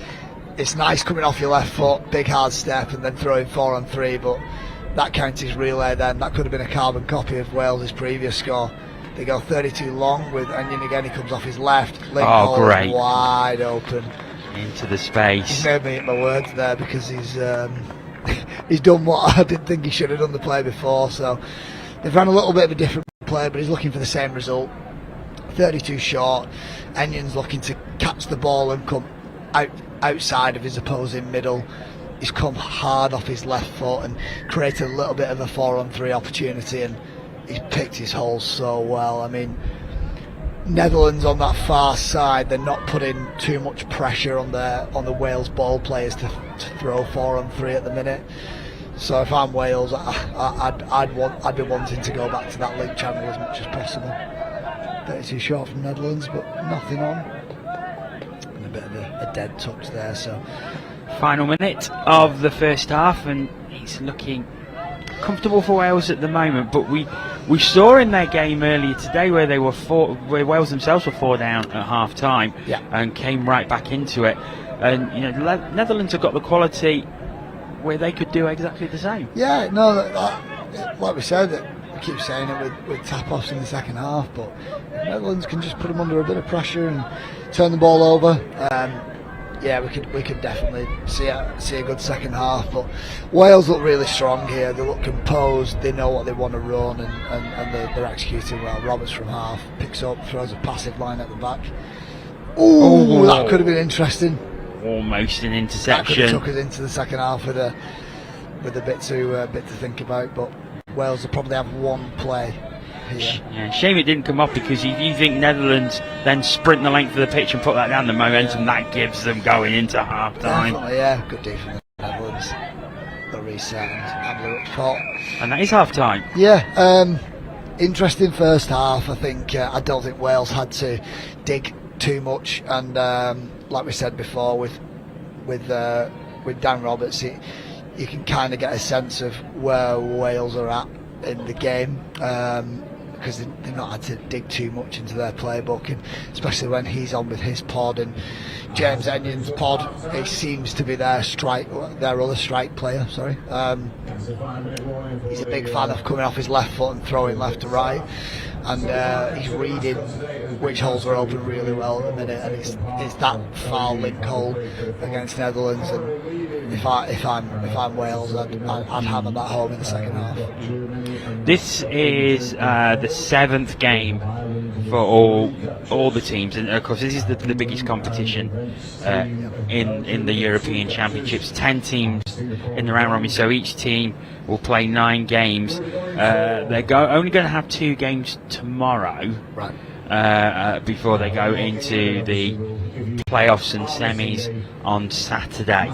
So looking at it now, we have Bulgaria against Ireland earlier, which Ireland won, which started round 7. We've got 3 games happening now, and then at 5:15 on field for Scotland against Switzerland. Looking at the table, England 6 from 6, and you've got to say they are probably nailed on favourites to make the semis and probably the final as well. Yeah, I think that's who I'd be looking at as my favourites, my team to beat.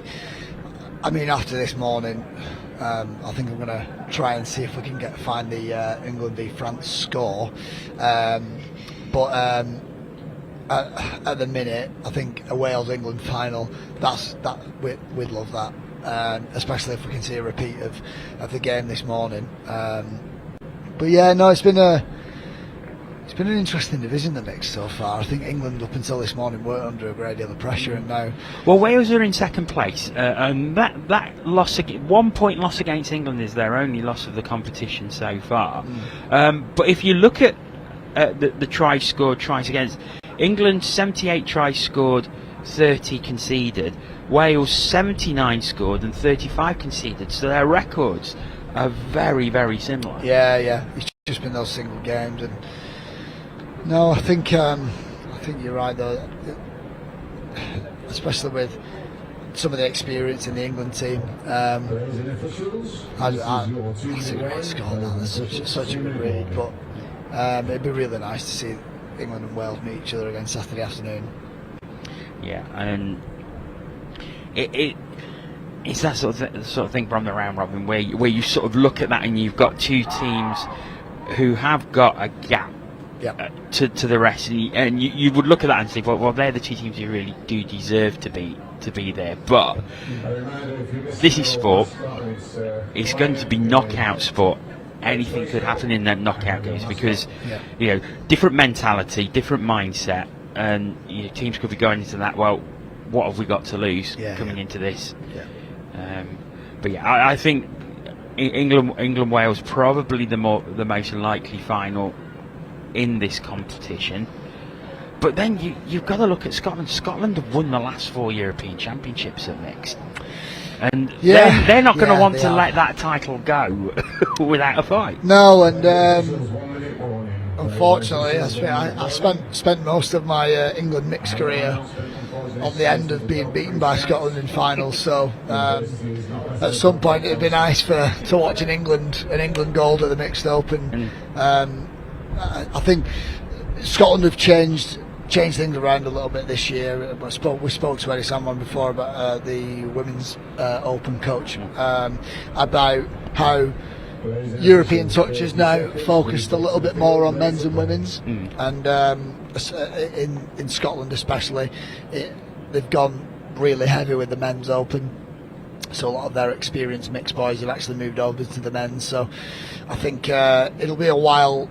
If that stays how it is, I think it'll be a while before Scotland are able to compete at that level again. I keep saying it, but I think it's England's to lose this year. I think Wales and France are their best competition, and judging off this morning, we'd love to see that again.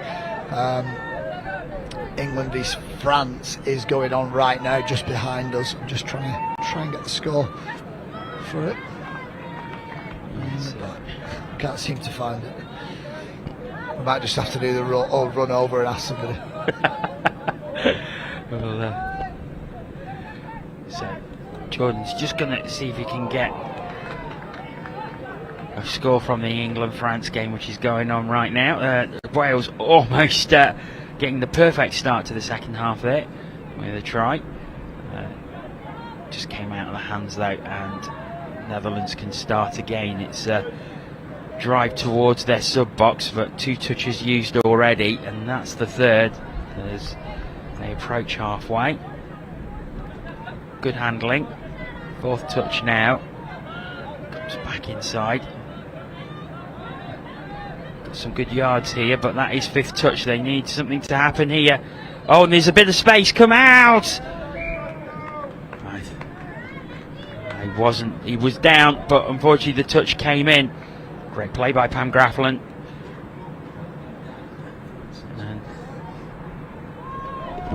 Sorry, they are playing France. I've made that up.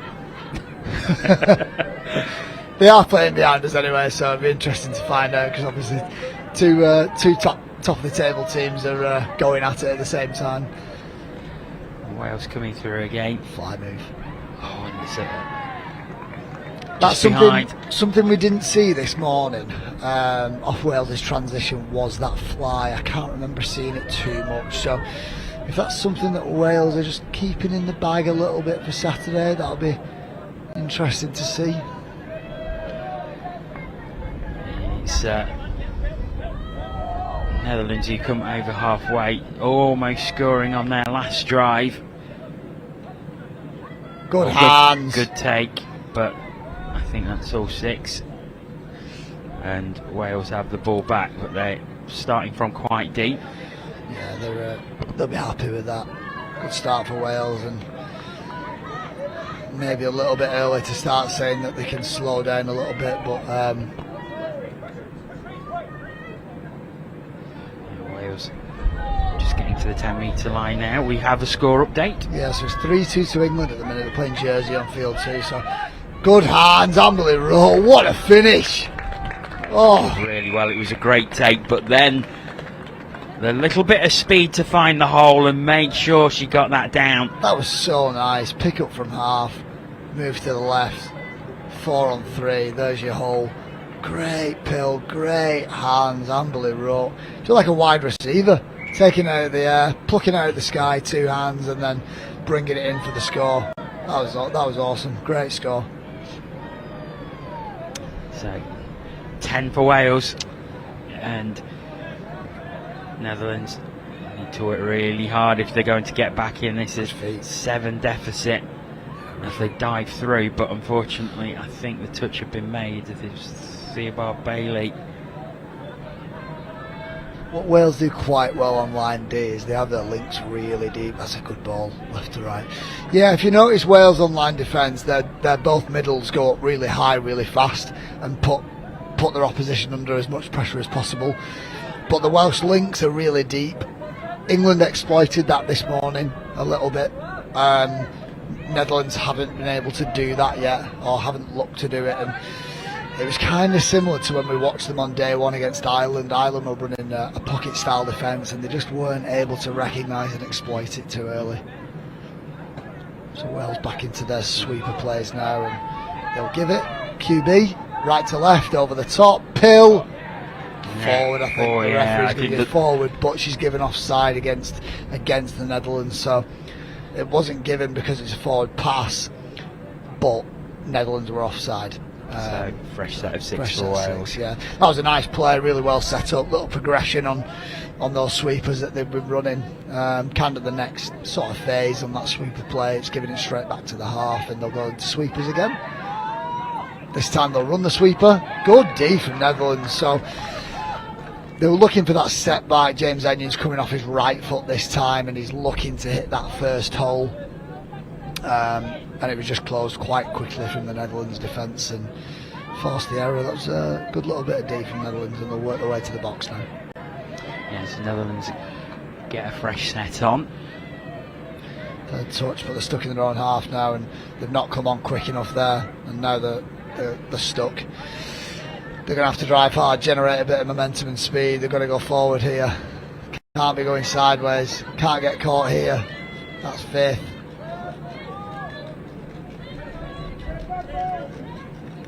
Oh, I think the referee's given an extra touch here. There is a touch. Yeah, a little bit of a stunted set then. Bradley Bonifacio, who has scored a try for Netherlands in the game, but he just ran out of options there. Yeah, just slowed down a little bit. Wales, good midfield D. I think they've obviously looked back on the England game this morning. If they could have put England under a bit more pressure, just like they did then, they might have got the win. Dan Roberts happy to just hand the ball over there and get caught from dummy half. No need to exert a great deal of speed as he's trying to get through there at the minute. Wales can kind of slow it down a little bit. For now, Netherlands will just be looking to get something from this game, I think. Running through, but stopped in their tracks. They still have the ball. Reagan Kirk gets it back now. It's a little bit of a pet hate of mine, that when you're on 4th touch and a player is trying to beat their opposite player or trying to run round somebody or not get the ball down, but then when they get caught, that's 5th touch and you've got no momentum and you're trying to generate momentum from a static play. Good defence. So what you want to be looking to do on 4th touch is generate momentum for 5th touch. So your 5th touch, especially off your sub-in, your 5th touch is then a middle scoop or a play that is threatening and catching your opposition on the back foot. When you get to fourth, you don't want to be looking to run something rogue where you're trying to run around somebody or, you know, getting flicked on the back and then having to bring it back, and it just slows everything down. And you kind of notice that the better teams, that rarely happens. It is a little bit of an error. I would class it as a mistake, really. Wales again, who got good yards there, getting towards the 7 metre line. Down it goes now. That's good defense from the Netherlands. I mean, the winger. The wings were covered really well as well. The wings covered on this side, the short side. If he's able to throw 4-on-3 off to his right, it's a tough pass. But that's the reason we give it. That's the reason we allow that space to be open, because the pass is so tough. And yeah, that's good D from the Netherlands. They're closing the 2 first gates quite quickly though. But Wales happy to go back into quickies. Diving in. So that middle channel is too loose for me. If I'm the non-touching Netherlands middle, you've got to get tighter, you've got to get under. It's a little bit too loose at the minute. 4-on-3 Amberley Rook. I think that was touch pass, but very threatening play. It's nice that, really good to see that. You'll notice the better teams, the top level teams, and in mixed, I suppose, for the European Championships, England, France, Wales, they use their girl links in line attack because it's essentially like playing with 4 boys, and that's what separates the good teams, really. That's nice, good little tip on, and we'll get those extra yards. Just moving the ball up the field. Good play from Netherlands. So they'll break into their line attack now. Quickie to start. Pick up, short side, comes back. I thought that was going to the link on the far side. I thought Stoit was in, hitting that hole then. Good feet, extra yards. Netherlands are having to turn and come back. Amberley Rook dries up the sideline.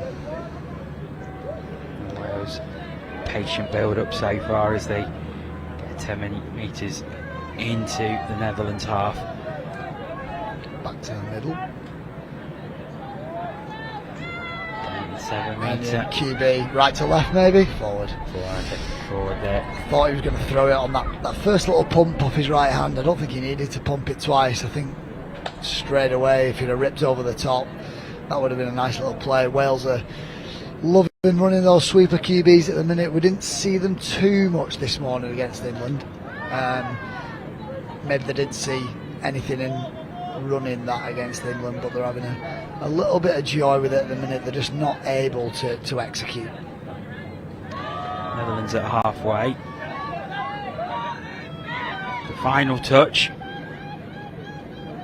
And they're just not taking on the wing, and Wales have the ball back. It's not been as high scoring in this second half. Both defences tightened up somewhat. It feels like Wales have probably slowed down a little bit.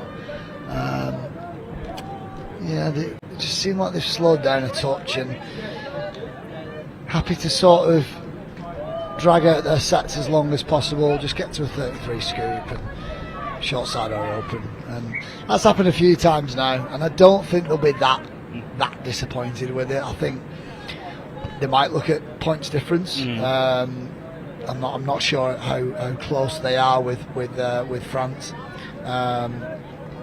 but that could be one to look at. I suppose they might play them again, but they'll go minus after this game.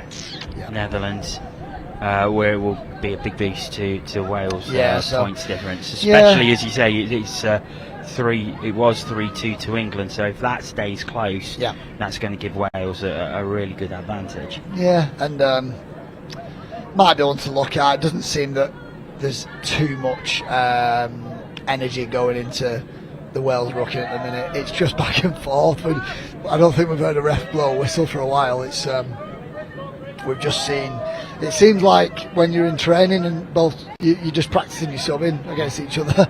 One team's having one transition and the other team the space on the left here. Through for the first time in a while. Oh, Good well score. That's great. Beauty. Patient play. Beauty.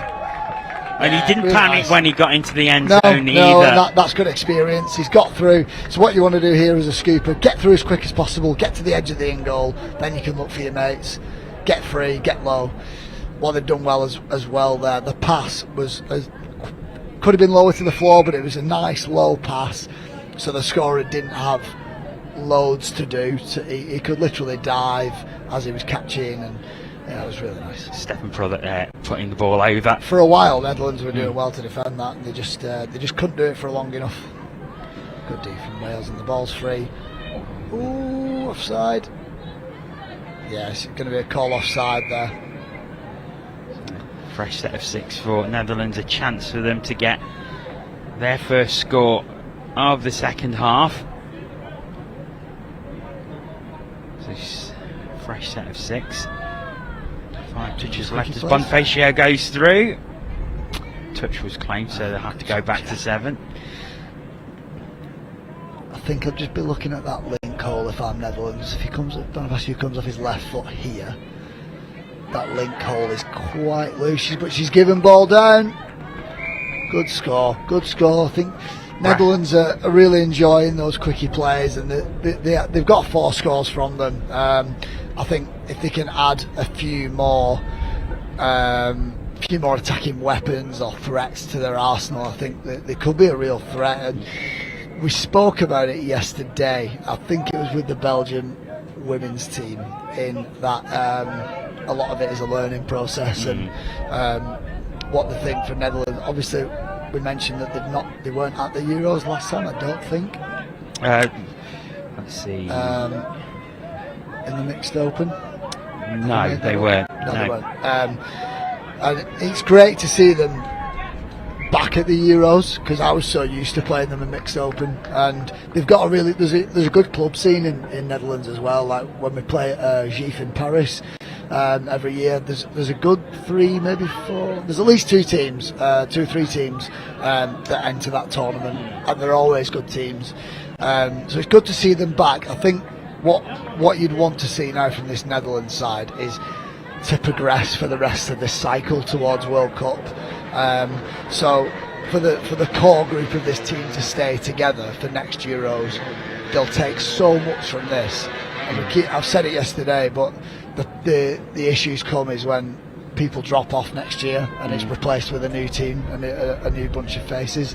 If they can keep this group together, learn, progress, get better for next year, then you've got that experience as well. And the World Cup the year after, you know, we're in the middle of this current cycle, and it's all about preparing for the World Cup, and that's what you want to see from these teams.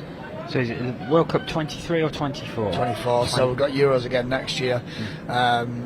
It was pushed back because of COVID. World Cup was pushed back because of COVID, and they've put an extra Euros in there, which I think is a good idea, because it's going to give teams like Netherlands, it gives everyone more game time. That's what we want. We want more game time against good opposition in Europe.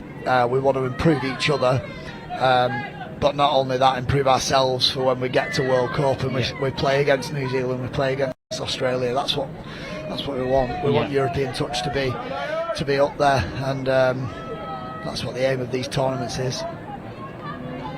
Indeed it is. Counties from Dan Roberts, step inside, come off his right hand, big pill. Long pass, I think that's forward. Yeah, sideline ref got it. Dan won't be happy with that one. Gives a little hand to say sorry to his teammates. 3.5 minutes remaining in this one. Yeah, they'll be happy to just put this game on ice now. Wales have been good. I think I wouldn't say they've been clinical or ruthless. Maybe they feel like they don't really have to be. Get the win, ease off a little bit, rest up tonight, come back tomorrow and we go again. Because like we said this morning, Friday, Saturday, that's when you start feeling sore, that's when you start feeling those little niggles.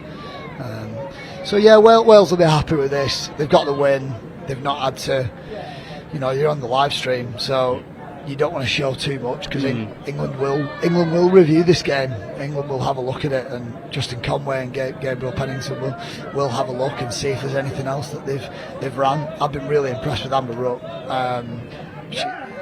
The way she moves upfield with the ball in two hands, she just skips around people and gains a good extra 5-10 metres for when they come on for attack. And that's a great pill over the top. What a pill! Left hand, great finish, great pass, great take. Saren Carson puts the ball down. Carson's done so well there, just dots it down. So yeah, it's just a pick up against the grain. Left hand throw over the top. Carson takes it, dots it down. Beautiful. Despairing dive. Yeah, just trying to put them under that pressure, and they'll go back into that top off move for Netherlands. Heavy little touch there. Referee's happy with it. Interesting. So we'll just work their way back at the box, and the top off move we saw early on, it's a 32 short, but they're way too far out for it to be effective. So they go straight into a 33 scoop, and that's fifth touch.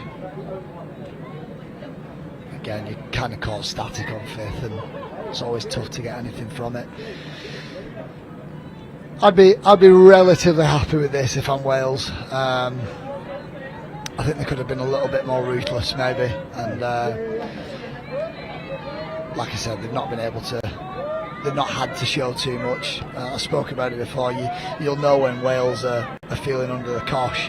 Nice. Back to one. Is that good? You know when Wales will be under the cosh because Dan Roberts is going to have to pull a few more things out of the bag, and he'll start picking up from half on those sweepers, and he's similar to what happened this morning against England. No, he's not had to do that, and we spoke about it in the England-Ireland game yesterday. I don't think either team opened their playbook or went too deep into their playbook yet. I think we're going to see a lot more on Saturday, and for teams like Wales, England, France in the mixed open, maybe even Scotland as well, I think they might be holding a few things back. And when you know your opposition's watching, Amber Ruck on a counties, right hand. Good bit of defence from Netherlands, but the wing was open there. 20 seconds remaining, so this is going to be a nice little play to finish. Could be a counties relay, I think. No, we're going to go 32. Nope. I think there's a bit of miscomms. Amber Ruck. That was a shame. James Enyon racing through into the hole, but he just couldn't quite grab the ball. That was nice. That was a really nice little play. Really nice little play. Oh, what a shame. So, at the end, it is a very good victory for Wales. They finish the game 13-4, and they'll be happy with that, because that could have been a potential banana skin for them. Could have been, yeah. We've seen Netherlands 3 times now, and they seem like they've improved every time. So yeah, I'd be happy with that from Wales. I think Netherlands will be disappointed that they let the game get away from them so quickly. It would have been nice to stay in that arm wrestle for a little bit longer. I think we're going to have Fawn Summers up from Netherlands in a little bit to have a chat about how she thinks the tournament's going so far. So that'll be interesting to get her thoughts on this game. Well, coming up next, we've got the women's open round robin between Belgium and Ireland, and Belgium, who were of course on here earlier. So we will see what they can do against the Irish, but we are going to head back to the studio where Ian, I believe, has got a mascot update.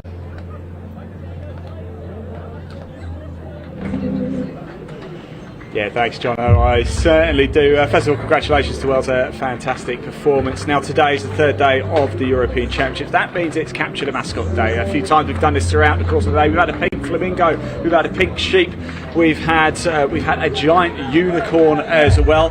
What it means is every single team has their own mascot. Capture the Mascot means anybody can go around and steal that mascot, bring it up to the pavilion, and there might be a forfeit for the person who's lost that mascot. Now, as you can see in front of me, I have 2 lions, not 3 lions, 2 lions. You may be forgiven for thinking both of them are from England, but they're not. This one is England, that one's England. However, this one here is actually the French mascot. I don't know whether it's done intentionally, as we know we normally associate the lion with England, don't we? But this is the French mascot, this is the England one here. So if anybody is watching from either of those teams, your mascots are here, so come and get them at the pavilion. A little bit of fun we like to have here at the European Championships. Right, it is now time for our next match, the Women's Open round robin. It's Belgium and Ireland. Let's hand over to your commentators. It's Jono and Mel. Enjoy.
So as we approach the 1 minute warning, we have 2 lanes up here for mascots. We've got 2 lanes, and one is English, one is French. So if you're missing your mascot, we've got the French and English mascot lane up here in control. Players and officials, 1 minute warning. 1 minute warning. Welcome back to the Highfield Sports Complex here at the University of Nottingham.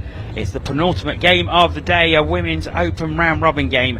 Belgium taking on Ireland.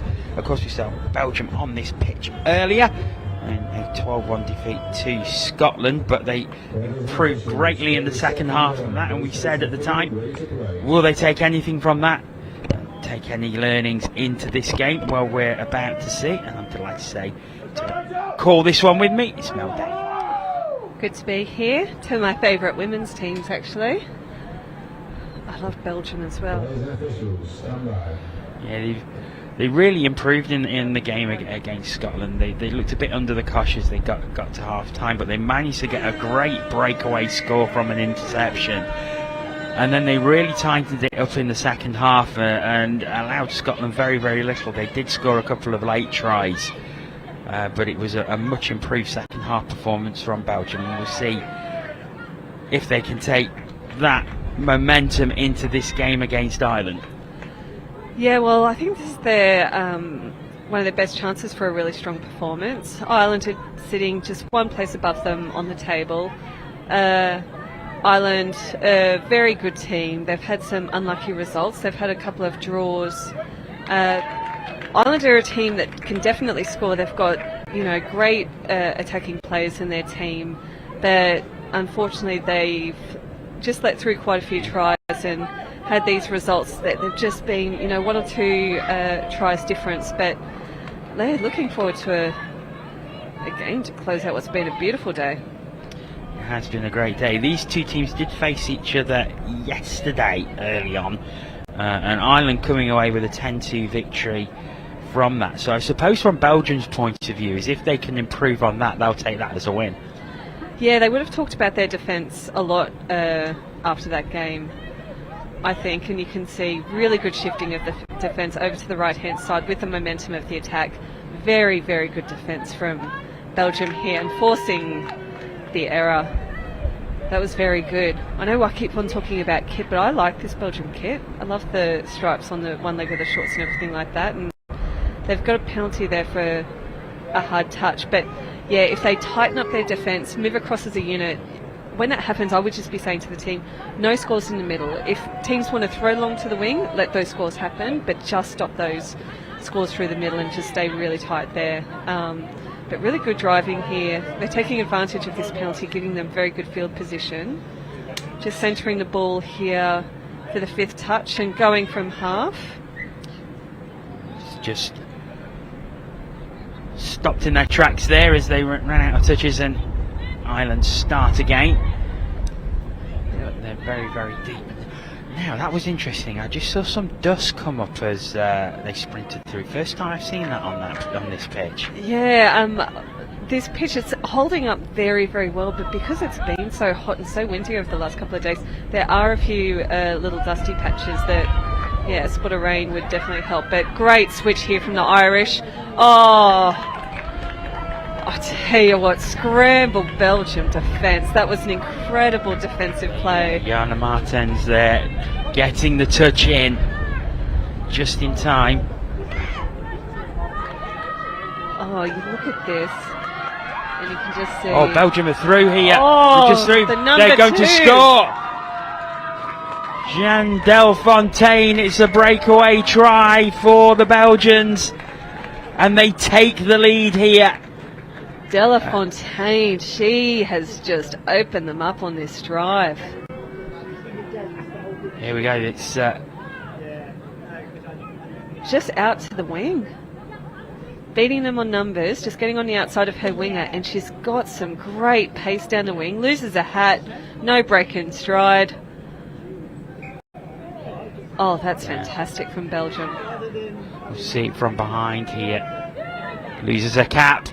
But look at the way she's looking over her shoulder, just looking where the Irish defender is, and she actually gets further ahead as she gets to the line. Fabulous ball skills for the opening try of the game. Yeah, so Jane Delafontaine with the try, very similar to the one that Sitz Dassler scored against Scotland earlier today.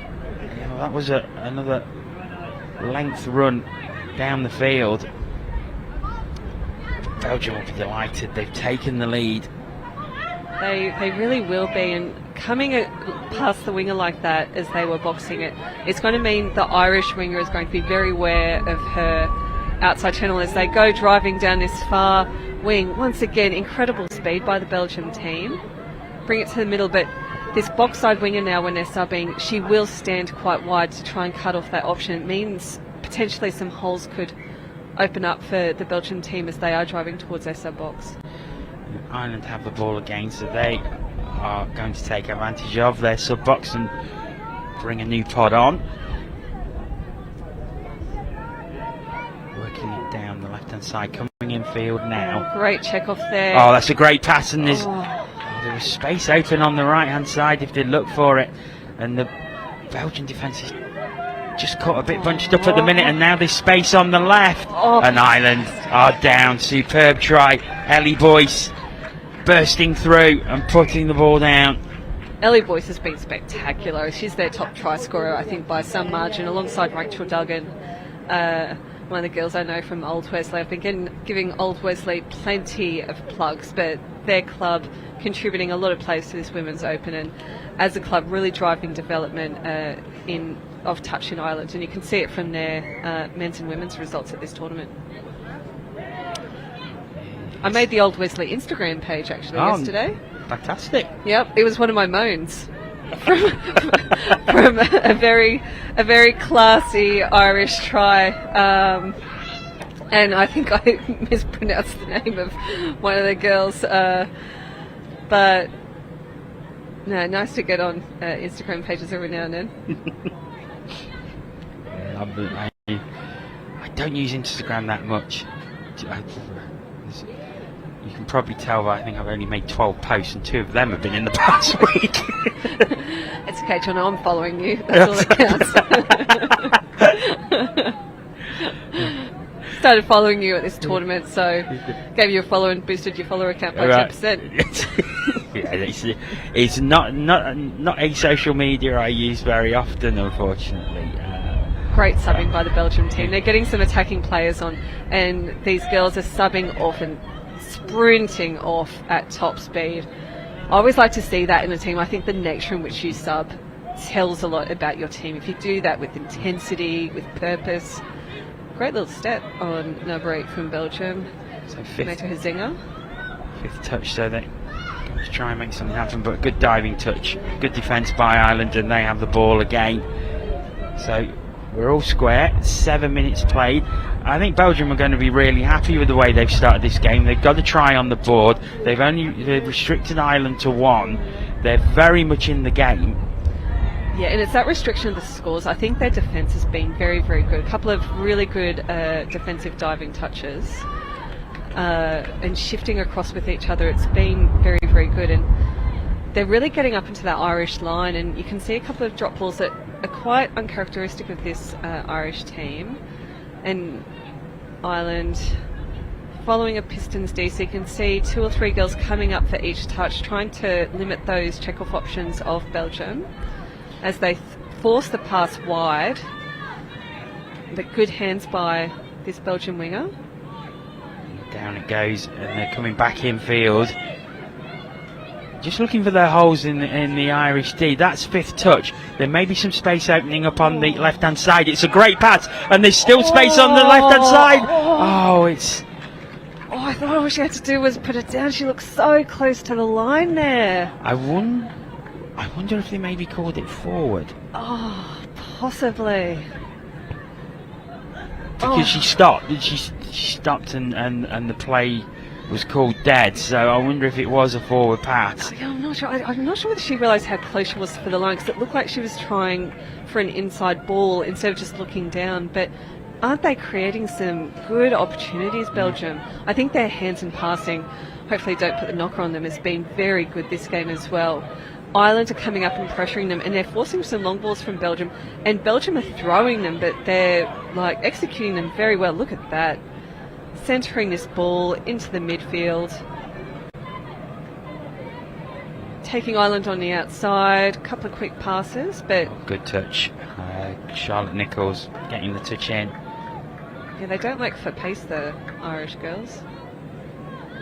Sometimes lack for a tan, but we'll forgive them for that.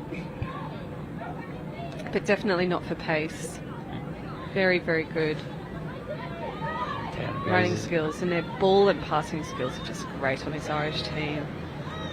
This will be 3rd touch over the halfway. This is great driving by Ireland, but unfortunately I think that's just a hips not straight, which can happen sometimes when you're subbing, or if you'll be desperate to go to the sub box, and you'll just unfortunately skew that roll ball and get an advantage to get off the field a lot faster. So Belgium, unfortunately, just putting the ball down. We've got Rachel Duggan with the ball now. Her boyfriend is in the Irish men's open team, James O'Donnell. So, and it's that sort of sport, very sort of family partner orientated. You get whole families or partners playing in various teams throughout. Yeah, absolutely, and great Belgian defence. And then a lot of people meet their partners through touch. Stephen Troy, another Old Wesley men's open player, has actually started to go out with a friend of mine, Peggy, who's playing for the English Lions team. I set them up. Very successful setup on my part, as Belgium, once again, excellent defence. They're going to be absolutely stoked, and their whole sub-box is cheering every shutout that they make of this Irish attack. It was a feature of the game against Scotland earlier, where as they really celebrated the try that they scored, but also every time that they did stop Scotland from scoring throughout that second half, you could see the confidence and the way that they was really enjoying it, and the momentum was going with them, and they've taken it over into this game. I mean, it is a much better performance. There's much more flowing attacks here from Belgium than there was certainly in the first half against Scotland, and I think that's the great thing what they've done. They've learned, they've taken things that probably weren't so great in that Scotland game, and they've looked to improve it in this game, and so far they are doing that. Yeah, it's a great demonstration of women's touch.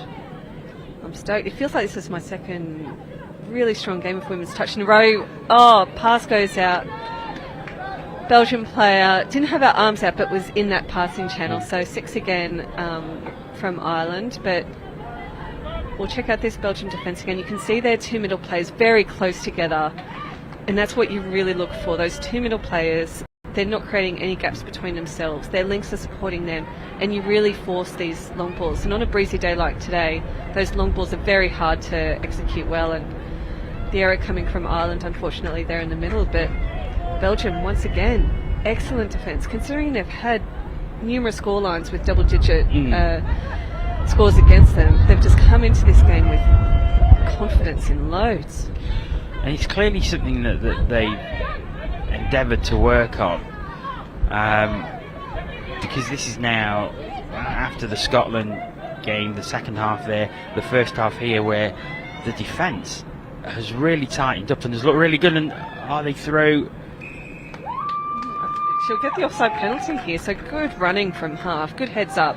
I think she was listening to the referee there and taking advantage of that. So Jana Martins going through, but has drawn the penalty, so a fresh set of 6 for Belgium.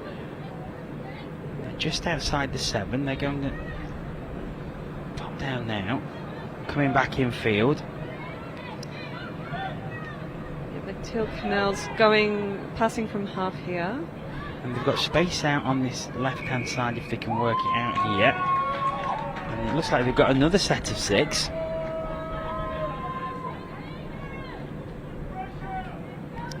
They've just got to be patient here and use the 6. Sometimes time in possession will just build confidence. Just burning a few touches, getting a lot of time on the ball, it's just going to make you so much more confidence, and the scores will just naturally come from that.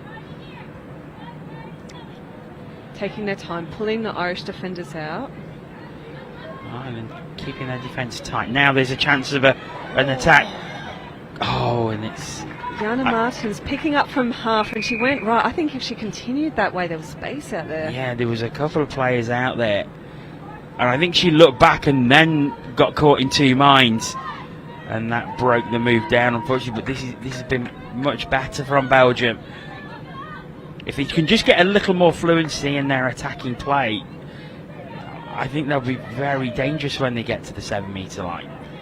Yeah, it's that confidence as well. If you choose to go one way, go it with all that gusto. And this is 5th touch. Once again, Belgian defence holding strong. But as I say that, the number 16 straight through from Ireland, Eileen Russell.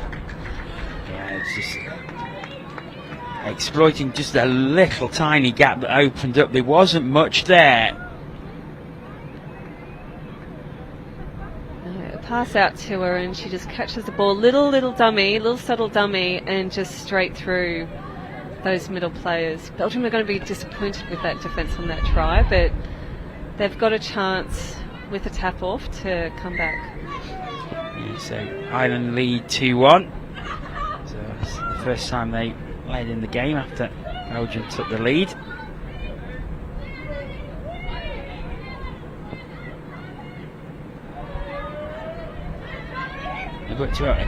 They get into position, and then it's almost as if they sort of get caught in 2 minds about what to do. Oh, nice switch play! Oh, ball down! I think it is down. Yes, it is. It's a great reply from Belgium, and they've equalised. I think that's Sitz Dazzler. Yeah, let's watch this again. Look at that, running with purpose. Quick flick behind her. Fabulous try by Belgium. Sitz Dazzler puts the ball down. 2-2. That's Ireland driving from the tap off themselves, and they're diving through, but I think that was covered. Good defensive play there by May Huizinga. Ireland still have it though on the 7-metre. Moving as a unit, Belgium. Final touch. Well, but the space has opened up here. Oh wow, that was excellent. Oh no, it wasn't. It was great defence in the end. I thought the ball had gone down. fantastic attack, fantastic defence, literally inches between tries and no tries. And Belgium coming out to their sub-box now.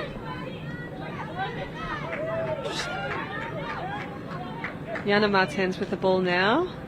Passing off, guiding play. She's going to go from half here. It's 5th touch. Just looking where to go. Nobody that way for Sitz Dazzler, so unfortunately the ball goes back and Ireland start again. 2.5 minutes to go in this half.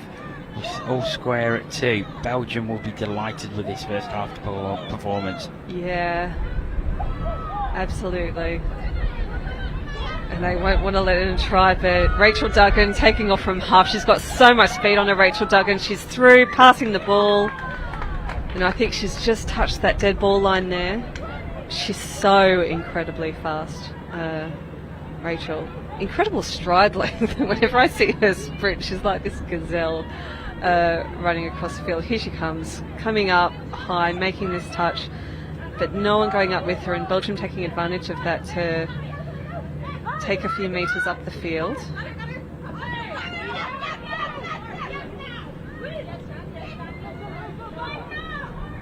Love seeing these players coming on. They're all screaming for the ball, all desperately want the ball. It's great to see that they're getting on and they want to be involved. And now here's an opportunity. Oh, she just needs somebody. But the touch was made. Oh, I thought there was a support runner coming through on her outside there as well, unfortunately. You know what, it's 2-2, but I think both teams are leaving a few scores out there at the moment. There's a minute left in the first half. It's Ireland on the drive, but they on last touch. Oh, they managed to get through! What a score to close out the half. Alana Byrne. Superb speed. Burning the defenders. Well, watch it here. It was final touch as well. And she got the ball back and then from a standing start absolutely turns on the burners and gets to the try line and pops it down.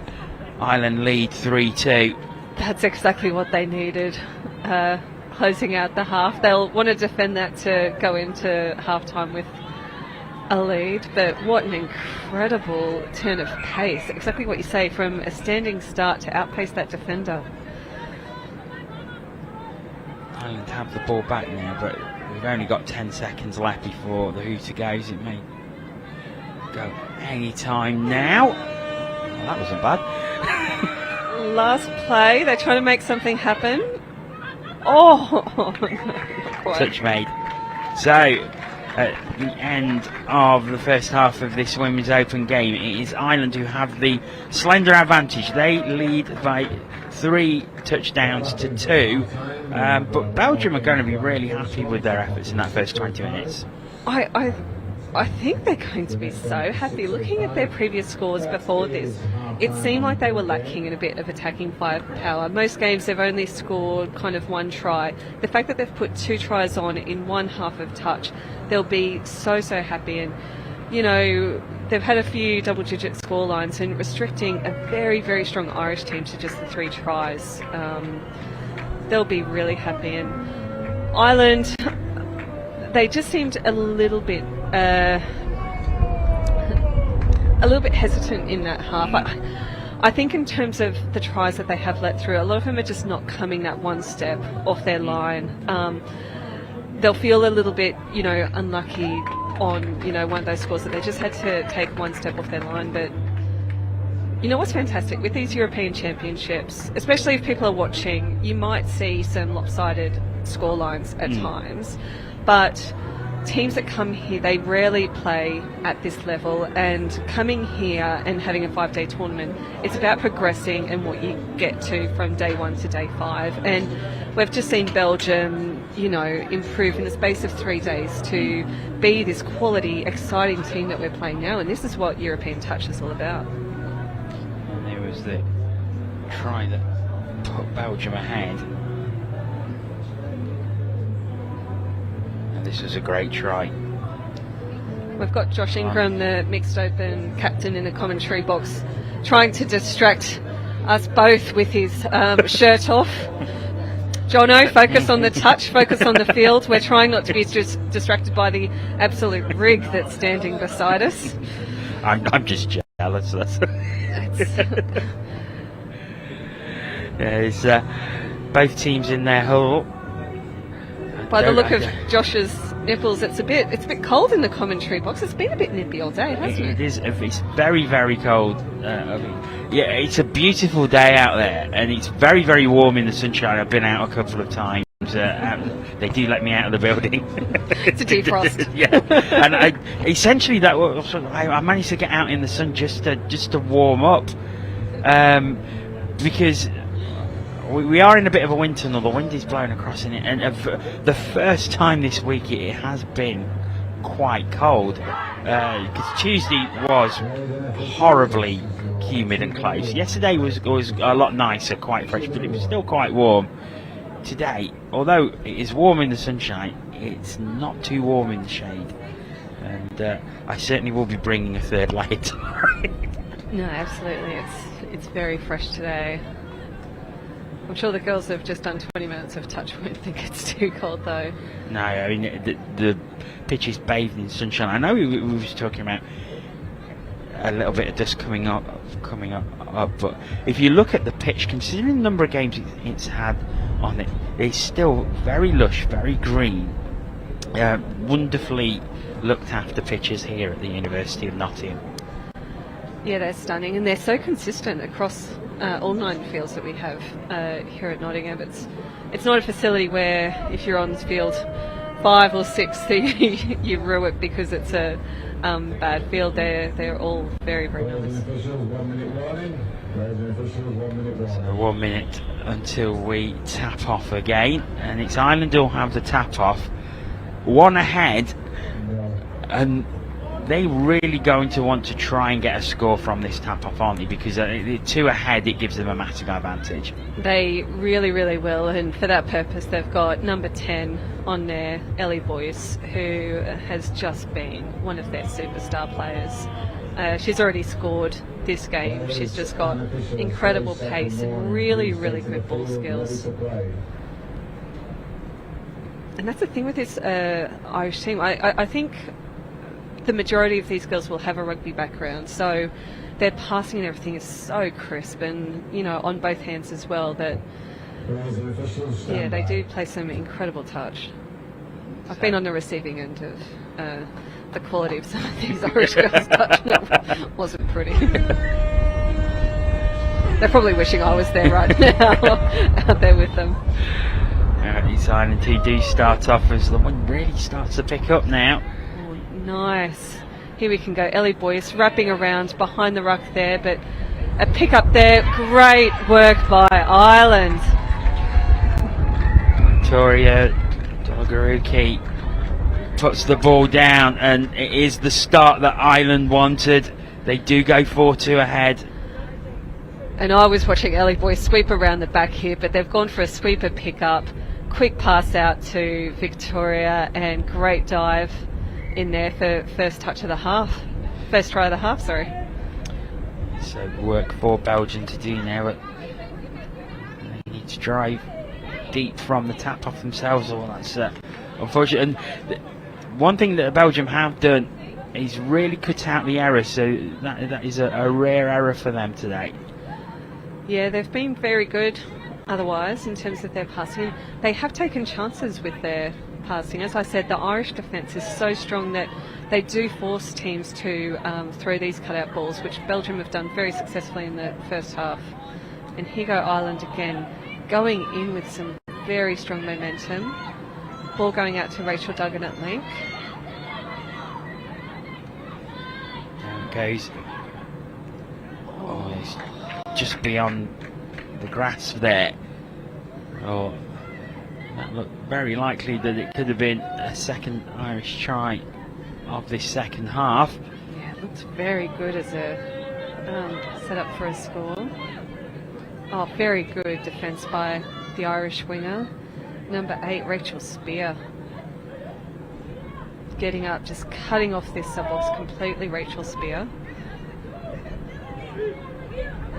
And fifth touch. Yeah, fifth touch it is. Unfortunately, she was just on her own there and about to get touched, so just throwing a speculator into the middle, but like with most speculators, not quite coming off, unfortunately. Down it goes again. And then look towards the halfway line. 10 metres in. This is nice driving. It really is a good drive, and now they're going to try and work it left. They've got players over here. Nice switch pass, and it's a good touch in the end. Ellie Boyce and Alana Byrne, the 10 and the 11. Oh, nice little pop pass. She just looks dangerous every time she's on the field, Ellie Boyce. It's Belgium who have the ball. They're going to have to drive from very deep, but I think they were just caught in the ruck there, the Irish team. So Belgium start again. Getting towards the sub box. They may bring fresh legs on here. Yeah, just that little jink went off the mark there. Yeah, there just seems to be some hesitancy. They've been quite fluid in their changes, but not that time. It was a little bit static.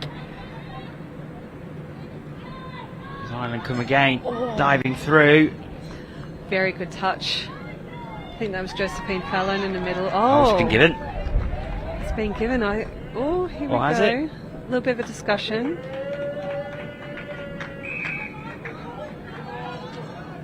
No, it's not been given. Forward pass. A forward pass going into that. I was going to say, I thought Josephine Fallon was a bit unlucky. It did look like she was up off her line here.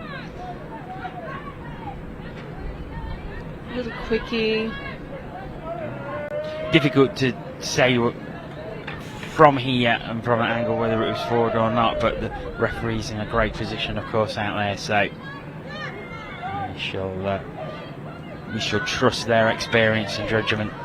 Absolutely. Part of team ref already, Jono. Level 4 now. Oh, very good hands by Ireland. Great pace. I think that's their first touch over the halfway line. Oh, great pass back in. They need to get support from the sub box, though. It was a little hesitant, and that has brought the drive to a halt somewhat. They're still at 7 metre now, though, so they can take full advantage. Oh, and they've just not managed it.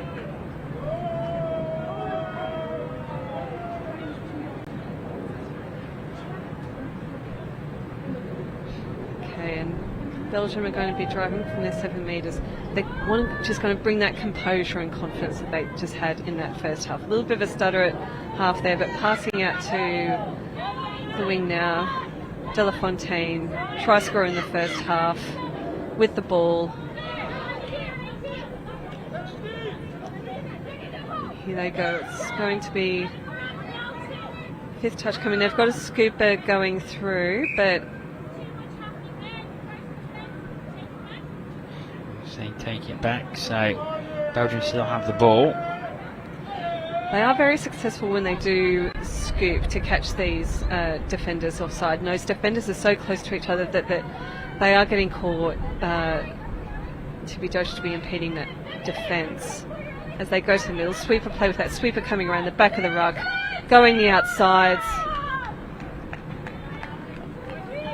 Oh, she's quite fast, isn't she? She's very quick. Karis, here she goes, passing it back in, just a little bit short. So Ireland have it again. It's again starting from deep, so first job getting over to the sub box. Oh, excellent work there by Ireland. They come sweeping on now. Feels like it's definitely the errors that are the difference in the second half. Ireland just consistently good, not making too many mistakes, and Belgium handling errors, just laying them down. They go the outsides, and I think they'll get a 6 again here. It was the final touch, and they will get another 6.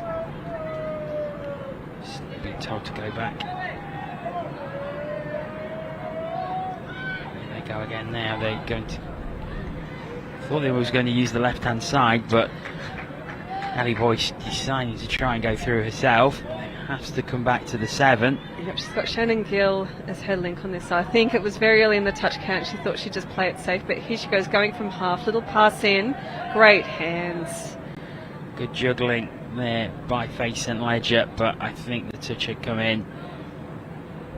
They will start again from 7 though.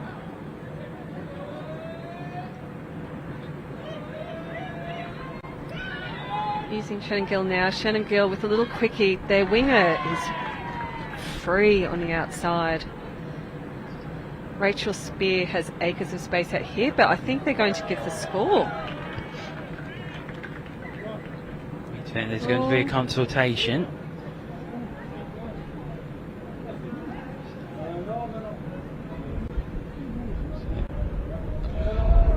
Referees still discussing. Making sure they get the right decision, which is good, and they're going to go with a penalty to Ireland, which I think is a fair result. So 6 more touches. Oh, she's been caught at half. Oh, yeah, they got lucky there with a half call. Goes down again, but once again they have to go back.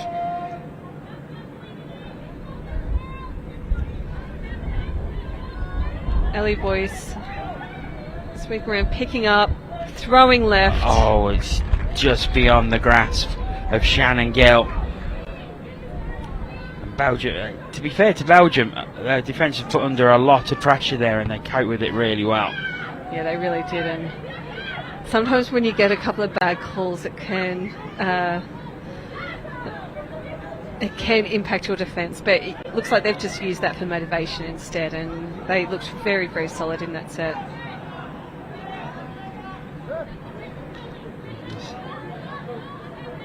Singing on the balcony. I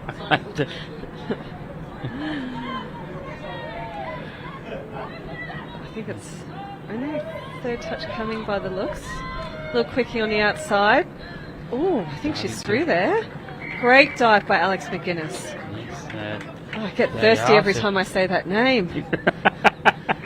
But Alex McGuinness, what a score. So Ireland go 5-2 ahead. And they're just starting to pull away now. It's quite hard at this time of the day. Sometimes you can just lose focus of where that try line is, and we can see I think the defence just retreated a little bit behind that try line, but Alex McGuinness straight in. Yeah, fantastic heads up play by her. I think the defender just went across, I think, to cover the wing, but probably didn't realise she was already covered, and that left a great hole for Alex McGuinness to go into and put the ball down. So Ireland lead 5-2. We've got 10 minutes left in the game. And the wind is blowing straight in our faces, and we can see when Belgium are throwing right to left, a lot of their passes are just coming short of their attacker. I think they just need to compensate for that wind and put a little bit more spice on those passes just to make sure that they do connect, because when they're coming this way they don't seem to have a problem with their passes. And no. But a couple of times they are just having a couple of handling errors. Nice pass in. Oh, great run down the wing.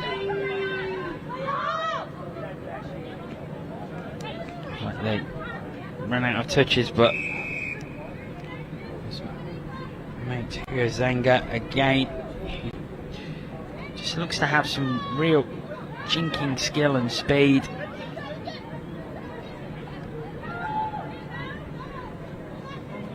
And use the opportunity to make some changes from their sub box. Oh, great fresh speed. set coming on. It's a good drive, but this is final touch. Alana Byrne passing it out. Oh, I almost think that pass was intended to go. I think for the it was, wing. yes. And the Lynx just knifed it out of the air. They'll be able to laugh about it afterwards if they maintain this 3-score lead.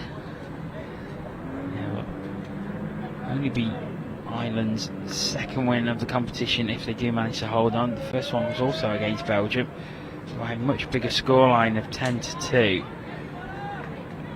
So I suppose by looking at that, if Belgium manage to get another score or restrict Ireland, that they're going to take that as a massive improvement from yesterday. Yeah, unfortunately just some errors creeping in here.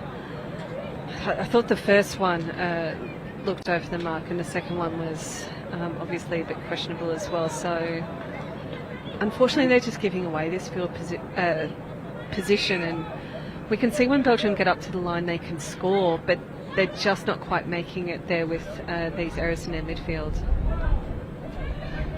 It's Ireland driving again.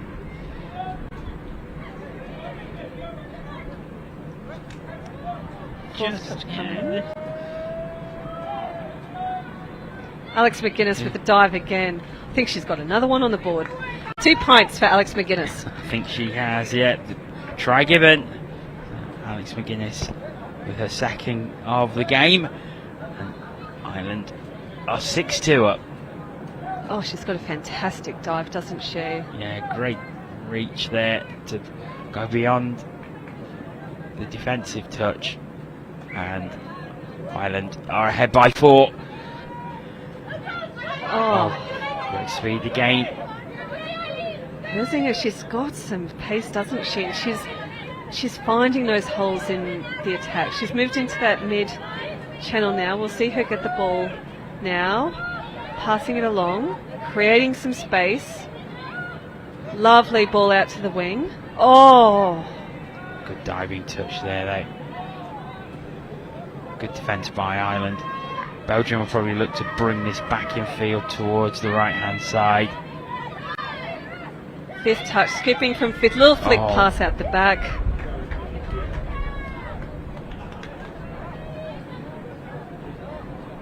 You know what, I think they'll be happy with that set. They drove the ball up there, they held it, they created some good opportunities up there.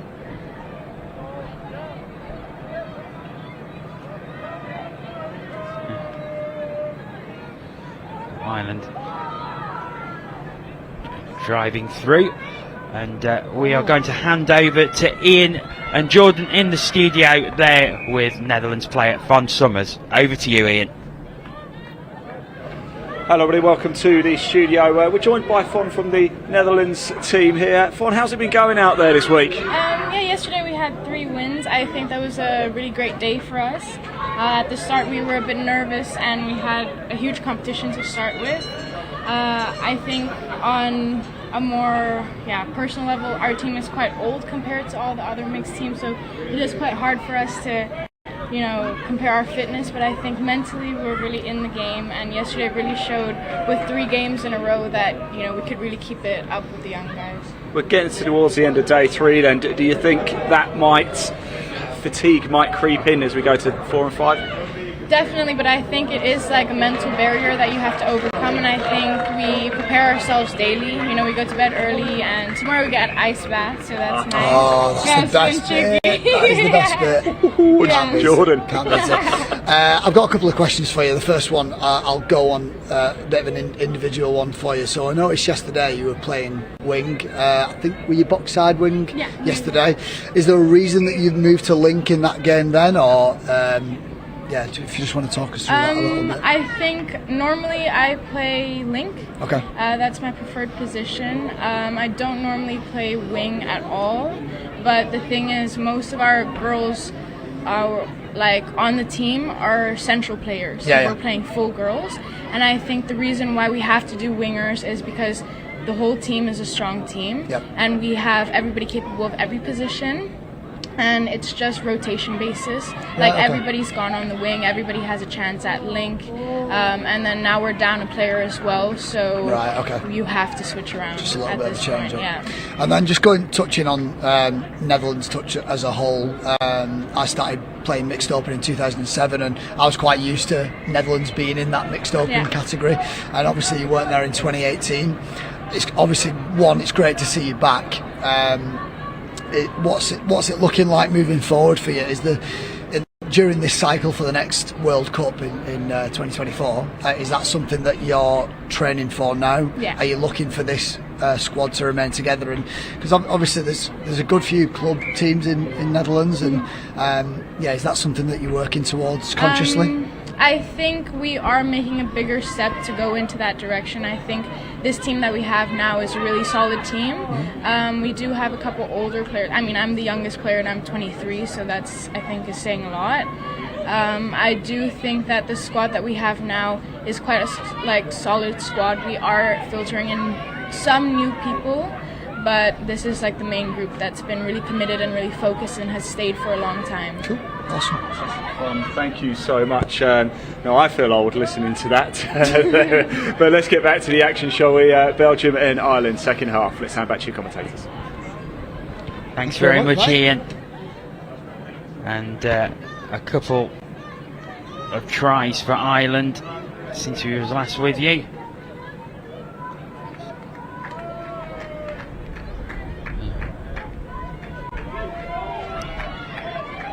Some great long balls. Here's another one out to the 8. She's already scored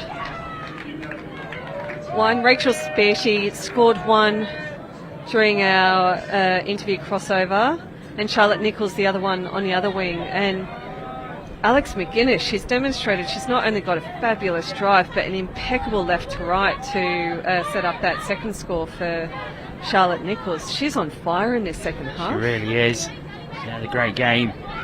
I don't remember mentioning her name much during the first half, but this second half she has just turned on the lights.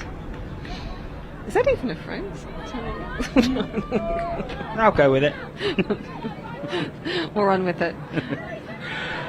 Ireland going towards their sub box as they look to make changes once again. The new pod is on, and they're coming at some speed now. Seem to have a fresh impetus. They've hit the try line a few times and stretched away, and they may stretch away again. Good passing, but good touch as well. They're on 5th touch, so have to start from Alex static. McGuinness passing out. Doesn't quite find its mark that time, so Belgium will have the ball well into the final minute. 8-2 Ireland lead, so if it stays like this, it is an improvement for Belgium on the 10-2 that Ireland won yesterday. But in that respect, I think they're going to be disappointed that they let Ireland score a few tries when they were still holding quite firm well into this second half.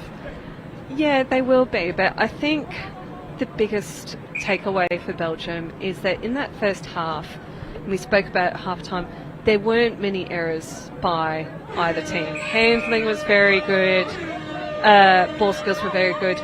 In this second half, it just feels like Belgium have been let down a little bit with some passing and handling errors, and that has just given Ireland a platform where they can bring out these attacking weapons. Your Ellie Boyces, your Alana Burns, your one of your favourite player, Alex McGuinness's, and that's where Ireland scored off a platform where they were getting the ball kind of on the halfway line. So Belgium, if they could just reduce those handling errors and get better field position, I have no doubt that just like the first half, they can mix it with Ireland and draw and potentially win some of these games. So I'm actually I'd be really pleased if I was their coach with that performance. And watching the game, I thought they played very well. Yeah, they certainly are improving as the tournament goes on. So they will be happy in that respect. Ireland will be delighted with getting their second win of the group stages. And great to see the Belgian team clapping the ladies off. It's lovely to see all these national teams coming out and supporting each other. We've got 30 or 40 of the men's players clapping off the ladies, and the ladies, massive smiles on their faces. They've got so much to take away from this game, and it was really a pleasure to watch them today. It was indeed, and we've seen Belgium again in the final game of the day. That's in the men's 40 round robin tournament as Belgium take on France. That's coming up next. Do join us for that. Mel, many thanks for being with us again. Thank you, and yeah, great work by Ireland. Shout out to all those players. Alex McGuinness, Hopefully you owe me one for dropping your name more times than I dropped my wallet. Thanks, Mel. We will be back very, very shortly.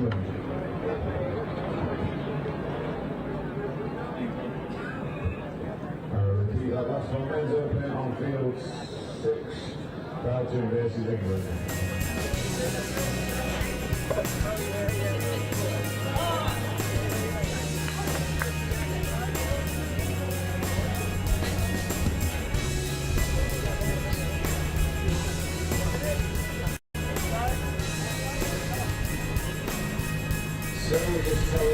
Welcome back to the University of Nottingham.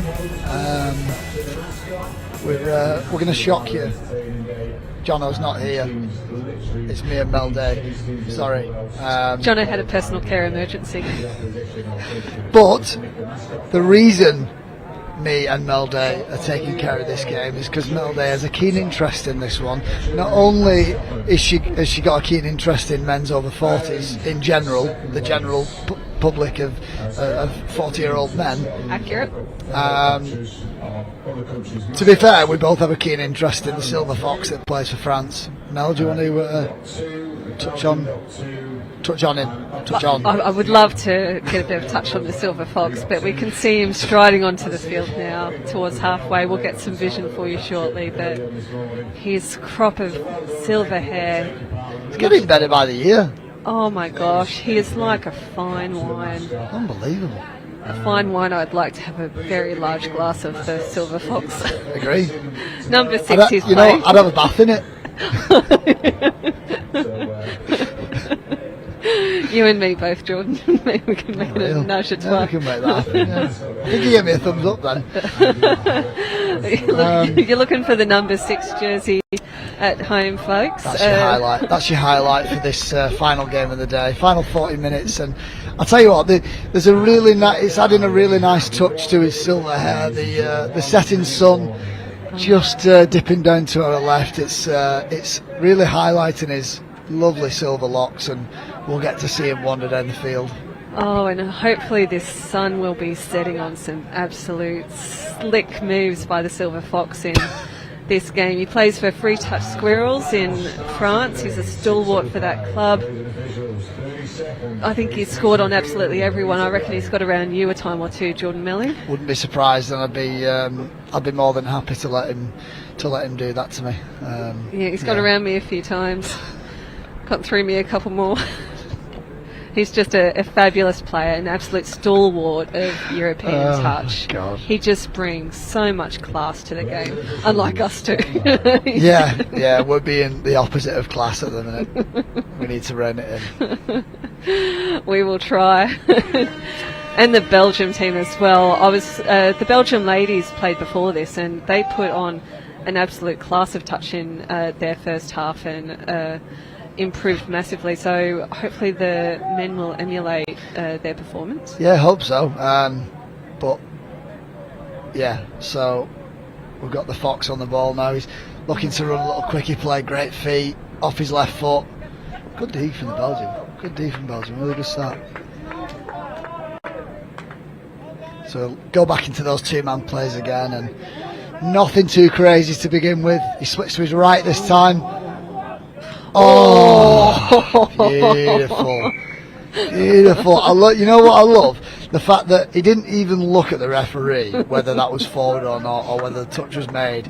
He just threads that ball off his left hand and then wheels away, knowing full well it is a score. Watch this. Doesn't need to look. Holds the play up, threads it there. See you later. I'm off. Rumour has it he's a level 13 referee himself, so he's judged it. Ball down. And a level 14 lover. Oh. And shout out to his wife Nadia. We're past the watershed now, aren't we? I think we might have. It's 9 o'clock now, isn't it? We're good. Yeah, shout out to his wife Nadia. She's a class touch player in her own right, playing for France. She's playing France Women's Open, but she might still be playing in that division. Nadia, hopefully you take this as a compliment. Good yards from the French. They're just finding the way up the box there. That's touch 3, so they'll come on now. Touches 4 and 5. probably try and work the way back to the middle, maybe. No, so 5 coming, you probably work your way back to the middle for a 33 scoop, and they do that round the back. Oh, this is getting better by the minute. I think that might have been forward, but what a shame. That could have made the highlights package of the day. Laurent Boutet has just picked that ball up, one hand, picks it up like a peanut, puts it around his back, and then works his way to the left-hand corner and delivers a pill to the. Oh, that would have been beautiful. That. I wish the ref had just let that in. Oh, I know. Surely anything goes after the watershed. If me and Mel can say whatever we want, then forward passes are allowed. That was a bit of Toby Phillips who? Men's Open what? Come to the men's 40s for the entertainment. Oh yeah. I always do. Oh, here they go. Belgium, great strike dump through the middle, picking up from half, taking them on the outsides. Here he goes, flick inside. That was a shame then. I think because I think the subbing broke down a little bit for Belgium, so they actually had 5 on. But it's good to see that they did create a little bit of space off that transition. Yeah.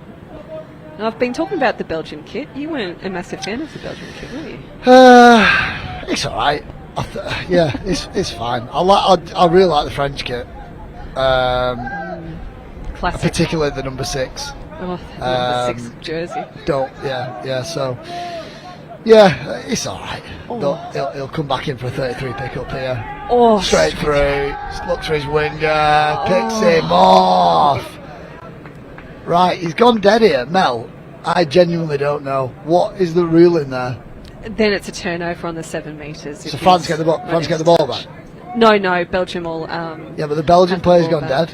Oh, the Belgian player went dead, then yes. It'll be a France roll ball as we see on the 7 metres. Oh, unlucky. That was a good little snipe by the... It was, yeah. The winger disrupted it. 32 long. Silver Fox threads the same hole again. They're having so much joy with that.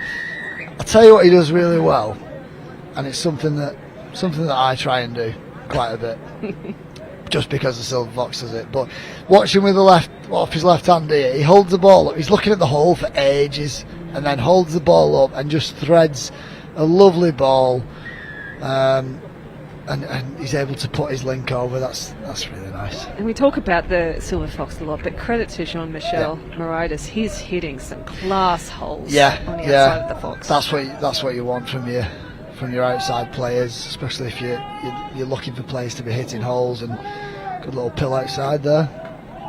Yeah, but you've been prescribing a few of those today, I've heard from... I am not afraid to prescribe multiple pills.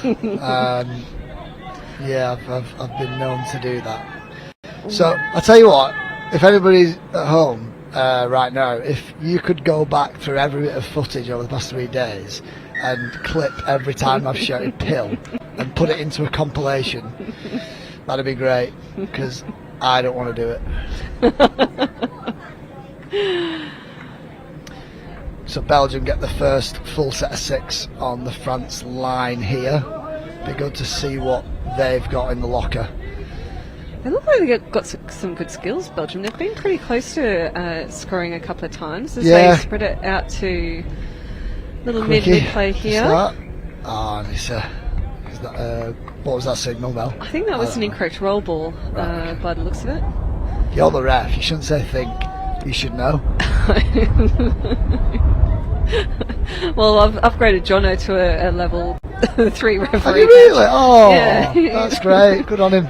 He's had a sterling effort. As we talk about referees, what's he paid you to get that? Well, I owe him a beer actually after a prediction gone awry earlier in the. Oh, did you have a bet? Day. Yeah. Nice. I need to do that. We'll have to do it at half time actually. But speaking of referees, we've got Greg Taylor on the field, closest to the screen. He's jogging down. He's now in his 101st game. Wow. Greg Taylor.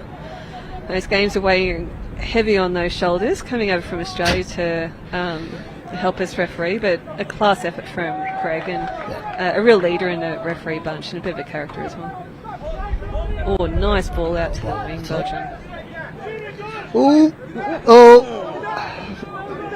You see that, Chris? That winger's not happy with the comms then, shaking his head.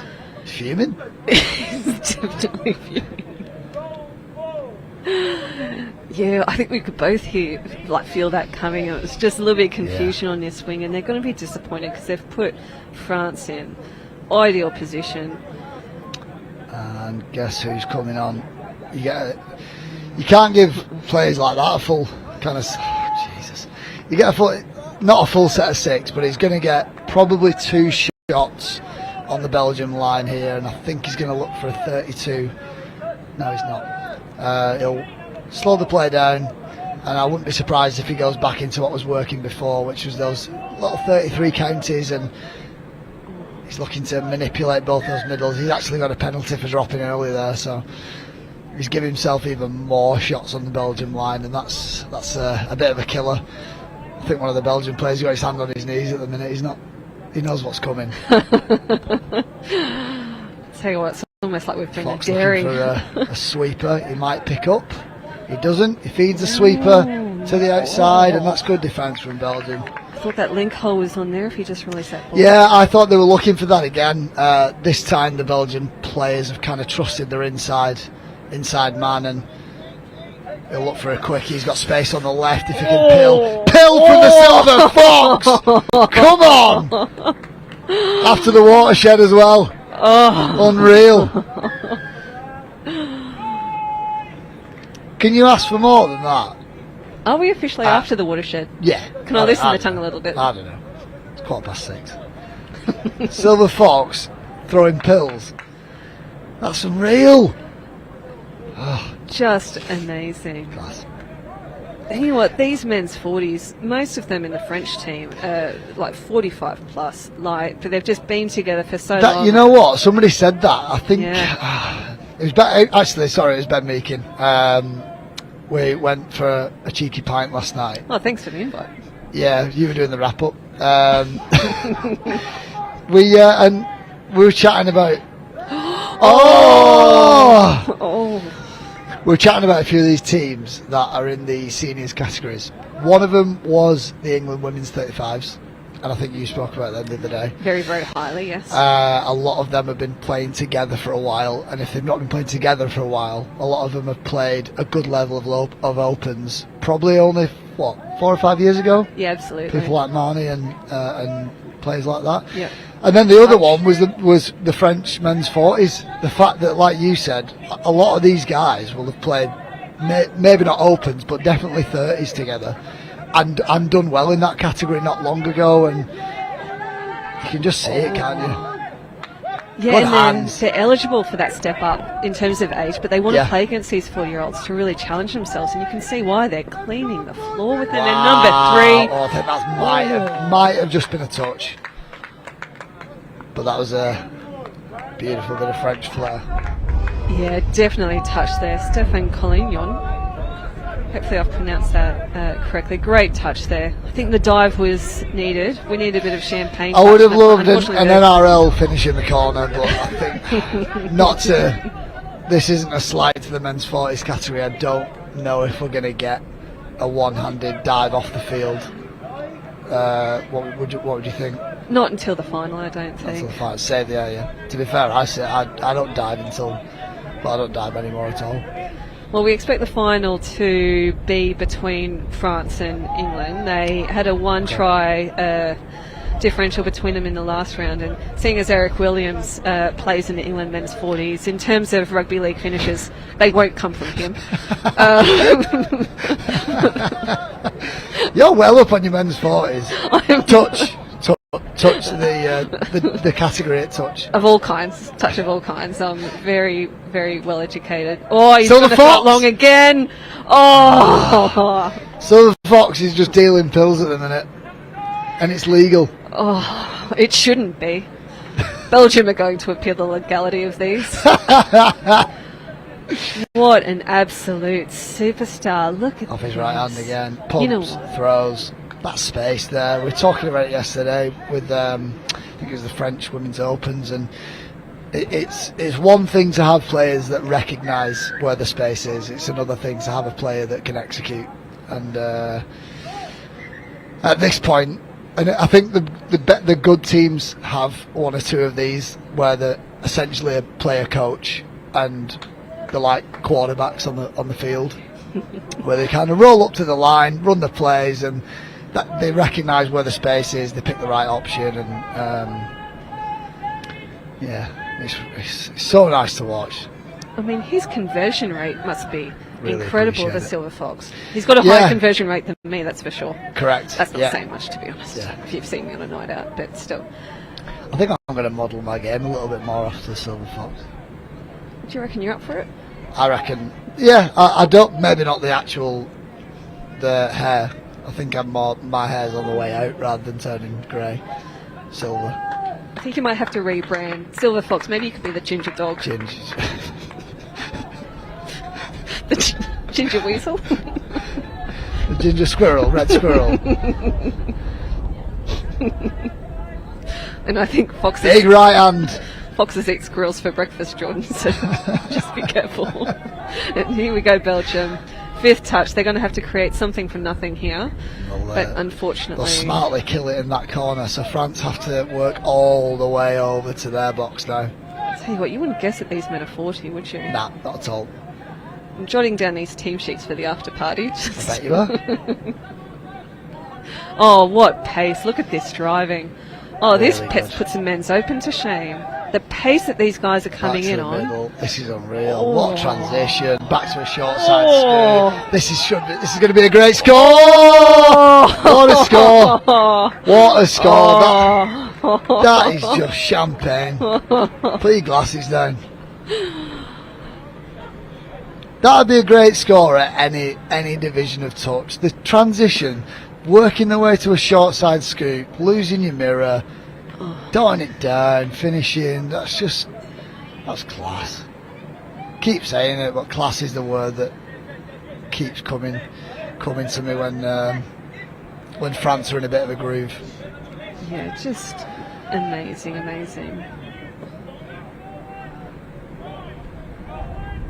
And something you don't see very often, the Silver Fox in defence. Normally he scores and subs off. That's what I've modelled my game after. I've been doing that for years.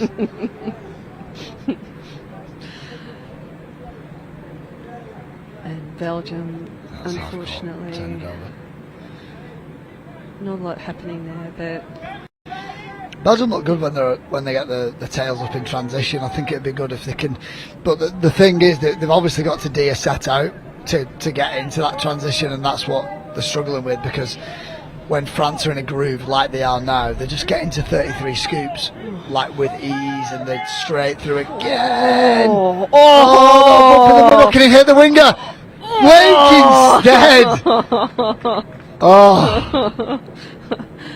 Olivier Noel certainly singing carols out there, just cutting through the defence and passing through to his supporting player, Russell Look Barry. at that. Stops on a dime.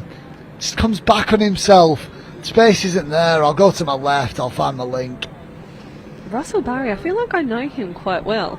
Or we've been Facebook friends for 8 years without speaking. Oh, yeah, 8 Russell years on the Barry, dot. I think he does a lot of organisation of touch in France. Oh.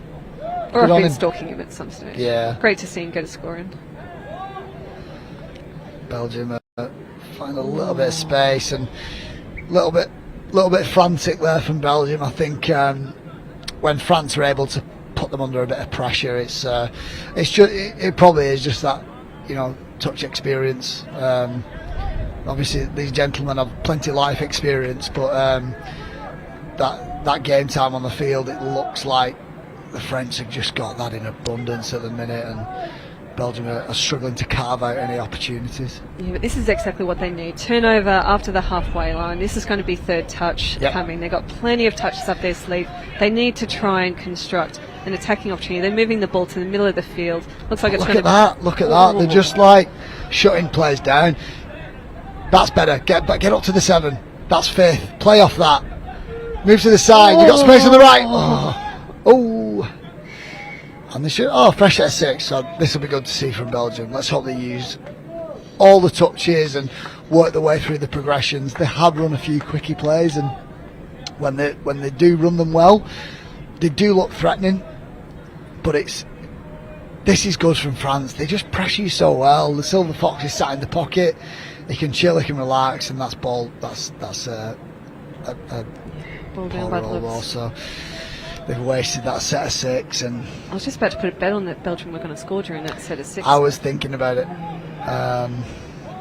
Here we go. France going into 4-man driving. Yeah, Belgium need to This win is some of these unreal. rucks. Belgium aren't getting in front and getting physical in these rucks. You can kind of see they're making it to the side, not really getting in front. And I think they just need to insert a bit of physicality into this game. Yep. Obviously with minimum force Just used. like said it before that, you know, it's unbelievable that it's a men's 40s team.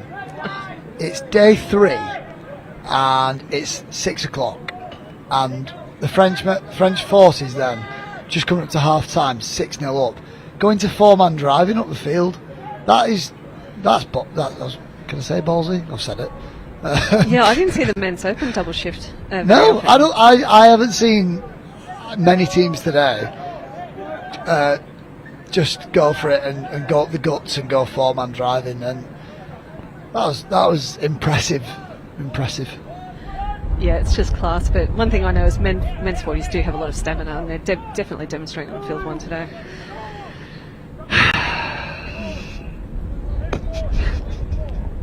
And here they go. Good dump. Feet again. Wow. I think the touch was in there. Great feet. Olivier Noel again. He's so light on his feet. Singing songs out there. He'll go back to the quickie plays. Counties this time. great. Right to left, maybe. Oh! Oh! So, surely that's a touch pass, Mel.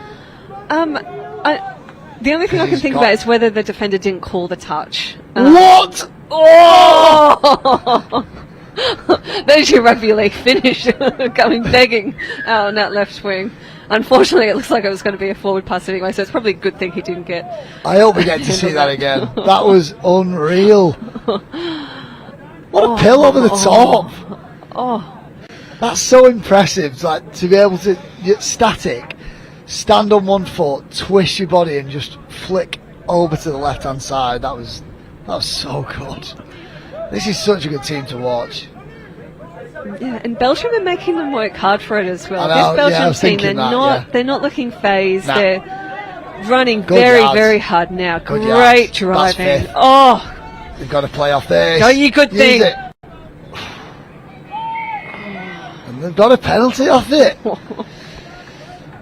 30 seconds, boys. 30 seconds. You can do it, Belgium. All right, I'm a betting woman, and I'm going to say they're going to score here. 20 seconds. Let's have a couple of plays, strike plays to finish this half off. Taking their time. That's it, It's the boys. last play of the half. I wouldn't be taking my time too much. Let's run off this. They go into a little bit of a counties, and he's caught from half. Can you end on half court, Mel? Yes. You can? Yes. Well, It's not a penalty. let's end on half court then. Yeah. He's made the right decision. Oh. Enjoy that?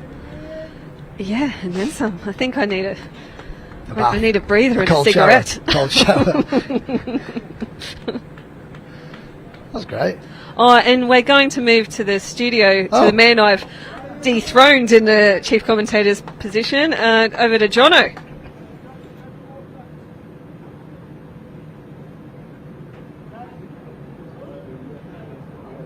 But we wanted to show you his wonderful face as well. John, Now they'll know why they only hear my voice. give him over, I don't want to hear that. Jono, what a job you've been doing all week. You've called all but I think 4 games so far this week. It's an awful lot of work. How's the voice? It's holding up at the moment. It was struggling this morning. I woke up this morning and had a bit of a sore throat, but thankfully a couple of cups of coffee and I was raring to go again. Get the old Strepsils out. I'm sure other throat softening sweets are available as well. Now, I know you've got a message you want to say. Thank you to a few people. Yeah, I mean, it's not just me, obviously, commentating on several games a day. There's all the camera crew out here, so Jack, Dan, got Zelo out there with Lubo, we've got Tom. They've all been on the cameras on the far pitches as well, so they've all done a fantastic job, and you know they've done great work, and they've been allowing you to see all the footage from here. Chris back at the office as well, who's been doing all the replays. It's a big team effort to bring this many streams to people. So it's not just those that you hear and those that you see. There's a lot of people behind the scenes that make this all happen as well. Now, of course, you're the man who's going to be calling those three big finals on Saturday, aren't you? The men's, women's, and mixed open championships. Looking forward to that. Yeah, very much so. Still waiting to see what the shake-up is, and of course we've got the semi-finals before that, so we do not know who is going to be in those finals. But very much looking forward to it. We're going to be resting the voice as much as I can, and Strepsils, probably other throat sweets are available, honey and lemon, and anything that can keep my voice going. And very much looking forward to those finals on Saturday afternoon. Good stuff, John. Thanks for joining us. Go and have the next pleasure. 20 minutes off, because Mel and Jordan are waiting. I'm not used to saying that. They're waiting in the wings, ready to go. Second half. Thanks, guys. France coming up. Let's hand back. Enjoy. Yeah, Jono with all those thank yous to everyone, but we'd like to say thank you to Jono. We're so grateful that I've just taken over his seat as chief commentator for the final game. It's a shame that was your last day, Jono, because Mel's got Friday and Saturday now. And Jono, great to see you. Unreal effort. Great to see you in front of the camera, Jono. I think you look fantastic. I've been told I've got a face for commentary, online commentary, so I don't think Jono has anything to worry about. Didn't you say that to me, Jordan Melly? Yeah, that was me, yeah. And that was in 2015 as well, so 7 years ago. That's before I broke my nose and got older. No, I was waving to Belgium box then, and they've just been ignored. I like that the number 6 in the Belgian box is doing plyo lunges. That's class. Yeah, quite a few of them with their shirts up as well, and I'll tell you what, some great rigs. Some decent rigs knocking about, yeah. Oh, I tell you what number is that with the blue Lucasade? Number 2. Number 2 from Belgium. Shout out to Richard Horn. Horn like name, Horn like nature. He's looking sharp, Richard Horn. Dickie Horn. You said we passed the watershed. This is getting worse by the minute. He is looking fit. And it is incredible. And credit to these 40-year-olds. When my dad was 40, he was not wrestling with my mum anymore, I don't think. He was a proper 40-year-old. These 40-year-olds out here, they are just in impeccable shape. And you know what? This is just such a great advertisement for touch. The fact that you've got these 40-year-olds playing great sport. Jordan, this is going to be you in 2 years. This is going to be you in 2 years, Jordan. Oh, God. I was going to say, yeah, it's a bit depressing. I mean, Richard Horn's in better shape than me, so incredible. Is what it is. As we so wait 20 minutes to round off day 3 of the Euros. I only learnt what a thirst trap was recently as well. A thirst trap. Talk me through it. Apparently that's when you post a photo. Oh, yeah. And you post a photo looking to appeal to someone, like a bit of a sexy photo, I've been told. Right. And I think this whole field one is a thirst trap. I thought Jono was just coming to pull you off the mic then. I might get sent to the sin bin for day 4, I think. We're not coming back tomorrow. We're going to get sacked. We might get sent for time. Sent for time. Might be like the men's Open England Ireland game. Both of us going to the box. And the French players getting told to move out. Good dump Space by on the left. Belgium. Ping it. Oh! Bolden, give that, sir. Surely. Give it. What? Oh. What's the call there? I think that might just be touch Did the wing make the touch? I don't think. That was a weird one, that. Yeah, it was a bit of a weird one. Oh, what a shame. What a shame. Well constructed opportunity. I think that is unlucky as well. I thought ball was down. Yeah, I did. And a couple of opportunities. I think he could have thrown one of those pills to the wing as well. Yeah, I thought he'd seen that space on the left hand side, and yeah. They were lining up like they were at Waffle House, the Belgian team, to score that one. Fox is back on. Foxy. Here he goes. He's going to pick up from half a minute. He's Good going to touch, scoop here. 33 There scoop, he goes. goes to his short side, Oh, the skips pace. around the middle and the link, Comes wheels back round the end of the in goal. What is going on? What on earth? Oh my God! Silver Fox! Just incredible. That's a Balthazar of champagne touch. I've just witnessed. What on earth have we just seen? He's just wheeling around the back of the in goal, just looking for those options, cool as you like. Winger gets free as well. That was it. Oh, I think one of the Belgian players just took one to the face. Laurent Bondon, I think, could be related to two of the mixed open young boys. I think the Bondon brothers. It could have been the men's open. Thinking about it, I might be corrected for that. It was definitely the opens category. There's two young brothers, the Bondon brothers, were playing for Belgium, definitely on day one. I can't remember if it was mixed or men's, but Laurent, number one for Belgium, could be their dad maybe. Pill to the left! I think Finish! ball down. I think it is. Ball down and... Not for any lack of trying. I thought this defensive effort by the Belgian winger was so good. I tell you what, it's like today we've upped the ante with the pills.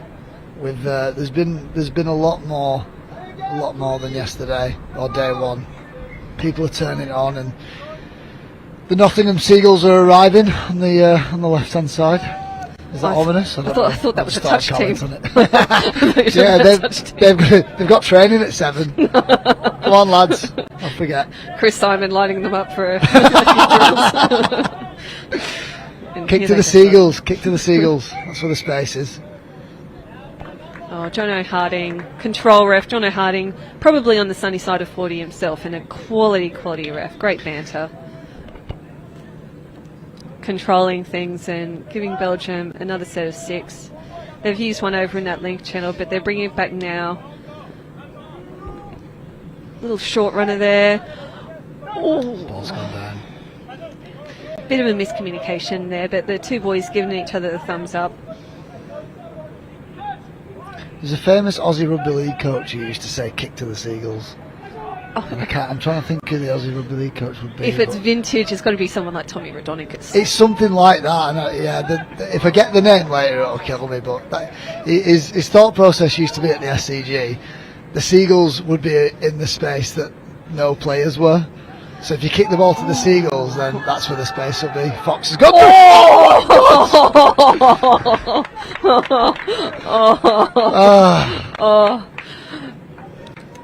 The only other player I've seen try to execute a play like that is Eric Williams, and it's never come off for him, and unfortunately Silver Fox falling to the same.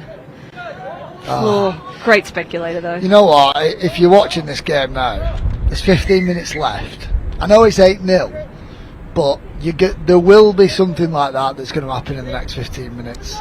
France, they're in a bit of a mood here that says to me that they're happy to maybe throw the ball about a little bit. Look at that! Great defense. Good D.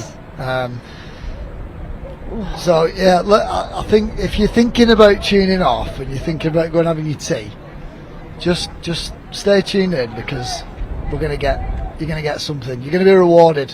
Yep, just keep and it. If not, you'll hear me and Mel talking absolute rubbish about Seagulls. Agree. Keep the butter pie in the fridge for now. And stay in front of your TV. Don't put a butter pie in the fridge. Just goes to the right side. Big pill off his right hand! Dots it down. Sydney Harbour Bridge pass. Maybe you should be delivering that line. It doesn't sound that good coming from me. Great pick up. Right hand. Loops it over the top. Dots it down. I think it was Jerome Denal that dotted it down. But I tell you what, how is this a men's 40s game? How? Just incredible skills. And the great thing about these age grades is what they lack in a tiny bit of pace, Sorry, they just I make think- up for in great touch. Sorry to stop you there now. I think Jono's wrestling with people. Jono, who's just turned 40 yesterday. Jono's on the floor, pointing at his head with holding the ball. I think Jono wants to be this men's 40 I section don't know as what. well. I don't know what's going on. Oh, good touch. Sorry, the crew have just ensured me that it's only Jono. Okay. So that must mean that they can do whatever they want with him. Jono, who's been encouraging Steele and Mascot Day. Unfortunately, that went awry because I saw a toddler crying on the sideline. I think someone's Because mistaken. he was his stuff- stolen. I think someone's mistaken his stuffed toy for a mascot. Kids I crying. thought you were takes saying over. that the child had been stolen, separated from his parents because he's been confused with the mascot. No, I think his stuffed toy got mistaken for a mascot. Jono's just got the first aid kit out because he's been wrestling. The whole day has gone to pot because me and Mel are on commentary. I was going to say, maybe it's so we can bandage our mouths up. And Silver Fox was running a punish on this link. It's fifth touch, so he's going to have to get something from a static play. This could be interesting. Pumped with. See you later! Oh, God.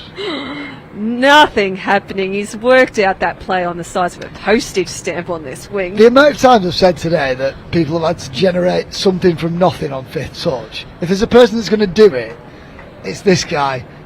Big dummy, 2-on-1, and then just dishes it off his right hand to his winger. One-handed flick. I can't pass that far successfully with 2 hands and 5 minutes of preparation time. Look at him go. It's just That might be why I got dropped by the women's 35s. You've been harping on that quite a bit all week, haven't you? Very salty. Yeah, my coach, Ed Budge, said... Oh, you're going back to it? You're going back? You're carrying on? I'm not over it You're yet. not stopping? He said people might think he was a bad person for dropping me, and I'm like, too right. Too right, yeah. And the problem?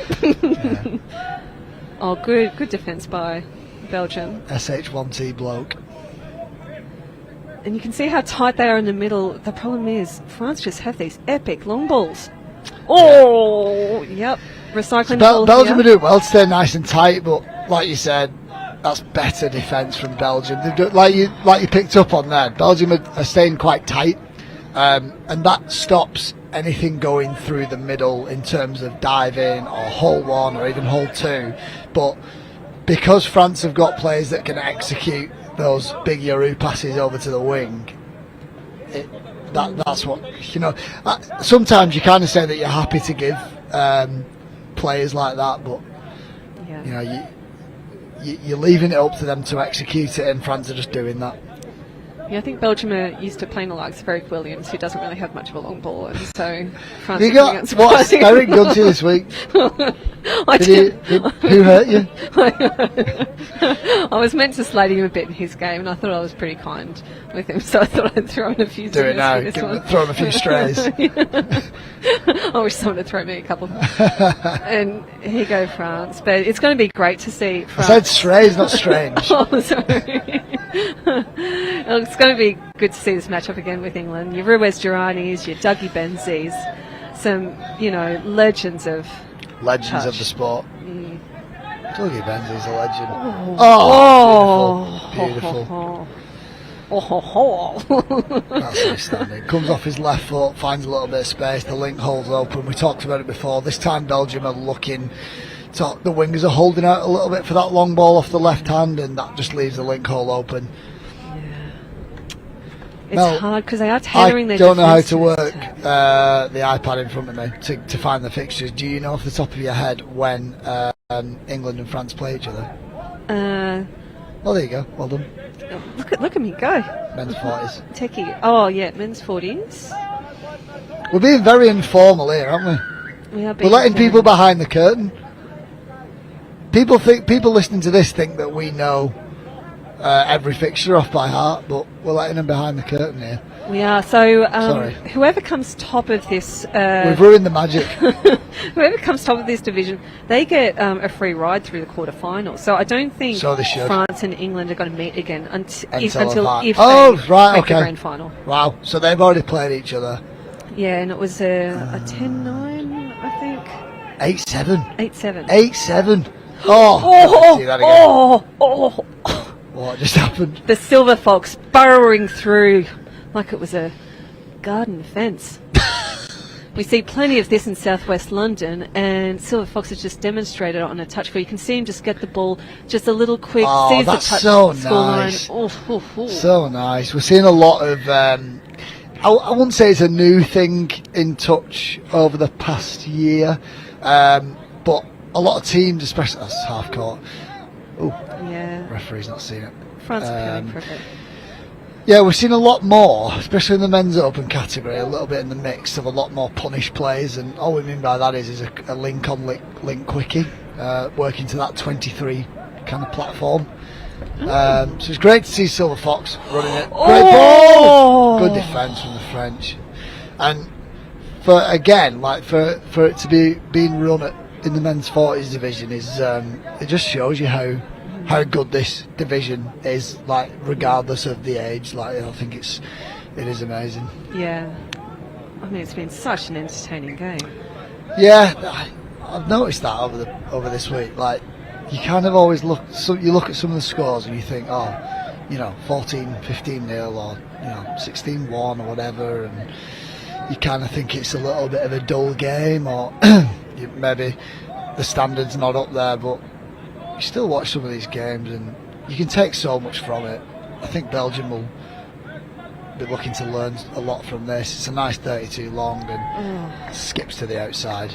I think that score's given. Yeah, definitely. That was number 2, Laurent Boutet. He received a nice little long on the outside and just skips round. Good speed, but Belgium will want to learn from this as much as possible now, and we've seen loads of teams over the week that are still there's loads of developing nations here, and I think up until 5 or 6 years ago you could probably say England was still a developing nation, even though they're one of the better teams in Europe compared to Australia and New Zealand, which is who we want to be comparing ourselves to. We're still a developing nation, and tournaments like this for teams like Belgium are so invaluable, but you need to stay together, especially during we're in touch terms, we're in a cycle now building towards 2024 World Cup, and the damage it kind of comes undone when new faces are put in for next Euros wow great tip on. They've done it again as well. No, you're exactly right. We were talking about with the Belgian women's team just before this, and the improvement that team has made between their first game on day one to this game. These European Championships are just so important for emerging countries like your Belgians, like your Luxembourgs, like your Swedens. Yeah, but and it's so good that they're learning over the week, but then the work's got to be put in post Euros after this one and pre next Euros, and that's when you start getting the rewards from it. Obviously every other nation is going to improve as well, but because the sport's getting bigger all the time, more teams will be added next year, and you never know, more divisions. Belgium with a little bit of space, but they're a man down on the left hand side. It's interesting that the far winger had subbed on that play, and it just left them a man short. Yeah, Vincent the Buck had a great scoop there, the number 8. I think he's been one of the standout players for Belgium, but you're right. And the great thing about Belgium, they're hosting a lot of tournaments now. I think they hosted a men's tournament this year, a men's championship. So, as a country, they're starting to host tournaments, and they're just incredible because they'll get players stick around, coach, and that's where you see the improvement come. As France feeding it back into the middle here, space on the left. France are just playing with so much class, and 32 long. Again, they're looking to get to the outside. He comes back the other way. He doesn't like it. Cut. Let's hit those holes, boys. Good D from Belgium, and the Belgian box love that one. Russell Barry. Well done. That's just like 4 minutes left. 13-0 down. Chasing a hard cut on 5th touch. That is just attitude and effort. on day 3, that is everything you want in a teammate to do that. And the box, I just absolutely love that. The box in front of us, they've got a penalty as well, and it'll be great to see if Belgium can get over for a score here in the last 4 minutes. I'd love to see that. Oh, they definitely deserve it. They've been fingertips away from about 3 or 4 scores during this game. They're definitely matching it with this French team. Potential gold medalists, and Belgium are leaving absolutely nothing on the field. Great drives coming into this 5th touch. They've got a strike dump ready to set up. They're pulling the French defenders out from their try line. Little short runner coming through. Little call! The touch was in. I think the touch was just in, and the referee's called it. Yeah, unfortunately, Laurent Bonden structuring that play, just grabbing his shoulder a little bit there, but knowing the grip with these 40s plays, he's going to stay out there. Was that offside, that, Mel? I think so. I think they were playing the advantage through. We've had this a few times where Belgium haven't used this whole set of 6 now, and I really love it if they use the whole set. So they'll go into a link sweeper doggies play, and that's ball down. I think he's appealing that there was maybe a French hand in that. Yeah, it did look like he'd gone for the dive, Laurent Bondon, and it maybe looked like a little bit of a loose carry, or it maybe knocked into the French link's knee. Couldn't really tell, but that's tough. It would have been. So that's good. So we've got 2 minutes left. I'd love it if Belgium can get over here. Yeah, they're playing some great touch, pressuring the French. Me and Mel are going to go mental if Belgium score. Oh, tell you what. Tops off. Waffles and beers for everyone if they get across this line. Oh, we've got Horn, the number 2, who we were checking out in the sub box earlier. Oh, Horn wasn't happy with that. Oh, here we go. So we get 1 set. We've got so we've got time for a full set of 6. Oh, a quick tap there, but I think the referee hadn't given the mark. Unfortunately, the quick taps there, they want the referee to give the mark. You can probably hear the wind on our microphones. It's freezing up blustery up here. So Fox doing well. So they've got to get both middles up. They're just sat back in the Wallace. pocket. He's going to go for the line. Bit of space. He's got played space it. on the left. 3 out, and they've got another penalty. One more and they'll be 45 seconds. Come on, boys.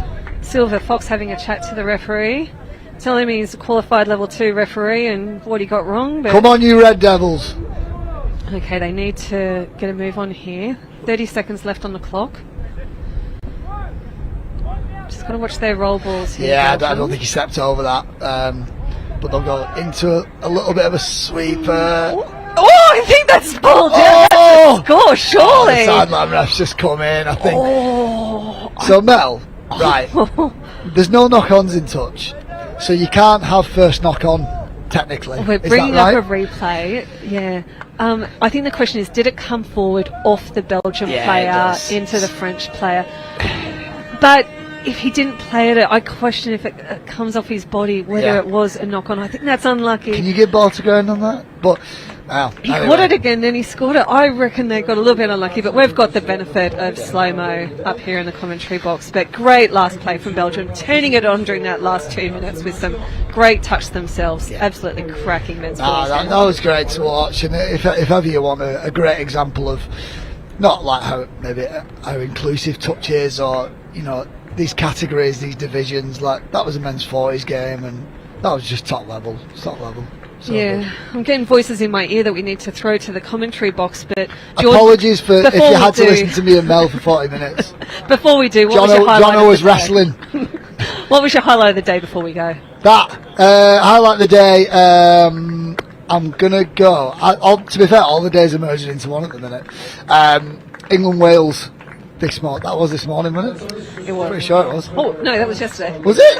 Oh no, England Wales No, this it's morning. today, wasn't it? Yeah, 10, England Wales mixed open. That was my highlight. Top game, top pills. Yeah, really good. I think my highlight was Bulgaria touch, playing with 5 players for half an hour of the game, showing absolute grit. First time at Euros, and showing us what determination looks like. And here we go, throwing over to the commentary box from the 2 professional commentators here.